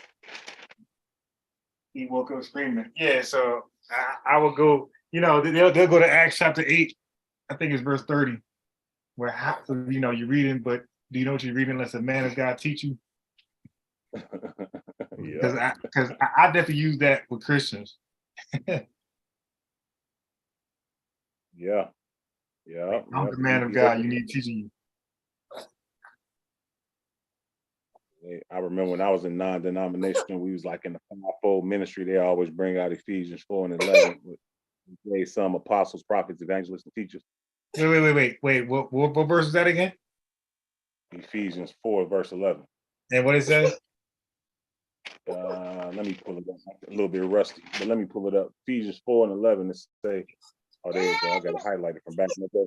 It says, and he gave some apostles and some prophets and some evangelists, some pastors and teachers. I remember. Hold on one second. Let me get his bottle. Hold on one second. Yes, sir. For that.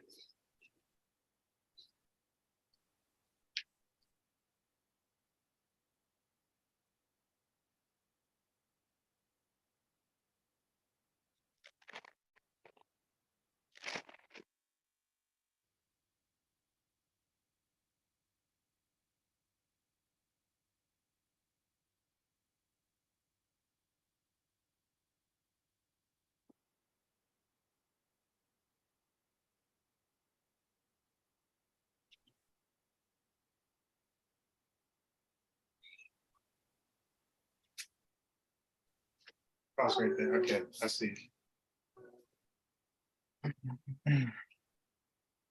Okay. Yeah. Yeah, I'll be getting flashbacks of certain verses and like even certain like videos I watch. Like people posting those Facebook groups, the Hebrews, was getting flashback. Like, I remember that. Yeah, I was just about to say when you was talking earlier, I was about to say, you know how they say yes in Hebrew or quote the ancient Hebrew, whatever you want to call it, con. You know. Yeah. The ancient, they teach the ancient Hebrews. They only use A's and I's and Y's. There's no E's, U's, and O's. The one West Israelites. So it's a lot of their names. You're not gonna find a U, E, or O in their names. Tazadakia and Tazaria, it's gonna be all A's, I's, and Y's. Brother Zabak, all those guys. Yeah. I used to build with them. Yeah, I used to build Zabak. Yeah, I used to like Zabok, even though I didn't agree with his doctrine, but I used to like him though. Yeah, he's a good brother. I knew him, I met him, and we broke bread and everything. And he one of the strongest teachers in that doctrine because he thorough with it. You know what I'm saying? You could tell when he go. I was always impressed how he can go through the book. You know what I'm saying? But Yeah, he's one of the original. Yeah, he was always good, and like he was never like the mean spirited GMS type guy. He talked to people like they were human. Right. Yeah, he was real slick with it. He was real smooth and slick. Yeah.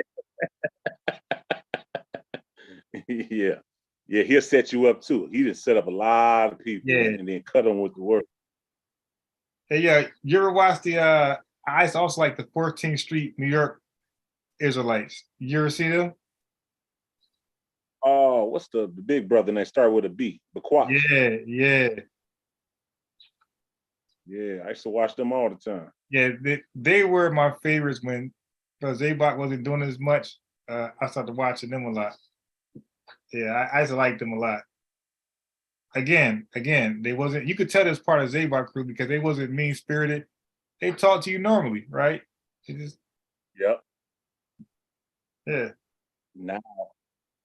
Now the big movement, everybody mesmerized by purple and gold. It's like it irritates me now. It's like, damn, man, do you know who you are? That ain't what salvation is.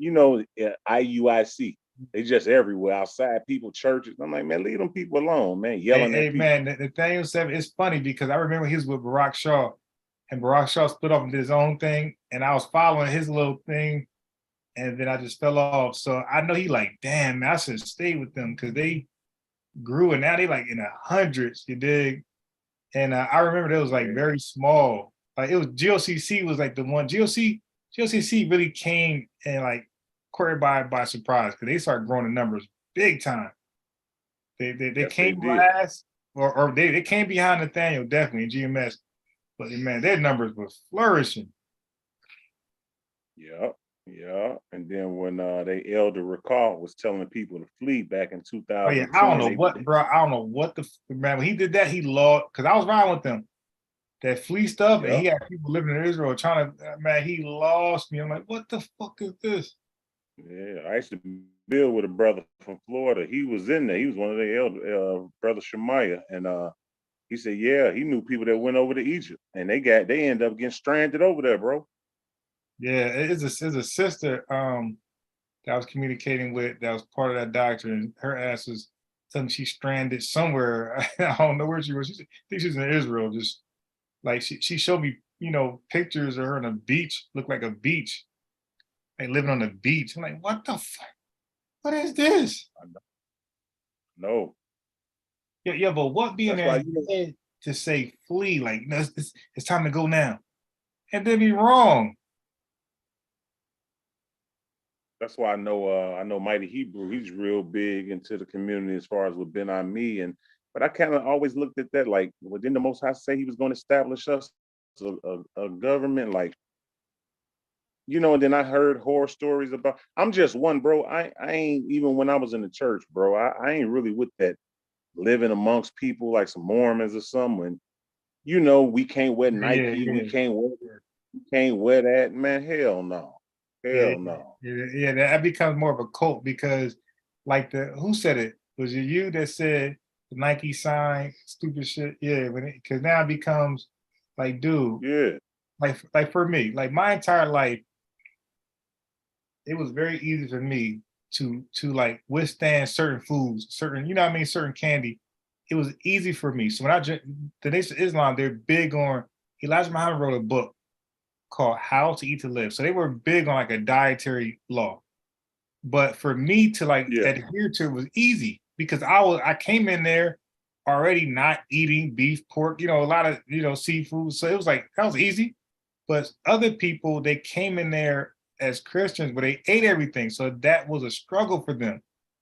So for me, it was very easy. So for me, it's very easy to say, brothers and sisters, we got to eat right. very easy because I didn't have that problem. So when people say, yeah, man, I don't wear Nike, that's a sign of ball, whatever. Dude, you never wore Nike. You always wore, some bullshit. I mean, and that was nothing for you. But for people that actually dress like that, that's more of a sacrifice for them. And that's when I would go into Colossians chapter 8, dealing with people who are weak in the faith and people eating meat in front of them. You dig? Yeah, the philosophy don't do it. Yeah, philosophy. Yeah, exactly. You did. Colossians is what I would go when Hebrew Israelites were forced like a doctrine on you, and you like had to do it. No, I go to Colossians 8 on you real quick. And I think also in Corinthians, there's something.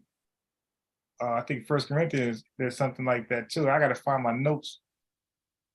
But yeah, something in Corinthians where they is it like if a brother eat meat or vegetables? That's in Romans chapter 14 and 2. Yeah, it was Romans. I'm saying Corinthians because if you didn't say that, I was going to say Corinthians. I was going to say First Corinthians chapter 14. And it's funny because you said Romans chapter 14, so I knew it was a 14 somewhere. Yeah, it was Romans. It wasn't Corinthians. Romans, same thing. So Romans was a follow up on Colossians actually because I will use them to collectively, like in conjunction. I'm gonna show you something real quick. I'm gonna show you. I'm gonna ask you, do you got this book? Can you see this? Hold on. See that? Wait. Oh yeah, I got that book. Yeah. All right, hold on. Let me. Man, what is this other book? Elijah. I got so many of these books. Yeah, I got that one. I got that one too. I got that one. Hold up. Let me pin your screen. Hold up. They can't see it. Yeah, I got that one too. Oh, they trying to see it? Yeah. Okay, now they can see it now. All right, what about this one? I don't have that book, but I know the story. But nah, I don't have that book. I'm trying to get this one. You gonna laugh. Hold on real quick, bro.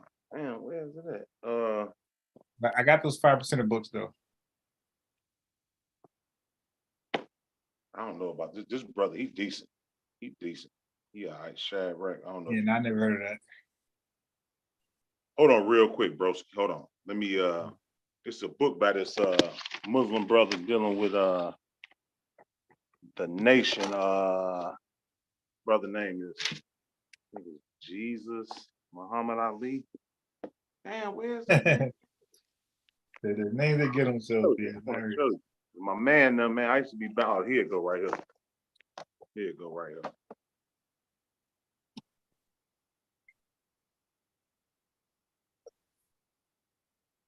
You see it, bro? Okay, the Nation of Islam. All right. Jesus.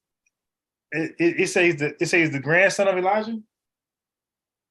No, I think this is let me see. This on the back. I got this years ago. This the brother right here who wrote it. And he calls himself Jesus? Yeah, Jesus Muhammad Ali. That's his name. Yeah, now I'm not sure who that is. Let me see. It says the indelible impressions of traveling alone, 19 years.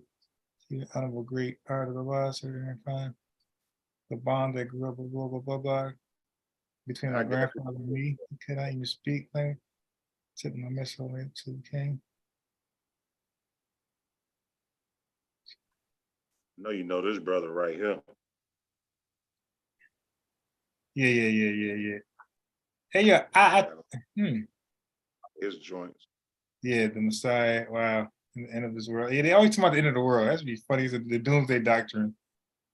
I just heard Dow say the other day, we close. They be saying GMS be saying that for so long. Hey, remember when GMS was on top of the roof? Like, this is it. Hell yeah. The missiles. Hell no. Yeah, I talked to the missiles, yeah. Here go another real quick. A lot of people ain't up on this one, bro. From the nation. You know what too, bro? A lot of people that's in the nation, it's like they so brainwashed, bro. They can't read outside of what they give them. Oh yeah, not at all. Like I was asking brothers who, you know what I'm saying, I built with over the years. No, Elijah books only, my brother. Elijah books only. They're taught to study Elijah first and then outside books. Unpublished. Yeah, I don't have that.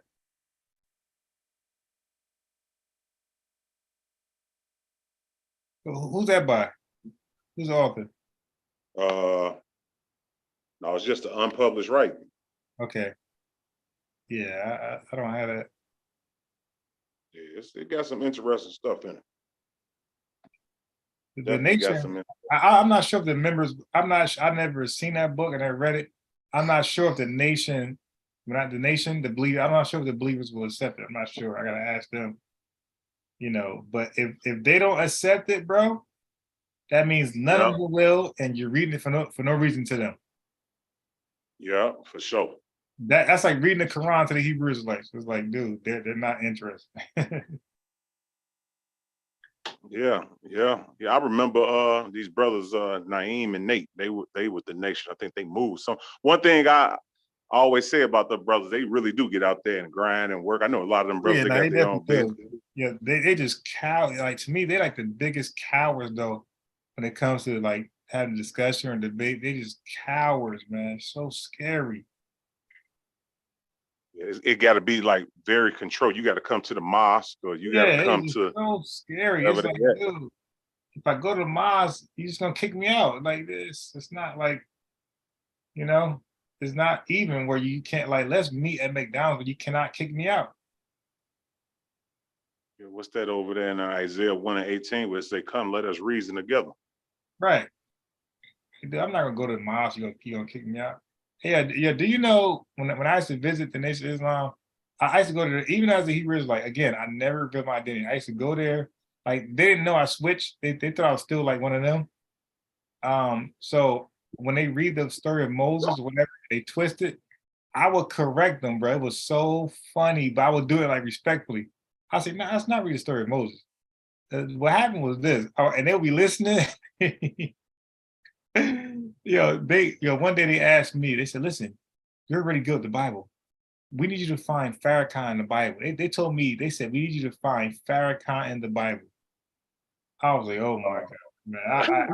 I ain't go back ever since. I went on a Sunday, the service day. That was my last day. That was my last day on a Bible, study day. Find Farrakhan in the Bible. Like, are you serious? You know, the one thing I do notice is like a lot of these coasts that's extreme. It's like even with the nation, it's like you do not hear them bring up. They may bring up two scriptures. But it's more of like a rally. Yeah. It's like you ain't being taught nothing. That's why a lot of them they don't know the book. Right. Man, yeah. So the barbershop I go to, the brother. Okay, it's two brothers. One brother hasn't been on here, but his second youngest brother has been on here, and he's wild and reckless, right? So the older brother is a little more composed, but he would debate the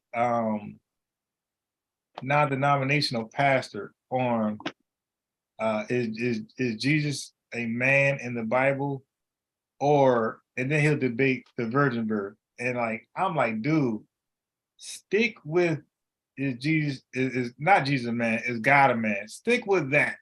He did like you got a better argument with the pastor with that than you do with the virgin birth. I'm trying to help him out, like, dude, the virgin birth, because I don't want to see. My thing is, Eric, I'm trying to not hop in the argument. I want them to work out their own salvation. You know what I mean? I'm neutral, and if they're right, I'll say, nah, he's right. And if somebody's wrong, I'll say, yeah, no, you are wrong. But that's it. I won't help. I won't step in on nobody's side. Yeah, that's a good thing. Like, but listen, man, it's so hard because the Muslim dude be like, I'm more cool with him than the pastor, but he be saying some stupid shit like, oh my God. If I help this pastor right, he's gonna destroy you. So what I'm gonna do, if I go this Saturday in time, tomorrow, because he only comes out on Saturday. He's from PA, I'm from Jersey. So if I catch him in there, only if the pastor's in there, I'm gonna bring Yeah. up. I'm gonna bring up what I've been doing lately. I've been debating the virgin birth, and I want to see what he says in front of the pastor, because I'm like, I would try me, right? Because he's not, because he don't want the pastor borrow my arguments, because he admitted, Eric, he said, yo, Ron, Ron was the strongest Christian I ever debated. Over all the pastors he debated, he said I was the strongest. He called me a Christian. He said he's the strongest Christian I ever That's debated. the Because years. again, because I go by Christian, 'cause I know if I say Hebrew, it's like they're gonna like judge me and like, Yeah. no, call me a Christian and treat me like one of those. So I purposely did that. And I told this dude I brought into the Hebrew, like at that time when I was big into it, I brought a guy who they know, brought him into the Israelite faith. And by the way, we were both Nation of Islam like them. So they were so mad that I went to, the Bible, because they like brag about, Christians always become Muslims and Muslims don't become Christians. So when we became Right. Christians, they were so mad at us, man. So I brought another guy who was in their fold into the Bible. So they always want to debate us when we go in there. It was so funny, man. Always. But yeah, so I'm gonna see if he like falls for debate tomorrow, because I really want to educate him. Like, dude, Eric, I'm trying to help him. Like, dude, stay with the arguments you're strong at. Don't go to Virginburg. You're gonna get destroyed over there, dude. Stay with God is a man, because he tries to prove in the Bible God is a man. So of course he goes to Psalm 82:6. He goes to all those Abraham 18 and 3, whatever, to prove God's a man in the Bible. But he has a better chance. Like he does better with the pastor with that than he does with the virgin birth. Right. His weak points. It's like I see the brother Young Tory. He be on Sonetta, and they getting on Young Tory. He's 20 years old. He like, he rocked with Judah Naz, and he's starting to study. He was a Muslim first, and then now he in Hebrew. So they trying to get on him. This is what your God do. They know he's not well versed, so they be getting him. You know what I'm saying? Yeah. But it's like, man, lay off that young bro. He's 20 years old, man. He's just like, what Kyrie is at right now is like what me and you was 10 to 12 years ago. Right. He's searching, bro. Yeah. Hey, leave that man alone. Now it's more liberty. I like the words you used yesterday. It's more liberty now, because I ain't tied to no camp or nothing. I could talk on anything. I ain't tied to nobody. Ain't nobody gonna shut my mouth. So Saru Diceman said, and I'll give it to you. He said, is there a dress code verse for Hebrews? Well, they'll use that. If you go to that Deuteronomy, they'll use Deuteronomy, and you can pull it up, Deuteronomy 22. I think that's verse 5. Yeah, verse 5, yeah.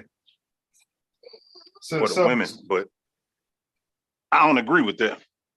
So before you explain that, so Diceman, and even the Pentecostal church, they're going to use Deuteronomy 22 and 5, where it says he shouldn't dress like a woman. I'm paraphrasing, a woman shouldn't dress like a man. And in the Bible, they're going to mention breeches were for priests. Priests wore breeches.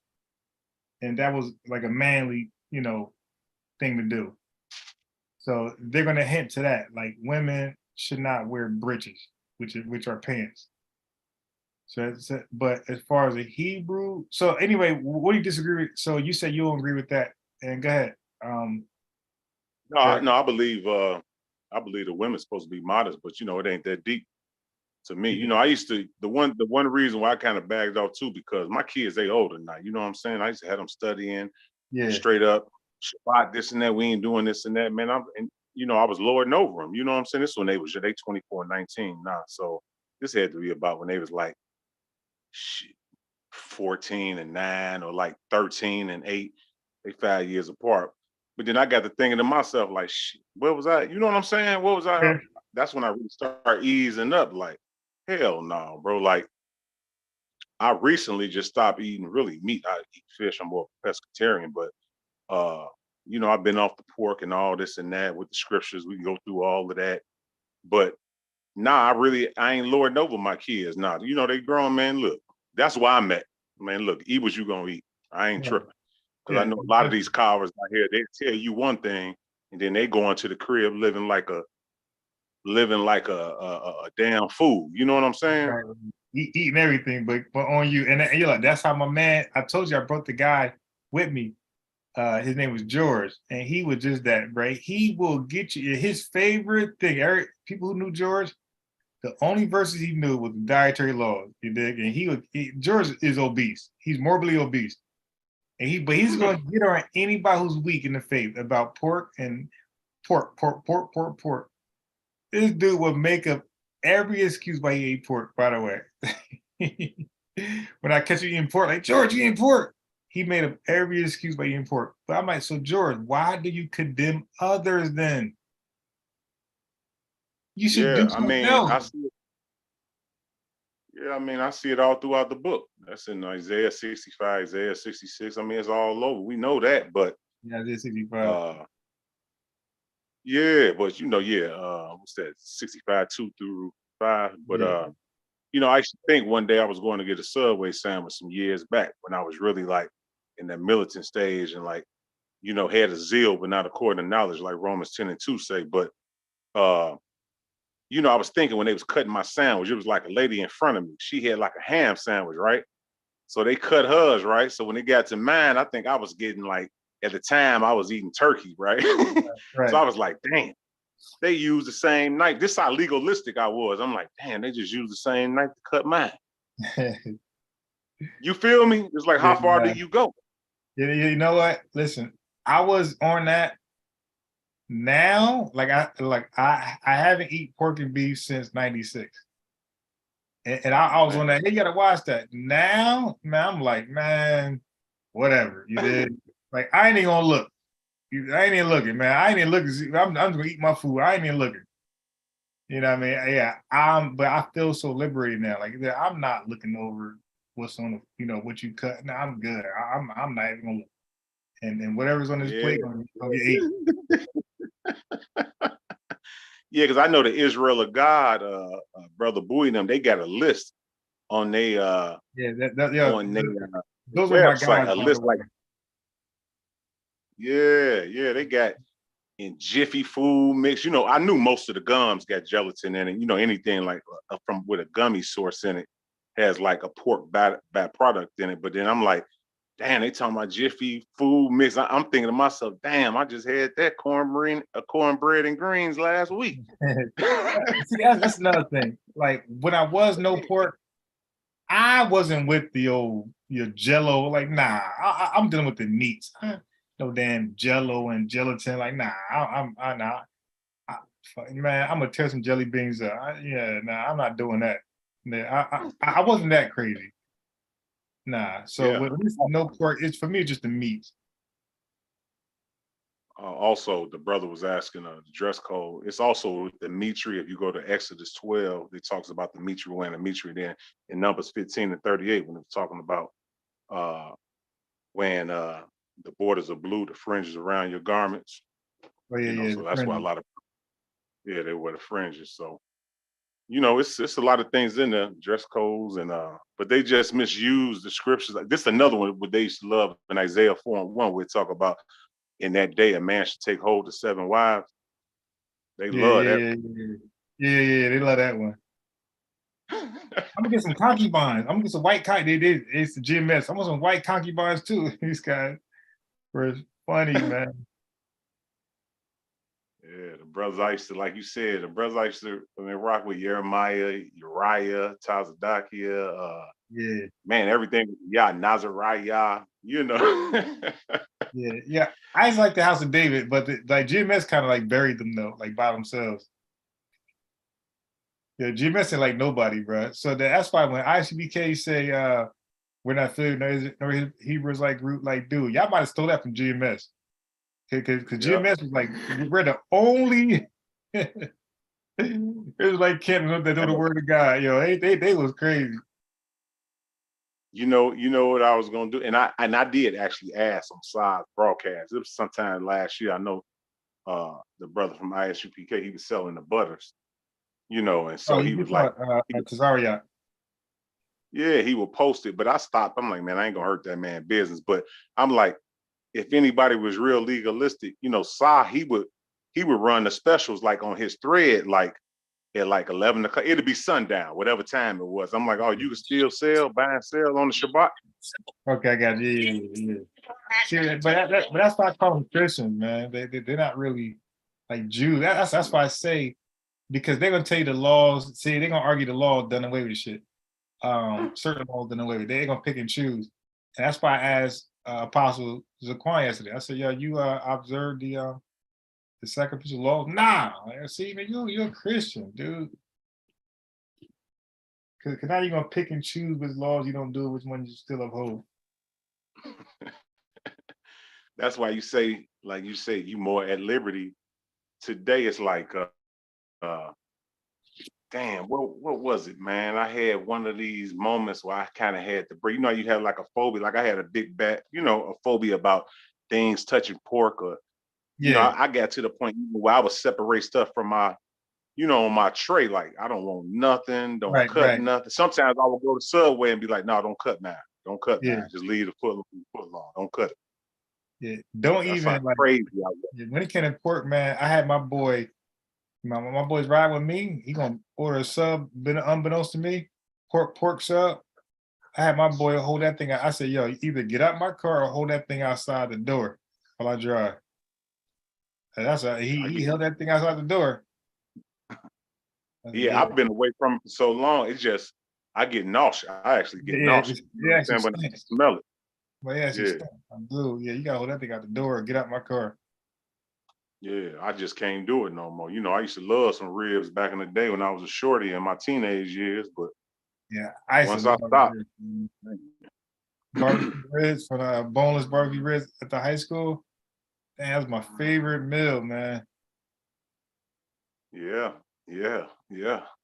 And I just, man, once I stopped, I was like, man, hell no. My guy, he always teased me at the gig years ago. He slowed down. He used to have him a pork steak. So he'd put it in a microwave and light it up. I come in the room, I'd be like, damn, man, it stinks. He was like, yeah, that good old pork. He was like, see, Paul said, just pray over it. 1 Timothy 4:4, just pray over it. Yeah.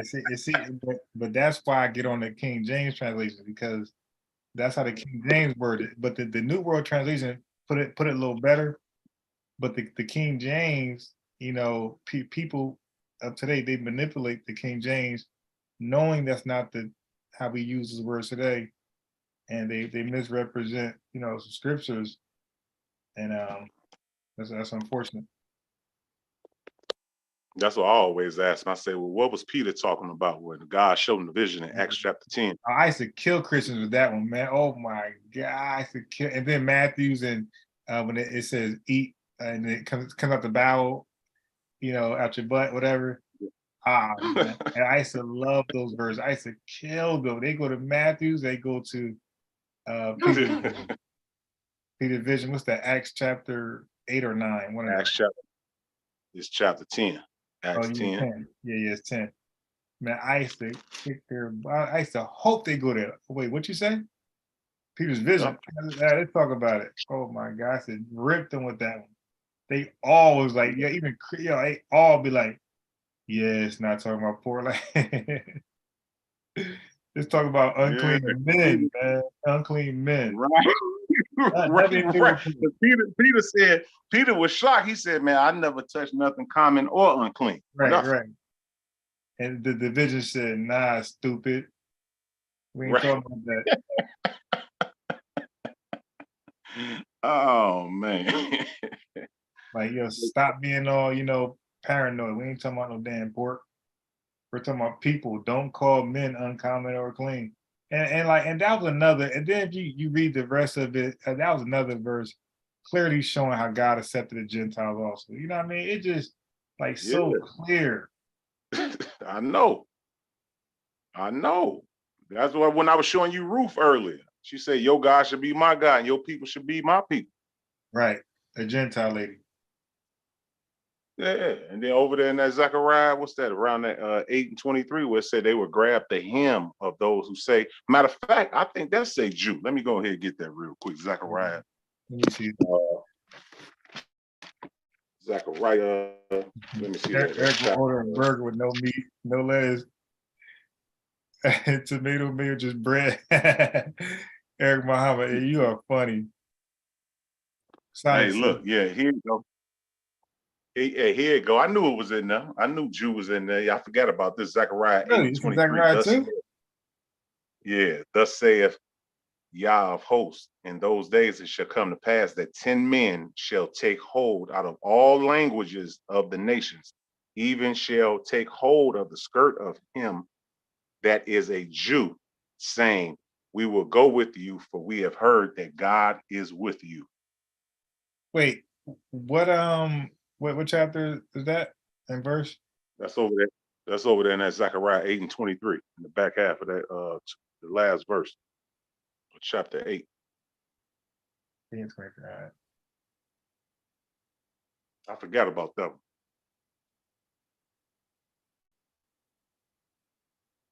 Yeah, man. This is have you ever debated people who try to prove God was a man in the Bible? Shoot, before I used to do it. Yeah, when I was because into apologetics, I had a gradual phase. I had like Christian, Baptist, non-denominational apologetics. Then I went through my Hebrew phase, and I now just solo phase. Now, yeah, no, that's why I told the guy to stick with that one, because that is a good, compelling argument.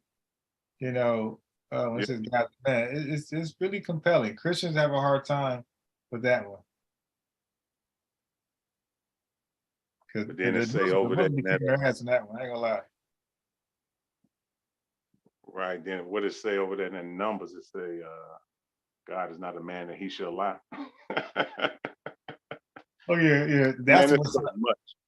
Yeah, that's the one. Yeah, now that one, but he put lying spirits on people. Yeah, that one Sinetta be kicking Hebrews ass with that one. Yeah, it's like, yo, that's why. How you a man that you don't lie, but you make other men lie?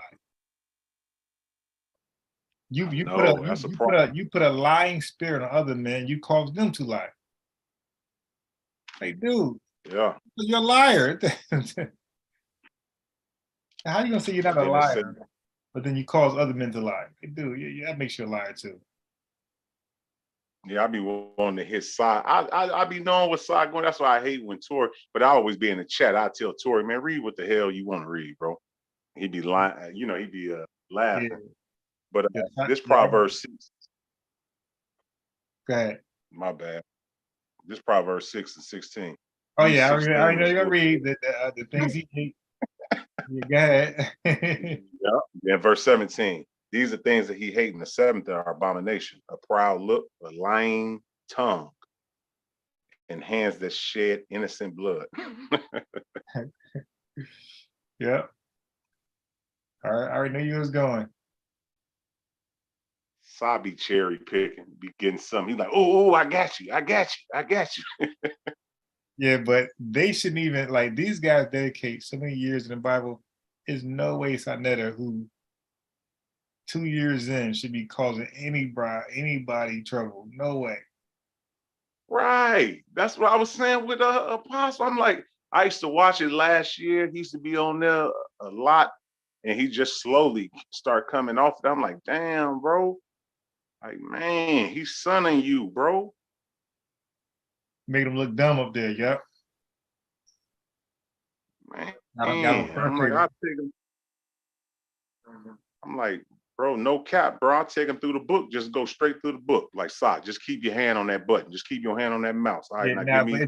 If you do that, Sai will not invite you back on there. Because he tried that with he tried that with Divine Prospect, and it didn't go too well. And he invited his ass back on there since.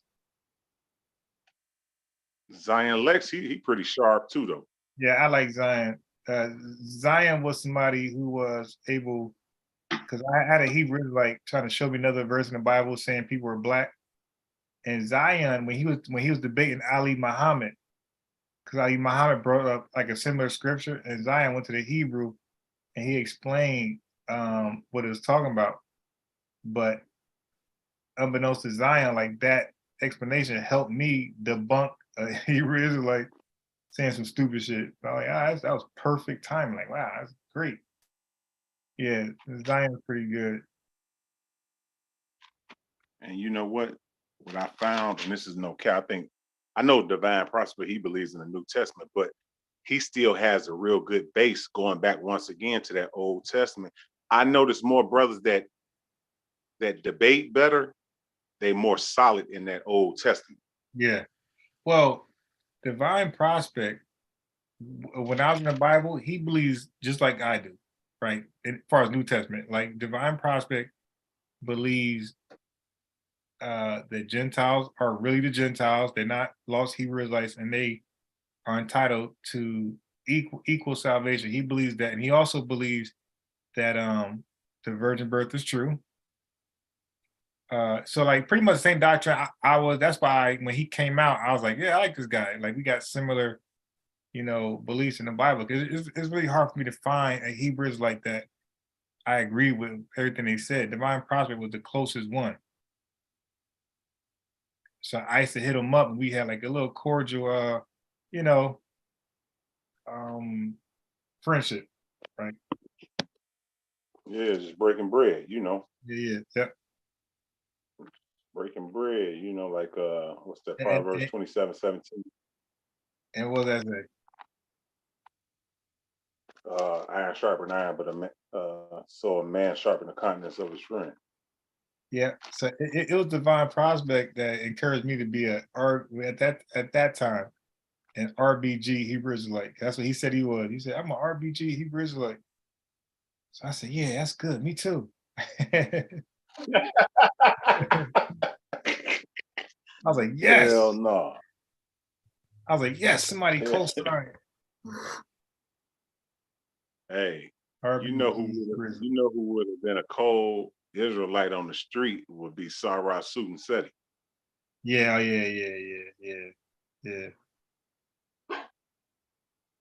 Yeah, he's somebody that I would have loved to debate, but he didn't really touch the scriptures too much. So polite would have been better for me. It's like style wise, like Sarah, anybody who touched on the history, I had nothing for them because I was more, Bible verses. I wasn't really like the historicity of this stuff. So somebody like polite would have been perfect for me.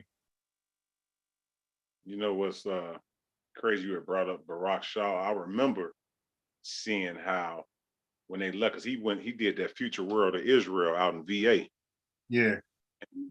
And then I slowly start seeing brothers like one of the twins, the younger cats, like in IUIC, that I seen a Hispanic brother. Over time, once I stopped watching them so much, I'm like, what? I start seeing a lot of brothers leave. Like, man, hell no, man. I get out the doctrine. Yeah, man. Yeah, I was thinking about that earlier. Like, man, I wonder what split Rock Shaw and them guys. Like, what argument they had that said, all right, I'm going my own way. But I ain't gonna lie, I like the Comforter the best out of everybody. Oh man, what? Yeah, I like him the best, man. Like his teaching style. Read it again. I always try to find. Yeah, I always end up. I save it, then I lose it. Let me see if I can find it. Oh boy, from AOC, he been out there for a while too. Hashar. Yeah, nah, he's what I call like somewhat on the same along the lines of GMS, like just wild. Yeah. Just wild. Now, somebody like him will fall for my challenge on the virgin birth. And I would love somebody like him to put in my my portfolio. So I'm like, yeah, you, I will cancel some classes to get you on here. Now you know what it was too. Go ahead. No, you go ahead, bro. My bad. Now I was gonna say, I did catch Polite out there though. When Polite used to come on Sunday TV. So my name is called Swazi Media, but that's really the channel. But the name I go by, I'm by Sports. So Sanes always call me out by name when Polite come on his show. Unbiased Sports, call in. And I really ain't want to, I believe me, like I might have some stuff on you, but I really ain't trying to do it like that. Like I'm more so like just my platform. I ain't trying to embarrass you in front of all these thousands of people. Just come on my platform, I embarrass you in front of like 20 people, But Sanet, Unbiased Sports, call in. So one time he made me, I'll ignore it. I won't call in. I act like I didn't see it. But one time he made me, Unbiased Sports, call in. I know you watching, nah, nah, nah. So Polite looking confused, like, damn, who the hell is the Unbiased Sports guy? So I finally called in, man, oh my God, because Polite made some false claims about some chemical agent that was in a soap that was like, a recall and things like that. But Polite was giving you like 15 years old news. Like this is no longer in soap today. So right. I called it. I said, Brother Polite, which soaps today is that chemical in? And this dude act like I spoke Spanish. He's like, what?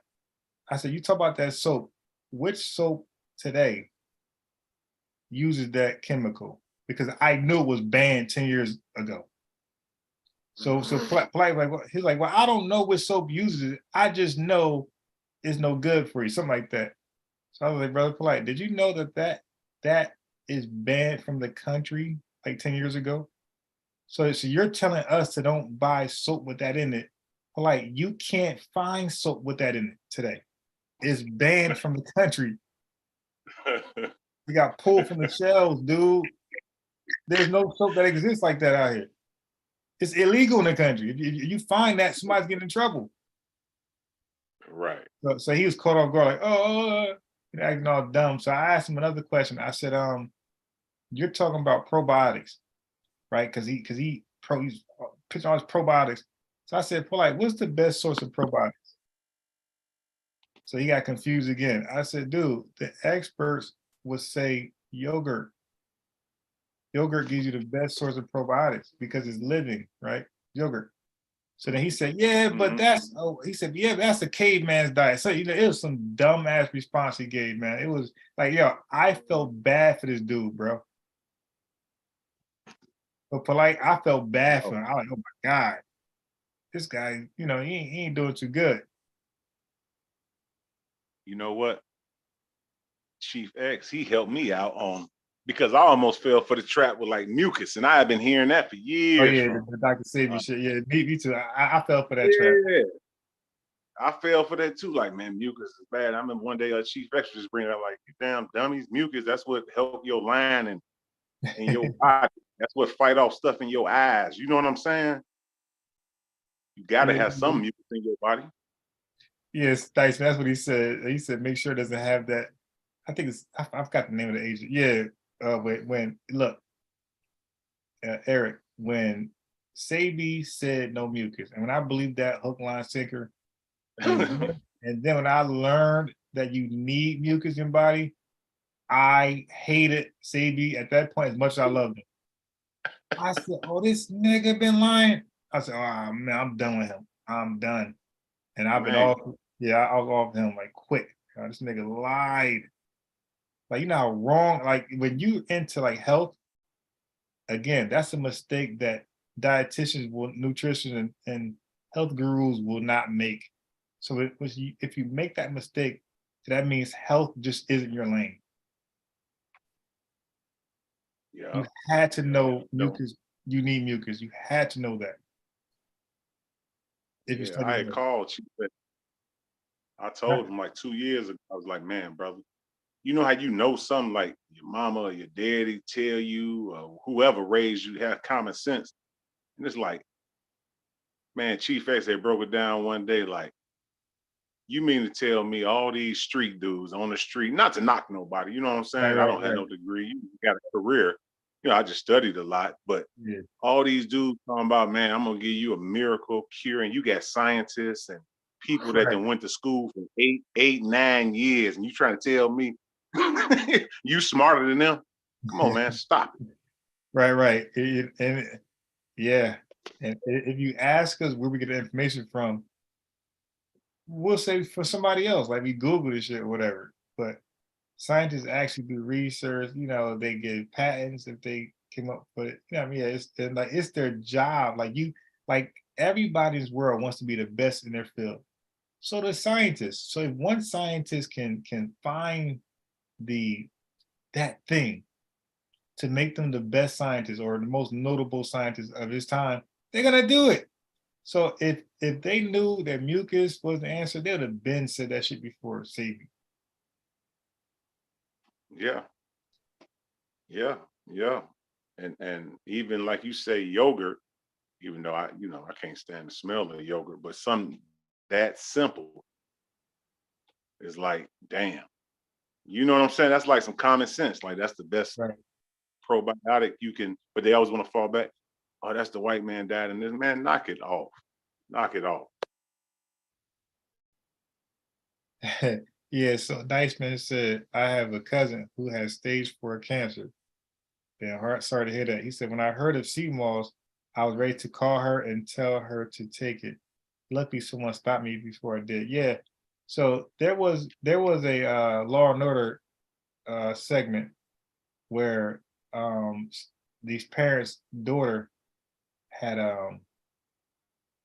cancer, and they were stopping treatment for it, and she was like gonna die because they believed in some alternatives, some what's that shit called, the silver stuff you be taking. I'm Silver, damn. Yeah, that stuff, right? Silver. Yeah, it's like a natural path. Yeah, exactly. That's that silver stuff and this and that. They're trying to get her to take all the alternatives that the FDA don't even approve or don't even look at. So the doctor was like, "Hey, what the hell? No, like she got to continue her treatment, or she's gonna die for real, for real." You dig? Like, what makes you think? And here's what uneducated people doesn't know. What makes you think you thought of something a scientist didn't think of? Like the scientists they are some of the smartest people on earth. And you're gonna tell me you with a high school diploma or high school dropout, you consider something over a scientist who gets paid to know, to try to think of all the different, stop it. I had a co-worker when I was telling you we went out to Hawaii. My uncle, he was a big wig, at the gig. He passed away though, like a year after we went to Hawaii, right? So my other buddy, he used to always say, man, these people, they think, he had a master's and everything. He had a master's in business. So he was saying, man, these people, they think they just as smart. The janitor, not to knock no janitor, but he was just saying some of the people, our Caucasian brothers, they couldn't stand that he was the overall boss of the company. But you know what I'm saying? My man used to always tell me, like, they actually think they smarter than your uncle. This man got a master. I said, yeah, you're right. They actually think they smarter than his man. Right. Yep. That's how I thought. Yeah, when I was in Hebrew, like I thought, because I know this Bible, shoot, my knowledge surpasses anything Elon Musk can present. Because he don't know the Bible and I do. And that's how I thought, man. You know what really got me start opening up my eyes? I started looking into earthquakes because how I say it'd be rumors of wars and earthquakes. Mm-hmm. Man, do you know, man, just on a daily basis, it's thousands of earthquakes worldwide. Now they may not be over a scale 5, but that's just how the earth, that's how it rocks out, right? Yep. But we always want to talk about when we hear a big one in California, when we hear a big one in Washington state or somewhere. I told my partner one day, right? I said, check this out. So I pulled up something. They had a map where most of your earthquakes, they happen around this ring of fire on the Pacific Ocean. That's what they call it, around Chile, Indonesia, that comes around to Hawaii and the west coast of the United States. I said, when we start getting earthquakes in Iowa and, strong earthquakes, because the earth gonna shake, you know what I'm saying? That's just how it is. But you start getting them in Michigan and different places, then I'll start believing. But you see the majority of these earthquakes, it's a scientific fact. That's where they happen. So We talking about earthquakes and rumors and wars and rumors. It's wars all the time. It's earthquakes all the time. Right. So where do you draw the line? Yeah. It's just now we have, I was telling my buddy, now we just have more access to it. You know, it's more on TV, it's on the news all the time. But at the same time, we over here in the West, in the United States, it's earthquakes everywhere, brother. It's famine everywhere. It's over 1 billion people in the world living off less than $1 billion. You know what I'm saying? We ain't struggling over here like that, bro. You put things in perspective. Oh my God. What else? What else is out there that they be doing? What's your thoughts on Egypt? Like was Egypt was it the source of the Bible, or it ain't that deep to you? I'm like, to me, I'm like, I ain't even really tripping. But Nah, I don't believe that stuff. You know, I heard arguments from Egyptologists, or not Egyptologists, but people who think they're Egyptologists. I heard those arguments, and it didn't convince me. Had too many holes. Yeah, so I don't accept that. I don't believe Egypt is the base of the beliefs of the Bible.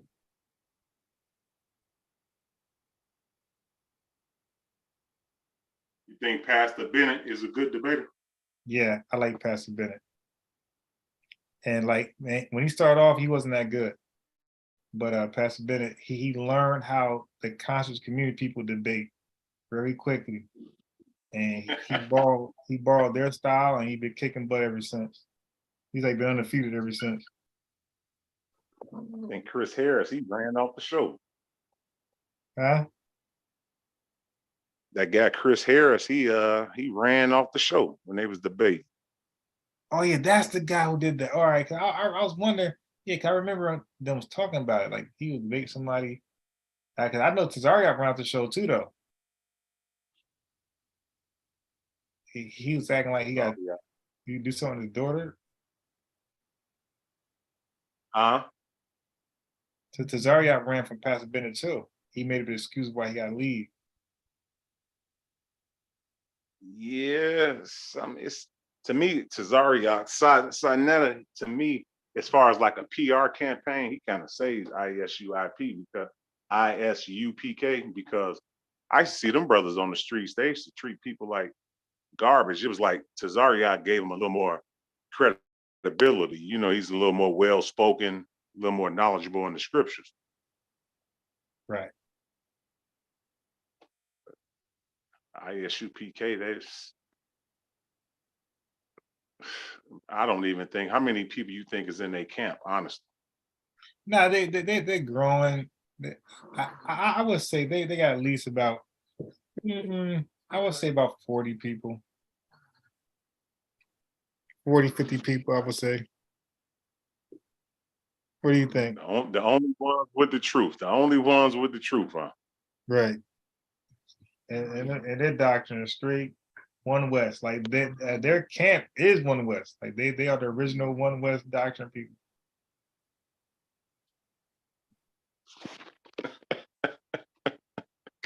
Yeah.